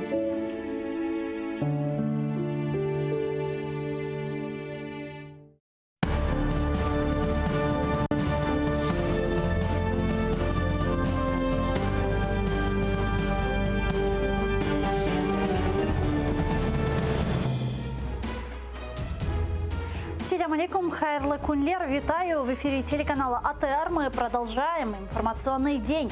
Следующие 3 часа мы будем говорить о самых актуальных новостях. Поговорим о работе Верховной Рады Украины, о том, как Украина готовится к разведению войск и многое другое. С вами я, Гульсум Халилова. Поехали. Верховна Рада працює 50 днів. Чи задоволені українці новим парламентом? Всі чекають на Путіна. Франція та Німеччина зробила заяву щодо зустрічі нормандської четвірки. Соціологи порахували, скільки українців по-доброму ставляться до Росії. Вражаючі дані. Рада представить гостя нашей студии. Александр Левченко, посол Украины в Республике Хорватия, 10-17 годы. Витаю. Доброго дня, Витания. Нашу с вами беседу мы начнем с такого сообщения. Бывший первый заместитель секретаря Совета национальной безопасности и обороны Олег Гладковский задержан детективами Национального антикоррупционного бюро при попытке вылететь из Украины. НАБУ підтверджує затримання екс-першого заступника секретаря РНБО за підозрою у зловживанні службовим становищем. Слідчі дії тривають. Наразі це вся інформація, яку ми можемо повідомити з огляду на збереження таємниці слідства. Деталі згодом. В то же время в Верховной Раде Украины уже готовят новую временную следственную комиссию, которая будет заниматься расследованием хищений в Укроборонпроме. Давайте послушаем, что сказала депутат от «Слуги народа» Ирина Верещук. Вчора на засіданні комітету з нацбезпеки, оборони та розвідки, членом якого я є і є головою підкомітету з нацбезпеки оборони, ми обговорили питання щодо створення тимчасової слідчої комісії, яка би ще раз повернулася до питань розкрадань в Укроборонпромі, в тому числі щодо Свинарчук-Гейт, тому що минуле скликання, 8-ме демократичне, не надало звіту до парламенту, а відтак не було такого звіту оприлюднено. Я могла ознайомитись з таким звітом, повірте, це просто знущання над тим, що можна назвати тимчасовою слідчою комісією. Дмитро Гнап, журналист, сейчас с нами на прямой связи по телефону. Дмитро, добрый день, слышите ли вы нас? Да, добрый день, чую вас. Да, добрый день. Ну что ж, как вы думаете, вот задержали сегодня, как мы видим, Гладковского, с чем вы это связываете и насколько ожидаема была для вас вот такая новость? Как вам она? Ну, стосовно очікувань, то я думаю, що більша частина суспільства в Україні очікувала саме цього затримання, тому що з одного боку президент Зеленський переміг на президентських виборах, в тому числі завдяки своїй відомій обіцянці «Весна прийде, саджати будемо». І, власне, більша частина українських виборців, ті, хто за нього проголосували, вони ж вже очікували, коли будуть посадки, обіцяні Зеленським. Це з одного боку. З іншого боку, Олег Гладковський – це саме такий дуже скомпрометований, скандальний представник минулої влади, який засвітився в масштабній скандальній корупції, яка пов'язана з оборонною сферою в часи війни. Ну, до того ж сам Гладковський, коли цей скандал спалахнув навесні, і журналісти проєкту «Наші гроші» оприлюднили своє розслідування, де він фігурував разом зі своїм сином, Гладковський тоді у відповідь казав, що він нічого не боїться, нехай розслідують цю справу. Справи ці були кримінальні провадження про корупцію, де засвітився Гладковський з сином, були порушені ще 2-3 роки тому. Ну, раз він нічого не боїться, нехай тепер відповідає, нехай тепер ходить на допити, постає перед судом. Так що і суспільство цього чекало, і правоохоронні органи працювали в абсолютно правильному напрямку. Тут немає ніякої політичної розправи, абсолютно заслужений коррупційный скандал, в якому правоохоронцы нарешті намагаются поставить крапку. А как вы думаете, Национальное антикоррупционное бюро со временем не отпустит Гладковского? Вот есть ли такие опасения?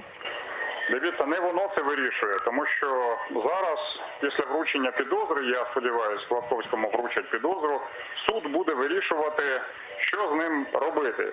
Відправити його під арешт в СІЗО, чи відпустити його там під домашній арешт, чи взагалі під заставу, чи під особисте зобов'язання. Суд це буде вирішувати. Звісно, ми бачили багато випадків, коли, ну, наприклад, колишнього керівника там Державної фіскальної служби пана Продана вивозили в багажнику в Молдову, хоча він мав знаходитись в Україні. Ніхто ні від чого не застрахований, якщо Гладковський вийде під домашній арешт. НАБУ за ним має слідкувати, зрозуміло. Не виключено, що він спробує залишити територію України, а може і не спробує залишити. Подивимося, яке зрештою буде рішення суду по запобіжному заходу Гладковському. А може його взагалі в СІЗО відправлять. Ми цього не знаємо. Дмитро Гнап, журналист, был с нами на прямой связи по телефону. Ну а сейчас мы бы хотели подключить к нам в эфир народного депутата Украины от фракции «Европейская солидарность» Ирину Фрис. Ирина, здравствуйте, слышите ли вы нас? Да, добрый день. Ирина, ну что ж, насколько ожидаемым для вас было задержание Гладковского? Ну, по-перше, я не саджу і не очікую якихось затримань. Я рахую, що ми маємо більше уваги приділяти не гучному затриманню, а рішенню суду. В даному випадку у нас є діючий Вищий антикорупційний суд, який має розслідувати справу по суті. Якщо є ознаки злочину і корупційні діяння, то буде винесено вирок і людина буде нести покарання. І якщо ні, тоді людина буде мати сплюндровану репутацію і навряд чи зможе претендувати в майбутньому на якісь публічні посади. Ирина, ну вот смотрите, Гладковский ведь является фигурантом журналистского расследования о хищении в оборонно-промышленном комплексе, которое, если вы помните, появилось во время предвыборной президентской кампании. Вот сейчас эксперты говорят о том, что это сделано специально для уничтожения рейтинга Петра Порошенко как патриота. Не видите ли вы какую-либо связь? Я вбачаю, що взагалі під час виборчої кампанії минулого року це було використано дійсно як технологія, тому що окрім журналістського розслідування, наскільки я розумію, жодного якогось звинувачення пан Гладковський до сьогоднішнього дня від НАБУ чи інших правоохоронних органів не отримував. Далі будемо дивитися на доказову базу, яку буде використовувати НАБУ під час слухання справи в суді і, відповідно, вже коментувати рішення суду, а не факт затримки. Спасибо большое. Ирина Фрис, народный депутат Украины от фракции «Европейская солидарность», была с нами на прямой связи по телефону. Ну что ж, мы слышали Дмитрия Гнапа, да, который сказал, что президент Владимир Зеленский обещал, весна придет, будем сажать и так далее. И Гладковский это не первый и не последний. Как вы думаете, кто под угрозой? Я не знаю. Це є спеціальні антикорупційні органи, і вони мають розбиратися в цих справах. Це абсолютно не така справа, щоб сидіти і розмірковувати, хто під загрозою всі, хто займався корупційними діяннями, особливо цей важкий час, коли країна під час війни, і було б добре, щоб всі вони, незважаючи на свої посади, незважаючи на свої статки, понесли б своє, так би мовити, покарання. Але дуже правильно зауважено, що людина не винна до тієї пори, поки не буде рішення суду. Тобто до рішення суду людина не винна, і вона може в суді доказувати свою невинність. Це загальноєвропейська, так би мовити, практика. Ну, давайте перейдем к работе Верховной Рады Украины. А там сегодня Верховная Рада отмечает 50-дневный юбилей. С таким сообщением сегодня открыл это заседание председатель парламента Дмитрий Разумков. Давайте его послушаем. Но перед тем, как мы послушаем Дмитрия Разумкова, давайте подключим нашу корреспондентку с Верховной Рады Украины Милена Амиди. Она там работает уже с утра. Милена, ассаляму алейкум. Ну что ж, рассказывай, какие новости у тебя с Верховной Рады Украины. Возможно, народные депутаты отмечают свой 50-дневный юбилей. Алейкум селям, Гульсум. Гарна пропозиція, але поки що нічого не чули про святкування 50-го дня. Отже, тиждень роботи без турборежиму продовжується. І хочу зауважити, що кількість законопроєктів через це зростає у геометричній прогресії. Зараз назву багато чисел, але всі вони дуже важливі. На порядку денному сьогодні 26 законопроєктів. І лише 7 з них встигли розглянути і прийняти на ранковому засіданні. Зокрема, і законопроект про викривачів корупції. В опозиційній платформі «За життя» його назвали трошки інакше, назвали законом про стукачів. Але тим не менше 200 правок, навіть більше було у цьому законопроекті, але все одно його прийняли. Далі на порядку денному розглянуть питання введення електронного документообігу у Верховній Раді. Зміни чекають на Кримінальний кодекс, податковий, лісовий, зокрема, впровадження мораторію на суцільну вирубку лісів. І навіть сьогодні, якщо встигнуть, звісно ж, депутати розглянуть державне регулювання у сфері мийних засобів. Чи встигнуть, наразі невідомо. Ранкове засідання закінчилося, а вечірнє розпочинається рівно о 16-й. Я залишаюся тут и пыльно за всеми новинами слідкуватиму. Гульсум. Чохсагул, это была Милена Амиди, наша корреспондентка, которая работает в Верховной Раде Украины. Ну что ж, давайте послушаем все-таки, что сказал спикер Верховной Рады Украины Дмитрий Разумков, поздравляя своих коллег с 50-дневным юбилеем. Сьогодні 50-й день роботи Верховної Ради України 9-го скликання. Чому 50-й? Ми з вами досить плідно працюємо і живемо дійсно в турборежимі, за що я всім вдячний. Тому зазвичай підбивають підсумки на 100-й день роботи. В нас, я думаю, що можна підвести перший підсумок на 50-й. Ми за цей проміжок часу розглянули 209 законопроєктів, прийняли в цілому 56 законів. Я думаю, що за такою швидкістю навряд чи зможе сперечатись будь-яка з Верховних Рад України, яка була раніше. 59 законов приняла Верховная Рада Украины за 50 дней работы. Как вы оцениваете такой турборежим? Да, це вражає цифри, тому, мабуть, і спікер наголосив, все-таки показав це як досягнення, мабуть, він все-таки як новий складу Верховної Ради. Єдине, що всі ми б хотіли, щоб все-таки за кількістю йшла якість, так? От, щоб законопроекти були якісно підготовлені, обговорені і так далі. Але дійсно, що за таку невелику кількість днів відносно і така кількість законопроектів, ну що, вітаємо, вітаємо. Головне, звичайно, від законопроектів їх імплементація. Головне, щоб це все сприяло нашому економічному, гуманітарному розвитку нашої держави. І нарешті, щоб Україна своїми статками, своїм розвитком десь не тільки вражала наших партнерів кількістю законів, а тим, що і темпи росту зростання нашої держави ось набагато пришвидшились. І це зразу відчують і ті, хто обирав цю владу, і хто не обирав цю владу. Тому що кожен з нас хотів жити краще і жити в країні, яка багатша. Ну вот медиаслужба парламента выпустила промо-ролик, посвященный этой дате, и там они перечислили самые главные успехи народных депутатов. Вот давайте послушаем, что именно там отмечается. Багато хто називає роботу Верховної Ради революційною. Але для нас це не революція, а еволюція. Тобто нормальний розвиток як парламенту, так і держави. Ми це обіцяли, і саме це ми сьогодні робимо. Будь ласка, давайте менше зайвих діалогів, давайте працювати, давайте вже голосувати.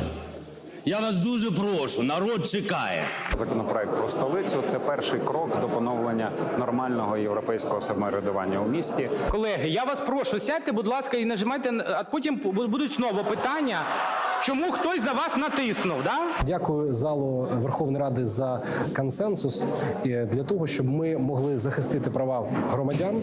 Зал Верховної Ради – це не їдальня. Це не місце для куріння. Сучасне будівництво, нові технології та більш комфортний життєвий простір для українців стали набагато ближче. В залі Верховної Ради не треба задовольняти будь-які інші фізіологічні потреби. 347 депутатів проголосували за. І тепер бізнес буде жити значно легше. Прошу народних депутатів підтримати. Реформа державної служби вже відбувається кілька років, ми її хочемо продовжити, хочемо забезпечити більш прозору і більш якісну діяльність. Давайте зробимо це разом.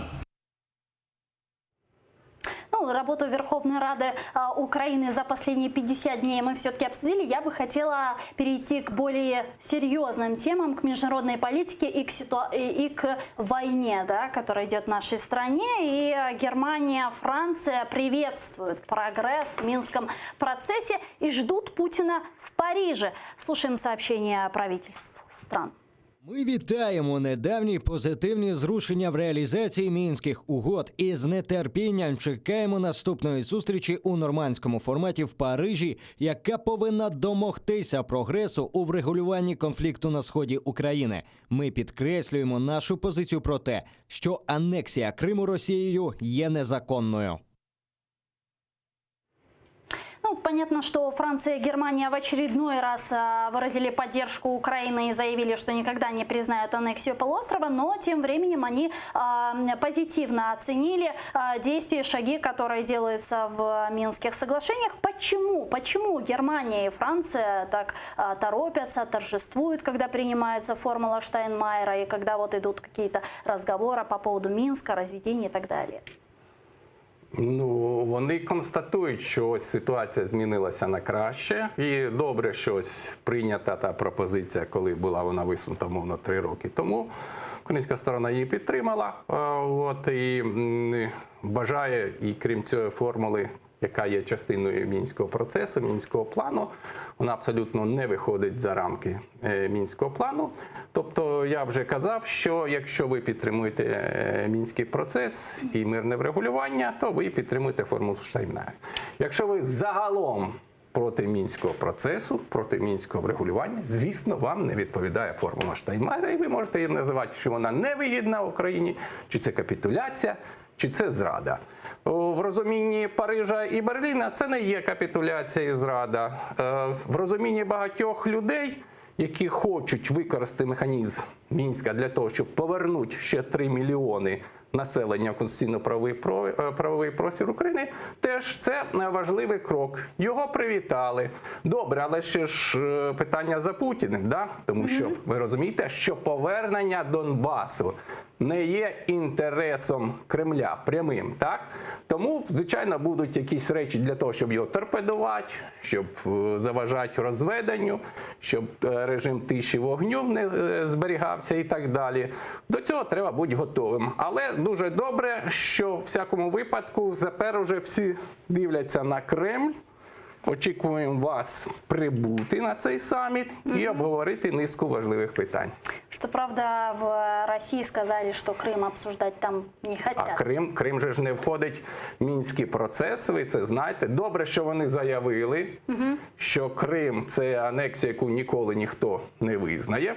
Ну і по Криму ми ж не раз говорили, що треба вже якимсь часом створювати міжнародну площадку для обговорення, тому що це тема, яка болить Україну, і яка має ставити на порядок денний питання, а що ж, коли будемо говорити про повернення півострова його власнику, українській державі. В трехсторонней контактной группе в Минске представители нашей страны выдвинули ряд условий для выполнения, собственно, Минских соглашений, о которых мы с вами говорим. И давайте посмотрим, что предусматривают эти условия. Виконання політичного блоку Мінських угод є можливим виключно за умови розпуску квазі-угрупувань ЛДНР, обов'язкове і повне припинення вогню та забезпечення ефективного моніторингу СММ ОБСЄ на всій території України. Черговий пункт – виведення з території України збройних формувань іноземних військ і військової техніки та розведення сил та засобів вздовж всієї лінії зіткнення. Серед іншого, забезпечення роботи Центральної виборчої комісії України, українських політичних партій, засобів масової інформації та іноземних спостерігачів. Обов'язковою умовою є й встановлення контролю за непідконтрольною Україні ділянкою українсько-російського кордону. Как вы думаете, будут ли выполнены эти условия, если вот пройтись по пунктам, да, и остановиться на разведении войск? Сегодня в одном из мест разведения, это именно Золотое, уже боевики стреляли и не прекращали там огонь. Ну, десь воно очікувано, тому що розведення, так би мовити, режим тиші, він же йде все до того, що саміт відбувається, так, а на саміті приймаються важливі речі, які можуть бути трактуватися як інтерес України. Якщо ми говоримо, що поверне реінтеграція Донбасу – це національний інтерес. А скажіть, будь ласка, я просто в порядку дискусії, а для кого це не національний інтерес? Хто це може пропагувати ідеї і казати, що Донбас не є наш національний інтерес, він нам не потрібний? Слухайте, пора вже таким людям сказати, читайте Кримінальний кодекс. Те, що ви говорите, що Донбас, можливо, не визрів для того, щоб ми його повертали, говорить про те, що виступаєте проти територіальної цілісності України, а Кримінальний кодекс говорить, що кожна особа, яка заперечує територіальний суверенітет і цілісність України, має понести своє покарання. Ну вот, что касается выполнения вот этих условий, Россия на это пойдет, ей это нужно? Побачимо, буде гратися, ясно. Буде гратися, постійно щось недовиконувати, постійно щось недовирішувати. Тому що я ще раз зазначаю, Мінський процес – це перш за все в інтереси України, бо ідеологія Мінського процесу говорить про повернення цієї території в конституційне поле України. Чи є це національним інтересом Москви? Не думаю. Чому? Тому що якщо ми повернемо на нормальних умовах, я зразу говорю, що зовсім не йдеться про надання широкої автономії. Крапка. Зовсім не йдеться про надання широкої автономії. Друга крапка. Значить, тому цей процес не дуже їм відповідає, тому вони будуть уникати нормандського саміту, то вони будуть робити все, щоб якась була напруга там в полі, в Донбасі. То есть вот это разведение русским, оно как бы не нужно? Ну, а що воно їм дає? Ви ж розумієте, читайте ж Мінські угоди, там говориться про те, що коли завершиться процес розведення сторін, можна на 5-й день проводити обмін всіми заручниками по принципу всі на всіх. Уявляєте? Раз уж мы про разведение заговорили, экс-командир полка Азов Андрей Белецкий рассказал и показал, почему украинским военным нельзя отходить от пунктов, где планируется провести разведение. Давайте посмотрим и послушаем. Щоб людям було зрозуміло, варто буде один раз показати на карті, що насправді де знаходяться зараз українські позиції, і що насправді збирається здавати зараз українська влада. Це Золоте 4. Це Катеринівка. Це те саме КПВВ, яке знаходиться зараз під українським контролем. Українська армія зараз повинна відтягнутися повністю з Катеринівки приблизно на цю лінію. Українська армія повинна відтягнутися зі значно важливішої точки, тому що це висоти. З Золотого 4 приблизно на цю лінію.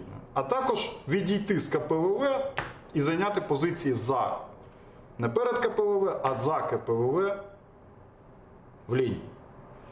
Що буде робити, що повинна здати, скажімо так, куди повинна відступити, якщо вона хоч кудись відступить, протилежна сторона, сепаратисти?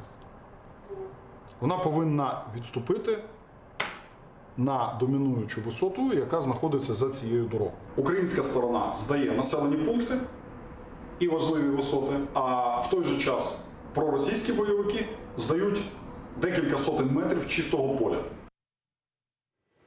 Ну вот действительно, да, если брать линию разграничения, то украинская сторона, мы, то есть покидаем свою территорию на несколько километров там, где расположены наши населенные пункты, а боевики отходят просто в пустое поле. Вот как вам такое? Ну, якщо така була фактична ситуація. Розведення ж двостороннє на одну і ту ж відстань. Ну, по крайней мере, оно так планується. Фактично, ти маєш і розвести. Для чого робиться розведення? Ну, я ж нагадаю прості речі. Розведення робиться для того, щоб була така лінія між двома лініями окопів, це нульовками. Щоб стрілецька зброя, ви знаєте, що важка зброя виведена і начебто її застосовувати не будуть. Але у нас втрати йдуть, ви бачите, снайпери б'ють. Стрілецька зброя. От коли ви вийдете розведення на цій відстані, то у вас при жодному можливості ні снайперська гвинтівка, ні кулемет не спрацює. Тому що це буде лінія 4 кілометри. 4 кілометри стрілецька зброя, а всі ці озброєні стрілецькою зброєю частини, навіть якщо вони і будуть стріляти, вони не може куля досягти своєї Что точки. касается снайперов, да, окей. А кто даст гарантию, что боевики не будут стрелять с зенитных комплексов, которые достигают так, не только 4000? Крім зенітних комплексів, боже мій, може бути артилерія, будь-яка, міномети. Ніхто ж не дає гарантію. Причому це порушення, яке фіксується, але розумієте, постріл з гвинтівки приховати набагато простіше, чим вистріл з міномета чи з гармати. Так? Це таки місія СММ може це зафіксувати. Так що говорить про те, що воно гарантує 100%, це значить вони порушили, бо при цьому, що стрілецька зброя на руках, ви нічого не порушуєте, у всіх на руках стрілецька зброя. А от якщо ви застосовуєте міномет або ствольну артилерію, тоді це вже є порушення. Ну, то есть, і я хочу сказати, а для чого проводиться розведення? Це що, для того, щоб там залишиться на все життя? Розведення – це один з перших кроків для того, щоб ми повернули територію в 3 мільйони. Треба ж так дивитися. Отходя від своєї території. А якщо б ви жителям Золотого сказали, як вони кажуть, так ви ж нас здаєте. А я хотів вони спитати, а ви хочете ще 30 років жити на лінії розмежування? під обстрілом. Якщо хочете, протестуйте. Ми хочемо зробити так, щоб ви були всередині всього цього анклаву, який перейде в конституційне поле України. Дуже просто. Скажите, а оккупанты, возможно, если захотят занять территории, от которых отступила Украина, кто будет защищать граждан? Хто? Збройні сили будуть захищати. Которых там не будет. Да, які будуть рівно за кілометр від цього. Ви знаєте, що і поліцейські патрулі МВС, і патрулі будуть там не поліцейські і так далі. Я дуже сумніваюсь. Що до цього дойде в цій ситуації. Дуже сумніваюся. Якщо й дойде, там можна це парирувати, і тоді можна вже зовсім по-іншому розмовляти в Мінську, в Нормандії і так далі, коли ти відійшов, а цю територію хтось займе. Це страшне порушення, а не просто хтось робить перестрілочку. Тому ніхто нікому гарантій, хтось вимагає, а ви дасте 100%? Ні, нема 100% гарантій. Але це шлях до мирного, нормального врегулювання. Вот когда вы говорите про нарушения, я все-таки хотела у вас спросить, вы были послом в Хорватии, да? Вы и Боснии и Герцеговине. Да, и Боснии и Герцеговине, в Сараево, да, наверное, вы там. Да. Вы дипломат. Вот скажите, вы же знаете, что оккупанты, в данном случае Российская Федерация, не боится каких-либо нарушений и продолжает постоянно нарушать, в том числе и международные договоренности. Звісно, що вони порушують договоренності, але разом з тим підписали Мінські угоди. І створюється ситуація, коли окупанти, як не дивно, заявляють в Мінську або десь на міжнародних площадках і заявляють, що київська сторона, Україна, не виконує Мінські угоди. Ось це великий мінус нашій позиції. І в очах партнерів ми тільки губимо свій авторитет, розумієте? Тому всі мають, якщо щось хтось і порушує, ще раз показати пальцем, вибачте, хто порушує, яким чином, як цьому запобігти. І ви ж розумієте, що у України це ж не один план. Він може зірватися, є план Б, але план Б ти можеш активно застосовувати, коли ти партнерам сказав, слухайте, ми ж все зробили нормально, як всі домовлялися. Є інша сторона, яка цього не хоче, тому вибачте, ми переходимо до іншого плану. А мы давайте перейдем к первой теме, с которой мы начали нашу беседу, а именно задержание Гладковского. С нами сейчас на прямой связи по телефону военный эксперт Олег Стариков. Олег, здравствуйте. Алло. Добрый день. Да, добрый день. Ну что ж, как вы восприняли задержание Гладковского? Если это правоохранительное, то есть обосновано в соответствии с действующим законодательством, и у следствия есть доказательства, такие железнобетонные доказательства для предъявления в суде, и если суд примет решение, соответствующее тяжести подозрения, которые предъявляются данному человеку, то это будет нормально. А если, я так понимаю, что с учетом нереформированности правоохранительной системы, и у нас, к большому сожалению, правоохранительная система является еще политически регулируемой и управляемой, то действительно на 60 дней он будет закрыт. Но чтобы потом не получилось, что на апелляции его отпустят, и все это закроется, пшик выйдет на пшик, как и со всеми коррупционерами, которые раньше были. Ну а вы все-таки как думаете, кто будет заниматься этим делом, НАБУ или ГПУ? Нет ли у вас опасений, что Национальное антикоррупционное бюро отпустит Гладковского? Все зависит от прокуратуры, которая будет контролировать оперативное подразделение. Если, например, специально САП, который, в принципе, контролирует НАБУ, то проблемы есть. А с другой стороны, еще раз, вы вопрос поставили правильно. Кто политический заказ и политическая воля? Так вот, посмотрим, есть ли политическая воля, политический заказ, и опирается ли это все на доказательства и работы оперативных и следственных подразделений по сбору доказательств для предъявления в суде. Спасибо большое. Олег Стариков, военный эксперт, был с нами на прямой связи по телефону. Ну а мы с вами говорили про Российскую Федерацию, про борьбу и так далее. И вот Киевский международный институт социологии провел опрос. Как украинцы относятся к Российской Федерации? Давайте просто посмотрим на эти цифры. Згідно дослідженню КМІС, 54% українців добре ставляться до Росії, 35% ставляться погано, 12% опитуваних важко відповісти на це питання. 5 лет войны. 5 лет Российская Федерация стреляет, убивает наших граждан. И согласно опросу мы видим, что больше половины украинцев относятся нормально к Российской Федерации. Вот как вам такие цифры? Ну, їх ж можна по-іншому потрактувати, як було, так би мовити, питання поставлено і так далі. А якби питання поставило, а як ви відноситесь до того, щоб розширилась російська агресія? Мабуть, було б не 54%, якщо ви так сформулюєте питання, так? Щоб Росія вторглась на територію України, якщо вона, як ви до цього відносите? Ну, звичайно, 100%, може 98% скаже, да ні, ми категорично будемо на обороні своїх інтересів. Тобто вопрос формулировки всього? Звичайно, в тому числі. Ну і ви ж розумієте, та сторона ж, вона ж змінила риторику ще в 15-му році. Якщо до 15-го року ми всі фашисти і так далі, то з 15-го року ми ж брати, да? Пам'ятаєте, да?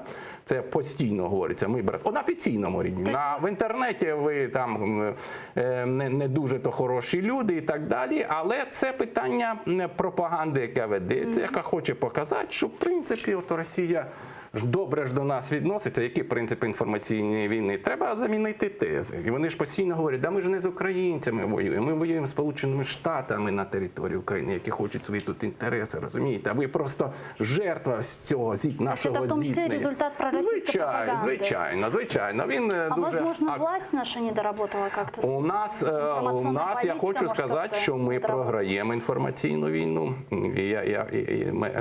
Ви розумієте, Хорватія чому перемогла в цій боротьбі? Тому що Хорватія виграла інформаційну війну. Ми цю інформаційну війну програємо. Це небезпечно. Я відчув, що в передвиборні і зразу після виборів заяви президента, що він сказав, що питання інформування і так далі надто важливе. Ми маємо сформулювати на ту тимчасово окуповану територію, наприклад, мінімум хоча б давати сигнал. Да? Наш телерадіо на всю, а в нас тільки 10 кілометрів. Інша справа, як вони будуть сприймати цей сигнал, чи вони відгукнуться і так далі. Але вони навіть не мають цього сигналу. Інформаційна війна – це і в тому, що я бачу в Україні деякі підміна тез. Да? В тому, що ми хочемо йти шляхом миру, шлях миру вважається зрада. А я кажу вам, що питання те, щоб Донбас залишився не українським, це питання інтересу Москви. Це ж московський інтерес, щоб Донбас не повернувся в Україну. Як ви думаєте? Звичайно. А якщо у нас виходять люди і кажуть, так а навіщо нам Мінськ? Мінськ же ж говорить про повернення Донбасу, це ж гангрена. Вона ж потім зараза просіється туди далі, а потім хтось видумав, ви знаєте, це ж треба задати ФРН і ГДР.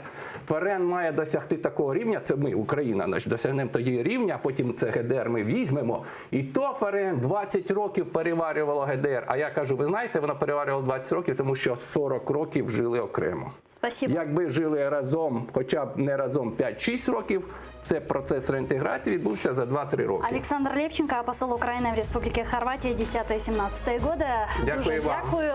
Буквально через 5 минут смотрите программу «Заман» на украинском языке. Не забывайте подписываться на наш YouTube-канал. Там мы выкладываем самые интересные фрагменты из наших эфиров. Корушкинч.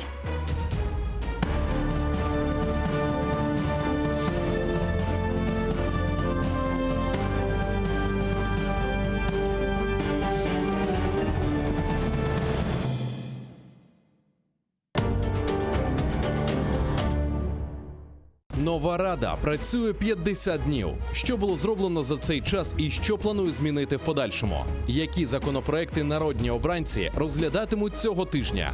Армія України готується до повного розведення сил на Донбасі. Як це виглядатиме і які тут ризики? Про це говоримо з народним депутатом 8-го скликання Аркадієм Карнацьким і громадським діячем та журналістом Дмитром Пономарчуком. Сьогодні о 18:15 на телеканалі АТР.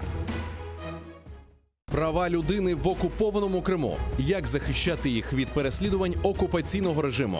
І чи достатньо для цього робить Україна? За що в Криму судять кримських татар? Які стратегії їх визволення з російських в'язниць?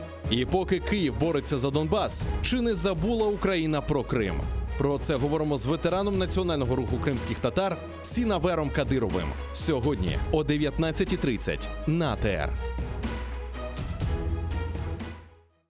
Сьогодні у Прайм Скрипін Андрій Білецький, голова партії «Національний корпус», перший командир добровольчого полку «Азов». Говоримо про відведення військ та вимоги протестувальників 14 жовтня. Чи піде на зустріч народу президент Зеленський? Чим загрожує розведення сил і особливий статус Донбасу? Що нині відбувається у Золотому? Чому там були сутички добровольців з правоохоронцями і навіть дійшло до стрілянини? Дивіться у Прайм Скрипін о 21-й на телеканалі АТР. Халқымыздың уста çalgıcısı, Kırım'da nam kazangan artist,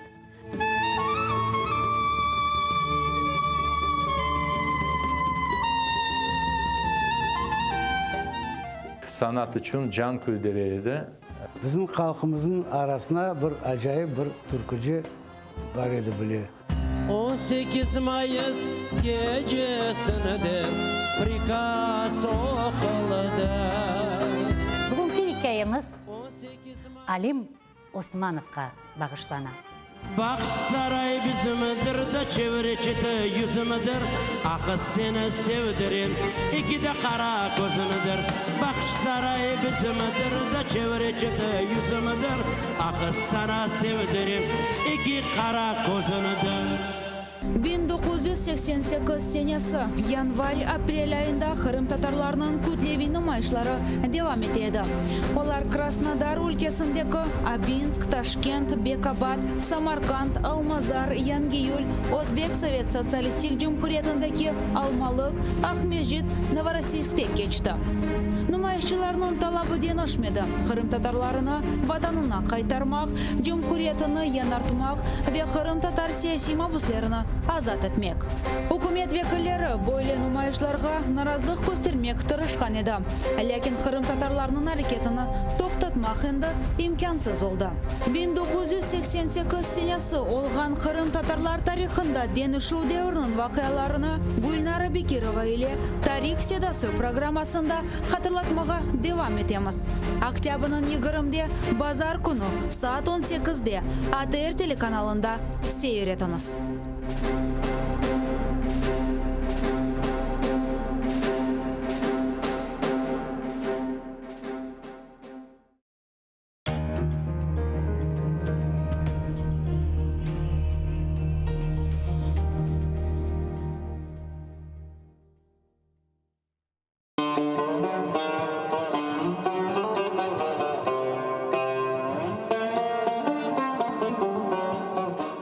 Enfes Kırım Tatar kahvesi.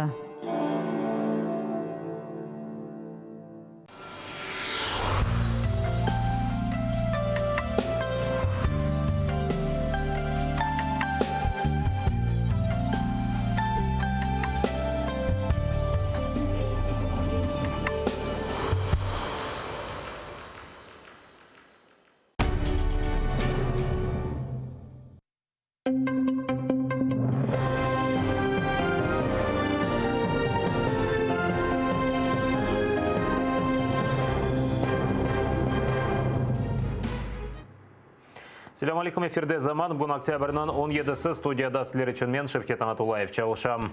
Бақшсарай районы Суйырташ, Белокаменная койынды ишгалжилер Нариман Абляевның евіне сұрып келген. Оны яқалап Ахмеджетке экстремизмнен күреш мерkezіне алып кеткенлер. Анда оны сұрғыға чеккен сон азат еттілер. Адвокатлар айтқанына көре рус көветшілері Нариманнен жинай давада шаат ола білер деп мерақланғанлар.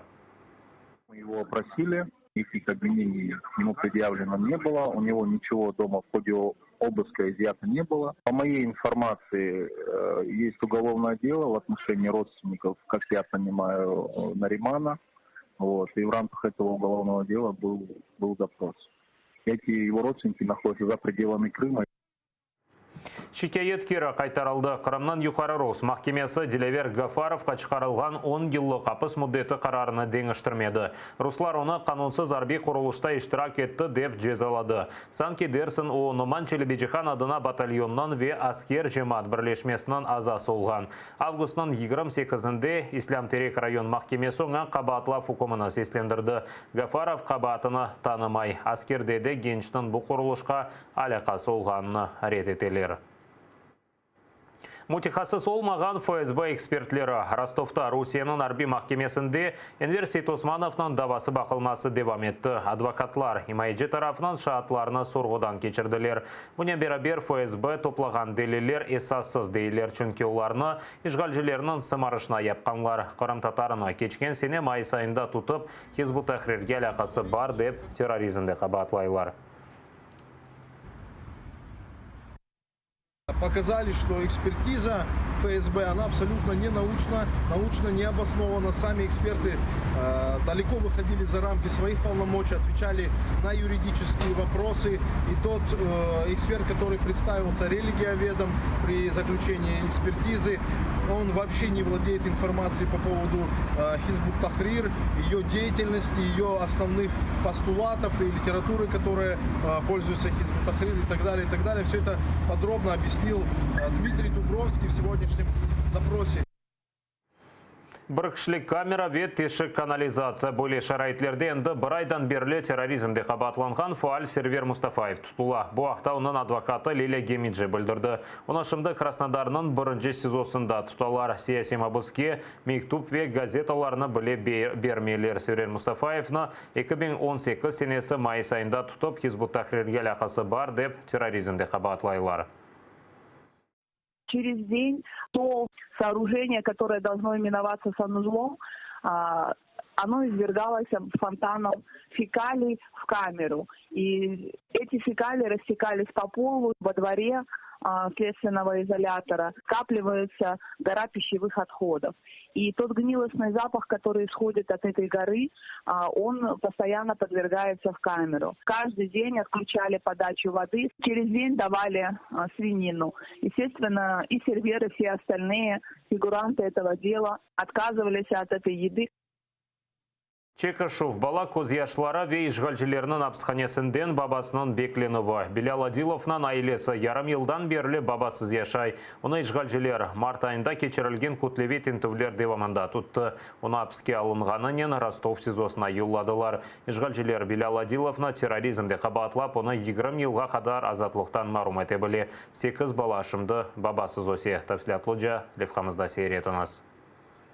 Тентувлер векутлевия қаланувлар. Мартның 27-сінде саба тахминин экибин силялы спецназ ФСБ хадимлері Қарасу базар ве Акмесчит районларында Қарым татарларының евлеріні сарып алды. Евлерде тентувлер кечіріп, автозакларыны кетерділер. Бұндан сон 20 инсан яқаладылар. Олар арасында Белял Адилов да бар еді. О Каменка қасабасында имам олып çalışайды. Амма ишғалжылер үшін о террорджи. Эсерні напайы Гульнара оны саба намазы вақтында яқаланғанларыны хатырлай. У нас окно было открыто, я слышала, как жутко лаяли собаки. Я подошла к окошку, я слышала, что едут машины, что бежали люди. От испуга я побежала, начала будить мужа. Сказала, проснись, пожалуйста, потому что там что-то происходит не то. Ишғалчылер Адиловларның evine сөріп келді. Белялның яқаланмасы ақында қарар көстерділер. Эвдейсе ершейні ақтарғанлар. Бұндан сон селялы көветчілер Белялның қызларыны қорқызды. Олар қомшы одасында юрған түбіне сақланып ағлаған. На Курбан байрам, на Ураза байрам нас брал всегда в магазины. Я горжусь своим отцом. Я ему желаю здоровья, чтобы он скорее, иншалла, вышел. Айленың башыны автозакта алып кетіп, шу күнюді апсты алдылар. Акмесчит Сунрайси Ростов СИЗОсының дешетли шарайтлерінде ой ишғалжылерге наразылық білдірмек үшін қору ачлық ілән етті. Белял азап чеккен вақытта евде оны 8 баласы беклей. Оның оғыллары бабасыны тетремнен хатырлай. По вечерам мы с ним садились, он нам рассказывал истории и сидели и пили с ним кофе. Потом тоже в свободное время нам привозили дрова. Ну, он покупал, привозили дрова, мы рубили их, пилили, помогали. А вот сейчас то, что бабашки нету, сил не хватает, сами все делаем с братом. О март сабасы етмыш бала бабасыз қалды. Ижгалчилер, тентувлер, азаплар, вемахкемелерных дивам еттерелер. Бу вакыт есе канунсыз тутулган Кырым татарны евде якынлары ве балалары беклей. Владислав Стужук, Заман, АТР. Кереч фажиасынан бір еллыға кечкен сені октябрьнан 17-сінде ФСБ-нан версиясына көре 18 яшында студент Владислав Росляков ишғал етілген Керечнан политехник колледжінде озы япқан бомбаларны патлатып, студент веужаларға қаршы атеш açты. Нетижеде 21 инсан елак oldu. Bu күнге қадар бірчоқ суаллерге жауап yok. Студент насыл етіп силя сатып алды. Колледжге насыл етіп ұқадар силя ве патлайжы кечірді. 15 даққа ішінде есе онларca инсанны насыл атып өлдірді. Битмеген фажиа. Бірқач күн евелсі Кереч политехник колледжінде яраланған ожа Ольга Грищенко хастаханеде жан берді. О зарар көрген 5 колледж ожасы сырасында еді. Ишгалчы оқу қорыжалайжыларының ресми версиясына көре бұтын дүнияға күскен Владислав Росляков башта озы ішлеп чықарған бомбаны патлатты, сонысе огыне чыққан еркесіні атып өлдірді.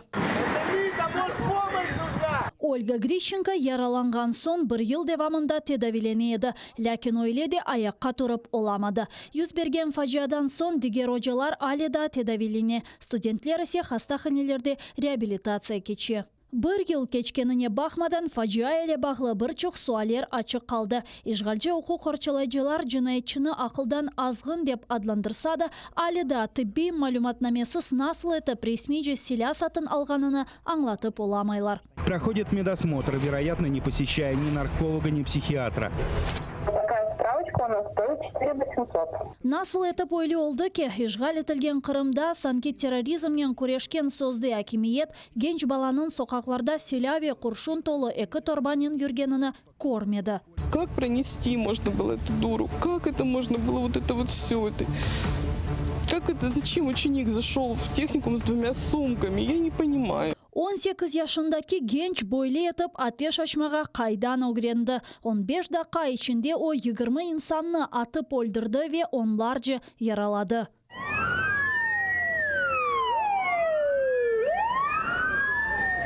Ve ne için bu kadar insanın canını alıp cinayetçi hukuk korçalayıcı organlardan korçalanmak yerine ozunu atıp öldürüyor.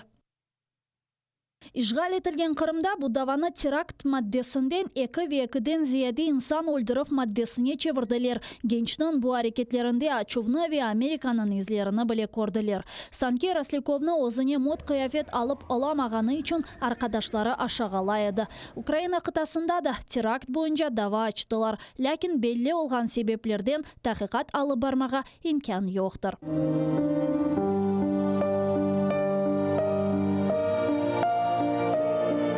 Bir yıl evvelsi Keriş'in mezarlığında da 20 kabir peyda oldu. Bugün Keriş'te kurban ketkenlerini sükunet de kasıyan analar. Lakin sükunet de bir yıl evvelsi başladı. İşgalci hakimiyet olup geçkenlerini pek hatırlamak istemey. Birkaç gün evvelsi hastahanede can bergen Olga Grishenko'nı kurbanlar sırasına bile kirsetmediler. Rosляковға ise başka isim berip komdiler. Bu günge kadar içtimai ağlarda osmür gençler Rosляковға bağışlangan çeşit türlü postlarını yerleştiriyor. Риана Алиева, Заман, АТР. 252 рейнен юқары шура қабаржыларына чаққанлар дестекленуі қанун лейхасына қабыл етті. Бұл тешебүшке Слуга народа ве голос фракциялары қол тұтты. Қанунға көре қабаржылық жинайты аққында қабер еткенлерге мааш ве имайы белгіленмелі. Украинлер чақуф үшін пара ала білежек параларыны махкеме қарарындан сон бережеклер. Мұхалифетте олғанлар айтқанына көре аноним шеклінде шикейт етіп, инсанлар дұшманларындан интиқам ала біле. Один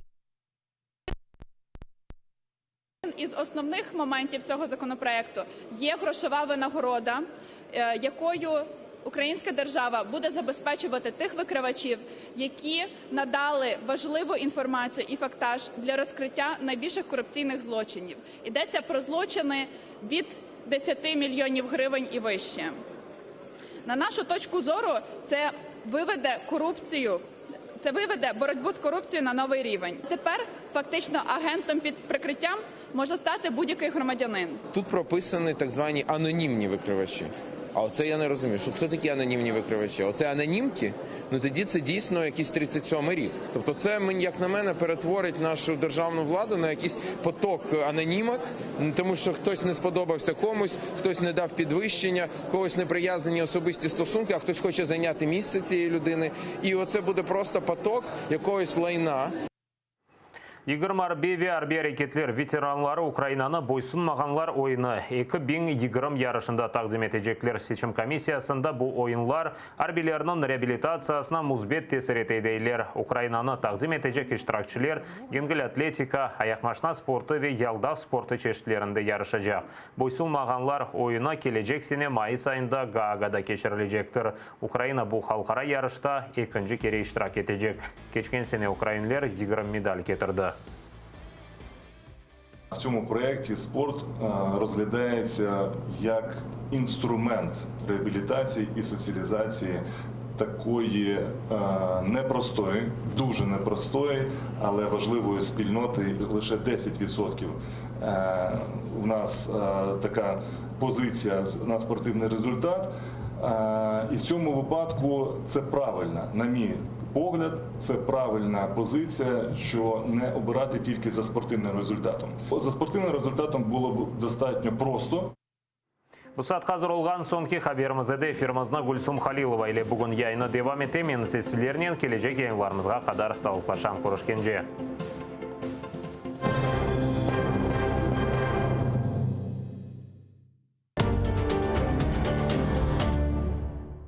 Нова рада працює 50 днів. Що було зроблено за цей час і що планує змінити в подальшому? Які законопроекти народні обранці розглядатимуть цього тижня?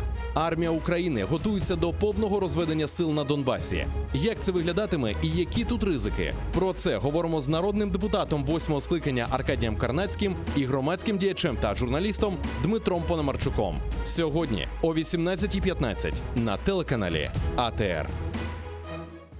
Права людини в окупованому Криму. Як захищати їх від переслідувань окупаційного режиму? І чи достатньо для цього робить Україна? За що в Криму судять кримських татар? Які стратегії їх визволення з російських в'язниць? І поки Київ бореться за Донбас, чи не забула Україна про Крим? Про це говоримо з ветераном національного руху кримських татар Сінавером Кадировим. Сьогодні о 19:30 на АТР.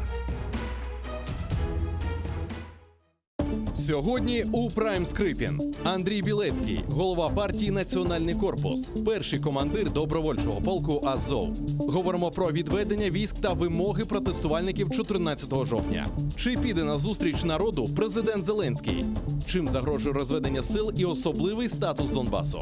Що нині відбувається у Золотому? Чому там були сутички добровольців з правоохоронцями і навіть дійшло до стрілянини? Дивіться у Прайм Скрипін о 21:00 на телеканалі АТР. Я воровный не ем. Хумма-хумма, пей воду, хумма-хумма, падай в яму, отдай нам свое мясо, отдай свои кости. Это заклинает тебя Ло, мать матерей красных лисиц. Ты говно полное, что там говоришь. Ну что, дебилы, что ли? То, что я родился в России, да, меня никоим боком не делает россиянин, потому что, не знаю, если бы я родился в конюшне, я же не был бы лошадью, да? Я гражданин страны-агрессора, да? Но то, что танки страны, которая была когда-то моей, сюда приперлись, но я считаю, что это моя обязанность сделать так, чтобы они отсюда убрались. Носителем всей фигни в Украине является украинский народ. Мне очень нравится мем, когда Трамп говорит по телефону, что там с Байденом, да, Владимир Александрович говорит, сейчас позвоню Баканову по поводу этого черта, да. У меня с СБУ договоренность, они не учат меня писать тексты, я не учу их осуществлять охранную деятельность. Главная задача журналиста – это драть власть. Если власть драть не за что, это не значит, что власть хорошая, это значит, что журналист классный. Я достиг вершины своей карьеры. Я научился зарабатывать деньги тем, что, лежа на пузе на диване, пощу постики в Facebook. Мы великие, Крым наш, ура, Россия. Сейчас время не журналистов, сейчас время психиатров. Сегодня у меня в гостях журналист и блогер Аркадий Бабченко.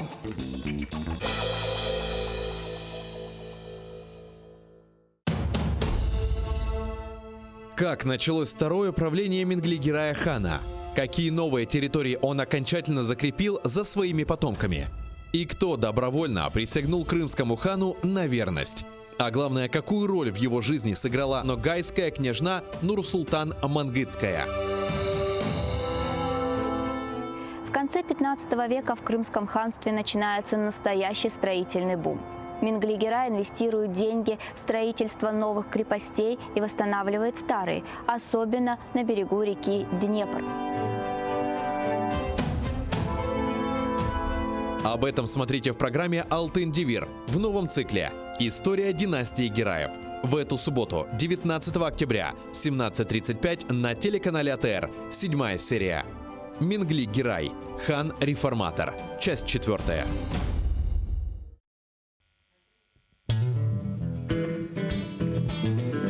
Українська музика багата на колоритні пісні. Знайомство з унікальним гуртом «Сонячна машина», учасники якого є авторами, виконавцями та мультиінструменталістами. Все це ви побачите в ефірі Джангл Студіо на телеканалі АТР вже цієї неділі о 19:30. Yemek isterken tarlalar erekler erekler. Layık görsen men yanımda kalayım kalayım. Yemek isterken tarlalar erekler erekler. Layık görsen men yanımda kalayım kalayım. Халқымыздың уста çalgıcısı, Қырымда нам қазанған артист,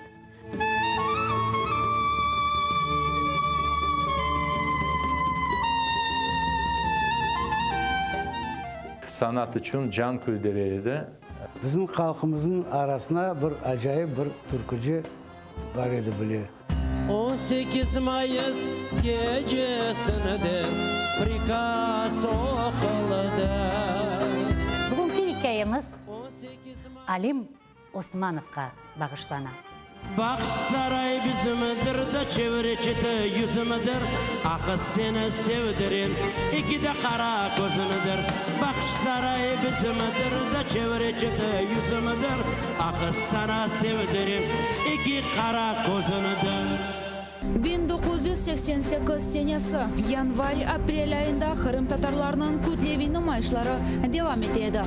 Onlar Krasnodar ülkesindeki Abinsk, Taşkent, Bekabat, Samarkand, Almazar, Yangiyul, Özbek Sovet Sosyalistik Cumhuriyeti'ndeki Almalık, Akmejit, Novorossiysk'te geçti.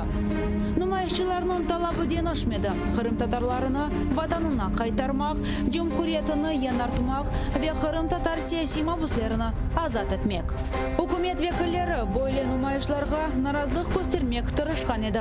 Lakin Kırım Tatarlarının hareketini toxtatmak endi imkansız oldu. 1988 senesi olgan Kırım Tatarlar tarixinde denişu devrinin vakıyalarını Gulnara Bekirova ile Tarih Sedası programmasında hatırlatmağa devam etemiz. Oktyabr'ın 20'de Bazar günü saat 18'de ATR telekanalında seyretiniz.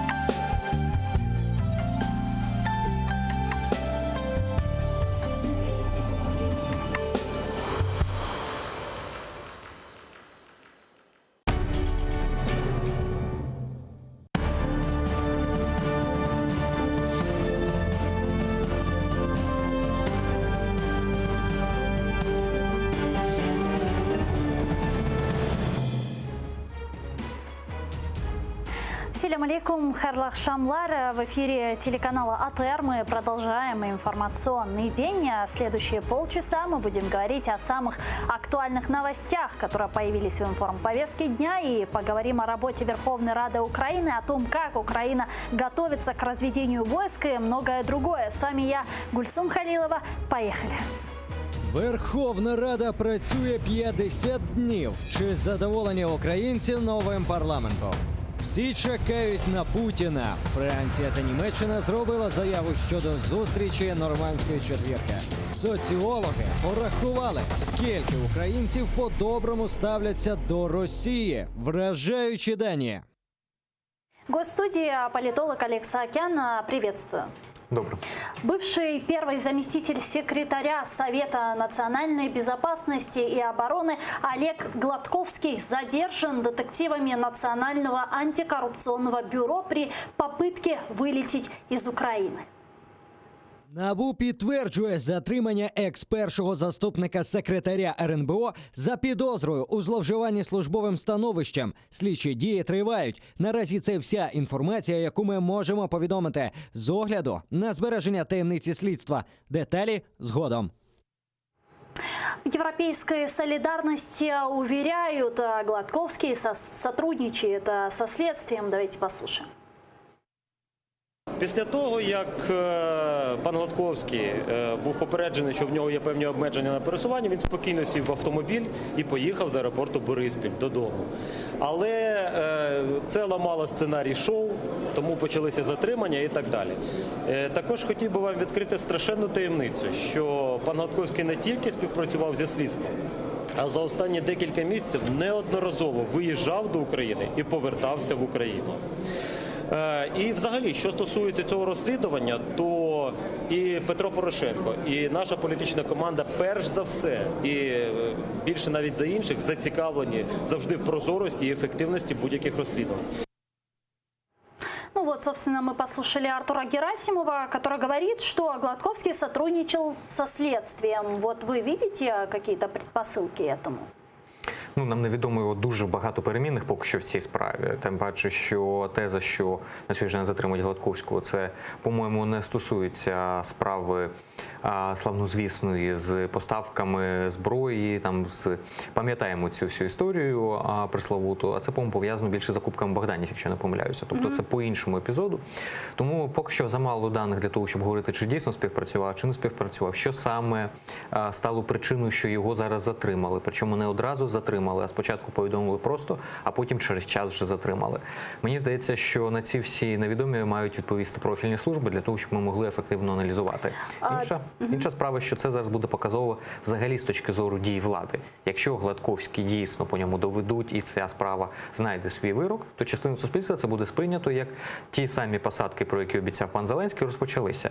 Якщо зараз по Гладковському недостатньо запізненням на півроку, але якщо зараз не відбудеться цього, і його відпустять там про підписку на відповідний виїзд тощо, то одразу ж інші суспільства скажуть, що це зрада зрадна, і знову домовляються, і договорники пішли. Военный эксперт Олег Жданов сейчас с нами на прямой связи. Алло, здравствуйте, слышите ли вы нас?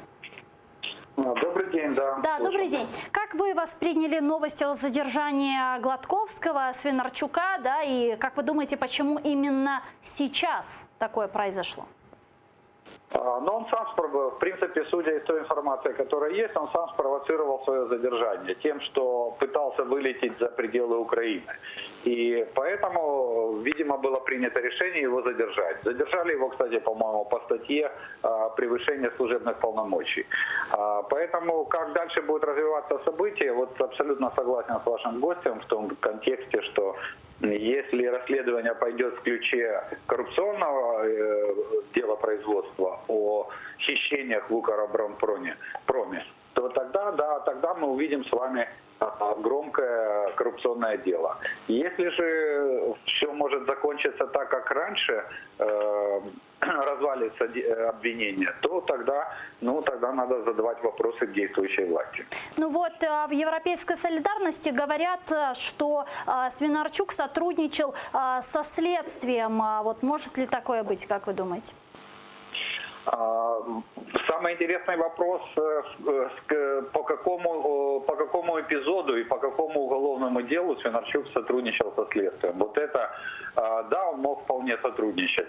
Это первый момент. Второй момент, тайна следствия не позволяет нам с вами обсуждать эти вопросы и следователям разглашать эту информацию. Вот. Ну и самый главный вопрос, по какому эпизоду он сотрудничал и сотрудничал ли вообще. Спасибо большое. Олег Жданов, военный эксперт, был с нами на прямой связи по телефону. Как вы думаете, дело будет вести Национальное антикоррупционное бюро или все-таки передадут Генеральной прокуратуре Украины? И нет ли опасений, что Гладковского отпустят? Ну, судячи з цього, це підслідність НАБУ, з того, що ми зараз бачимо, затримка. Тому, скоріш за все, буде продовжувати НАБУ, відповідно, САП з супроводженням. Але, знову ж таки, поки що не видно матеріалів справи, тому аналізувати щось предметно, по суті, і сказати, хто буде вести чи не буде, точно неможливо. З точки зору політичного факту, він вже відбувся. Саме затримання є політичним фактом. Ми бачимо вже заяви від Європейської солідарності, для якої прізвище Гладковський, Дріб, Свинарчук – це вже такий, знаєте, больова точка, оскільки, мені здається, їм гикається, коли згадують хтось про Свинарчука, тому що це, ну, зрозуміло, провальний кейс з точки зору комунікації. Для Зеленського зараз це може стати як могильним надгробком, так само може стати і позитивним кейсом. Це буде залежати від того, як справа буде продовжуватись, наскільки це буде відповідати очікуванням суспільства і якості самого процесу. Ну вот, что касается ожиданий, Верховная Рада Украины уже объявили о том, что готовят новую временную следственную комиссию, которая будет заниматься расследованием хищения в Укроборонпроме. Давайте послушаем, что сказала нардеп от фракции «Слуга народа» Ирина Верещук. Вчора на засіданні комітету з нацбезпеки, оборони та розвідки, членом якого я є і є головою підкомітету з нацбезпеки оборони, ми обговорили питання щодо створення тимчасової слідчої комісії, яка би ще раз повернулася до питань розкрадань в Укроборонпромі, в тому числі щодо Свинарчук-Гейт, тому що минуле скликання, 8-ме демократичне, не надало звіту до парламенту, а відтак не було такого звіту оприлюднено. Я могла ознайомитись з таким звітом, повірте, це просто знущання над тим, що можна назвати тимчасовою слідчою комісією. Неэффективным назвала работу ТСК предыдущей власти Ирина Верещук. Будет ли это эффективно, как вы думаете? Ну, подивимось, бо якому разі це представник минулої влади. Сьогодні є монобільшість команди З. Відповідно, я думаю, що ефективність, вмотивованість бути ефективними присутні більш ніж в цьому випадку. Тим паче, що, скоріше за все, ситуація зі Свинарчуком Гладковським, вона фактично розпочинає цілу плеяду подібних справ, тому що вже є інформація про можливе подання до Верховної Ради по зняттю недоторканності з Дубінського, і цілком вірогідно, що в найближчий час ми почуємо цей кейс. Скоріше за все, будемо спостерігати ще декілька. Принаймні, та сама Соня Кошкіна, один з главредів одного з українських видань, ще десь близько місяця тому казала, що в неї є інформація, що було дано рознарядку знайти декілька великих риб, яких можна було б, корупційних риб, яких можна було б спіймати і продемонструвати суспільству. Ну, дивіться, Пашинський вже був, зараз Свинарчук, поруч з тим може бути Дубінський. Скоріше за все, когось потрібно з сьогоднішніх тепер демонструвати, бо інакше це буде сприйматися як полювання виключно на попередників. Тем временем, сегодня Верховная Рада Украины отмечает 50-дневный юбилей. С таким сообщением сегодня открыл заседание парламента председатель Верховной Рады Дмитрий Разумков. Давайте его послушаем. Сьогодні 50-й день роботи Верховної Ради України 9-го скликання. Чому 50-й? Ми з вами досить плідно працюємо і живемо дійсно в турборежимі, за що я всім вдячний. Тому зазвичай підбивають підсумки на 100-й день роботи. В нас, я думаю, що можна підвести перший підсумок на 50-й. Ми за цей проміжок часу розглянули 209 законопроєктів, прийняли в цілому 56 законів. Я думаю, що за такою швидкістю навряд чи зможе перечатись будь-яка з Верховних Рад України, яка була раніше. Ну а в Верховной Раде Украины работает наша корреспондентка Милена Амиди. Милена, селям алейкум, рассказывай, какие у тебя новости.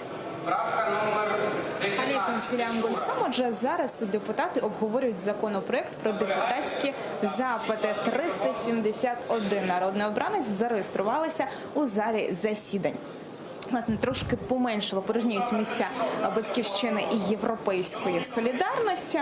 А почалося засідання з того, що депутатів і журналістів запросили на виставку у сфері досягнень, космічних досягнень України. Також Стефанчук сказав про те, що створено нове міжфракційне депутатське об'єднання під назвою «Кубань», і його голова Олег Олексій Гончаренко. Власне, це і викликало сміх, оплески, і потім навіть викрики «Українська Кубань».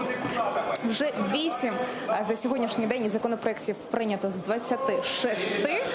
Зокрема, щойно прийняли закон про військову службу та військовий обов'язок. Ірина Геращенко заявила про те, що цей наполягла на тому, аби цей законопроект розглянули не в порядку денному, а раніше, через те, що саме цей законопроект був у травні ще розроблений минулою Верховною Радою, минулого скликання. І, власне, сьогодні «Слуги народу» проголосували за цей законопроект. Тож, я залишаюся тут і слідкую за усіма подіями. Попереду ще зміни податкового кодексу, кримінального, і про все детальніше трошки згодом вже розкажу. Гольсу. Чоксагула, это была наша корреспондентка Милена Амиди. Она работает в Верховной Раде Украины. 50 дней работы Верховной Рады Украины в турборежиме. Как вам? И действительно, вот этот турборежим, не опасен ли он? Куда мы торопимся? Головне не перегоріти. Коли турборежим на чомусь вмикають, то там чітко зазначено, що є певний час, в якому може працювати, щоб це не було. Тому що інакше двигун може просто зламатися від такого режиму. Тому і тут ми бачимо, що зараз турборежим починає зменшуватись трішки. Якщо раніше законопроекти приймалися пачками в декілька хвилин на один законопроект, то зараз вже декілька днів витрачається на те, щоб дійсно передивитися всі 300 правок, наприклад, як по одному законопроекті нещодавно, і 2 дні для того, щоб його розглянути. Мені здається, що позитивно якраз, що зараз цей турборежим сходить трішки на нівець, але швидкість все одно більша, ніж це було раніше. Тобто вмотивовані залишається.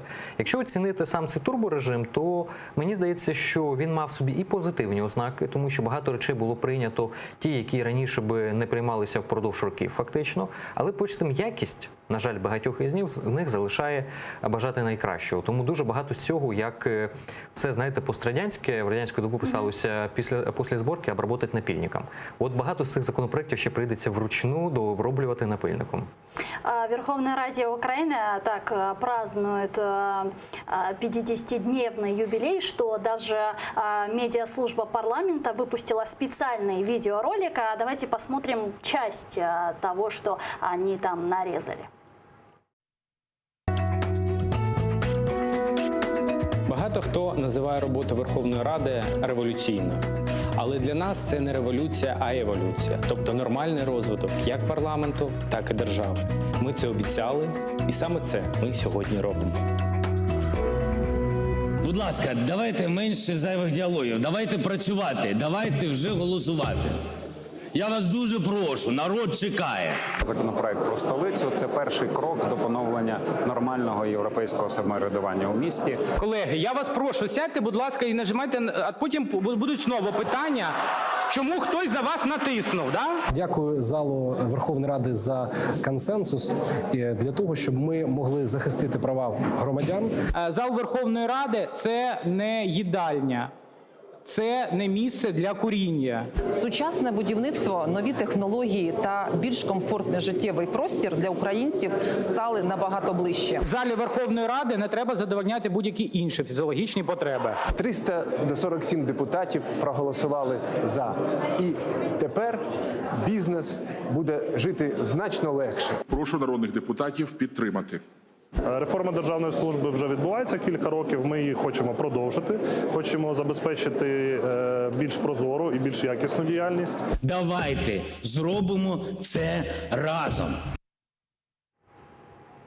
Ну, собственно, вот такой видеоролик подготовила медиаслужба нашего парламента. Что вам запомнилось из самого яркого того, что было за последние 50 дней роботи парламенту? Навіть складно, тому що такий турборежим, що багато чого було яскравого. Ну, давайте, мабуть, з важливого. А те, що було яскраво важливе, наприклад, закон про космос, який було прийнято, про індустрію цю. Я думаю, що це показово для цього турборежиму, але поруч з тим, як би це посмішки не викликало, це і дуже корисна річ в Україні. Тому що, на жаль, космічну галузь в Україні забули давним-давно, тут про неї згадали в цьому турборежимі. Це позитивно. З найбільш яскравих, це, мабуть, ці вирази, і ці довготривалі сесійні дні, коли фактично потім дивишся на депутатів з партії «Слуги народу», і дійсно вони зеленіли на очах, тому що просто від виснаження вони вже були певного зеленого кольору, тому що стільки годин працювати без сну – це складно. Давайте посмотрим, как украинцы оценивают работу Верховной Рады Украины, и посмотрим на результаты опроса КМИС. Вот далее графика. Згідно дослідження Київського міжнародного інституту соціології, повністю схвалюють дії Верховної Ради 12% українців. Швидше схвалюють – 41%. Скоріше не схвалюють – 19% опитуваних. А повністю незадоволені діями нардепів – 11%. 17% респондентів не змогли відповісти на це питання. Ну вот как вам такие цифры? 12% это кто, как вы думаете? Ну, це громадяни України. Ні, направду 30% виходить, що не схвалюють або скоріше не схвалюють, і 53%, по-моєму, 53% ніби, схвалюють або скоріше схвалюють. Ну, це доволі позитивно, тому що таких цифр давно не було. Багато в чому це просто результат хайпу після виборів і надії очікувань. Тому і бачимо, що 41% людей скоріше. Тобто вони невпевнено підтримують. Тобто це скоріше тоді підтримка, яка базується не на конкретних результатах, конкретні оцінки, а це такий собі аванс і сподівання, яке є. Це позитивно, це ресурс, але очевидно, що він не безкінечний. Тому і вони 41, а не там, де ті 12, по-моєму, які підтримують. А давайте послушаем народных депутатов, что они говорят по результатам их работы за последние 50 дней работы в Верховной Раде, а именно представитель Европейской солидарности Нина Южаніна прокоментувала. Давайте її послухаємо. Важко було працювати мені особисто. Мені здається, що за ці 50 днів і багато уроків усвоїли і «Слуги народу», тому що вони вже в певній мірі починають прислухатися, але, знаєте, професійності не вистачає. Професійності не вистачає, і це найбільша біда, яка є на сьогодні. Богдан Яременко, нардеп от «Слуги народа», также поделился своей оценкой. Давайте его послушаем. 50 днів – занадто малий строк, результати занадто малі для того, щоб не те, що там на лаврах почуватися, а й взагалі відчувати і говорити про якісь серйозні прориви. Робота тільки почалась. Вот перспективу работы Верховной Рады Украины вы какой видите? Она будет продолжать работать вот в таком турборежиме или все-таки пойдет на спад? Ні, звісно, піде на спад. Тому що, перш за все, неможливо так довго виснажувати людей, просто фізично не витримають, раз. Два, ми бачимо вже тренд, який є на спад. Інша справа, що все одно буде швидкість більшою, ніж була зазвичай, але тим не менш вона вже не буде такою надшвидкою, як була до цього. По-третє, тому що левова частка законопроєктів, які вносилися як невідкладні президентом, вже була прийнята. Ще залишається там буквально десяток з копійками таких законопроєктів. Я думаю, їх так само проголосують найближчий час доволі швидко, після чого вже буде постійна робота, в якій потрібно буде виловлювати блок в законопроектах, тощо, там, де дійсно почнеться більш кропітка робота. Принаймні, політичні опоненти «Слуги народу» в парламенті вже розгорнули свою діяльність, і вони вже відслідковують чітко всі ті законодавчі ініціативи, які йдуть на предмет різних помилок або свідомих маніпуляцій всередині цих законопроектів. Тем временем парламент решил, разоблачителям-коррупционеров государство будет платить. Давайте смотреть, как и сколько. Винагороду викривачу-корупціонера даватимуть лише, якщо те хабарництво від 5 тисяч неоподаткованих мінімумів. Зараз це понад 10 мільйонів гривень. Мінімальна винагорода – 10% від хабара або отриманої корупціонером вигоди. Максимум винагороди обмежено – це не більше 3 тисяч мінімальних зарплат. Станом на зараз це 12,5 мільйонів гривень. Якщо викривачів злочину кілька, винагорода між ними розподіляється з урахуванням важливості повідомленої ними інформації. Ну, а народный депутат от «Слуги народа» Галина Янченко рассказала, какая информация может быть полезной для следствия. Це можуть бути будь-які докази, будь-яка інформація. Звичайно, чим більше даних і чим точніше вони будуть. Це можуть бути документи, це може бути, наприклад, інформація про ті чи інші прізвища, про ті чи інші суми, про пов'язані особи і так далі. Чим більше інформації буде зібрано, тим фактично легше буде слідство і тим швидше, сподіваюся, кримінальне провадження може бути розслідувано і направлено до суду. Тобто фактично в інтересах і викривача, і всього суспільства надавати максимальну кількість інформації, яка може бути зібрана для притягнення корупціонерів або імовірних корупціонерів до відповідальності.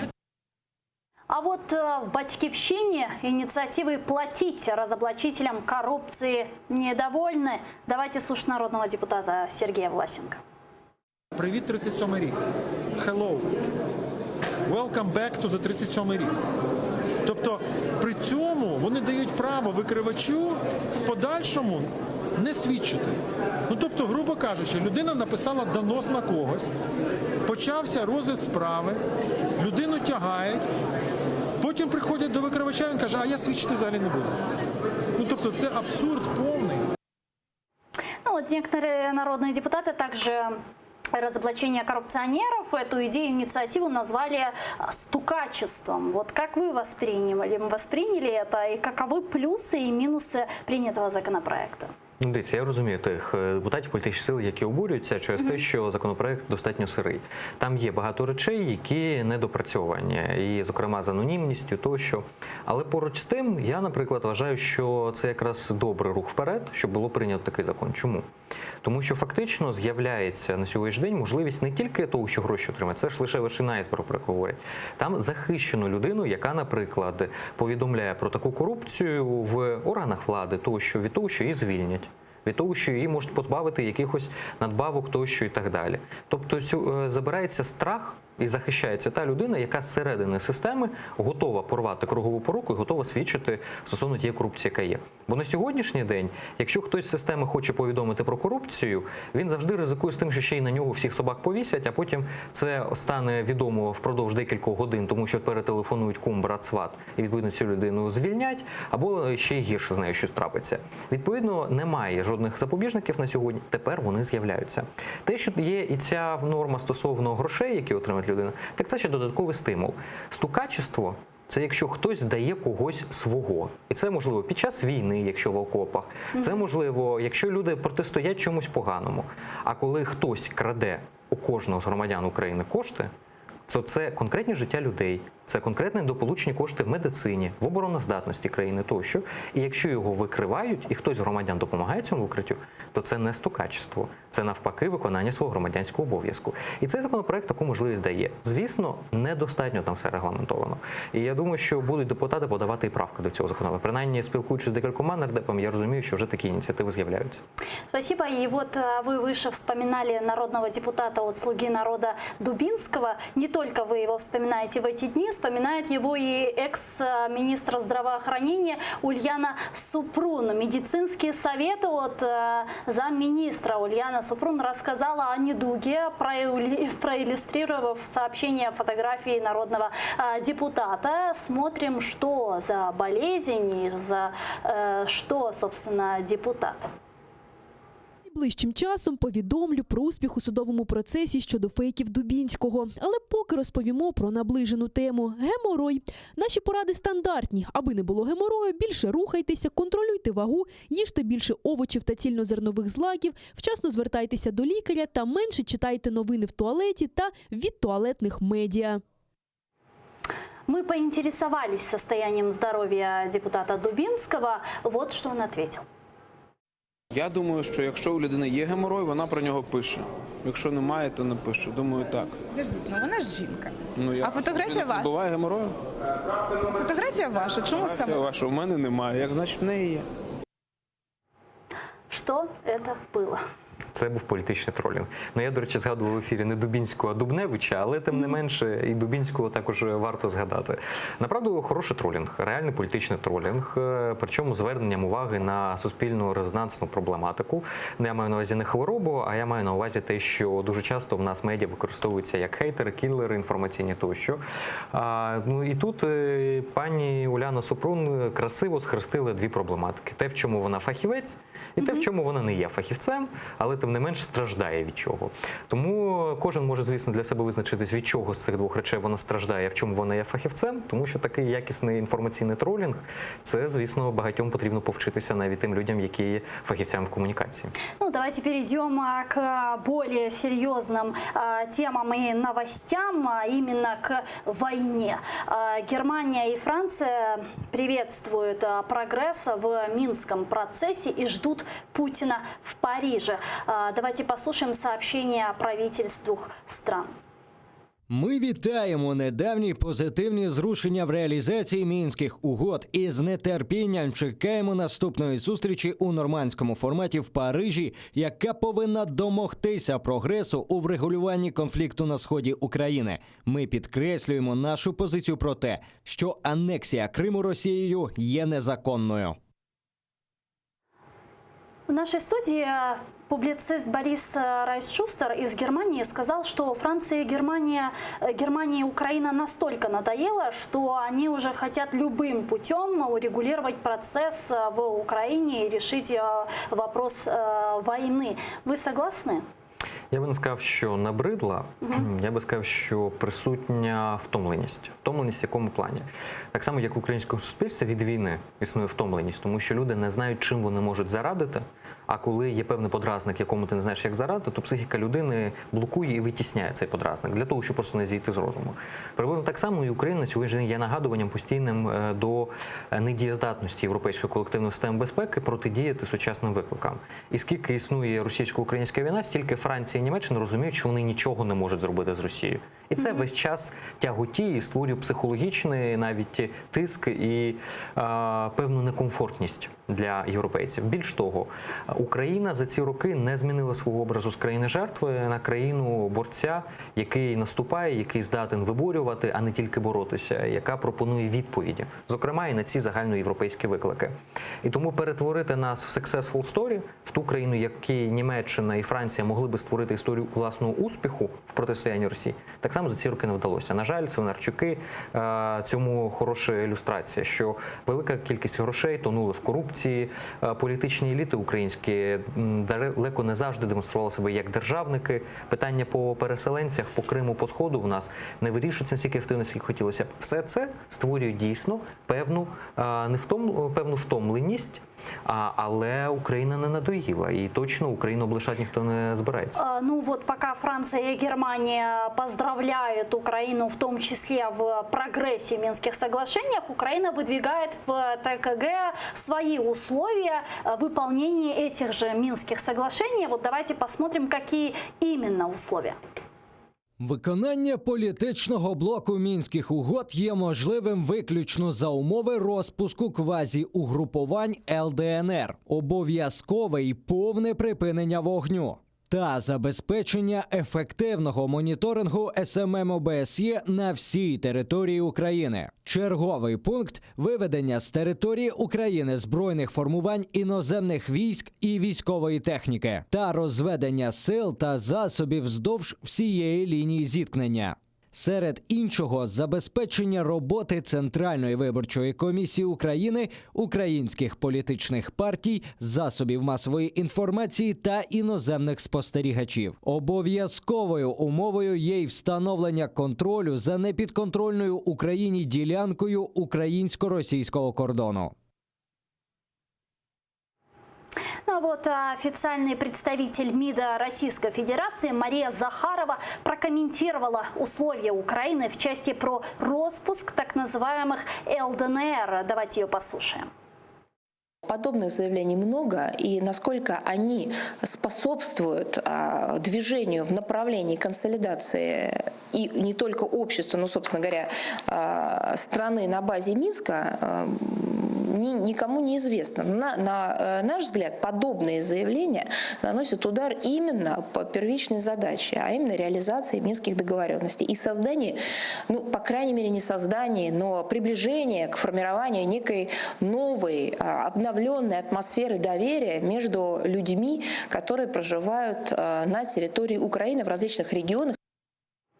Ну, Украина по справедливости ставит правильный ультиматум, да, как мы с вами увидели. Российской Федерации говорят, нет, как бы, а что будет, что с Минском будет в таком случае? Исполнение Минских соглашений, Украина говорит про свои условия, Российская Федерация, естественно, отказывается их выполнять. А что дальше? Состоится ли встреча в нормандском формате?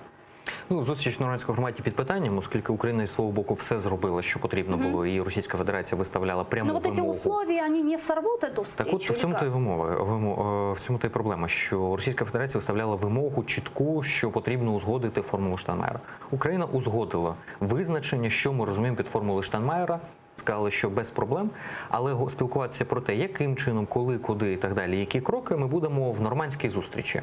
І ми можемо узгодити порядок денний. Російська Федерація почала перед зустрічю в нормандському форматі в рамках її підготовки ставити нові вимоги. Вже там з'явилися і протокол має бути узгоджений, що буде підписуватися, і відведення маємо дочекатися, і багато чого іншого, того, що спочатку не планувалося. Частково з цим Україна погодилась з частиною не погодилась, але зрештою Російська Федерація всіляко демонструвала, що вони готові підіймати ставки, і нормандський формат для них потрібен виключно, щоб закріпити для себе покращені позиції, а не для того, щоб прийти до чогось. І тут тоді Україна вирішила підняти з свого боку ставки, оскільки якщо Російська Федерація саботує процес, то тоді Україна не вимушена в односторонньому порядку робити жести доброї волі постійно. А кому більше всього нужна ця встреча в нормандському форматі? Направду вона потрібна обом сторонам, якщо ми дійсно йдемо до завершення війни. Якщо ми не йдемо до завершення війни, то вона не потрібна жодній зі сторін, тому що для Російської Федерації... хоче закінчувати війну? Про це і кажу. Російська Федерація, для неї нормандський формат і мінський формат – це майданчики боротьби. Просто боротьби дипломатичними засобами, політичними, інформаційними, психологічними, а не суто воєнними, як на лінії фронту.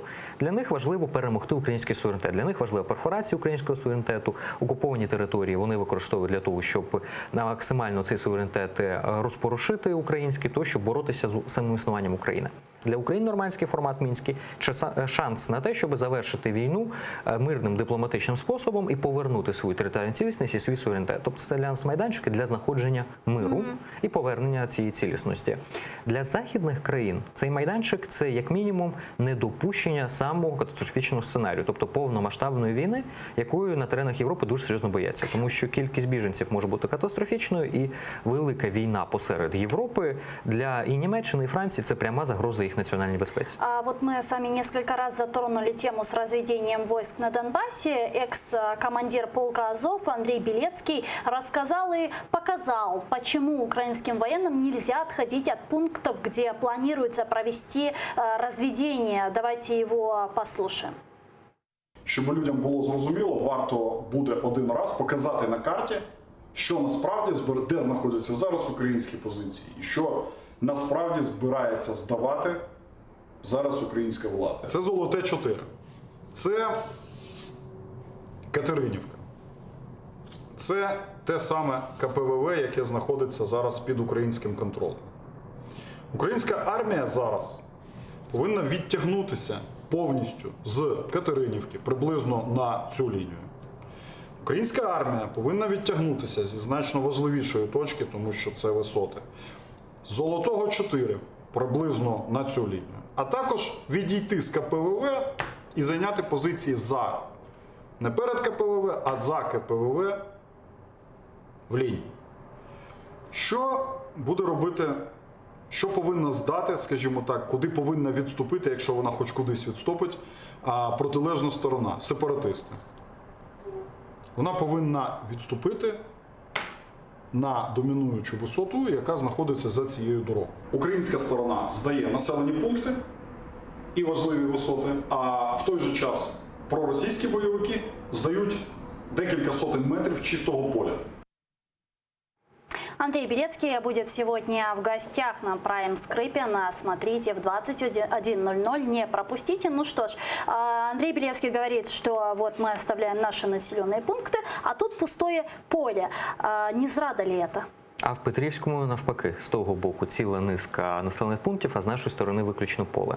Тому ці майданчики між собою пов'язані, тому Зеленський, пан президент, чітко акцентував увагу на тому, що якщо хоча б в одній з 3 ділянок, де заплановане відведення, стріляють, то лічильник обнулюється і знову починається рахунок днів, коли не стріляли. Тому що ці майданчики невідривно один від одного існують, і не може бути такого, що в Петрівському, наприклад, де для окупантів невигідно відводити, вони там стріляють, а по Золотому, наприклад, ми відводимо, де нам невигідно. Ну, сьогодні там теж Більш того, відведення на 1 кілометр – це не є стратегічно негативним з точки зору повернення. 15 хвилин і воєнні повертаються на свої позиції. Там все пристріляно і все розраховано. Политолог Олег Саакян был гостем нашей студии. Спасибо большое. Буквально через 5 минут смотрите новости на крымско-татарском языке. Не переключайтесь, скоро шкенч.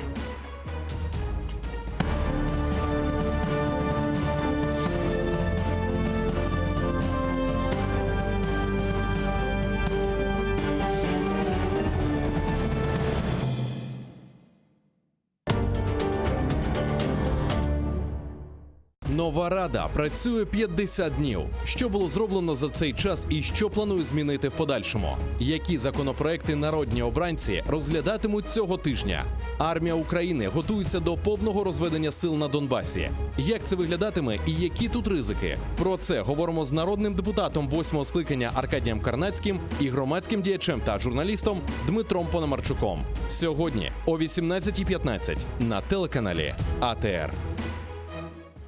Я воровный не ем. Хумма-хумма, пей воду, хумма-хумма, падай в яму, отдай нам свое мясо, отдай свои кости. Это заклинает тебя Ло, мать матерей красных лисиц. Ты говно полное, что там говоришь. Ну что, дебилы, что ли? То, что я родился в России, да, меня никоим боком не делает россиянином, потому что, не знаю, если бы я родился в конюшне, я же не был бы лошадью, да? Я гражданин страны-агрессора, да? Но то, что танки страны, которая была когда-то моей, сюда приперлись, но я считаю, что это моя обязанность сделать так, чтобы они отсюда убрались. Носителем всей фигни в Украине является украинский народ. Мне очень нравится мем, когда Трамп говорит по телефону, что там с Байденом, да, Владимир Александрович говорит, сейчас позвоню Баканову по поводу этого черта, да. У меня с СБУ договоренность, они не учат меня писать тексты, я не учу их осуществлять охранную деятельность. Главная задача журналиста – это драть власть. Если власть драть не за что, это не значит, что власть хорошая, это значит, что журналист плохой. Я достиг вершины своей карьеры. Я научился зарабатывать деньги тем, что, лежа на пузе на диване, пощу постики в Facebook. Мы великие, Крым наш, ура, Россия. Сейчас время не журналистов, сейчас время психиатра. Сегодня у меня в гостях журналист и блогер Аркадий Бабченко.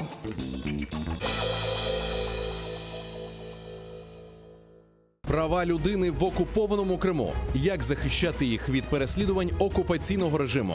І чи достатньо для цього робить Україна? За що в Криму судять кримських татар?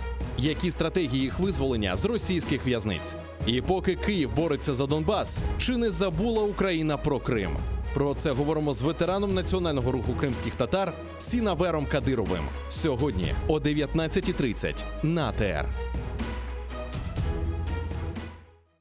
Сьогодні у Прайм Скрипін Андрій Білецький, голова партії «Національний корпус», перший командир добровольчого полку «Азов». Говоримо про відведення військ та вимоги протестувальників 14 жовтня. Чи піде на зустріч народу президент Зеленський?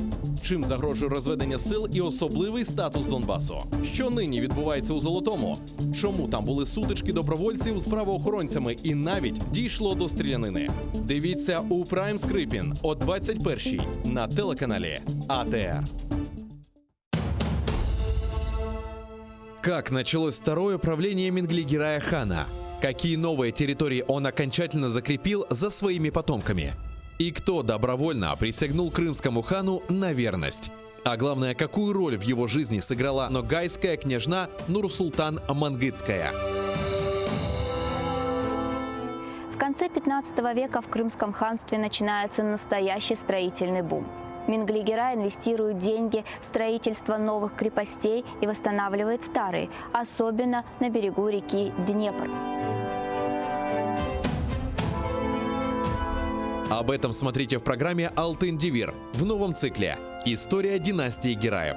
В эту субботу, 19 октября, 17:35 на телеканале АТР, 7-я серия. Менглигерай. Хан-реформатор. Часть 4.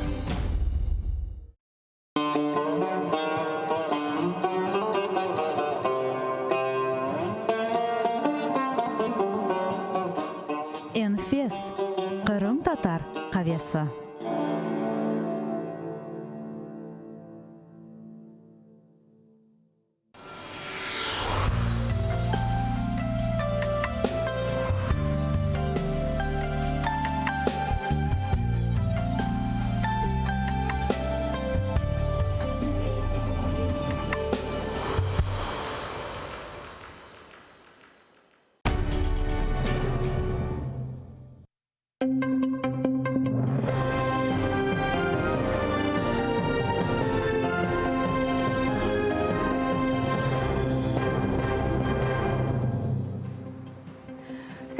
Жовтня, 2065-й день окупації Криму Росією. В ефірі інформаційний випуск «Заман». Я Оксана Дворецька. Вітаю вас. Донька звільненого політв'язня Едема Бекірова Елеонора стала радником омбудсмена. У команді Уповноваженої Верховної Ради з прав людини Людмили Денісової вона відповідатиме за дотримання прав кримськотатарського народу. Своїм першочерговим завданням на посаді Елеонора Бекірова бачить звільнення усіх політв'язнів кримських татар із застінок окупантів. Некомпетентні експертизи спеціалістів російського ФСБ. У Ростові-на-Дону триває судилище над Енвером Сейтосмановим. Окупанти його заарештували у травні минулого року. Звинуватили, як і багатьох інших кримських татар, у причетності до забороненої Кремлем організації Хізбут-Тахрір. У ці хвилини ще триває відкрите засідання у цій справі. Адвокати кримського татарина допитують свідків захисту, аби довести, що всі докази обвинувачення не можна брати до уваги, адже зроблені вони непрофесійно і на замовлення окупантів.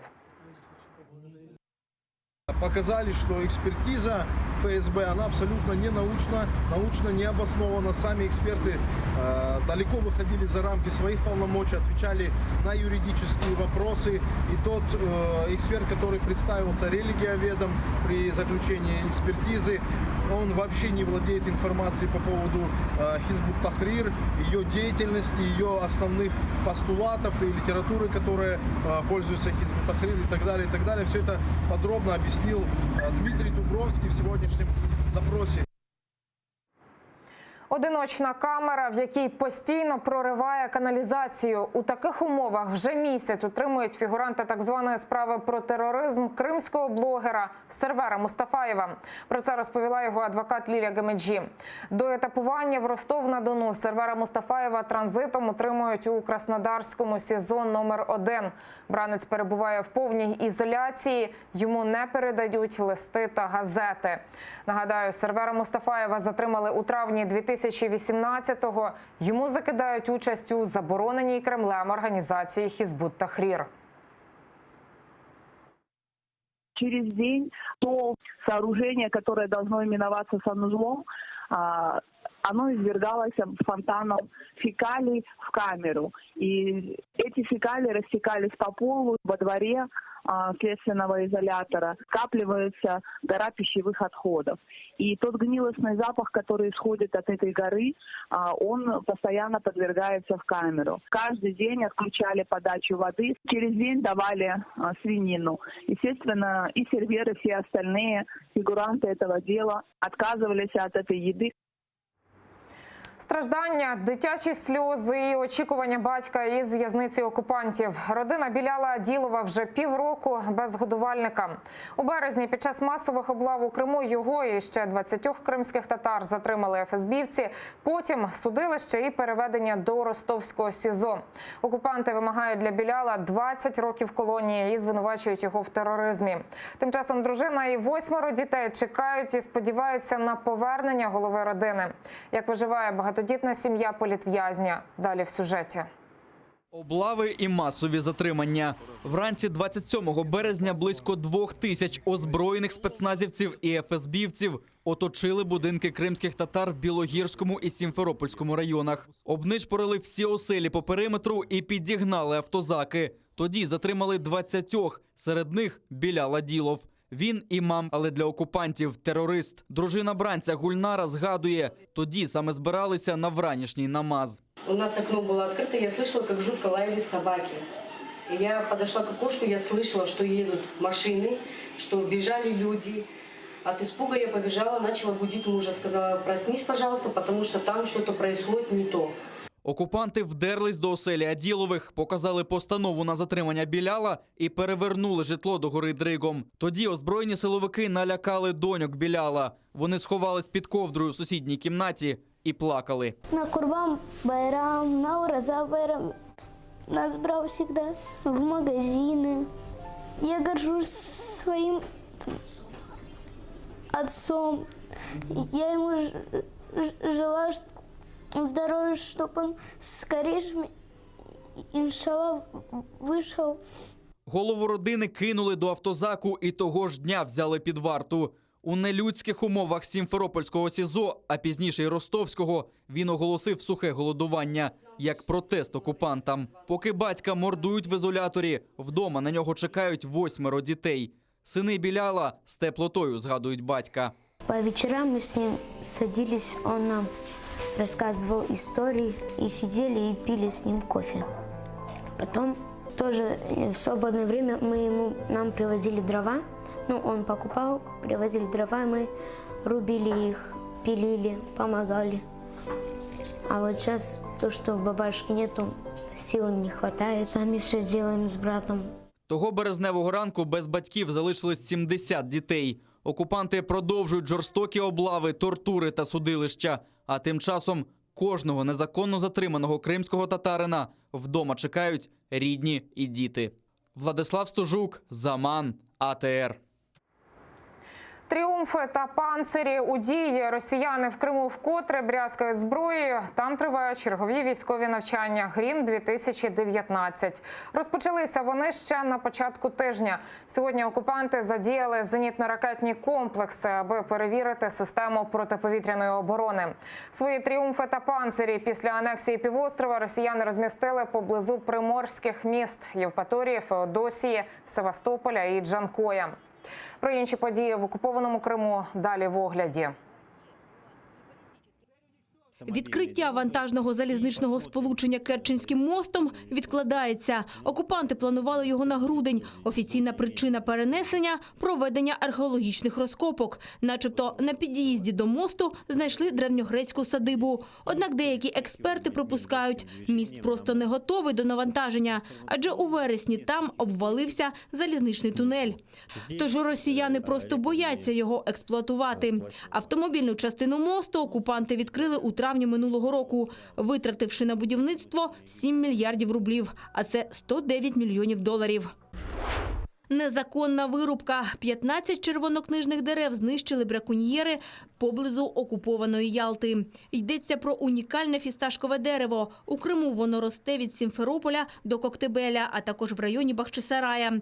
Незаконну вирубку виявили інспектори окупаційного міністерства екології Криму. Браконьєрів шукають, їм загрожує адміністративна відповідальність. З лісу на прогулянку до міста. Величезний дикий кабан бігав вулицями Гурзуфа. Спочатку напав на перехожого та намагався поцупити у нього ковбасу. Після цього дика тварина подалася на пляж. Кабан спочатку гасав узбережжям, а потім вирішив скупатися. У морі його і виловили рятувальники окупаційного МНС. Тварину вивезли за місто та відпустили до лісу. Наталя Барська, Заман, АТР.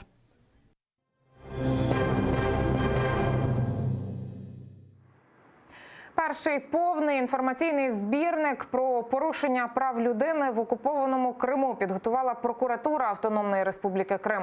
У ньому систематизовано та відтворено хронологію подій, які призвели до окупації півострова.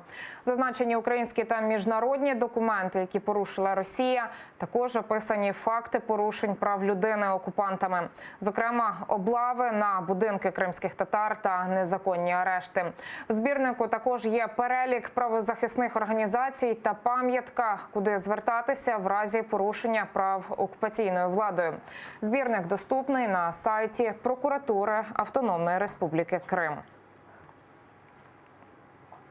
Сила духу і воля до перемоги. 20 військовослужбовців та ветеранів бойових дій представлятимуть Україну на іграх нескорених наступного року. Відбіркова комісія сьогодні оголосила склад збірної. Кажуть, враховували потенційний вплив ігор на реабілітацію учасників, їхню мотивацію та ставлення до спорту. Найменше цьогоріч зважували на спортивні результати учасників. Утім, ставки роблять на легку атлетику, велоспорт і плавання. Ігри нескорених 2020 триватимуть із 9 по 16 травня у Гаазі. Україна братиме участь у міжнародних змаганнях уже втретє. Минулого року наші ветерани привезли 20 медалей.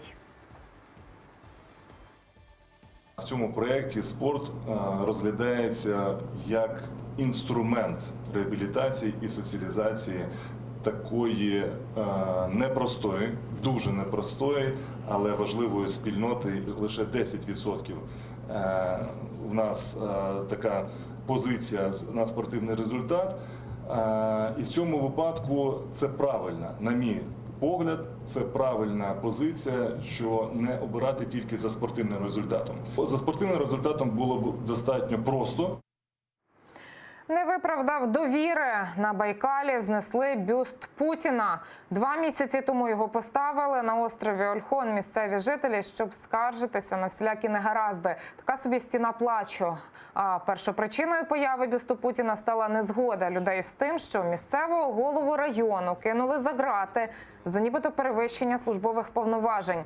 Усе за те, що той віддав наказ побудувати в регіоні дорогу.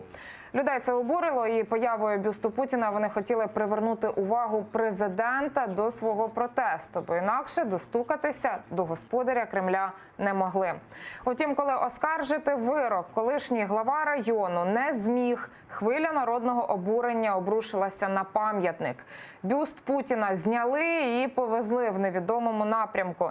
За іронією долі, голова гаранта не витримала поганої дороги і луснула. Такі новини цього випуску. Більше розкажу вже о 19-й. Прямий ефір на АТР триває, тож не перемикайтеся.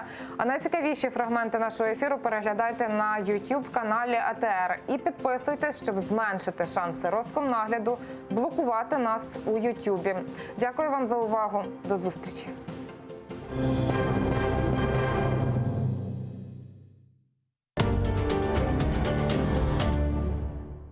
Нова рада працює 50 днів. Що було зроблено за цей час і що планує змінити в подальшому? Які законопроекти народні обранці розглядатимуть цього тижня?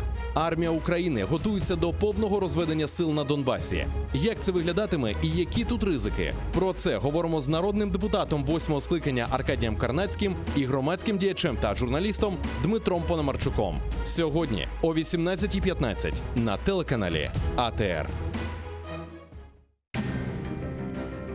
По всей Украине прошла волна акций протестов «Нет капитуляции». Я хочу мира, чтобы отводили войска. Вот этот мир, чем это все закончится? Не нужен нам мир любой ценой. Мы не капитулируем, мы не отдаем Крым. Має бути максимальне об'єднання влади і суспільства. Зараз відбувається спроба рухатися мінськими домовленостями. Жаль, мінські домовленості хибними, Україна не має їх виконувати абсолютно. Це стране хуже делает. Всі ці договоренності – це чисте предательство. Всюди Росія діє однаково. Вони просто брешуть і захоплюють. Треба чітко сказати всьому світові. Крим наш, ми його нікому не віддамо. Смотрите ток-шоу «Мост» в субботу в 20:00 на телеканале АТР. Права людини в окупованому Криму. Як захищати їх від переслідувань окупаційного режиму? І чи достатньо для цього робить Україна? За що в Криму судять кримських татар? Які стратегії їх визволення з російських в'язниць? І поки Київ бореться за Донбас, чи не забула Україна про Крим? Про це говоримо з ветераном національного руху кримських татар Сінавером Кадировим. Сьогодні о 19:30 на АТР. Сьогодні у Прайм Скрипін Андрій Білецький, голова партії «Національний корпус», перший командир добровольчого полку «Азов». Говоримо про відведення військ та вимоги протестувальників 14 жовтня.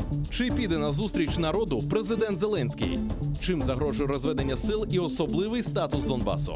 Що нині відбувається у Золотому? Чому там були сутички добровольців з правоохоронцями і навіть дійшло до стрілянини? Дивіться у Прайм Скрипін о 21-й на телеканалі АТР. Я ворованный не ем. Хумма-хумма, пей воду, хумма-хумма, падай в яму, отдай нам свое мясо, отдай свои кости. Это заклинает тебя Ло, мать матерей красных лисиц. Ты говно полное, что там говоришь. Ну что, дебилы, что это? То, что я родился в России, да, меня никоим боком не делает россиянин, потому что, не знаю, если бы я родился в конюшне, я же не был бы лошадью, да? Я гражданин страны-агрессора, да? Но то, что танки страны, которая была когда-то моей, сюда приперлись, но я считаю, что это моя обязанность сделать так, чтобы они отсюда убрались. Носителем всей фигни в Украине является украинский народ. Мне очень нравится мем, когда Трамп говорит по телефону, что там с Байденом, да, Владимир Александрович говорит, сейчас позвоню Баканову по поводу этого черта, да. У меня с СБУ договоренность, они не учат меня писать тексты, я не учу их осуществлять охранную деятельность. Главная задача журналиста – это драть власть. Если власть драть не за что, это не значит, что власть хорошая, это значит, что журналист классный. Я достиг вершины своей карьеры. Я научился зарабатывать деньги тем, что, лежа на пузе на диване, пощу постики в Facebook. Мы великие, Крым наш, ура, Россия. Сейчас время не журналистов, сейчас время психиатров. Сегодня у меня в гостях журналист и блогер Аркадий Бабченко.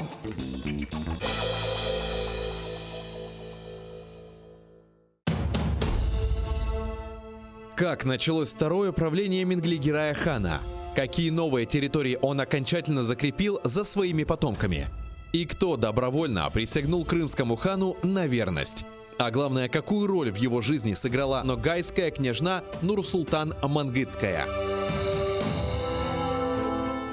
В конце 15 века в Крымском ханстве начинается настоящий строительный бум.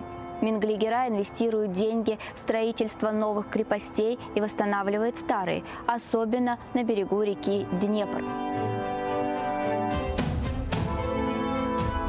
Об этом смотрите в программе «Алтын Девир» в новом цикле «История династии Гераев». В эту субботу, 19 октября, в 17:35 на телеканале АТР, 7-я серия. Менглигерай, хан-реформатор, часть 4.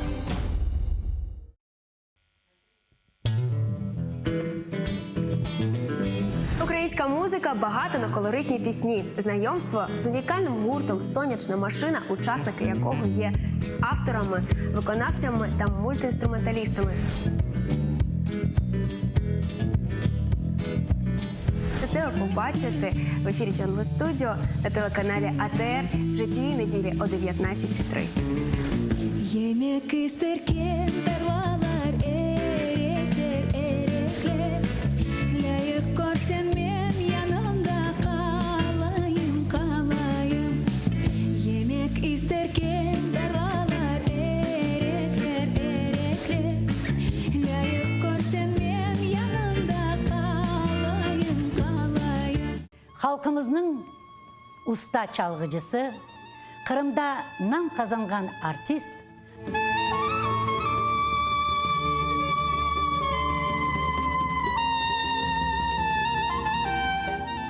sanat için can kuydeleydi.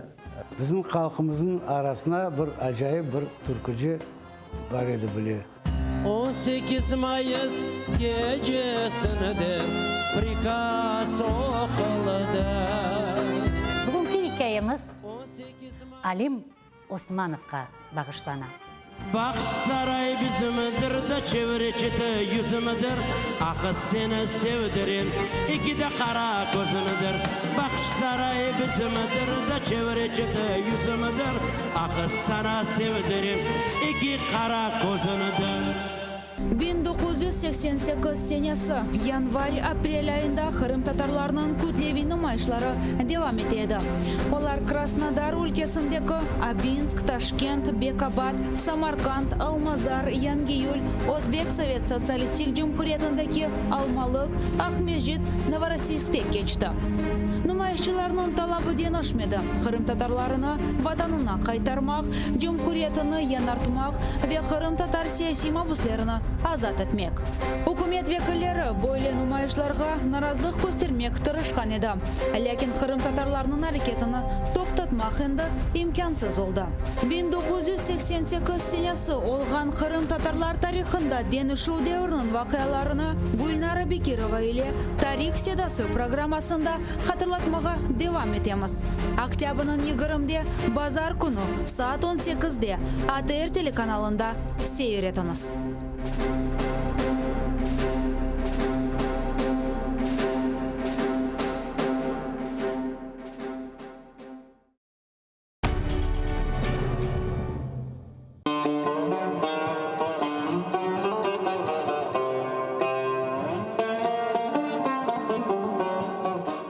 Enfes Kırım Tatar kahvesi.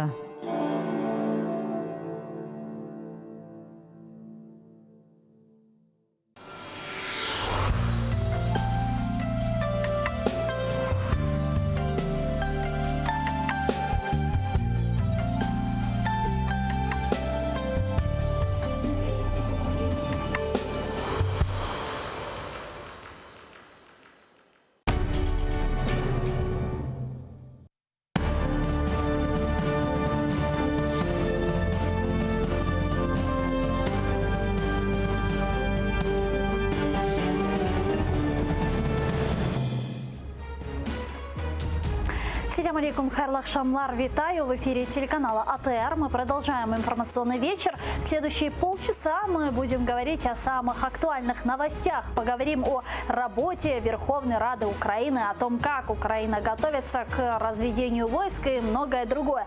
С вами я, Гульсум Халилова. Поехали! Верховна Рада працює 50 днів. Чи задоволені українці новим парламентом?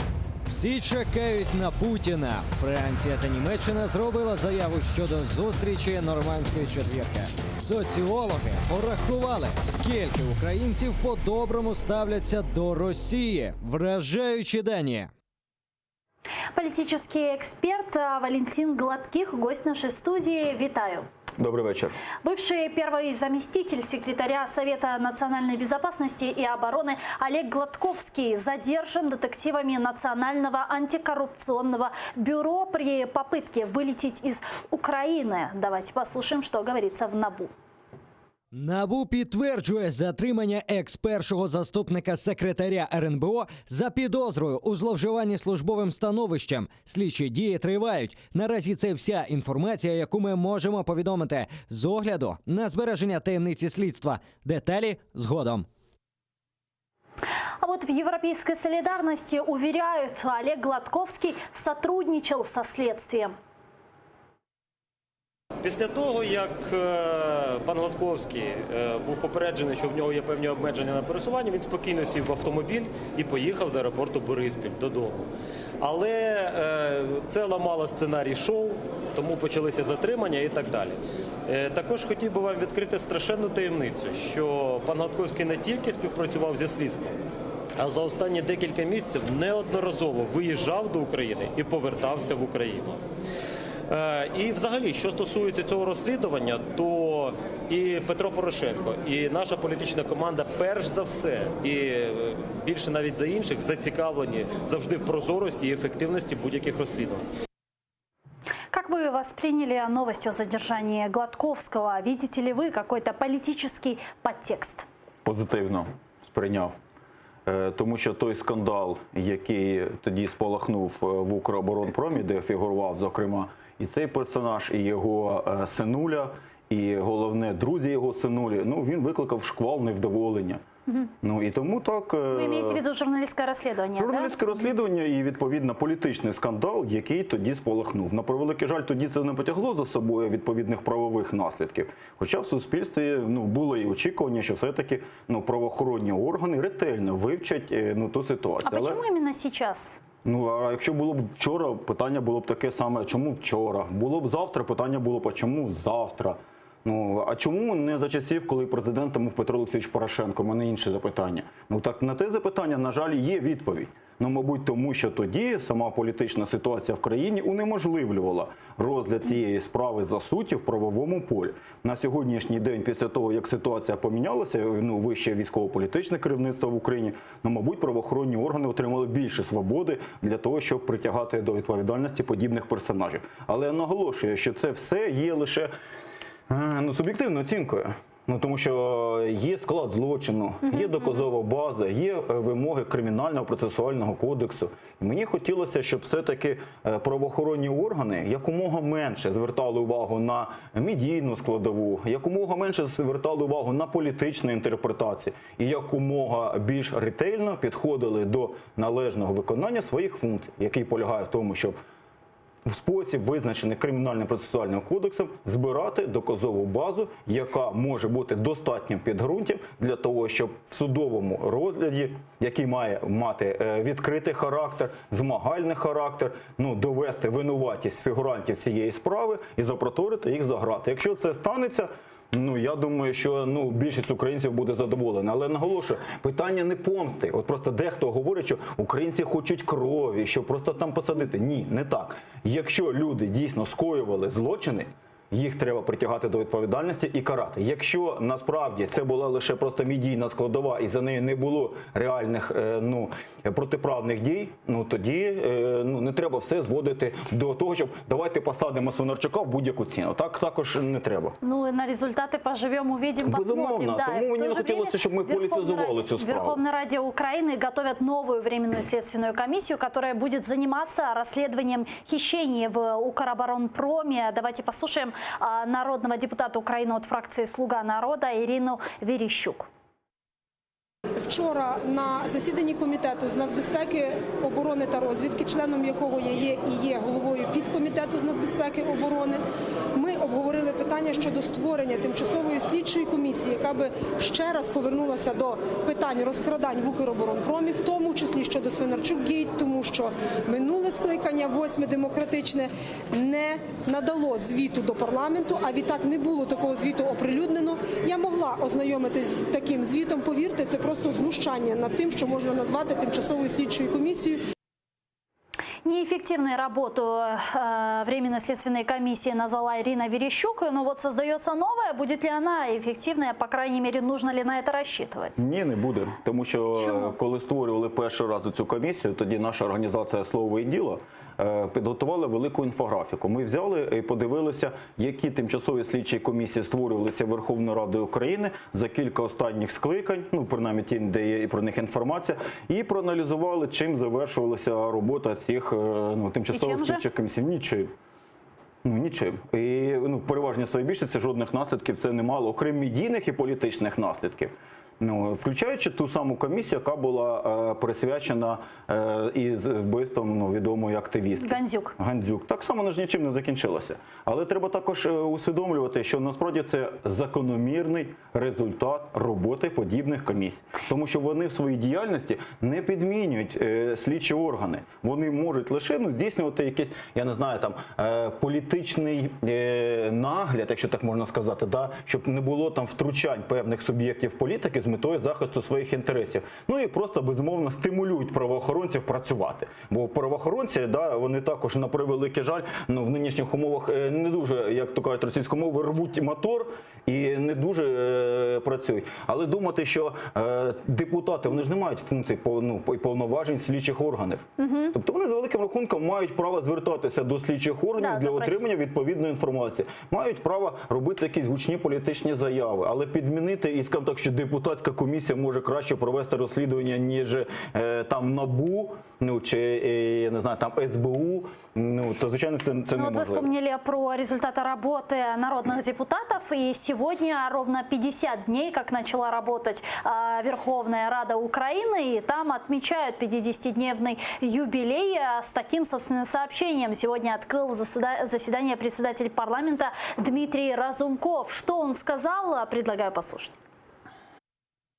Сьогодні 50-й день роботи Верховної Ради України 9-го скликання. Чому 50-й? Ми з вами досить плідно працюємо і живемо дійсно в турборежимі, за що я всім вдячний. Тому зазвичай підбивають підсумки на 100-й день роботи. В нас, я думаю, що можна підвести перший підсумок на 50-й. Ми за цей проміжок часу розглянули 209 законопроєктів, прийняли в цілому 56 законів. Я думаю, що за такою швидкістю навряд чи зможе сперечатись будь-яка з Верховних Рад України, яка була раніше. Ну а в Верховной Раде Украины работает наша корреспондентка Милена Амиди. Она с нами сейчас на прямой связи. Милена, селям алейкум. Рассказывай, какие у тебя новости, какие законопроекты, возможно, удалось сегодня принять народным депутатам Украины. Алейкум селям Гульсум. Я б не сказала, що сьогодні у Верховній Раді святкова атмосфера. Вона робоча, як і зазвичай. Депутати не налаштовані сьогодні щось святкувати і відмічати. Вони працюють. Отже, 371 депутат у залі. І вже я говорила про те, що міжфракційне депутатське об'єднання тепер у нас нове під назвою Кубані. Його очолить Олексій Гончаренко. Потім у Раді жартували, що немов би українська Кубань повинна було називатися. Вже 13 з 26 законопроєктів ухвалено, тобто наразі екватор.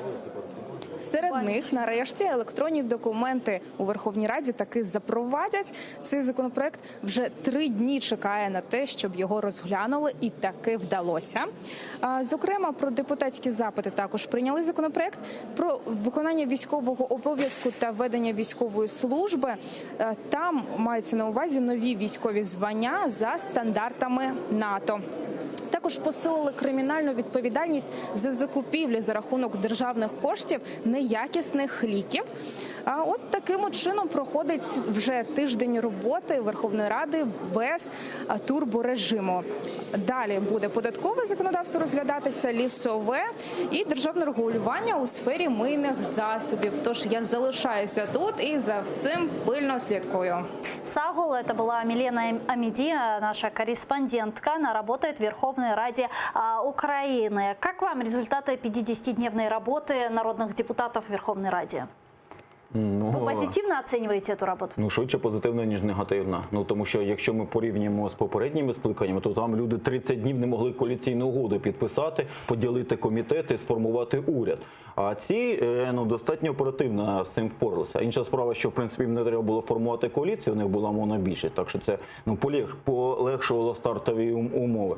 Ну, але за великим рахунком, за виключенням тих там 2 скандалів, коли були помічені «Слуги народу» за неперсональним голосуванням, ну, в принципі, все, що вони обіцяли своїм виборцям, ну, хотіли люди бачити працюючу Верховну Раду. Будь ласка, сидять як зайчатка, голосують. Ну, хотіли люди, щоб депутати там п'ятницю були на своїх робочих місцях? Будь ласка, вони є. Засідання комітетів відбуваються. Тобто дисципліни, ну дивіться, дисципліни в Верховній Раді стало значно більше. Більше того, закрутили певними законами дійсно права народним депутатам. Ну, то трошки підкрутили, власне кажучи, гайки. Зрозуміло, що за цим є певні політичні інтереси самого Зеленського, щоб полегшити йому контролювати його фракцію. Але мені байдуже, з якими мотивами це робилося. Мені головне, що сьогодні депутат вже не є таким борзим, вибачте, як він був минулого скликання, тим більше позаминулого скликання. Тобто я думаю, що це от напрямок на те, що депутат має бути насправді слугою народу і служить народу. Воно є правильним. Чи є всі ті закони, які вони проголосували, такими доленосними і такими, що вже завтра змінять життя більшості українців на краще? Я думаю, що, на жаль, ні. Ну і це об'єктивна реальність, але певні кроки зроблені в правильному напрямку. Медиаслужба парламента выпустила промо-ролик, посвященный этой дате. Там они перечислили самые главные успехи народных депутатов. Ролик длится 6 минут. Я все-таки предлагаю посмотреть квинтэссенцию того, что там представлено. Багато хто називає роботу Верховної Ради революційною. Але для нас це не революція, а еволюція. Тобто нормальний розвиток як парламенту, так і держави. Ми це обіцяли, і саме це ми сьогодні робимо. Будь ласка, давайте менше зайвих діалогів, давайте працювати, давайте вже голосувати. Я вас дуже прошу, народ чекає. Законопроект про столицю – це перший крок до поновлення нормального європейського самоврядування у місті. Колеги, я вас прошу, сядьте, будь ласка, і нажимайте, а потім будуть знову питання, чому хтось за вас натиснув, да? Дякую залу Верховної Ради за консенсус для того, щоб ми могли захистити права громадян. Зал Верховної Ради – це не їдальня. Це не місце для куріння. Сучасне будівництво, нові технології та більш комфортний життєвий простір для українців стали набагато ближче. В залі Верховної Ради не треба задовольняти будь-які інші фізіологічні потреби. 347 депутатів проголосували за. І тепер бізнес буде жити значно легше. Прошу народних депутатів підтримати. Реформа державної служби вже відбувається кілька років. Ми її хочемо продовжити. Хочемо забезпечити більш прозору і більш якісну діяльність. Давайте зробимо це разом. Что вам запомнилось за 50 дней их работы больше всего? Самое яркое? Саме ярке, ми зараз обговорили, це Ківа. Такого в Верховній Раді ще не було. Але Ківа не має жодного стосунку до фракції «Слуги народу». І, в принципі, яскравих персонажів там і раніше було вдосталь. Тобто з негативу, те, що я можу сказати так, мені, наприклад, не імпонують, і я не розумію, чому деякі люди опинилися в уряді. Але це моя персональна оцінка. Тобто за них взяла відповідальність «Слуга народу», за них взяв відповідальність президент України. Вони мусять дати результат. Тобто це, так би мовити, їхня сфера. Потім далі. Мене обурило те, що були виявлені факти кнопкодавства, не персональне голосування, причому у виконанні якраз представників фракції «Слуги народу». І те покарання. Це не покарання, це епітімія, я би так сказав, якщо християнську термінологію використовувати. Таке, знаєте, дуже умовно. Все-таки в обіцянках було більш жорстке покарання для подібних випадків передбачено. Я розумію, що нема зараз правової бази для того, і вона тільки формується. І я сподіваюся, що це останні ганебні такі випадки, що в майбутньому, якщо хтось чиясь лапа потягнеться до чужого пульта, ми з такими депутатами будемо прощатися. Давайте посмотрим, что говорят украинцы по результатам работы Верховной Рады Украины. Какая их часть поддерживает, какая их часть не поддерживает. Следующая далее графика. Давайте посмотрим. Згідно дослідження Київського міжнародного інституту соціології, повністю схвалюють дії Верховної Ради 12% українців. Швидше схвалюють – 41%. Скоріше не схвалюють – 19% опитуваних. А повністю незадоволені діями нардепів – 11%. 17% респондентів не змогли відповісти на це питання.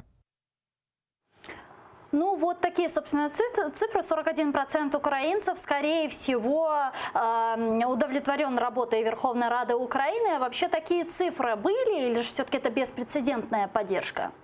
Розумієте, в чому справа? Це ж все залежить від методики, як це все робиться. Взагалі-то треба чесно визнати, що на сьогоднішній день рівень підтримки як президента України Зеленського, так і нинішньої Верховної Ради України, він достатньо високий. Що уможливлює для цих людей, для цих політиків реалізацію свого курсу політичного і провадження певних реформ. Навіть якщо деякі з них не є дуже популярними. Треба просто йому усвідомити, що рейтинг все одно впаде, що він все одно спалиться. Причому неважливо, чи ти будеш робити щось добре, чи ти будеш робити щось погане, чи взагалі нічого не будеш робити. Рейтинг буде падати. Це нормальна динаміка.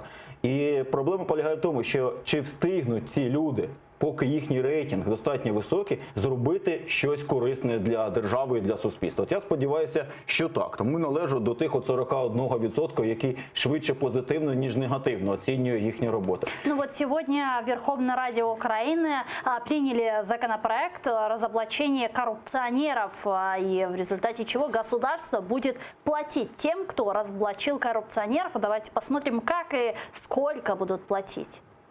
Винагороду викривачу-корупціонера даватимуть лише, якщо те хабарництво від 5 тисяч неоподаткованих мінімумів. Зараз це понад 10 мільйонів гривень. Мінімальна винагорода – 10% від хабара або отриманої корупціонером вигоди. Максимум винагороди обмежено. Це не більше 3 тисяч мінімальних зарплат. Станом на зараз це 12,5 мільйонів гривень. Якщо викривачів злочину кілька, винагорода між ними розподіляється з урахуванням важливості повідомленої ними інформації. Народный депутат от «Слуги народа» Галина Янченко рассказала, какая информация может быть полезной для следствия. Далее ее прямая речь. Це можуть бути будь-які докази, будь-яка інформація. Звичайно, чим більше даних і чим точніше вони будуть. Це можуть бути документи, це може бути, наприклад, інформація про ті чи інші прізвища, про ті чи інші суми, про пов'язані особи і так далі. Чим більше інформації буде зібрано, тим фактично легше буде слідство і тим швидше, сподіваюся, кримінальне провадження може бути розслідувано і направлено до суду. Тобто фактично в інтересах і викривача, і всього суспільства надавати максимальну кількість інформації, яка може бути зібрана для притягнення корупціонерів або імовірних корупціонерів до відповідальності. А вот в Батьківщине инициативой платить разоблачителям коррупции недовольны. Давайте слушать народного депутата Сергея Власенко. Привіт, 37-й рік. Hello. Welcome back to the 37-й рік. Тобто при цьому вони дають право викривачу в подальшому не свідчити. Ну, тобто, грубо кажучи, людина написала донос на когось, почався розгляд справи, людину тягають, потім приходять до викривача, він каже, а я свідчити взагалі не буду. Ну, тобто це абсурд повний. Некоторые народные депутаты этот закон назвали законом стукачества. Вот как вы относитесь к принятому закону? Це означає, що ці депутати живуть в совку. Це досі означає, що вони сприймають державу як щось вороже до громадянина і до держави, і до суспільства. Це означає, що вони досі сприймають державу як репресивний інститут, інтереси якого відрізняються від інтересу того народу, який є суверенним на цій території. Ну, тобто ви позитивно оцінюєте? Ні, я не позитивно це оцінюю, але з інших причин. Я негативно оцінюю з точки зору, про яку сказав Власенко, що там є суто правові певні колізії. Але оця вся риторика про якісь там морально-етичні оцінки просто качества. Слухайте, ми живемо в цивілізованому світі. Я як законослухняний громадянин, якщо бачу або знаю про скоєння злочину або правопорушення, то я можу повідомити правоохоронні органи для того, щоб вони втрутилися в справу і відновили законність. Чи я, як у того в русском шансоні досі живу, що мусора забрали храброго братішку, і я мушу кримінальним цими жити поняттями, що мусора погані, а ці, коротше, злочинці, гопники хороші. Ні, це економічне стимулювання, а робити це я мушу через внутрішній поклик. Ну, і треба розуміти, що це кримінальна романтика, ну, що, типу, давайте покривати тих, хто порушує закон, бо це, типу, по-пацанськи. То мені хотілося, щоб ми припинили жити по-пацанськи, а почали жити так, як живуть в Німеччині. Бо якщо ви в Німеччині будете порушувати закон або комусь турбувати, то дуже швидко ваші сусіди зателефонують і прийдуть правоохоронці і пояснять вам, як вам треба себе поводити. І в цьому зацікавлено все суспільство. Це один момент. А тепер щодо власника права. Треба розуміти, що корупція – це злочин, який тримається на довірі, як це не парадоксально. Зазвичай корупціонери довіряють один одному значно більше, ніж некорупціонери. І корупція – це зазвичай примат неформальних зв'язків над формальними зв'язками. Тобто, якщо тільки ми вводимо якийсь чинник, який руйнує цю довіру, А те, що вони запроваджують, воно насправді руйнує довіру. Бо якщо я до вас приходжу, ви можете вирішити в мене питання. Треба розуміти, що я дуже вмотивований, щоб ви мої питання вирішили. Тобто я до вас приходжу, не ви мене вимагаєте хабар, а я до вас приходжу дати понятие хабар. коррупции – это не одна сторона, понятно, две стороны. І вони обидві вмотивовані. То на сьогоднішній день, коли я до вас прийду і скажу, що дайте мені там дозвіл на надбудову на Хрещатику і ще 2 поверхів, да, як зараз відбувається на Хрещатику, і я вам за це відлістаю трошки кешу, ну от у вас буде з одного боку спокуса дійсно взяти кеш і дати дозвіл, а з іншого боку ви будете боятися, чи цей хлопчик не хоче мене просто підставити, і насправді йому цей дозвіл і даром не треба, він просто прийшов для того, щоб за великим рахунком. Ну я не знаю, я це просто як приклад. Таких прикладів можемо тисячі привести. То зрозуміло, це буде стримувати, бо це руйнує довіру. Але це може бути ефективним лише як елемент системи або комплексу заходів. Лише одним цим кроком вирішити проблему корупції буде неможливо. Причому він з точки зору права якраз залишає бажати кращого, бо про це Власенко і сказав. По-перше, тут я не погоджуюся, обвинувачення не ґрунтується на заяві.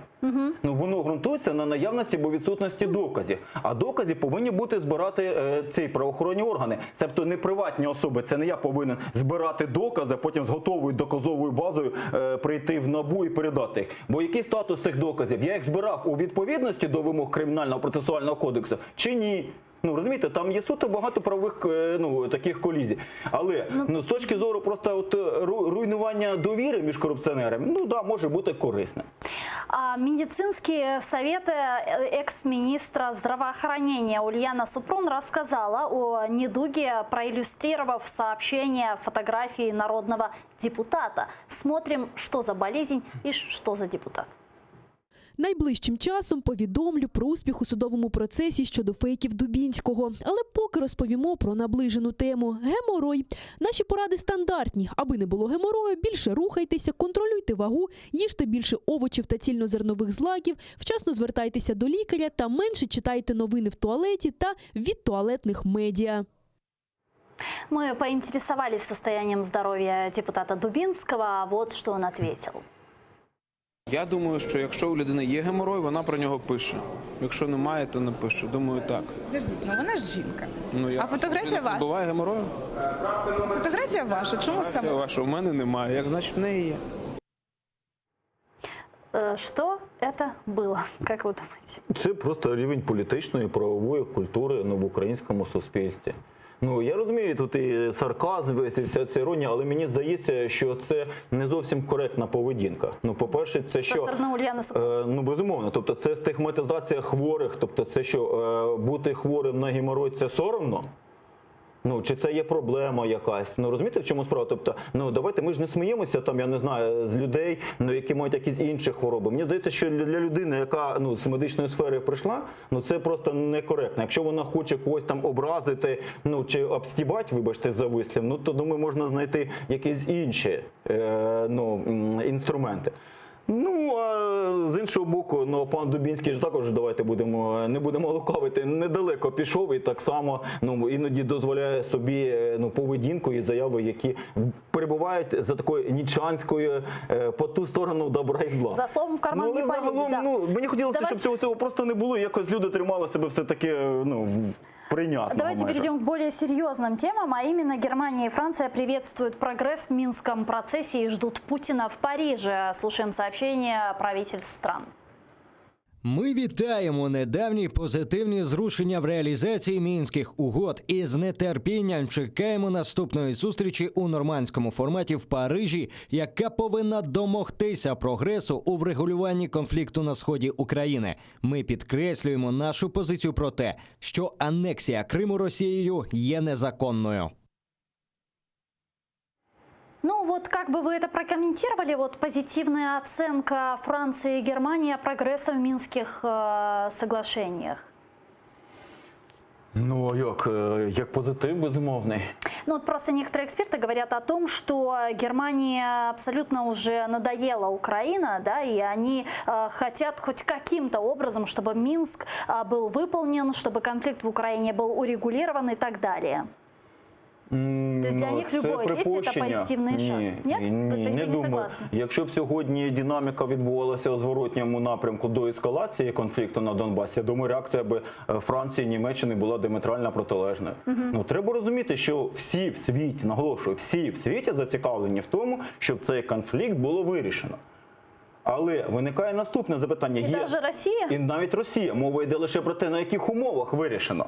От тут я про це хотів сказати, що якщо для Франції, Німеччини, в принципі, прийнятний достатньо великий сегмент можливих умов, то для України і для Росії кількість прийнятних умов значно вущі. Украина выдвинула свои условия по выполнению Минских соглашений. Давайте их послушаем. Виконання політичного блоку Мінських угод є можливим виключно за умови розпуску квазі-угрупувань ЛДНР, обов'язкове і повне припинення вогню та забезпечення ефективного моніторингу СММ ОБСЄ на всій території України. Черговий пункт – виведення з території України збройних формувань іноземних військ і військової техніки та розведення сил та засобів вздовж всієї лінії зіткнення.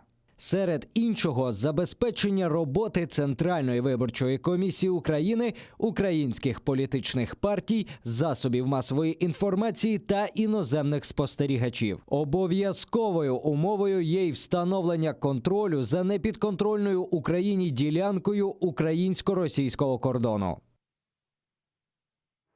Официальный представитель Министерства иностранных дел России Мария Захарова прокомментировала условия Украины в части про распуск так называемых ЛДНР. Давайте послушаем ее прямую речь. Подобных заявлений много, и насколько они способствуют движению в направлении консолидации и не только общества, но, собственно говоря, страны на базе Минска, никому не известно. На наш взгляд, подобные заявления наносят удар именно по первичной задаче, а именно реализации Минских договоренностей и создание, ну, по крайней мере, не создание, но приближение к формированию некой новой, обновленной атмосферы доверия между людьми, которые проживают на территории Украины в различных регионах. Ну вот Украина по справедливости выдвигает свои условия, правильные условия, да, вот в Российской Федерации мы слышим вот такие заявления. Так что будет дальше? Состоится ли встреча в нормандском формате, если две стороны вот будут таким образом выдвигать свои условия? Украина-то понятно, да, а Россия не очень-то и согласна. Ні, так це зрозуміло, що російська сторона не погоджується. Ну, тому ми говорили, що кількість умов прийнятних для України, кількість умов прийнятних для Росії значно менша, ніж кількість умов або способів регулювання конфлікту для Франции чи Немеччины. Но мы же видели, что Украина шла на некоторые условия Российской Федерации, в том числе и подписание формулы Штайнмайера и разведение войск на Донбассе, которое сейчас планируется. Да, Тут це трошки неправильне позиціонування, коли ми позиціонуємо ці кроки як кроки на зустріч Російської Федерації. Це кроки, які повинні робити обидві сторони. Верховной Рады говорил, что мы подписали формулу Штайнмайера, так как это является условием России для встреч в нормандском формате. Ну, це якщо ми дивимося на конкретному етапі, а не глобально. Я просто дивлюся в даному випадку глобально, як динаміка розв'язання цього конфлікту від його виникнення і до поточного моменту. Якщо ми говоримо винятково про ці кроки, які ми зробили за останні, там, я не знаю, 3 тижні, ну, правда, в деталях. Винятково для того, щоб зустрітися в нормандському форматі, ну, то можна і так дивитися, але тоді виникає запитання, з якою метою ми хочемо зустрітися в нормандському форматі? Чи ми хочемо просто зустрітися там як іміджевий якийсь крок, щоб продемонструвати, що дивіться, зустрілися? Чи ми їдемо туди з якимись пропозиціями, якісь вже попередні домовленості? Так в этом-то и вопрос. Стоит ли идти на вот условия Российской Федерации? Есть ли у нас что предложить? И будет ли действительно результативна эта встреча в случае, если она состоится? Ну, вона може бути результативною, якщо російська сторона, зрештою, погодиться на той сценарій мирного врегулювання, який прописаний в Мінських угодах, домовленостях, який, зокрема, полягає в демілітаризації того регіону. Ну, якщо вони заберуть туди свої найманці, якщо вони заберуть свою техніку, ну це для нас капітуляція? Мені здається, що ні. А амністія? А амністія прописана, між іншим, в Мінських домовленостях. Так амністія для кого? Ну, ті люди, які скоювали військові злочини, на них амністія не розповсюджується. Ну, мова йде про що? Там вже дуже широко сформульовано. На учасників подій в ОРДЛО. Ну, але участь може бути різною. Якщо ми говоримо про якогось там чиновника облдержадміністрації, який там сидить і папірці перекладає. Но все равно расплывчатое понятие. Розпливчато, але я просто зразу говорю, що є категорії людей, на які амністія в принципі не може бути розповсюджена. Люди, які скоїли військові злочини, під амністію не потраплять, навіть якщо ми цього будемо дуже хотіти. Хоча ми цього хотіти явно не будемо. Ну, тому що якщо ви розстріляли полонених, якщо ви катували полонених, ви є військовий злочинець. Ну, тобто, якщо ви йшли в бій під цими прапорами, там, я не знаю, ЛДНРівськими, ну, то це ще може бути предметом дискусії. Але якщо ви тільки тероризували місцеве населення цивільне, гвалтували, вбивали, займалися розбоєм, рекетом, я не знаю, грабунком, ну, то яка вам амністія? Про це мова не йде. Тому мені просто хотілося, що коли ми говоримо такі терміни, все-таки їх деталізовували. Тому що це страшилка про амністію, вона також є перебільшена. Экстренная новость появилась. Пресс-служба корпорации «Богдан» заявляет, что ее президент, то есть экс-заместитель секретаря СНБО Олег Гладковский, объявил голодовку в знак протеста против действий правоохранительных органов. Об этом говорится на сайте корпорации «Богдан». Вот такая вот новость. Голодовка от Гладковского. Ну, може досвідом у Савченка обмінятися голодування. Ну, мені просто це все здається трошки дивним і таким галасливим. Ну, Гладковський є людиною, яка може собі дозволити адвокатів.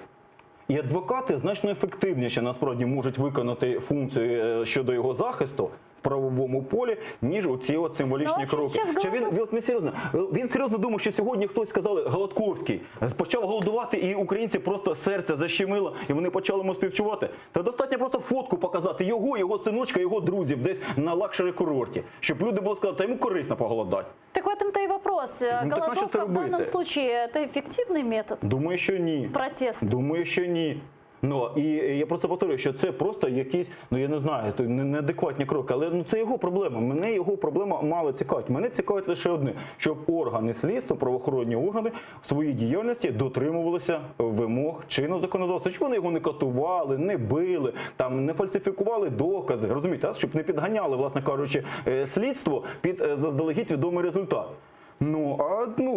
Слухайте, все, що він робить, це його приватна справа. І я просто наголошую, що я в цьому питанні в жодному разі не хочу, щоб ми уподібнилися у цьому фразі, що раб не хоче свободи, раб хоче помсти. От ми не повинні хотіти помсти, ми повинні хотіти справедливості і законності. Валентин Гладких, политический эксперт, был гостем нашей студии. Дуже дякую. Я вынуждена завершать этот блог буквально через 5 минут. Смотрите новости на крымско-татарском языке, а после эстафету принимает моя коллега Катерина Вишневская. Не пропустите Коршкенч.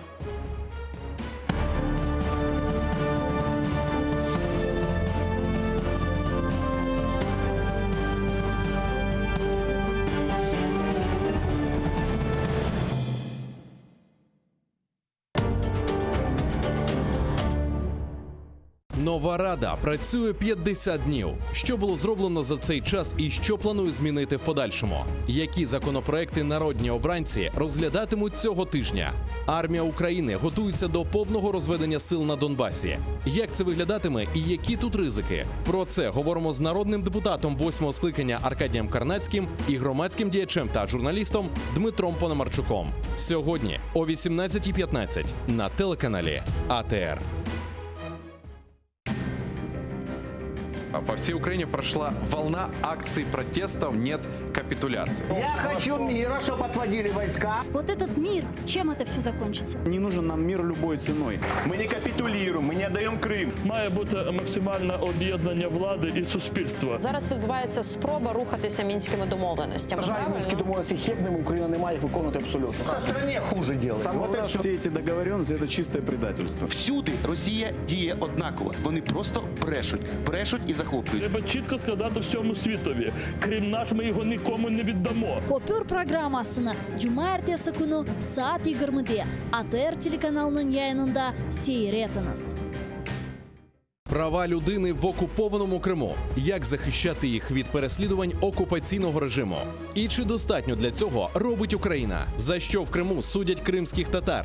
Які стратегії їх визволення з російських в'язниць?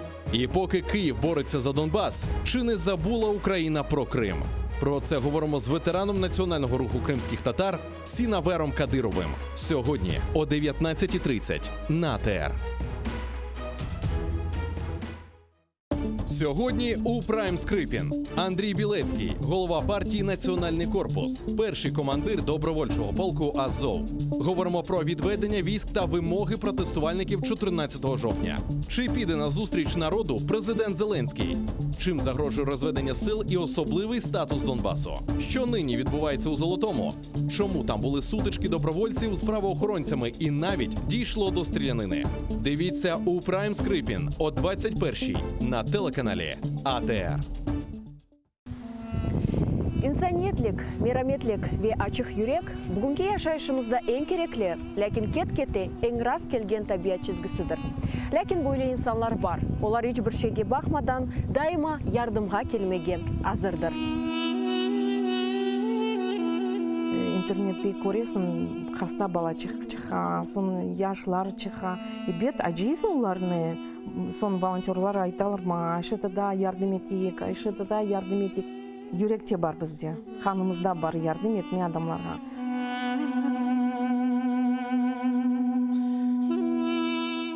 Адамлар бір кетіріп, ашларны олса, пара олса, бүтін язып, хорантаға алып кетейдік. Мелиайып, черепаха насыл? Бабаха. Малина насыл? Ахудут. Онамасы, арадығым, хайметтім, ифтихарым, ғорым, көк баяғым. Телімізні жойсақ, біз милеткі бұл өзімізні жойжамыз.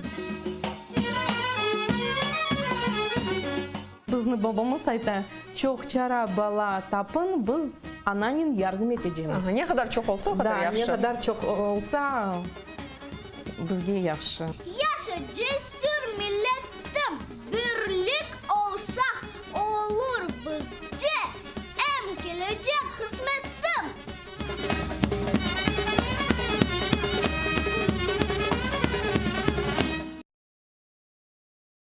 Халқымыздың уста çalgıcısı, Қырымда нам қазанған артист,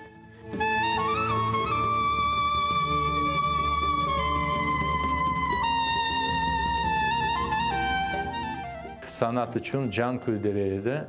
Bizim halkımızın arasına bir acayip bir türkücü var idi bile. 18 Mayıs gecesinde prikaz okuldu. Bugünkü hikayemiz Alim Osmanov'a bağışlanan. Bakış saray bizimdir de çevreci yüzümüdür. Akı seni sevdirin iki de kara gözünüdür. Bakış saray bizimdir de çevreci yüzümüdür. Akı sana sevdirin iki kara gözünüdür.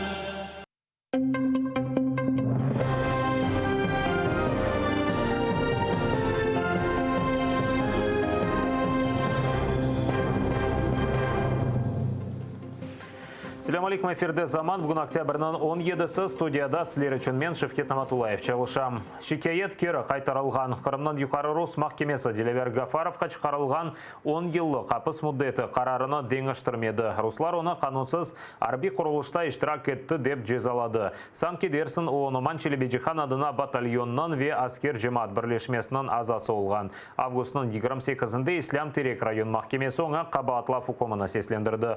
Гафаров қабатыны танымай, аскерде де генчтің бұл құрылышқа алақасы олғанны рет еттілер. Мутихасыз олмаған ФСБ экспертлері Ростовта Русияның Шымали Кавказ арби махкемесінде Энвер Сейт Османовтың давасы бақылмасы девам етті. Адвокатлар имайджи тарафынан шаатларына сұрғыдан кечірділер. Бұне бері ФСБ топлаған делелер есассыз дейлер, чүнкі оларыны ишгалчылерінің сымарышына япқанлар. Қырым татарыны кечкен сене май сайында тұтып, Хизбут Тахрирге алақасы бар деп терроризмде хабатладылар. Показали, что экспертиза ФСБ, она абсолютно не научна, научно не обоснована. Сами эксперты далеко выходили за рамки своих полномочий, отвечали на юридические вопросы. И тот эксперт, который представился религиоведом при заключении экспертизы, он вообще не владеет информацией по поводу Хизбут Тахрир, ее деятельности, ее основных постулатов и литературы, которая пользуется Хизбут Тахрир и так далее, и так далее. Все это подробно объяснил Дмитрий Дубровский в сегодняшнем допросе. Бірікшілік камера вет тешік канализация более шарайтлерді енді бір айдан берілі терроризмде қабатланған фааль Сервер Мустафаев тұтыла. Бұақта оның адвокаты Лилия Гемидже білдірді. Оны шымды Краснодарның бұрынжы сезосында тұталар сияси мабыске мектуп век газеталарыны біле бермейлер. Сервер Мустафаевны 2018 сенесі май сайында тұтып Хизбут Тахрирге лақасы бар деп қабатлайлар. Через день то сооружение, которое должно именоваться санузлом, оно извергалось фонтаном фекалий в камеру. И эти фекалии растекались по полу во дворе следственного изолятора. Скапливается гора пищевых отходов. И тот гнилостный запах, который исходит от этой горы, он постоянно подвергается в камеру. Каждый день отключали подачу воды. Через день давали свинину. Естественно, и серверы, все остальные фигуранты этого дела отказывались от этой еды. Бақшысарай районы Сүйіртаж Белокаменай койында ешғалшылер Нариман Абляевтің евіне сұрып келген. Оны яқалап Ақмежетке экстремизмнен күреш мерkezіне алып кеткенлер. Анда оны сұрғыға чеккен сон азат еттілер. Адвокатлар айтқанына көре русқовечілері Нариманнен Жинайдавада шаат ола білер деп мирақланғанлар. Мы его опросили, никаких обвинений к нему предъявлено не было, у него ничего дома в ходе обыска изъято не было. По моей информации, есть уголовное дело в отношении родственников, как я понимаю, Наримана. Вот, и в рамках этого уголовного дела был допрос. Эти его родственники находятся за пределами Крыма. Сабық сияси мабосы Дембекировнан қызы Элеонора омбудсменнан мислячысы олды. О юқары шурада инсан ақлары векелетлесі Людмила Денисованың тақымында Қырым-татар халқының ақлары рәйет етілмесі юнелішінде чалышыжақ. Элеонора Бекирова айтқанына көре илкевелі Қырым-татар сияси мабослері азат етілмесі оғырында ишалы баражақ. Я очень прочувствовала за 9 месяцев боль людей, нуждающих в защите. Поэтому сегодня я присоединяюсь к армии людей, которые будут бороться за наших украинских граждан. На сегодняшний день 86 крымских татар, которые сейчас находятся в российских тюрьмах, они преследуются за свою гражданскую позицию. Приходят заниматься кейсами крымских татар, которые преследуются в Российской Федерации по политическим мотивам, а также мониторингом, то есть состояние здоровья, условия содержания, судебные процессы.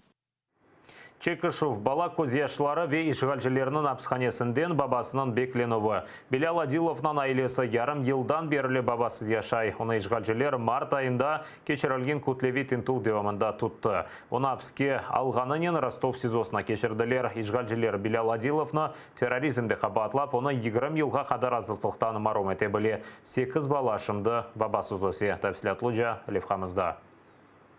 Тентувлер векутлевия каланувлар. Мартның 27-сінде сабат Ахменин экибин селялы спецназ ФСБ хадимлері Қарасу базар ве Акмесжит районларында Қырым татарларының евлеріні сарып алды. Евлерде тентувлер кечіріп, автозакларыны кетерділер. Бұндан сон 20 инсан яқаладылар. Олар арасында Белял Адилов да бар еді. О Каменка қасабасында имам олып çalışайды. Ама ишғалжылер үшін о террорджи. Эсерны напайы Гульнара оны Сабана Мазы вақтында яқаланғанларыны хатырлай. У нас окно было открыто, я слышала, как жутко лаяли собаки. И я подошла к окошку, я слышала, что едут машины, что бежали люди. От испуга я побежала, начала будить мужа. Сказала, проснись, пожалуйста, потому что там что-то происходит не то. Ишғалчылер Адиловларның evine сөріп келді. Белалның яқаланмасы ақында қарар көстерділер. Эвдейсе ершейні ақтарғанлар. Бұндан сон селялы қоветчілер Белалның қызларыны қорқызды. Олар қомшы одасында юрған түбіне сақланып ағлаған. На Курбан байрам, на Ураза байрам нас брал всегда в магазины. Я горжусь своим отцом. Я ему желаю здоровья, чтобы он скорее иншалла вышел. Айленын башыны автозакта алып кетіп, шуку нюды апсты алдылар. Ақ мезжит Сунрайси Ростов сезосының дешетли шарайтлерінде ой жгалжелерге наразылық білдірмек үшін қору ачлық ылан етті. Белял азап чеккен вақытта евде оны 8 баласы беклей. Оның оғыллары бабасыны тетремнен хатырлай. По вечерам мы с ним садились, он нам рассказывал истории и сидели и пили с ним кофе. Потом тоже в свободное время нам привозили дрова. Ну, он покупал, привозили дрова, мы рубили их, пилили, помогали. А вот сейчас то, что бабашки нету, сил не хватает, сами все делаем с братом. О март сабасы етмыш бала бабасыз қалды. Ижгалчелер, тентувлер, азаплар ве махкемелерных дивам еттерелер. Бу вақыт есе қанунсыз тұтылған Қырым татарны евде яқынлары ве балалары беклей. Владислав Стужук, Заман, АТР. Кириш фажиясының бір еллығы кечкен сені октябрьнің 17-сінде ФСБ-нің версиясына көре 18 yaşında студент Владислав Росляков ишгал етілген Киричнің политехник колледжінде өзі япқан бомбаларны патлатқан. Студент ве ожаларға қаршы атеш açқан. Нетижеде 21 инсан елак олды. Бұл күнге қадар бір чоқ сувалерге жауап аляда yok. Студент насыл етіп силя сатын алды. Колледжге насыл етіп о қадар силя ве патлайжы кечіріп 15 даққа ішінде онларca insanны атып öldürdü.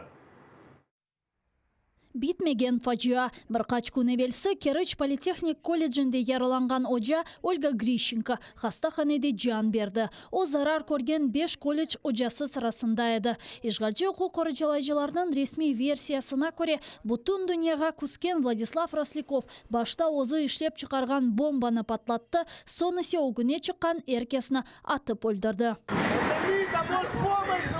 Ольга Грищенко яраланған сон бір ел девамында тедавилене еді. Ләкин ойледе аяққа тұрып оламады. Юз берген фажиядан сон дигер ожалар аледа тедавилене. Студентлер ісе хастаханелерде реабилитация кече. Бір ел кечкеніне бақмадан фажия еле бағлы бір чоқ суалер açık қалды. Ишгалчы оқу қорчалайжылар жинайчыны ақылдан азғын деп адландырса да, аледа тибби малюматнамесіз насыл етіп ресмиже силя сатын алғанını аңлатып оламайлар. Проходит медосмотр, вероятно, не посещая ни нарколога, ни психиатра. Такая справочка у нас стоит 4800. Насыл етіп ойлы олды ке, ишгал етілген Қырымда санки терроризмнен күрешкен созды акимиет генч баланын соқақларда селяве құршун толы экі торбанен жүргенini көрмеді. Как пронести можно было эту дуру? Как это можно было вот это вот все это? Как это, зачем ученик зашел в техникум с 2 сумками? Я не понимаю. 18 yaşındaki genç boylu etip ateş açmağa kaydan öğrendi. 15 dakika içinde o 20 insanını atıp öldürdü ve onlarca yaraladı.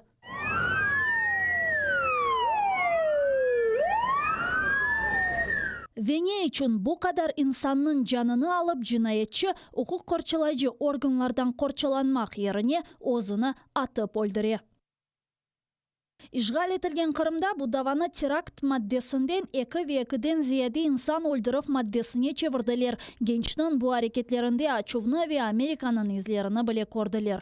Sanki Rosляковны özüne mod kıyafet alıp alamağını için arkadaşları aşağılaydı. Ukrayna kıtasında da terakt boyunca dava açtılar. Lakin belli olgan sebeplerden tahqiqat alıp barmağa imkan yoktur.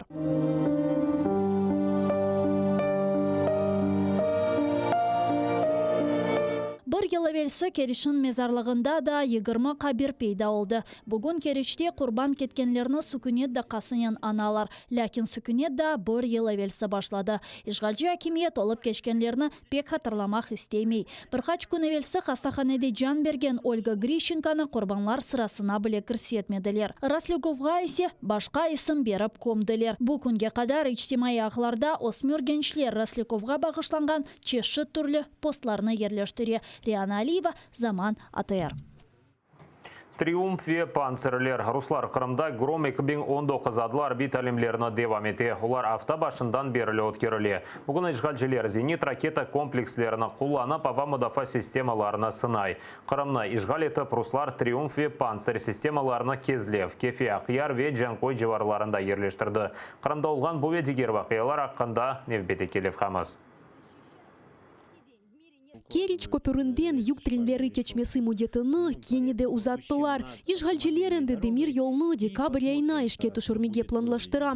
Денишовның ресми себебі археологик қазмалар кечеру выдыр. Санкедерсін Копурге Керишнің янында Академи Юнан құрылышларыны тапқанлар. Ләкин базы экспертлер көпір құлануға азыр олмаған ақында білдіре. Чүнки сентябрь айында анда демир yol туннели ішілді. Бұл себептен руслар оны қоланмақтан қорықа. Копурның автомобиль қысмыны ишгалчелер кечкен сене май сайында ачты. Оның иншаатына 227 миллиард рублей масраф еттілер. Бұ тахмини 4 миллиард доллардан зиядедір. Канунсыз терек пычылуы. Ялта жыварында кекенейс көйінде қырмызы китапқа керсетілген 15 терекні кестілер. Сөз уникаль фыстық терегі ақында кете. Қырымдау Ақярдан Коктебелге қадар бұндан ғары Бақчасарай районында осе. Канунсыз пычылуыны Қырым экологиясы Ишгалджи назерлігінің инспекторлары мейданға чықарды. Канун бозыжыларыны қыдыралар, оларны мемори месулетке желпетежеклер. Ормандан шерге кезентіге чықты. Балабан кейк домуз Гурзув соқақлары бою чапайды. Башта кечкен адамны ұжуметіп, ондан колбасыны хырсызлай жақылды. Бұндан сон айван пляжға келді. Башта ялы бою долашып, сонра ювынмаға істеді. Денисде оны Ишгалджи февкуляде вазиет назерлігінің құртарыжылары тотты. Айванны шер тышына чықарып, орманға еберділер. Наталья Барська, Заман, АТР.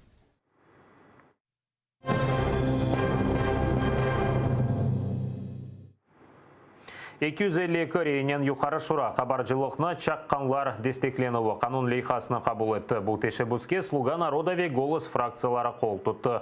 Қанунға көре хабаржылық женайета қанда хабер еткенлерге мааш ве имайы белгіленмелі. Украинлер Чақов үшін пара ала білежек.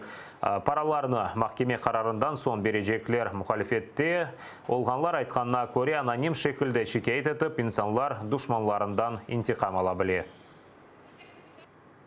Із основних моментів цього законопроекту є грошова винагорода, якою українська держава буде забезпечувати тих викривачів, які надали важливу інформацію і фактаж для розкриття найбільших корупційних злочинів. Йдеться про злочини від 10 мільйонів гривень і вище. На нашу точку зору, це виведе корупцію, це виведе боротьбу з корупцією на новий рівень. Тепер фактично агентом під прикриттям може стати будь-який громадянин. Тут прописані так звані анонімні викривачі. А оце я не розумію, що хто такі анонімні викривачі? Оце анонімки? Ну тоді це дійсно якийсь 37-й рік. Тобто це, як на мене, перетворить нашу державну владу на якийсь поток анонімок, тому що хтось не сподобався комусь, хтось не дав підвищення, когось неприязнені особисті стосунки, а хтось хоче зайняти місце цієї людини. І оце буде просто поток якогось лайна. Егерім арби ве арби әрекетлер ветеранлар Украинаны бойсунмағанлар ойыны 2020 ярышында тақдим етежек. Сечім комиссиясында бұл ойынлар арбилерінің реабилитациясына мұзбет тесір етедейлер. Украинаны тақдим етежек иштиракчилер еңгіл атлетика, яқмашна спорты ве ялдав спорты чештінді ярышажақ. Бойсунмағанлар ойыны кележек сене майыс айында Гаагада кечірілежек. Украина бұл халқара ярышта екінші кере иштирак ете ве кечкен сене украинлер 20 медаль кетірді. В цьому проєкті спорт розглядається як інструмент реабілітації і соціалізації такої непростої, дуже непростої, але важливої спільноти. Лише 10% в нас така позиція на спортивний результат. І в цьому випадку це правильно, на мій погляд, це правильна позиція, що не обирати тільки за спортивним результатом. За спортивним результатом було б достатньо просто. Pusat hazır olğan sonki xaberimizde efirimizni bugun yayını devam ettimin sizlerinin gelecek yayınlarımıza kadar sağlıklaşan görüşkence.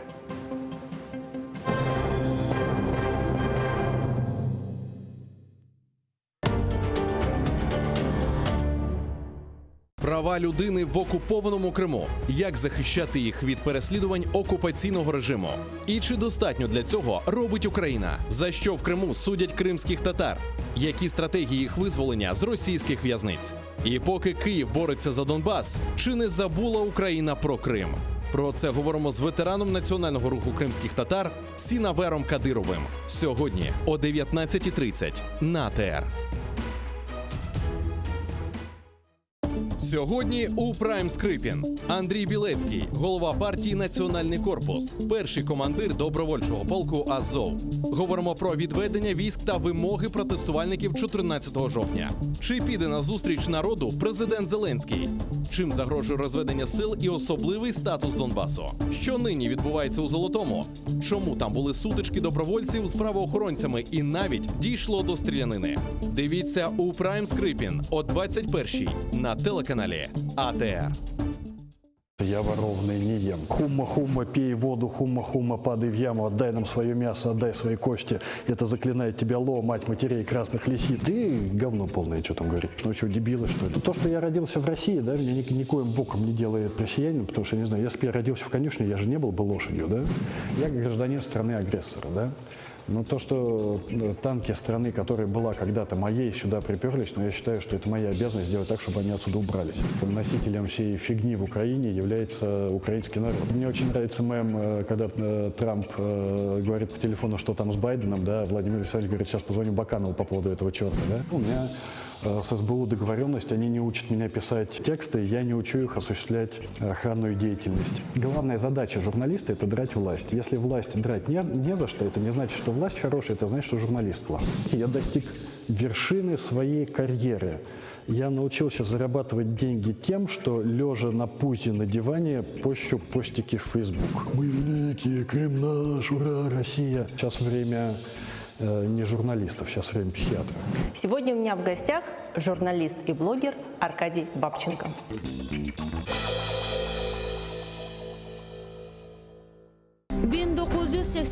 Senesi yanvar-aprel ayında Kırım Tatarlarının kütlevi nümayişleri devam etedi. Onlar Krasnodar ülkesindeki Abinsk, Taşkent, Bekabad, Samarkand, Almazar, Yangiyul, Özbek Sovet Sosyalistik Cumhuriyeti'ndeki Almalık, Ahmedjit, Novorossiysk'te geçti. Nümayişçilerinin talabı denişmedi. Kırım Tatarlarını vatanına kaytarmak, Cumhuriyetini yanartmak ve Kırım Tatar siyasi mahpuslarını azat etmek.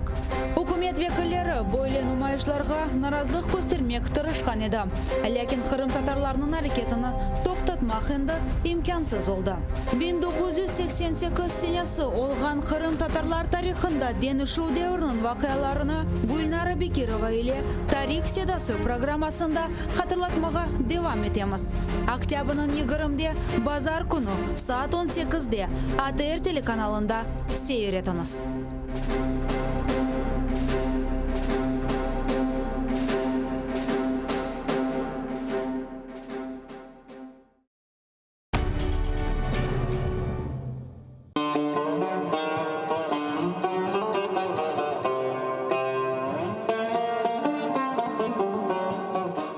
Enfes, Kırım Tatar kahvesi.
Ефір АТР триває. Інформаційну естафету приймаю я, Катерина Вишневська. Найближчі 3 години про головні події в житті країни та світу. Тож робіть АТР гучніше, бо нам є про що розповісти.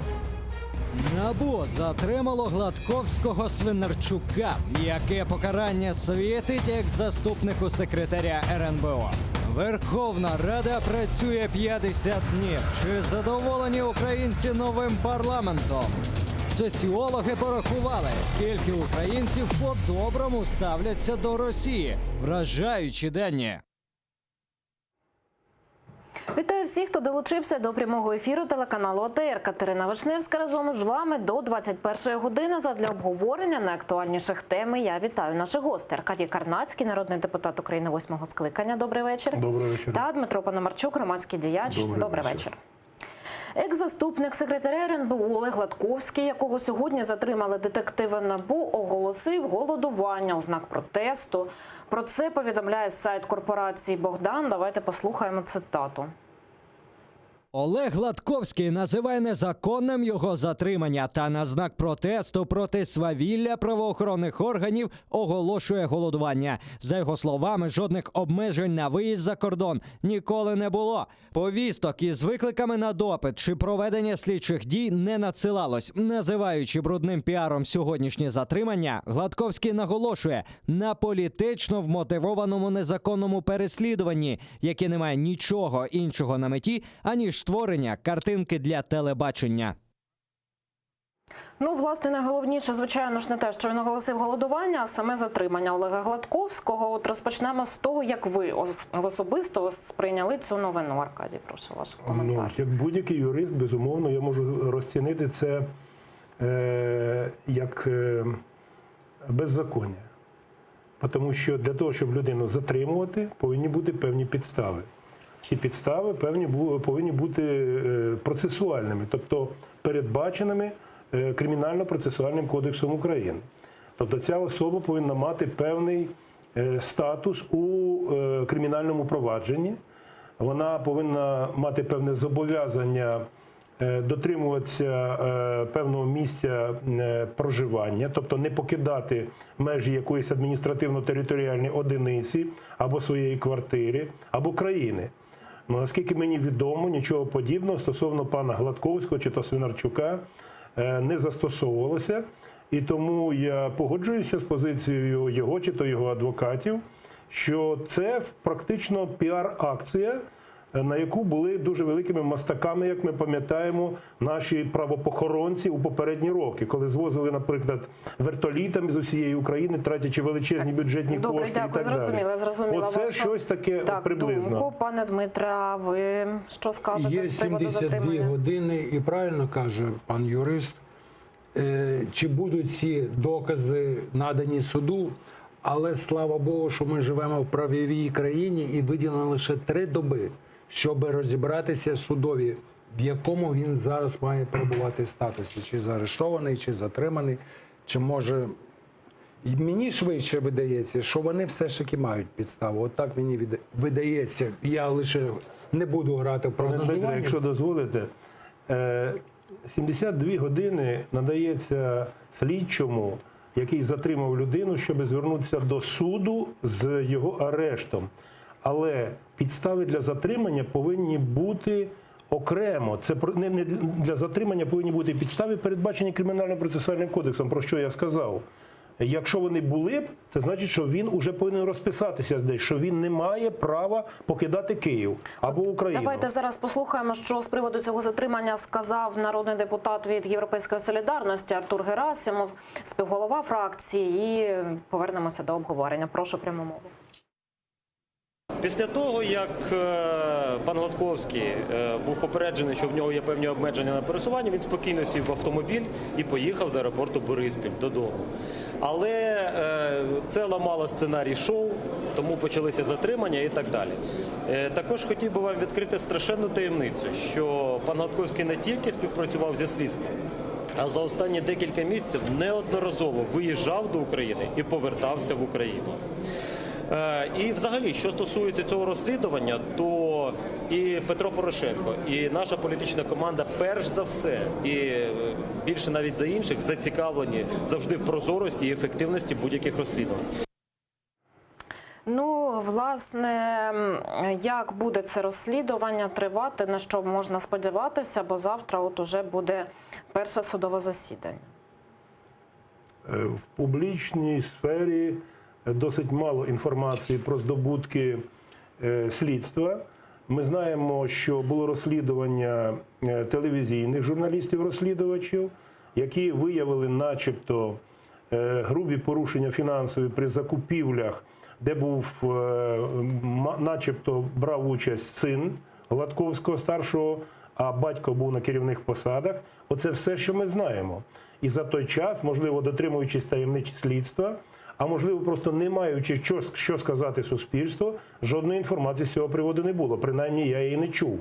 З цього я роблю висновок, що або буквально в якісь останні хвилини перед вилітом Гладковського з України слідство отримало якісь переконливі докази вчинення ним злочинів, тому що, як правило, відповідно до КПК, підозрюваних у вчиненні злочинів затримують або на місці вчинення злочину, або, як то кажуть, з полічними, коли людина, наприклад, хабара бере, або коли вони отримали доказ буквально 15 хвилин чи там 2 години, що він ось щось зробив злочинне і намагається виїхати. Тоді, безумовно, підстави можуть бути, оці дії можуть бути виправданими. Якщо ж ми тим часом у Верховній Раді вже ініціюють створення тимчасової слідчої комісії, яка буде займатися розслідуванням розкрадання у Укроборонпромі. Давайте послухаємо Ірину, що сказала Ірина Верещук з цього приводу. Вчора на засіданні комітету з нацбезпеки, оборони та розвідки, членом якого я є і є головою підкомітету з нацбезпеки оборони, ми обговорили питання щодо створення тимчасової слідчої комісії, яка би ще раз повернулася до питань розкрадань в Укроборонпромі, в тому числі щодо Свинарчук-Гейт, тому що минуле скликання, 8-ме демократичне, не надало звіту до парламенту, а відтак не було такого звіту оприлюднено. Я могла ознайомитись з таким звітом, повірте, це просто знущання над тим, що можна назвати тимчасовою слідчою комісією. Пане Дмитре, от на вашу думку, ця ТСК, вона якось сприятиме проясненню чи роз'ясненню у цій справі? ТСК утворена буквально вчора, а сьогодні відбувся оцей інцидент. І якщо вони це прораховують, скажімо так, утворюємо ТСК, а завтра, наприклад, те, що вони вчинили сьогодні, робимо, то ризиковано, я вам скажу. Це ходіння, вони вилізли на трапецію, розумієте? Це має значний резонанс. Прямо зараз, вибачте, я вас переб'ю, Давид Арахамія, голова фракції «Слуга народу», у кулуарах коментує затримання. Ось, я тільки зараз маю інформацію ту, яку я прочитав сам в ЗМІ. Коли ви кажете, чому саме зараз, я не знаю, чому саме зараз. Я думаю, що багато людей насправді чекали цього дуже давно, коли було це розслідування Бігуса. Після того вже всі чекали через тиждень. Але трошки затягнулося. Просто відмітили те, що падіння рейтингу і активізація справи якось співпало. Та я думаю, що ні. Слухайте, во всіх обіцянках передвиборних було це така, пам'ятаєте, це бренд такий був, Свинарчуки. Тобто люди розуміли, що з цим треба якось боротись. Фактично, я думаю, що з цим пов'язано просто слідчі процеси, на жаль. От нам, людям, пересічним громадянам, просто завжди кажеться, ми знаємо, що ця людина корупціонер, наприклад, і всі ж про це знають, давайте його будемо саджати за грати. А якщо взяти саму процедуру правову, то там дуже багато експертиз, якось треба додати, для того, щоб підготувати обвинувачувальну позицію, яка потім не розсиплеться в першому ж суді. Для цього треба якийсь час. Я думаю, що просто правоохоронні органи мали цей час, щоб зібрати достатньо доказів. Я не знаю, скільки в них доказів і яких саме. Будемо з цим якось ознайомлюватись. І я думаю, що, можливо, хтось навіть теж створить тимчасову слідчу комісію по цьому приводу також, бо це суспільно дуже резонансне питання. А як ви ставитесь до того, що він оголосив голодування? Це йому допоможе? Я це не знаю. Можливо, це... Навіщо? Голодування. Протестує проти обвинувачень? Ми ще не бачили навіть матеріалів обвинувачування, тобто побачимо.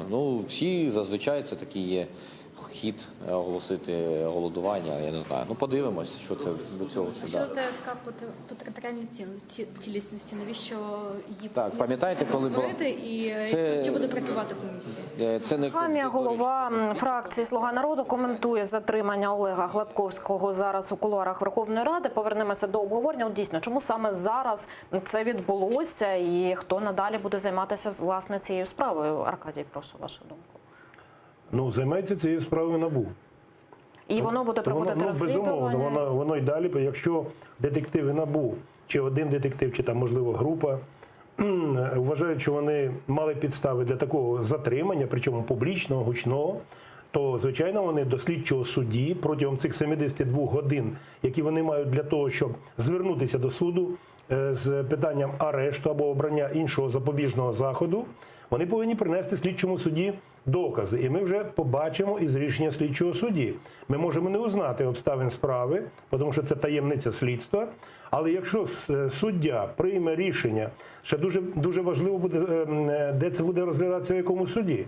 Одна справа, що це буде розглядатися в Шевченківському суді, чи це буде в Печерському суді розглядатися, чи, можливо, у Солом'янському. Тому що наші правоохоронні органи вже навчилися маніпулювати навіть підсудністю. Тобто передавати туди в суд, де їм підуть на зустріч завідомо. То ми узнаємо, якщо буде прийнято рішення про арешт, то, значить, затримання було обґрунтоване. Так, деталі ми вже дізнаємося вже завтра. Вже завтра буде це перше судове засідання. Ми йдемо далі. Можливо, не завтра, можливо, післязавтра. Сьогодні у Верховній Раді ювілей, дата, принаймні так сказав Дмитро Разумков. Так, 50-денний ювілей, 50 днів, як працює нова каденція Верховної Ради. Давайте послухаємо голову парламенту, як він відкрив сьогоднішнє засідання. Сьогодні 50-й день роботи Верховної Ради України 9-го скликання. Чому 50-й? Ми з вами досить плідно працюємо і живемо дійсно в турборежимі, за що я всім вдячний. Тому зазвичай підбивають підсумки на 100-й день роботи. В нас, я думаю, що можна підвести перший підсумок на 50-й. Ми за цей проміжок часу розглянули 209 законопроєктів, прийняли в цілому 56 законів. Я думаю, що за такою швидкістю навряд чи зможе перечатись будь-яка з Верховних Рад України, яка була раніше. Ну, за перебігом ювілейного засідання від самого ранку слідкує наша кореспондентка Мілена Меді. Вона зараз з нами наживо з кулуарів Верховної Ради. Мілено, вітаю. Розкажи, будь ласка, що там зараз відбувається в нашому парламенті? Салям алейкум, Катерина. Отже, ти сказала про свято, але святкового настрою не було. Наші депутати як працювали посилено, так і працюють. Одразу дві важливих новини про створення слідчої комісії та тимчасової. Отже, депутати вже під вечір проголосували за створення тимчасової слідчої комісії, яка буде розслідувати та забезпечувати протидію інформаційному впливу Російської Федерації. А також, до речі, ОПЗЖ, вони застережили, що таким чином нова влада і президент хочуть створити новий орган, який буде відстоювати їхні інтереси. Отже, а також створення спеціальної комісії буде щодо забезпечення територіальної цілісності України. 12 членів, там буде народних депутатів, не буде лише у складі, а лише тих, хто у опозиційній платформі «За життя». Вони не надали жодних кандидатур. 316 голосів було за. Отже, сьогодні 15 законопроєктів прийняли наші депутати, не дивлячись на те, що це вже третій день без турборежиму. А вже завтра на нас чекає дуже важливий день, адже будуть розглядати проєкт бюджету на 2020 рік, а також вислухають міністра оборони та міністра закордонних справ. Тож з самого ранку завтра я знову буду тут слідкувати за перебігом подій. Катерино. Дякую. Мілена Медій, наша кореспондентка, була наживо зі студією з кулуарів Верховної Ради України. Ну, якщо, власне, говорити про цю дату, скажімо так, 50 днів роботи нової Верховної Ради, то що особисто вам найбільше запам'яталося, Дмитре, прошу? Я думаю, Дмитро Разумков це для себе насамперед відзначив, що він сидить на посаді голови Верховної Ради 50 зрештою днів. Я собі важко пригадую, якби, наприклад, Мороз би згадав би 50-й день свого перебування над головою Верховної Ради, чи, скажімо, Ткаченко, чи Плющ Іван Степанович легендарний. Я думаю, що сказати, вони хапаються за будь-який Ви знаєте, він не інформаційний тільки привід. згадав, бо цілий проморолик сьогодні в Верховній Раді змонтували, показали. Давайте зараз подивимося фрагмент цього проморолику. Беручки слуї. Багато хто називає роботу Верховної Ради революційною. Але для нас це не революція, а еволюція. Тобто нормальний розвиток як парламенту, так і держави. Ми це обіцяли, і саме це ми сьогодні робимо. Будь ласка, давайте менше зайвих діалогів, давайте працювати, давайте вже голосувати. Я вас дуже прошу, народ чекає. Законопроект про столицю – це перший крок до поновлення нормального європейського самоврядування у місті. Колеги, я вас прошу, сядьте, будь ласка, і нажимайте, а потім будуть знову питання, чому хтось за вас натиснув, да? Дякую залу Верховної Ради за консенсус для того, щоб ми могли захистити права громадян. Зал Верховної Ради – це не їдальня. Це не місце для куріння. Сучасне будівництво, нові технології та більш комфортний життєвий простір для українців стали набагато ближче. В залі Верховної Ради не треба задовольняти будь-які інші фізіологічні потреби. 347 депутатів проголосували за. І тепер бізнес буде жити значно легше. Прошу народних депутатів підтримати. Реформа державної служби вже відбувається кілька років. Ми її хочемо продовжити. Хочемо забезпечити більш прозору і більш якісну діяльність. Давайте зробимо це разом. От таке відео підготували. Так, і все ж таки, повертаючись до мого питання, що запам'яталося особисто вам? От спікер багато чого згадав, що було у Верховній Раді. Запам'яталося насамперед міцна батьківська рука Коломойського. Все, знаєте, подати там, де і нема заслуг, а ролик є. От я як подивився, які заслуги, про що вони розказали за 50 днів, які підсумки підвели, зрештою. А бачите, а ролик є. Я думаю, це, як знаєте, є такий в рекламі, беруться такі теж беручки рекламісти, товар зовсім не йде, а дехто каже, а ми зробимо так, що піде. І є такий товар, знаєте, продається. Аркадій, що ви відзначили за ці 50 днів роботи? У мене за ці 50 днів появилася стійка асоціація щодо Верховної Ради. Коли йдеться про Верховну Раду, я бачу у уяві принтер, який друкує абсолютно все, що туди всунули або що туди скинули. На превеликий жаль, крім того кіна, яке нам показали сьогодні, і щоденного кіна, коли у сесійному режимі працює Верховна Рада, нічого із того, що обіцяли під час президентської кампанії, парламентської кампанії «Слуга народу» і президент Зеленський, не відбувається. Не відбувається абсолютно нічого із того, що очікує народ. Тобто зупинити... Недоторканність все ж таки зняли? Недоторканність – це чергова брехня, яку навіть, бачите, і ви повірили. Тому що скасована перша і третя частина статті 80, яка регламентує порядок притягнення до кримінальної відповідальності. А друга частина статті 80 Конституції України залишилася, і вона гласить, що народні депутати України не несуть юридичної відповідальності за результати голосування. Розумієте? Тобто дави кнопку за все, що завгодно антинародне, ти відповідати не будеш. От, до речі, давайте зараз подивимося, як оцінив роботу народних депутатів нового скликання народ. КМІС провів опитування. Прошу графіку. Згідно дослідження Київського міжнародного інституту соціології, повністю схвалюють дії Верховної Ради 12% українців. Швидше схвалюють – 41%. Скоріше не схвалюють – 19% опитуваних. А повністю незадоволені діями нардепів – 11%. 17% респондентів не змогли відповісти на це питання. власне, маємо ось такі Дуже скоро результати. це все поле окраситься в 1 тон, і він буде означати критичне несхвалення, тому що довго дурити людям голову неможливо. А ми маємо зараз у Верховній Раді практично 100% популізм. Тобто до тих популістів, які були у попередніх складах Верховної Ради, зараз додавалося ще 2/3 популістів складу Верховної Ради. І в особливості, в вигляді, в особі фракції партії «Слуга народу» і інших, в тому числі «Голос», нова фракція і так далі. Я ще раз хочу звернути увагу і вашу, і наших телеглядачів.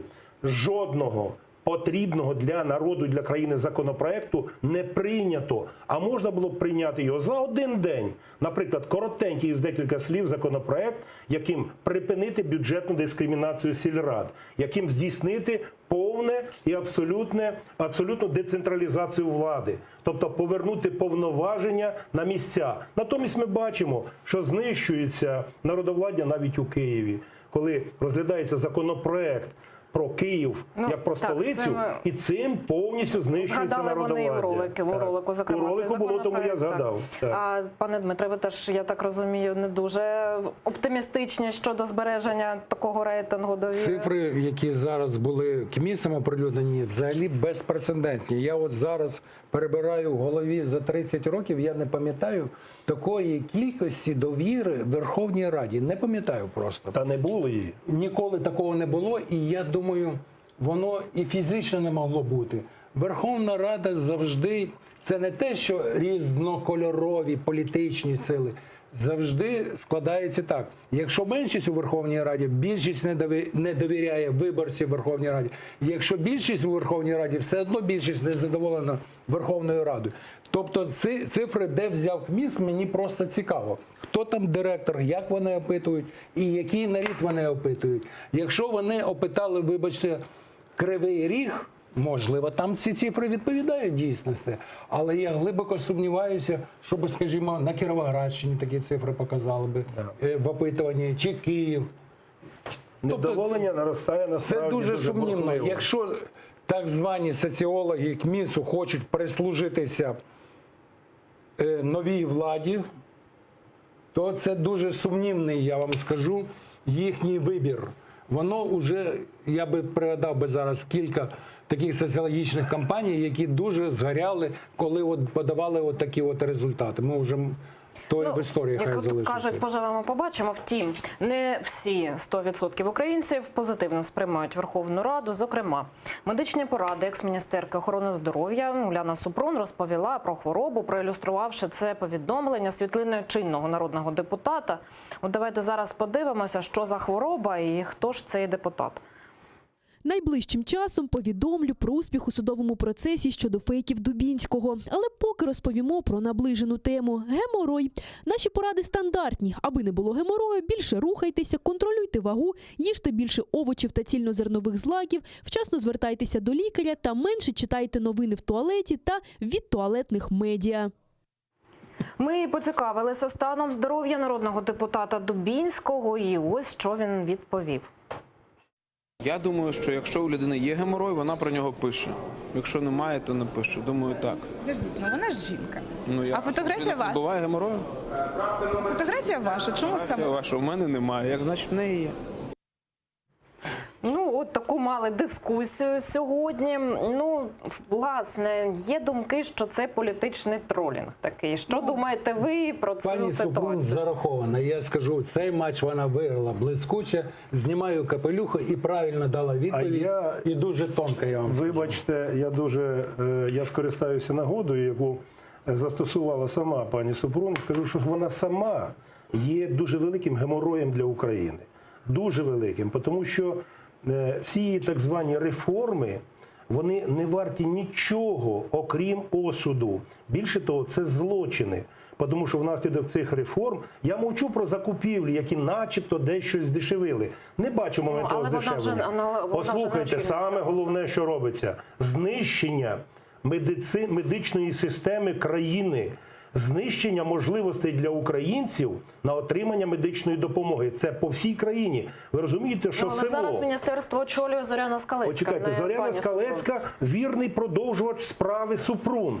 І прем'єр-міністр Гончарук заявив, що це хороша реформа, будемо її продовжувати.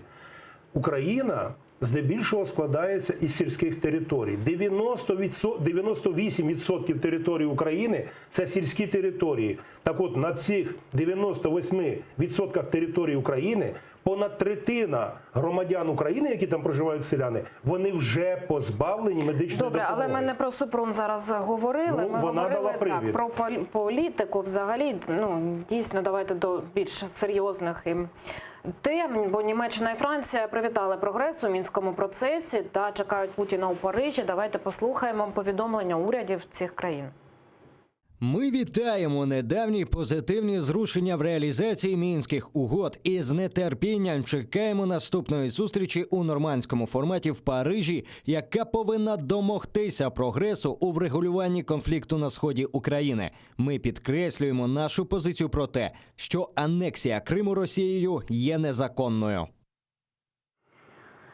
Ну, власне, така заява. Про що вона може свідчити? Чи дійсно вітаються якісь ефективні кроки? Чи вже, дійсно, дуже багато було думок про те, що від нас вже трошки втомилися, і тут вже будь-які зрушення будуть вітатися, власне? Я бачив цю заяву, вона мене надзвичайно здивувала, просто вразила, тому що я не зрозумів і зараз не розумію, а про які успіхи у Мінському процесі там йдеться, коли навпаки, учора ми всі були свідком того, що українська сторона заявила Росії: ви, будь ласка, розпустіть кримінальні групіровки, чи там бандитські, як ви їх назвали, ЛНР, ДНР. Росія заявила про те, що вона збентежена, і на цьому весь прогрес, чи вірніше всі переговори у Мінську закінчилися.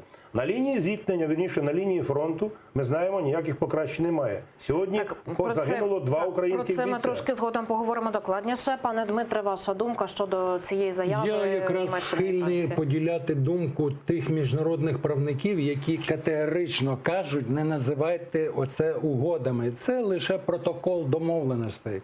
І виходячи з цього, і до нього треба так і ставитися, як до протоколу. Вони поговорили, склали протокол і підписали, що кожен з ним ознайомився. І мені видається, мають рації ті, хто каже, що називати їх угодами, цю думку нав'язала насамперед Московія. З тим, щоб показати з цього порожнього місця, правильно, які там угоди, зрештою. Це лише вони виклали, про що вони поговорили. От тим не менш, представники України у тристоронній контактній групі у Мінську висунули умови для виконання цих все ж таки угод. І давайте подивимося, що це за умови.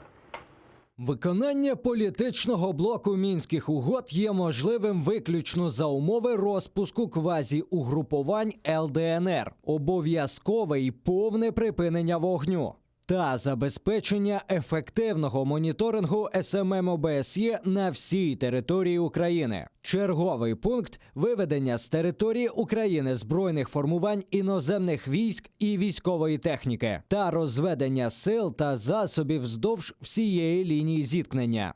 Серед іншого, забезпечення роботи Центральної виборчої комісії України, українських політичних партій, засобів масової інформації та іноземних спостерігачів. Обов'язковою умовою є й встановлення контролю за непідконтрольною Україні ділянкою українсько-російського кордону. Офіційна представниця Міністерства закордонних справ Росії Марія Захарова прокоментувала умови України у частині про розпуск так званих ЛДНР. Подобных заявлений много, и насколько они способствуют движению в направлении консолидации и не только общества, но, собственно говоря, страны на базе Минска, никому не известно. На наш взгляд, подобные заявления наносят удар именно по первичной задаче, а именно реализации минских договоренностей и создание, по крайней мере не создание, но приближение к формированию некой новой, обновленной атмосферы доверия между людьми, которые проживают на территории Украины в различных регионах. Ось така думка представниці російського МЗС.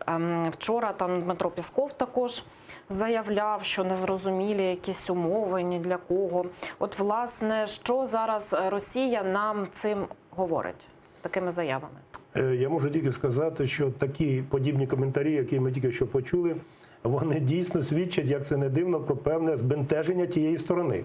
Тому що вони не очікували, скоріш за все, від представників України у Мінську, при всій, так сказати, сюрреалістичності того формату Мінського, він дійсно не правовий, пан Дмитро абсолютно правий, але почути вперше за 5 років конкретні вимоги, які, будемо коректні, не дуже співпадають із тим, що записано в так званих Мінських угодах, і в першій, і в другій, да? От вони зараз у шоці. Ну, насправді найбільш там було, можна сказати, навіть певною мірою одіозним ця вимога розпустити квазіугрупування. Ну, вибачте, для чого ж їх створювали? Щоб розпускати, звісно, що ніхто їх не розпустить. Вочевидь, на Банковій зрозуміли це і зрозуміли, що ніякі всі ці ігри у так званій домовленості, вони ні до чого не призведуть. Що треба проводити, якщо вдасться, нормандський формат, а потім переходити до Будапештського. А пане Дмитро, от ваша думка, виходячи от з цих, так, Україна там висунула умови, Росія реагує певним чином, чи можна зараз говорити про те, що нормандський формат і ця зустріч відбудеться згодом? Мабуть, що так. А ось щодо конкретного питання, щодо цих заяв, це ж, очевидно, зробив представник України Кучма, то я думаю... Це не він. Вони відхрестилися. Кучма Хто був і хто це зробив, заявила Дарка Оліфер, що Кучма такого не робив. Такої заяви не робив. Якщо прес-секретарка Кучми каже, що він не робив... Хтось таємничий зробив з українського боку. Виходить з українського боку, хтось позитивно відгукнувся на акцію капітуляції «Ні». Можливо, і так. Я так думаю. Але де той герой? Ну що значить таємниче? Зробив розумну заяву, хтось інкогніто, ну покажіть того героя. Свого часу узнаємо цього героя, поки що невідомо. А зараз давайте дізнаємося взагалі, як ставляться в Україні до Росії, бо КМІС опитування у цій царині робив також. Згідно дослідженню КМІС, 54% українців добре ставляться до Росії, 35% ставляться погано, 12% опитуваних важко відповісти на це питання. Ну, от, власне, 5 років, так, війна, окуповані території, і що ми бачимо, 54% ставляться добре. Що це значить? КМІС вдруге сьогодні показує нам свій непрофесіоналізм. В даному випадку просто кричущий. Хіба можна ставити питання, як ви відноситеся до країни, до народу? Я, наприклад, теж до Росії ставлюся добре. Але питання в іншому. А мова хіба йде про країну, чи може йде про владу? Чи може про правлячий режим? Пане Дмитре, ви погоджуєтеся? Звісно, ну як ставитися до Росії? Ви розумієте? Коли там половина українців. Я вам більше скажу. Якби я побачив Росію оту, знаєте, в такому образі жебрака під гастрономом, я би йому дав би 3 гривень поїстеньки. Ну, отак я ставлю. А як людина може ставитися? Особливо українець. Щире серце, відкрита душа. Як може ставитися? І хто би зараз би КМІС, я хотів би запитати, пошукайте мені того українця, який би сказав, я би задушив би ту Росію під астрономом жебрака. Дякую. Аркадій Карнацький та Дмитро Пономарчук були гостями нашої студії на цю годину. Далі ефір АТР продовжить випуск новин «Заман». Я, Катерина Вишневська, повернуся до цієї студії за 20 хвилин. Залишайтеся з АТР.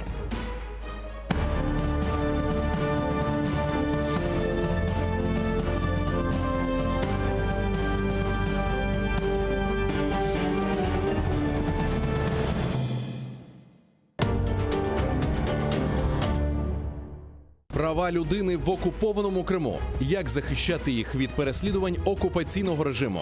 І чи достатньо для цього робить Україна? За що в Криму судять кримських татар? Які стратегії їх визволення з російських в'язниць? І поки Київ бореться за Донбас, чи не забула Україна про Крим? Про це говоримо з ветераном національного руху кримських татар Сінавером Кадировим. Сьогодні о 19:30 на АТР. Сьогодні у Прайм Скрипін Андрій Білецький, голова партії «Національний корпус», перший командир добровольчого полку «Азов».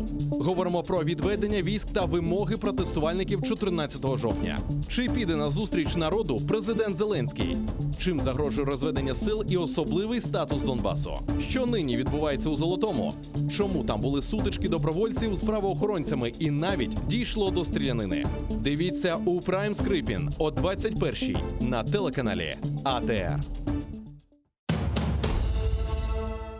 Как началось второе правление Менглигерая хана? Какие новые территории он окончательно закрепил за своими потомками?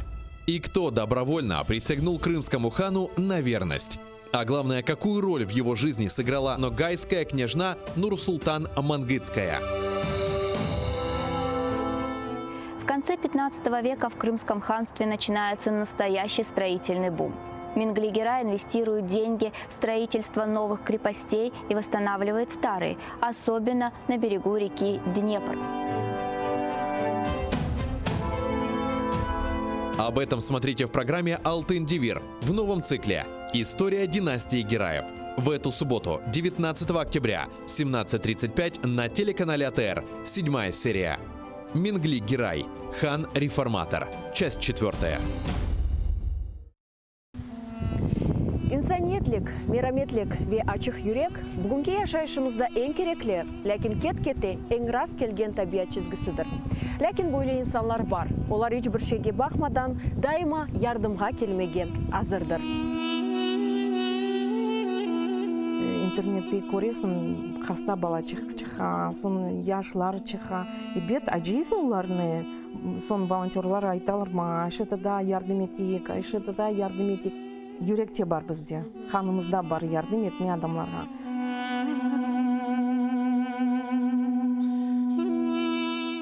Адамлар бір кетіріп, ау ашларны олса, пара олса, бүтін язып, хорантаға алып кетейдік. Мелиайып, черепаха насыл? Пыбаха. Малина насыл? Ахудут. Унамасы, аратығым, хайметтім, ифтихарым, ғорым, көк баяғым. Телімізні жойсақ, біз милеткі бұл өзімізні жойжамыз. Біздің бабамыз айта, чоқ чара бала тапын, біз ананин ярдым етежеміз. Не қадар чоқ олса, о қадар яқшы. Да, не қадар чоқ олса, бізге яқшы. Яша жесір милеттім, бірлік олса, olur bizce, em gelecek kısmettim.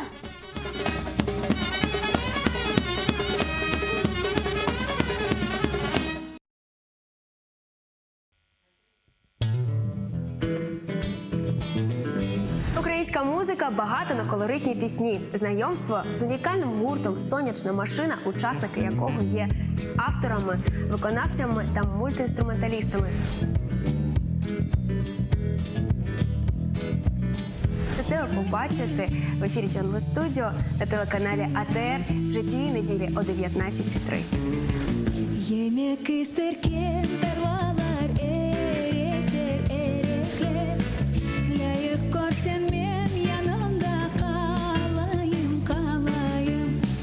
Yemek isterken tarlalar erekler, erekler. Layık görsen men yanımda kalayım, kalayım.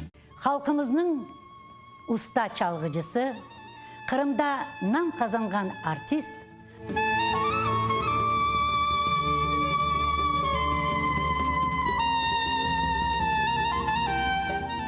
Sanat için can küldüreydi. Bizim halkımızın arasına bir acayip bir türkücü var idi biliyor. 18 Mayıs gecesinde prikaz okulda.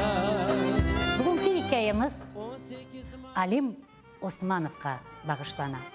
Bak saray bizimdir de çevreçide yüzümüdür. Ah seni sevdirin iki de kara gözünüdür. Bak saray bizimdir de çevreçide yüzümüdür. Ah sana sevdirin iki kara gözünüdür.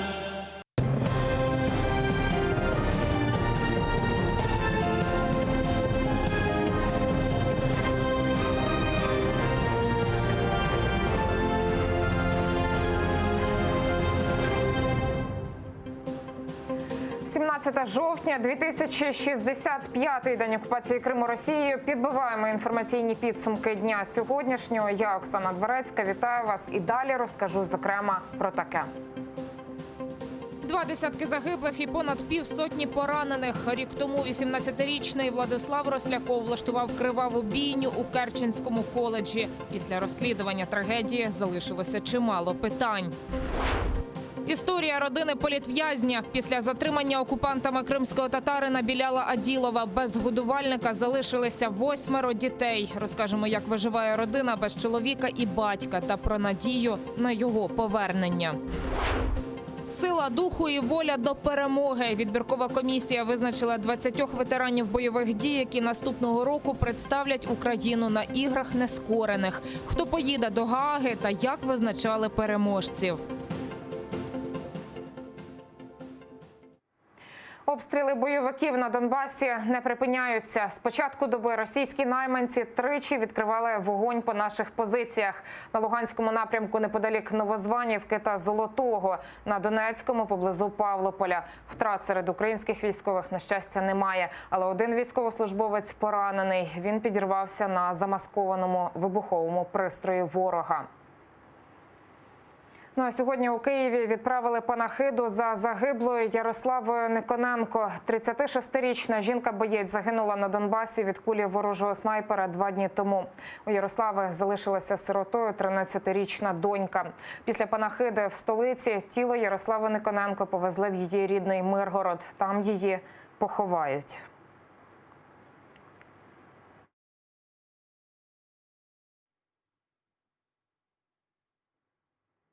Росія не готова до примирення з Україною, навпаки, готується до посилення агресії.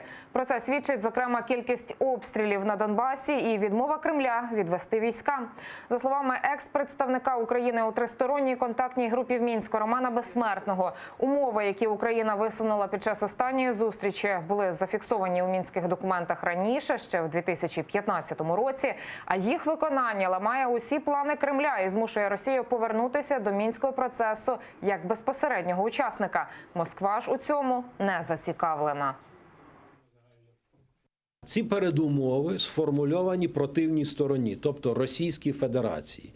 Таким чином, якби Російська Федерація повернута в процес, тому що в формулі Штайнмайєра російську сторону вивели з цього процесу. Вона повернута в процес. Тому не випадково одразу з Кремля сказали, то може і не відбутися нормандської зустрічі. У Кремлі ж традиційно заступаються за бойовиків. Заяви про розпуск так званих ЛНР і ДНР нічим не допоможуть на шляху до миру і українське суспільство не об'єднають, вважає речниця російського МЗС Марія Захарова. Так вона прокоментувала заяву прес-секретаря представника України в Мінську Леоніда Кучми Дарки Оліфер та озвучила вимогу української сторони на переговорах в білоруській столиці, суть якої переходити до виконання мінських угод можна лише, якщо Росія розпустить терористичні ЛДНР. На наш взгляд, подобные заявления наносят удар именно по первичной задаче, а именно реализации минских договоренностей и создании, ну, по крайней мере, не создании, но приближение к формированию некой новой, обновленной атмосферы доверия между людьми, которые проживают на территории Украины в различных регионах, имеют различные взгляды на будущее украинского общества.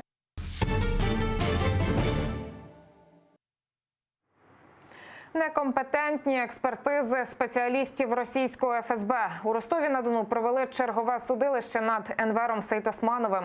Окупанти його заарештували у травні минулого року, звинуватили, як і багатьох інших кримських татар, у причетності до забороненої Кремлем організації Хізбут Тахрір. Сьогоднішнє засідання було відкритим. Адвокати кримського татарина допитали свідків захисту, аби довести, що докази обвинувачення не можна брати до уваги, бо зроблені вони непрофесійно і на замовлення окупантів. Показали, что экспертиза ФСБ, она абсолютно не научна, научно не обоснована. Сами эксперты далеко выходили за рамки своих полномочий, отвечали на юридические вопросы. И тот эксперт, который представился религиоведом при заключении экспертизы, он вообще не владеет информацией по поводу Хизб ут-Тахрир, ее деятельности, ее основных постулатов и литературы, которая пользуется Хизб ут-Тахрир и так далее, и так далее. Все это подробно объяснил Дмитрий Дубровский в сегодняшнем допросе. Одиночна камера, в якій постійно прориває каналізацію. У таких умовах вже місяць утримують фігуранта так званої справи про тероризм кримського блогера Сервера Мустафаєва. Про це розповіла його адвокат Лілія Гемеджі. До етапування в Ростов-на-Дону Сервера Мустафаєва транзитом утримують у Краснодарському СІЗО номер 1. Бранець перебуває в повній ізоляції, йому не передають листи та газети. Нагадаю, Сервера Мустафаєва затримали у травні 2018-го. Йому закидають участь у забороненій Кремлем організації Хизб ут-Тахрир. Через день то сооружение, которое должно именоваться санузлом, оно извергалось фонтаном фекалий в камеру. И эти фекалии растекались по полу во дворе следственного изолятора. Скапливается гора пищевых отходов. И тот гнилостный запах, который исходит от этой горы, он постоянно подвергается в камеру. Каждый день отключали подачу воды, через день давали свинину. Естественно, и серверы, все остальные фигуранты этого дела отказывались от этой еды. Страждання, дитячі сльози і очікування батька з в'язниці окупантів. Родина Біляла Аділова вже півроку без годувальника. У березні під час масових облав у Криму його і ще 20 кримських татар затримали ФСБівці. Потім судилище і переведення до Ростовського СІЗО. Окупанти вимагають для Біляла 20 років колонії і звинувачують у тероризмі. У чоловіка 8 дітей. Як виживає багатодітна сім'я політв'язня? Далі в сюжеті. Облави і масові затримання. Вранці 27 березня близько 2000 озброєних спецназівців і ФСБівців оточили будинки кримських татар в Білогірському і Сімферопольському районах. Обнишпорили всі оселі по периметру і підігнали автозаки. Тоді затримали 20, серед них Білял Аділов. Він імам, але для окупантів – терорист. Дружина бранця Гульнара згадує, тоді саме збиралися на вранішній намаз. У нас окно было открыто, я слышала, как жутко лаяли собаки. И я подошла к окошку, я слышала, что едут машины, что бежали люди. От испуга я побежала, начала будить мужа. Сказала, проснись, пожалуйста, потому что там что-то происходит не то. Окупанти вдерлись до оселі Аділових, показали постанову на затримання Біляла і перевернули житло догори дригом. Тоді озброєні силовики налякали доньок Біляла. Вони сховались під ковдрою в сусідній кімнаті і плакали. На Курбан Байрам, на Ураза Байрам нас брал всегда в магазины. Я горжусь своим отцом. Я ему желаю здоровья, чтобы он скорее, иншаллах, вышел. Голову родини кинули до автозаку і того ж дня взяли під варту. У нелюдських умовах Сімферопольського СІЗО, а пізніше й Ростовського, він оголосив сухе голодування, як протест окупантам. Поки батька мордують в ізоляторі, вдома на нього чекають 8 дітей. Сини Біляла з теплотою згадують батька. По вечерам мы с ним садились, он нам рассказывал истории, и сидели и пили с ним кофе. Потом тоже в свободное время нам привозили дрова. Ну, он покупал, привозили дрова, мы рубили их, пилили, помогали.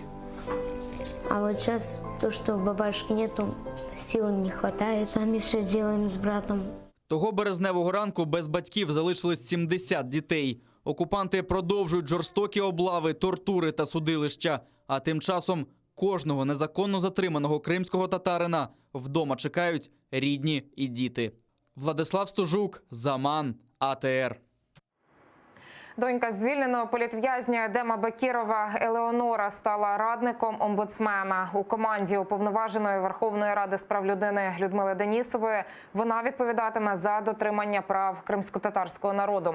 Своїм першочерговим завданням на посаді Елеонора Бекірова бачить звільнення усіх політв'язнів кримських татар із застінок окупантів. Я очень прочувствовала за 9 месяцев боль людей, нуждающих в защите. Поэтому сегодня я присоединяюсь к армии людей, которые будут бороться за наших украинских граждан. На сегодняшний день 86 крымских татар, которые сейчас находятся в российских тюрьмах, они преследуются за свою гражданскую позицию и по политическим мотивам. У Керчі сьогодні вшановують пам'ять жертв Керченського стрільця. Рівно рік тому 18-річний Владислав Росляков прийшов до свого коледжу зі зброєю та вибухівкою. Внаслідок кривавої бійні загинула 21 людина, ще понад півсотні були поранені чи травмовані. Розслідування, яке проводили окупанти, так і не дало відповіді на більшість запитань, які виникли після трагедії. Сьогодні в коледжі теж влаштували жалобні заходи, однак рідні загиблих на них не прийшли. Подробиці далі в сюжеті. Трагедія, яка не закінчується. Напередодні кривавої бійні у Керченському політехнічному коледжі померла ще одна її жертва – Ольга Грищенко. Викладачка була серед 5 працівників закладу, які постраждали рік тому. За офіційною версією окупаційних правоохоронців, ображений на увесь світ підліток Владислав Росляков підірвав у коледжі саморобний вибуховий пристрій, а потім розстрілював із гвинтівки усіх, хто траплявся на його шляху. Ольга Грищенко довго лікувалася після поранень, але видужати не змогла. Викладачі коледжу після трагедії часто беруть лікарняні. 10 студентів досі реабілітуються в шпиталях. За рік трагедія лише обросла загадками. Попри те, що окупанти кривавого убивцю одразу назвали схибленим, вони так і не пояснили, як в такому разі йому вдалося придбати зброю без обов'язкових в таких випадках лікарських довідок. Проходит медосмотр, вероятно, не посещая ни нарколога, ни психиатра. Справочка у нас стоит 4800. Як могло статися так, що в охопленому параноїдальними страхами перед тероризмом окупованому Криму хлопчина вільно розгулює із 2 напакованими сумками боєприпасів? Как пронести можно было эту дуру? Как это можно было вот это вот все это? Как это, зачем ученик зашел в техникум с 2 сумками? Я не понимаю. Звідки у 18-річного парубка навики справжнього бойовика? За 15 хвилин він убив 20 людей і поранив більше, ніж півсотні.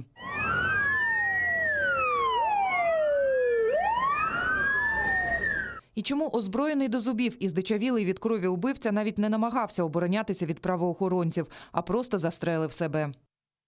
В окупованому Криму справу швидко перекваліфікували із теракту на убивство 2 і більше людей. Агресію підлітка пояснили байдужістю оточуючих і знайшли американський слід. Рослякова, мовляв, підлітки принижували, бо він не міг дозволити собі купити модного заокеанського одягу. Прокуратура Автономної Республіки Крим також відкрила справу про теракт. Однак зі зрозумілих причин якісного розслідування провести не вдалося.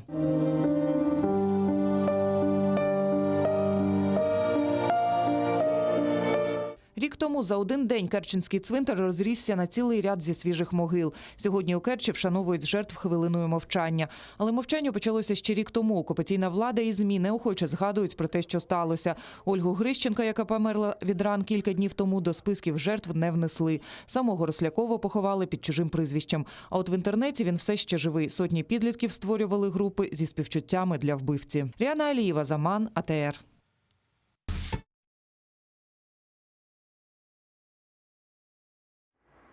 Тріумфи та панцирі у дії. Росіяни в Криму вкотре брязкають зброєю. Там тривають чергові військові навчання «Грім-2019». Розпочалися вони ще на початку тижня. Сьогодні окупанти задіяли зенітно-ракетні комплекси, аби перевірити систему протиповітряної оборони.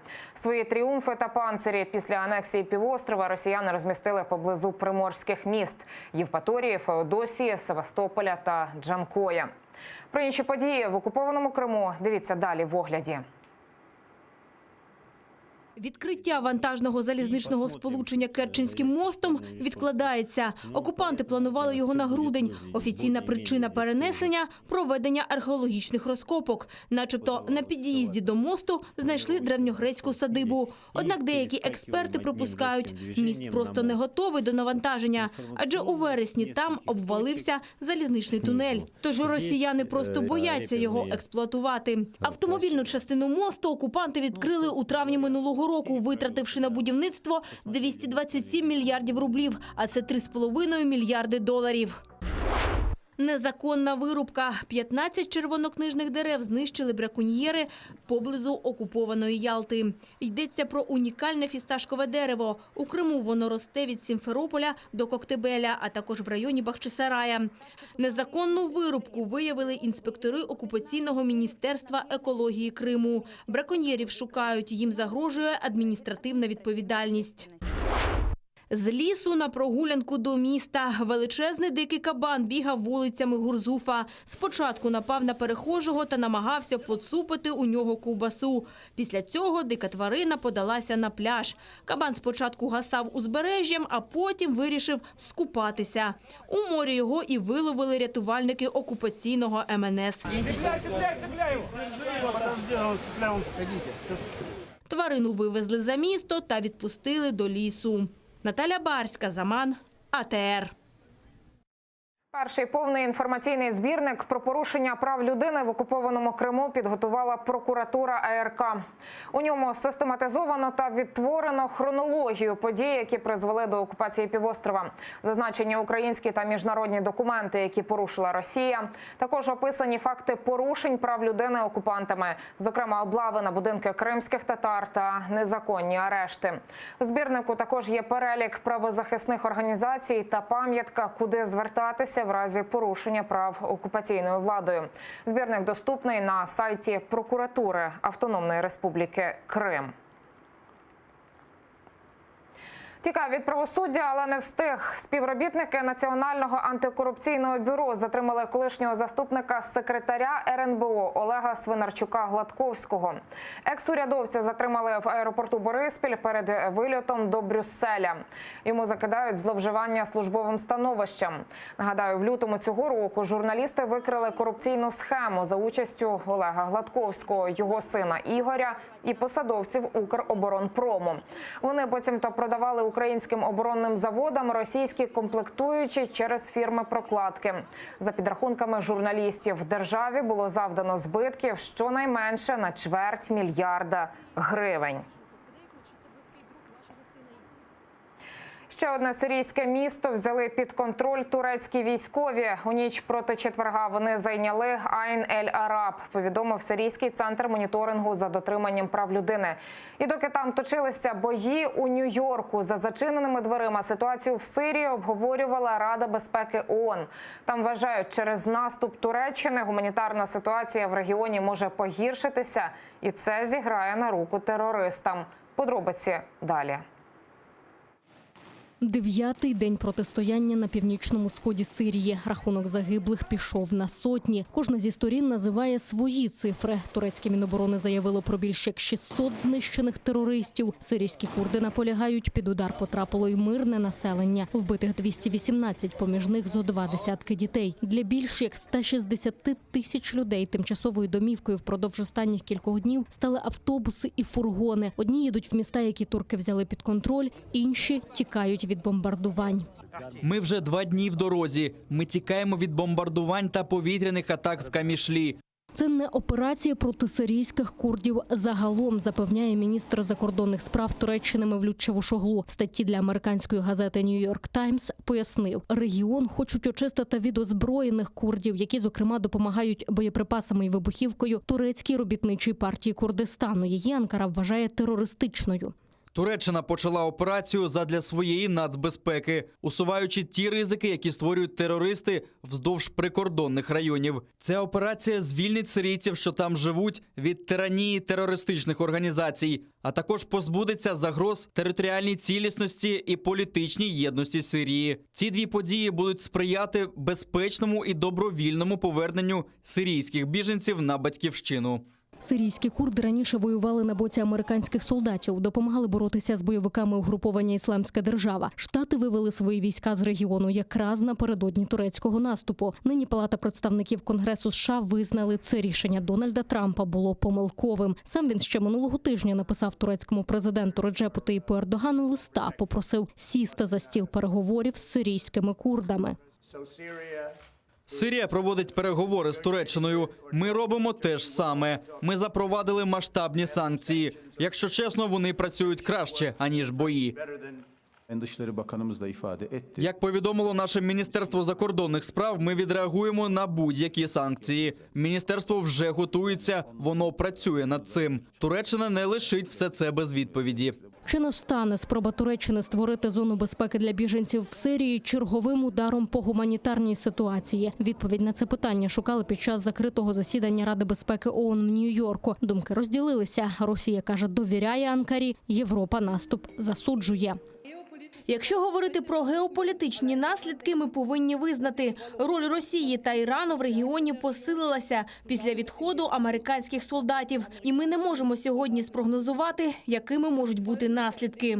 Американські війська повертатися в регіон не збираються. Трамп каже, це не їхня війна. Однак відрядили в Анкару свою делегацію, щоб спробувати вмовити Ердогана все ж таки укласти угоду з сирійськими курдами. Анна Макаренко, Заман, АТР.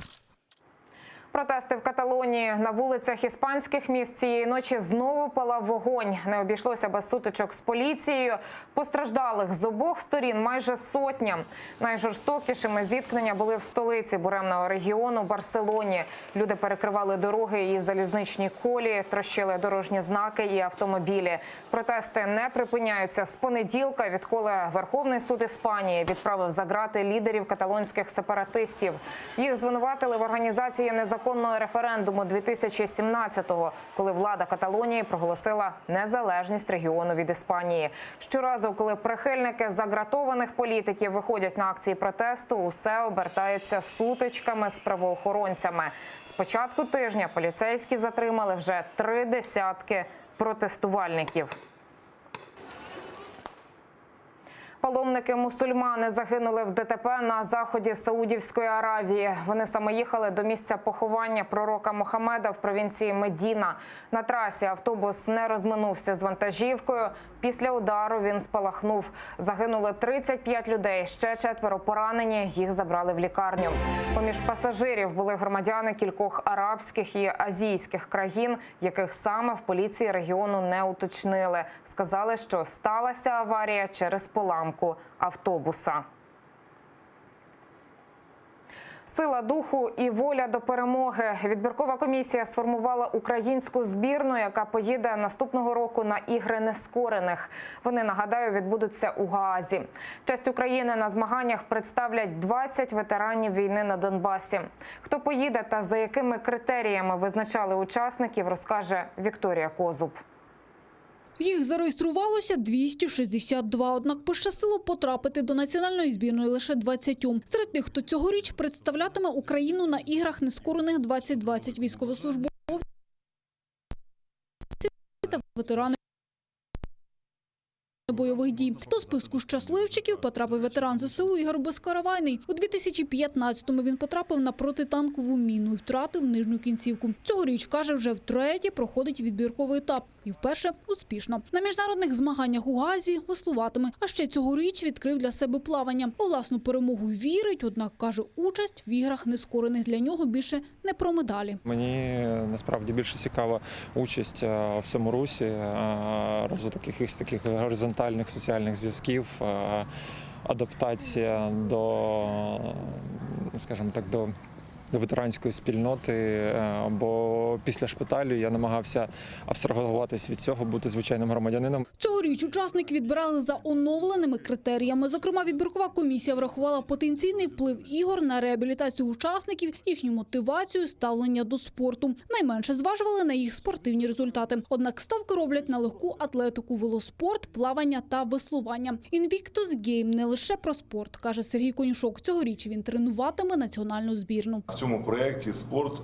розглядається як інструмент реабілітації і соціалізації такої непростої, дуже непростої, але важливої спільноти лише 10%. У нас така позиція на спортивний результат. І в цьому випадку це правильно, на мій погляд, це правильна позиція, що не обирати тільки за спортивним результатом. Реабілітація ветеранів – головне їх завдання, кажуть організатори ігор нескорених в Україні. І вже заговорили про нові цілі. У нас є амбітна ціль приймати в майбутньому Invictus в Україні, тому це лише початок над роботою, над відбудовою інфраструктури і над впровадженням самого процесу і сповідування духу Invictus українськими ветеранами і ветеранками. Цьогоріч ігри нескорених 2020 пройдуть у Гаазі і триватимуть з 9 по 16 травня. Україна братиме участь у міжнародних змаганнях вже втретє. Минулого року українці привезли 20 медалей. Вікторія Козуб, Павло Олійник, Алі Керімов, Заман, АТР. На цьому я ставлю крапку. О 20-й Заман підсумки кримсько-татарської з Шевкетом Наматулаєвим. Прямий ефір на АТР триває, тож не перемикайтеся. А найцікавіші фрагменти нашого ефіру переглядайте на YouTube-каналі АТР. І підписуйтесь, щоб зменшити шанси Роскомнагляду блокувати нас у Ютубі. Дякую вам за довіру і до зустрічі.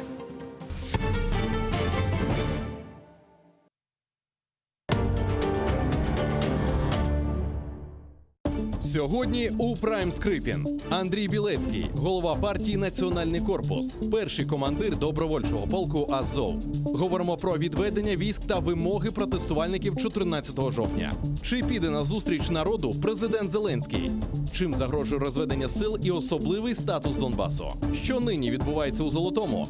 Чому там були сутички добровольців з правоохоронцями і навіть дійшло до стрілянини? Дивіться у Прайм Скрипін о 21-й на телеканалі АТР. По всей Украине прошла волна акций протестов «Нет капитуляции». Я хочу мира, чтобы отводили войска. Вот этот мир, чем это все закончится? Не нужен нам мир любой ценой. Мы не капитулируем, мы не отдаем Крым. Має бути максимальне об'єднання влади і суспільства. Зараз відбувається спроба рухатися мінськими домовленостями. Жаль, мінські домовленості хибними, Україна не має їх виконувати абсолютно. В стране хуже делает. Всі ці договоренності – це чисте предательство. Всюди Росія діє однаково. Вони просто брешуть і захоплюють. Треба чітко сказати всьому світові. Крим наш, ми його нікому не віддамо. Смотрите ток-шоу «Мост» в субботу в 20:00 на телеканале АТР.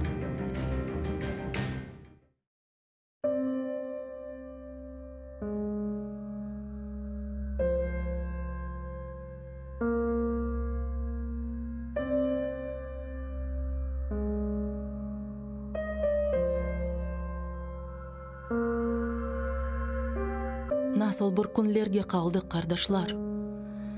Bu uzun yollarda taldık kardeşler. Aman aman bitip yandık kardeşler. Gözümüz o günde sabiler öyle. Dünya bizge bakıp bir köznen ağlay, bir köznen güle. Dünyaga nam bergen bir millet edik. Asırlar tübünden tirilip geldik.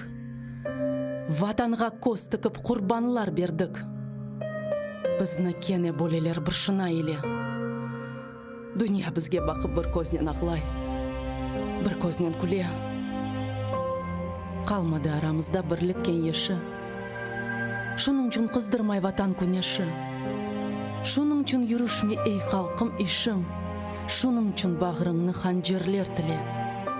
Дүния бізге бақып бір көзнен ақлай, бір көзнен күле. Эпіміз хабардық менген қамырдай, қарышып қалмайық бір топ чамырдай. Кесіліп башладық құрған тамырдай. Яшаймыз бұларны біле. Дүния бізге бақып бір көзнен ақлай, бір көзнен күле. Бізні кене біревлер ойнатмақ істей. Кене дамсыз бір шорба қайнатмақ істей. Кенардан қошланып бір бақмақ істей. Бар, ойна көз яшыңны сіле. Дүния бізге бақып, бір көзнен ағылай, бір көзнен күле.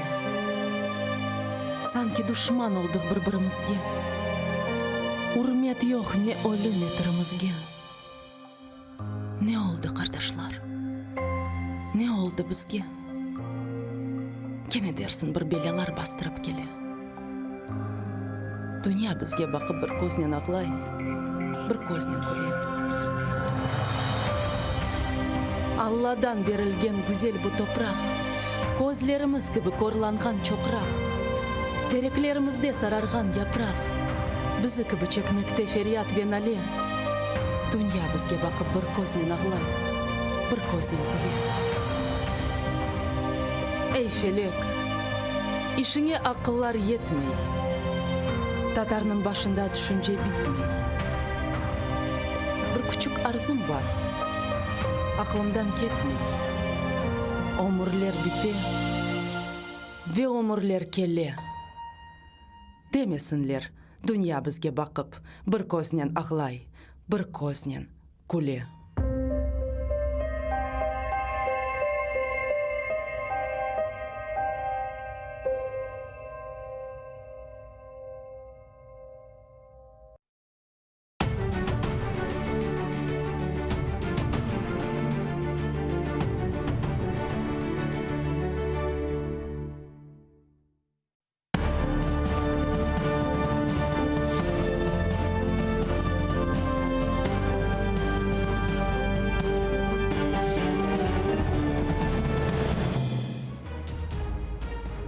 Ефір АТР триває. Я Катерина Вишневська і найближчу годину про все, що стосується окупованого Криму та материкової України. Тож робіть АТР гучніше, бо нам є про що розповісти. Елеонору Бекірову призначено радником омбудсмена. За що відповідатиме кримська татарка? У Криму черговий обшук у кримського татарина. Окупант залякує народ. Москва зумисно заселяє Крим росіянами. Для чого? Вітаю всіх, хто долучився до прямого ефіру телеканалу АТР. Катерина Вишневська разом із вами до 21-ї години задля обговорення найактуальніших тем. І я вітаю нашого гостя Сенавер Кадиров, учасник національного руху. Добрий вечір. Вечір добрий. Доньку звільненого політв'язня Едема Бекірова Елеонору призначено на посаду радника омбудсмена. І саме зараз вона із нами на прямому зв'язку. Елеонора Ханим, вітаю, як нас чути? Добрий вечір, хорошо слышу. Елеоноро, перш за все, хочу привітати вас з призначенням на таку відповідальну посаду. Дуже дякую. Розкажіть, будь ласка, про задачі, які стоять першочергово на цій посаді перед вами, перед новопризначеним радником. Вы знаете, за 9 месяцев борьбы за моего отца Эдема Бекирова жизнь существенно поменялась. Мне было очень тяжело, так как тяжело сейчас тем, кто находится в Крыму и страдает от российской власти. На сегодняшний день 86 крымских татар находятся в российских тюрьмах и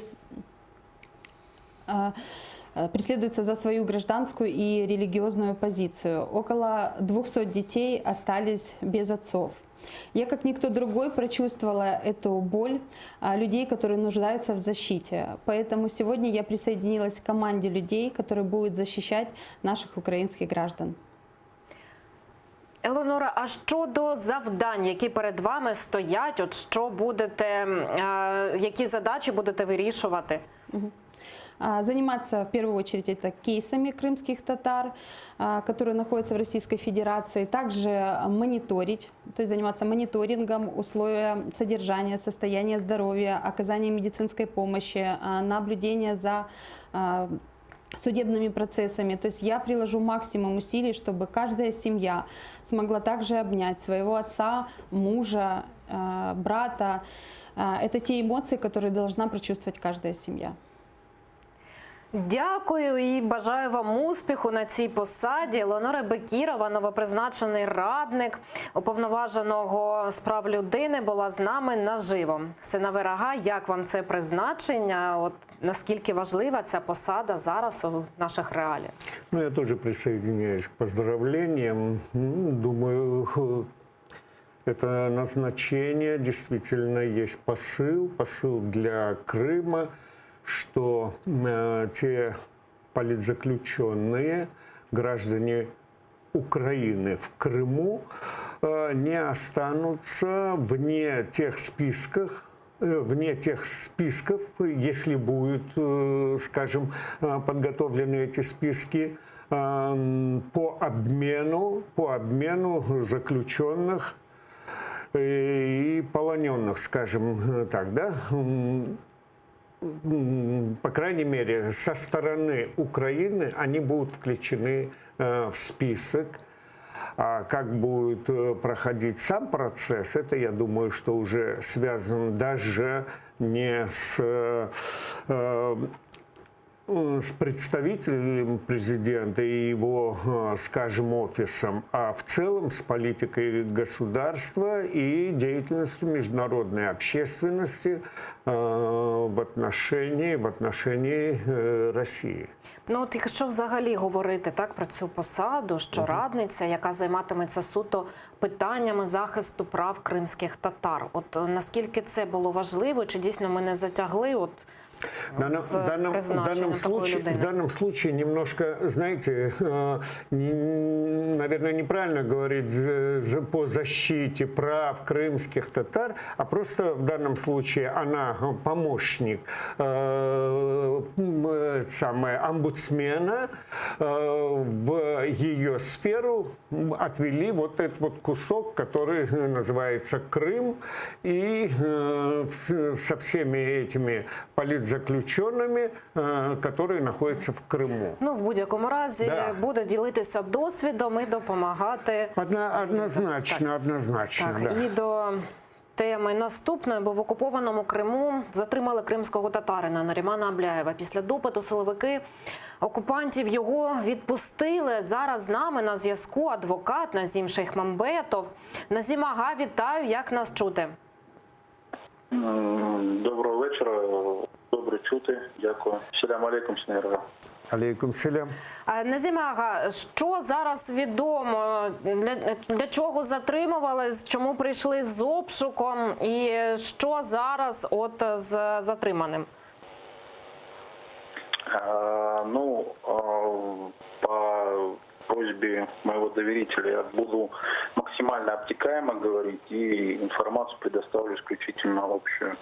Значит, да, действительно, сегодня в доме Наримана Абляева был проведен обыск, вот, после чего он проехал вместе с сотрудниками МВД, это Центр по противодействию с экстремизмом, город Симферополь. Вот, потом провели с ним, значит, беседу, опрос, допрос. Однозначно я сейчас сказать не могу, поскольку не владею информацией. Вот, она продолжалась там около часа, можно сказать, может больше, можно меньше. После этого его отпустили, не предъявив никаких обвинений. По нашей информации, данные мероприятия были проведены в рамках некоего уголовного дела, вот, которое возбуждено в отношении, если я не ошибаюсь, родственников Абляева, которые находятся за пределами Крыма, которые на територію Криму заїхати не можуть. Ну, якщо я правильно розумію, то це вже не перший далеко випадок, коли людина ось так зникає, а потім з'ясовується, що вона була в цей час на допиті у силовиків за деякий час. Да, к сожалению, такая практика имеет место, и она достаточно широко распространена. Мы фиксируем порой, когда в местах компактного проживания крымских татар приезжают силовики, в нескольких домах проводят обыски или обследования в рамках какого-то возбужденного уголовного дела или в рамках какой-то жалобы от неизвестного лица. После чего в нескольких домах проходят обыски, якобы под видом поиска оружия, наркотиков и запрещенной литературы. После этого, возможно, бывали случаи, когда кого-то с собой забирали, но после этого отпускали. Вот такая практика есть. Дякую. Назім Шейхмамбетов, адвокат, був з нами наживо зі студією Сеневерага. От дійсно, якщо говорити про цю тему, яка дійсно болюча і яка дійсно дуже часто, на жаль, спливає, так? Я бы конкретно обшуки. сейчас об этом бы хотел. Ну, мы не спросили, но вообще-то надо жаль, поинтересоваться, так, мы не все можем. что изъяли в результате обысков. И потом, как я понял, Із інформації. Наскільки ми володіємо інформацією, нічого не вилучено. Из информации адвоката тоже не допустили, да, и даже он употребил такой опрос, допрос, то есть здесь я понял так, не было допроса, но была беседа, в результате которой, наверное, его где-то предупредили, чтобы он об этой беседе сильно не распространялся. В данном случае это может быть, знаете, это так называемые, да, превентивные меры. Мы же знаем, что вот эти вот в основном все эти аресты и обыски, кроме всего прочего, носят такой вот характер запугать население. И когда есть малейшая возможность кого-то привлечь, будем говорить, он где-то проходит по спискам Хизб ут-Тахрир, к примеру. Уже есть основания его, как бы, опять-таки в кавычках, да, привлечь к уголовному делу и в результате этого дела осудить. А если даже нет, то, как здесь говорится, да, по делу некому делу, его родственника и так далее. Ну, почему, собственно говоря, не провести очередной рейд, да, где в округе уже, люди знают, что, скажем, вот еще одна семья попала под наблюдение и так далее. Ведь все это направлено на то, чтобы действительно воздействовать на население, в первую очередь на крымских татар, которые они рассматривают как потенциальной угрозой для, скажем, своего существования в Криму. Ну, знову ж таки, з того, що ми бачимо, не можна сказати, що ці спроби ефективні, чи я помиляюсь? Ну, давайте будем говорить так. Говорить, что совсем неэффективно, наверное, неправильно. Да? Все равно нужно признать, что какая-то часть населения, в общем-то, находится в подавленном состоянии. И потом, когда нет альтернативы, что предложите? Ведь их задача в результате все-таки выдавить, чтобы люди добровольно покинули Крим. До речі, щодо цієї теми, Росія заселяє Крим росіянами. З якою метою та в якій кількості, у ефірі телеканалу ЄІТВ розповів постійний представник президента у Криму Антон Кореневич. Это то, что называется практика государства-оккупанта, когда оно замещает население оккупированной территории своим населением для того, чтобы изменить демографическую карту этой территории. То есть Российская Федерация, по данным в докладе обозначены цифры больше 140 тысяч граждан Российской Федерации, которые переехали на временно оккупированную территорию Крыма, да, начиная со времени оккупации. И, безусловно, это есть серьезное нарушение. Более того, кроме того, что это, собственно, нарушение Женевской конвенции, безусловно, 4-й, которая защищает гражданское население во время войны, это еще и, по сути, военное преступление по смыслу 8 статьи Римского статута Международного уголовного суда. То есть тут мы можем говорить и об ответственности России как государства за такие действия, и о возможной в будущем уголовной ответственности тех граждан Российской Федерации, которые принимают такие решения. Но, безусловно, это замещение, оно имеет целью как бы одно – это изменить состав населения Крыма, для того, чтобы там было больше людей, которые, ну, скажем так, являются сторонниками действий оккупационной власти. Ну от, власне, які наслідки таких дій окупанта можуть бути? Вы знаете, я бы все-таки еще добавил бы информацию в части граждан Украины, которые переселились в Крым после того, как образовались так называемые ЛНР, ДНР. И еще до ЛНР и ДНР, когда, скажем, Крым объявили субъектом Российской Федерации, мы обратили внимание, очень большой поток граждан Украины с востока и с юга Украины направились в Крым, но уже в российский Крым, как бы в Россию. Так вот, меня эта категория больше беспокоит по одной простой причине. Давайте рассматривать такую ситуацию.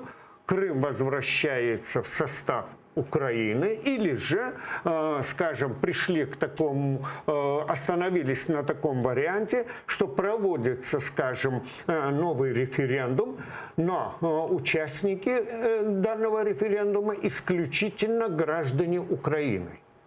И вы знаете, вот как раз-таки эти граждане Украины, которые приехали в Крым, но уже в российский Крым, да, они ехали как бы в Россию. Меня они больше настораживают, потому что граждане России, мы знаем, они сразу уедут, и маловероятно, что кто-нибудь из них решится остаться, потому что, ну, во-первых, законы государства не позволят и так далее, их просто выдворят. А вот с этими будут проблемы. И поэтому, знаете, неоднократно мы поднимали этот вопрос. Всем этим процессам в альтернативу или, скажем, как контрмера, это исключительно единственный вариант. Это принятие закона о статусе крымско-татарского народа как коренного народа Крыма. И это поставит очень большую точку над всеми теми другими сценариями, под которые могли бы использовать вот это вот население, которое завозят. Ну, а взагалі, якщо так говорити про цю практику окупанта, заселення своїми громадянами окупованої території, то чи можна цьому перешкодити, якось зарадити, якісь контрзаходи? Давайте будем говорить так. Тогда давайте акцентировать внимание на этом и постараться и резолюции принять, да, чтобы он принял резолюции о запрещении. Есть конвенция, мы знаем, и Римский статут, да, все это есть. Но давайте напоминать о том, что нарушается и конвенция, и статьи Римского статута, и принимайте, будьте любезны, принимайте новые, скажем, резолюции, в результате которых накручиваете новые санкции и так далее. Ну, знову ж таки, якщо говорити про це заселення росіянами Криму, то які тут ризики передусім для кримських татар, які живуть у Криму? Ну, во-первых, давайте будем говорить так. Здесь действия России, да, вот этот вот террор направлен на то, чтобы крымские татары выехали. Або не повернулися. Не понял. Ну, або виїхали, або ті, хто виїхав раніше, не мав змогу повернутися. Ну, кто раньше выехал? Выехали только те, которые выехали на материковую Украину. Да, это потенциально на данный момент они не въездные.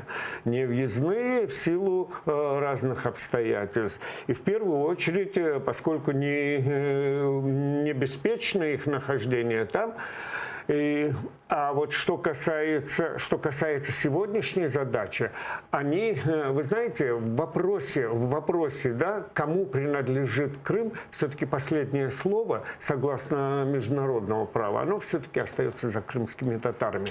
Даже невзирая на то, что Украина как бы уходит от этого вопроса или старается уйти от этого вопроса, ведь мы не перестаем оставаться субъектами международного права как коренной народ Крыма. Более того, как народ, который подвергся репрессиям, да, тотальной депортации, в результате которой, кстати, упразднили нашу государственность в виде автономии на тот момент в Российской Федерации. После выселения субъекта данной автономии, то бишь крымских татар, просто автономия прекратила свое существование. И именно на этом нужно выстраивать свою тактику, когда дело касается о инструментах, международно-правовых инструментах деоккупации Крыма. А от зараз давайте подивимося дуже цікаву статистику. Київський міжнародний інститут соціології провів опитування, як українці ставляться до Росії. Давайте подивимося на результати. Згідно дослідженню КМІС, 54% українців добре ставляться до Росії, 35% ставляться погано, 12% опитуваних важко відповісти на це питання. Ну, от як бачимо, ця статистика, вона не включає, звичайно ж, людей, які знаходяться на окупованих територіях. Якщо говорити взагалі про такі результати, 5-й рік війни, окуповані Крим, Донецька, ДНР, ЛНР так звані теж, так з ними зараз намагаються принаймні щось робити, якось вирішити це питання. 54% добре ставляться до Росії. Ваша думка стосовно цієї... которые не могут определиться, да? Так, як не туди, не сюди, так скажемо. Не бывает. Это, скорее всего, просто не решились ответить «да». Я бы так. Это, конечно, очень тревожная ситуация, но я скажу, бороться с этим, вернее, не просто бороться, а упредить развитие, да, негативное развитие, негативное для, скажем, будущего Украины, ее независимости. Я думаю, все-таки государство недостаточно продумывает и использует те превентивные меры для того, чтобы этот расклад изменился в пользу тех, которые, в общем-то, видели бы или рассматривали бы Россию не как потенциального, а как реального врага независимости України і нашого з вами благополуччя. От тепер давайте подивимося, як росіяни зараз ставляться до України. Прошу графіку з результатами опитування КМІС. За результатами опитування КМІС, 56% росіян добре ставляться до України. 31% опитуваних ставиться погано. 13% респондентів важко відповісти на це питання. Так, це все-таки Левада-центр проводив це опитування. Як вам ці результати? Но они в соответствии, будем говорить, да, с теми посылами, которые время от времени делает Путин в российское общество, что украинцы, собственно говоря, братья, и мы чуть ли не один единый народ и так далее. То есть это все соответствует. Другое дело, что у нас, насколько, почему так, это... От, до речі, якщо б все-таки було включено це опитування, так, змоделюємо ситуацію, трошки пофантазуємо, якщо б дійсно при цьому опитуванні була врахована думка людей, які живуть зараз в окупованому Криму, чи були б ці цифри іншими? Нет.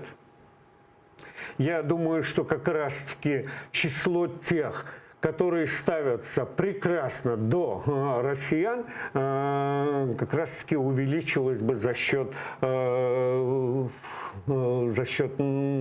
того населения из числа граждан Украины, которые проживают ныне на оккупированной территории Крыма. Потому что на протяжении всех 20 с лишним лет независимости в Крыму по результатам выборов можно было четко определить пророссийское население.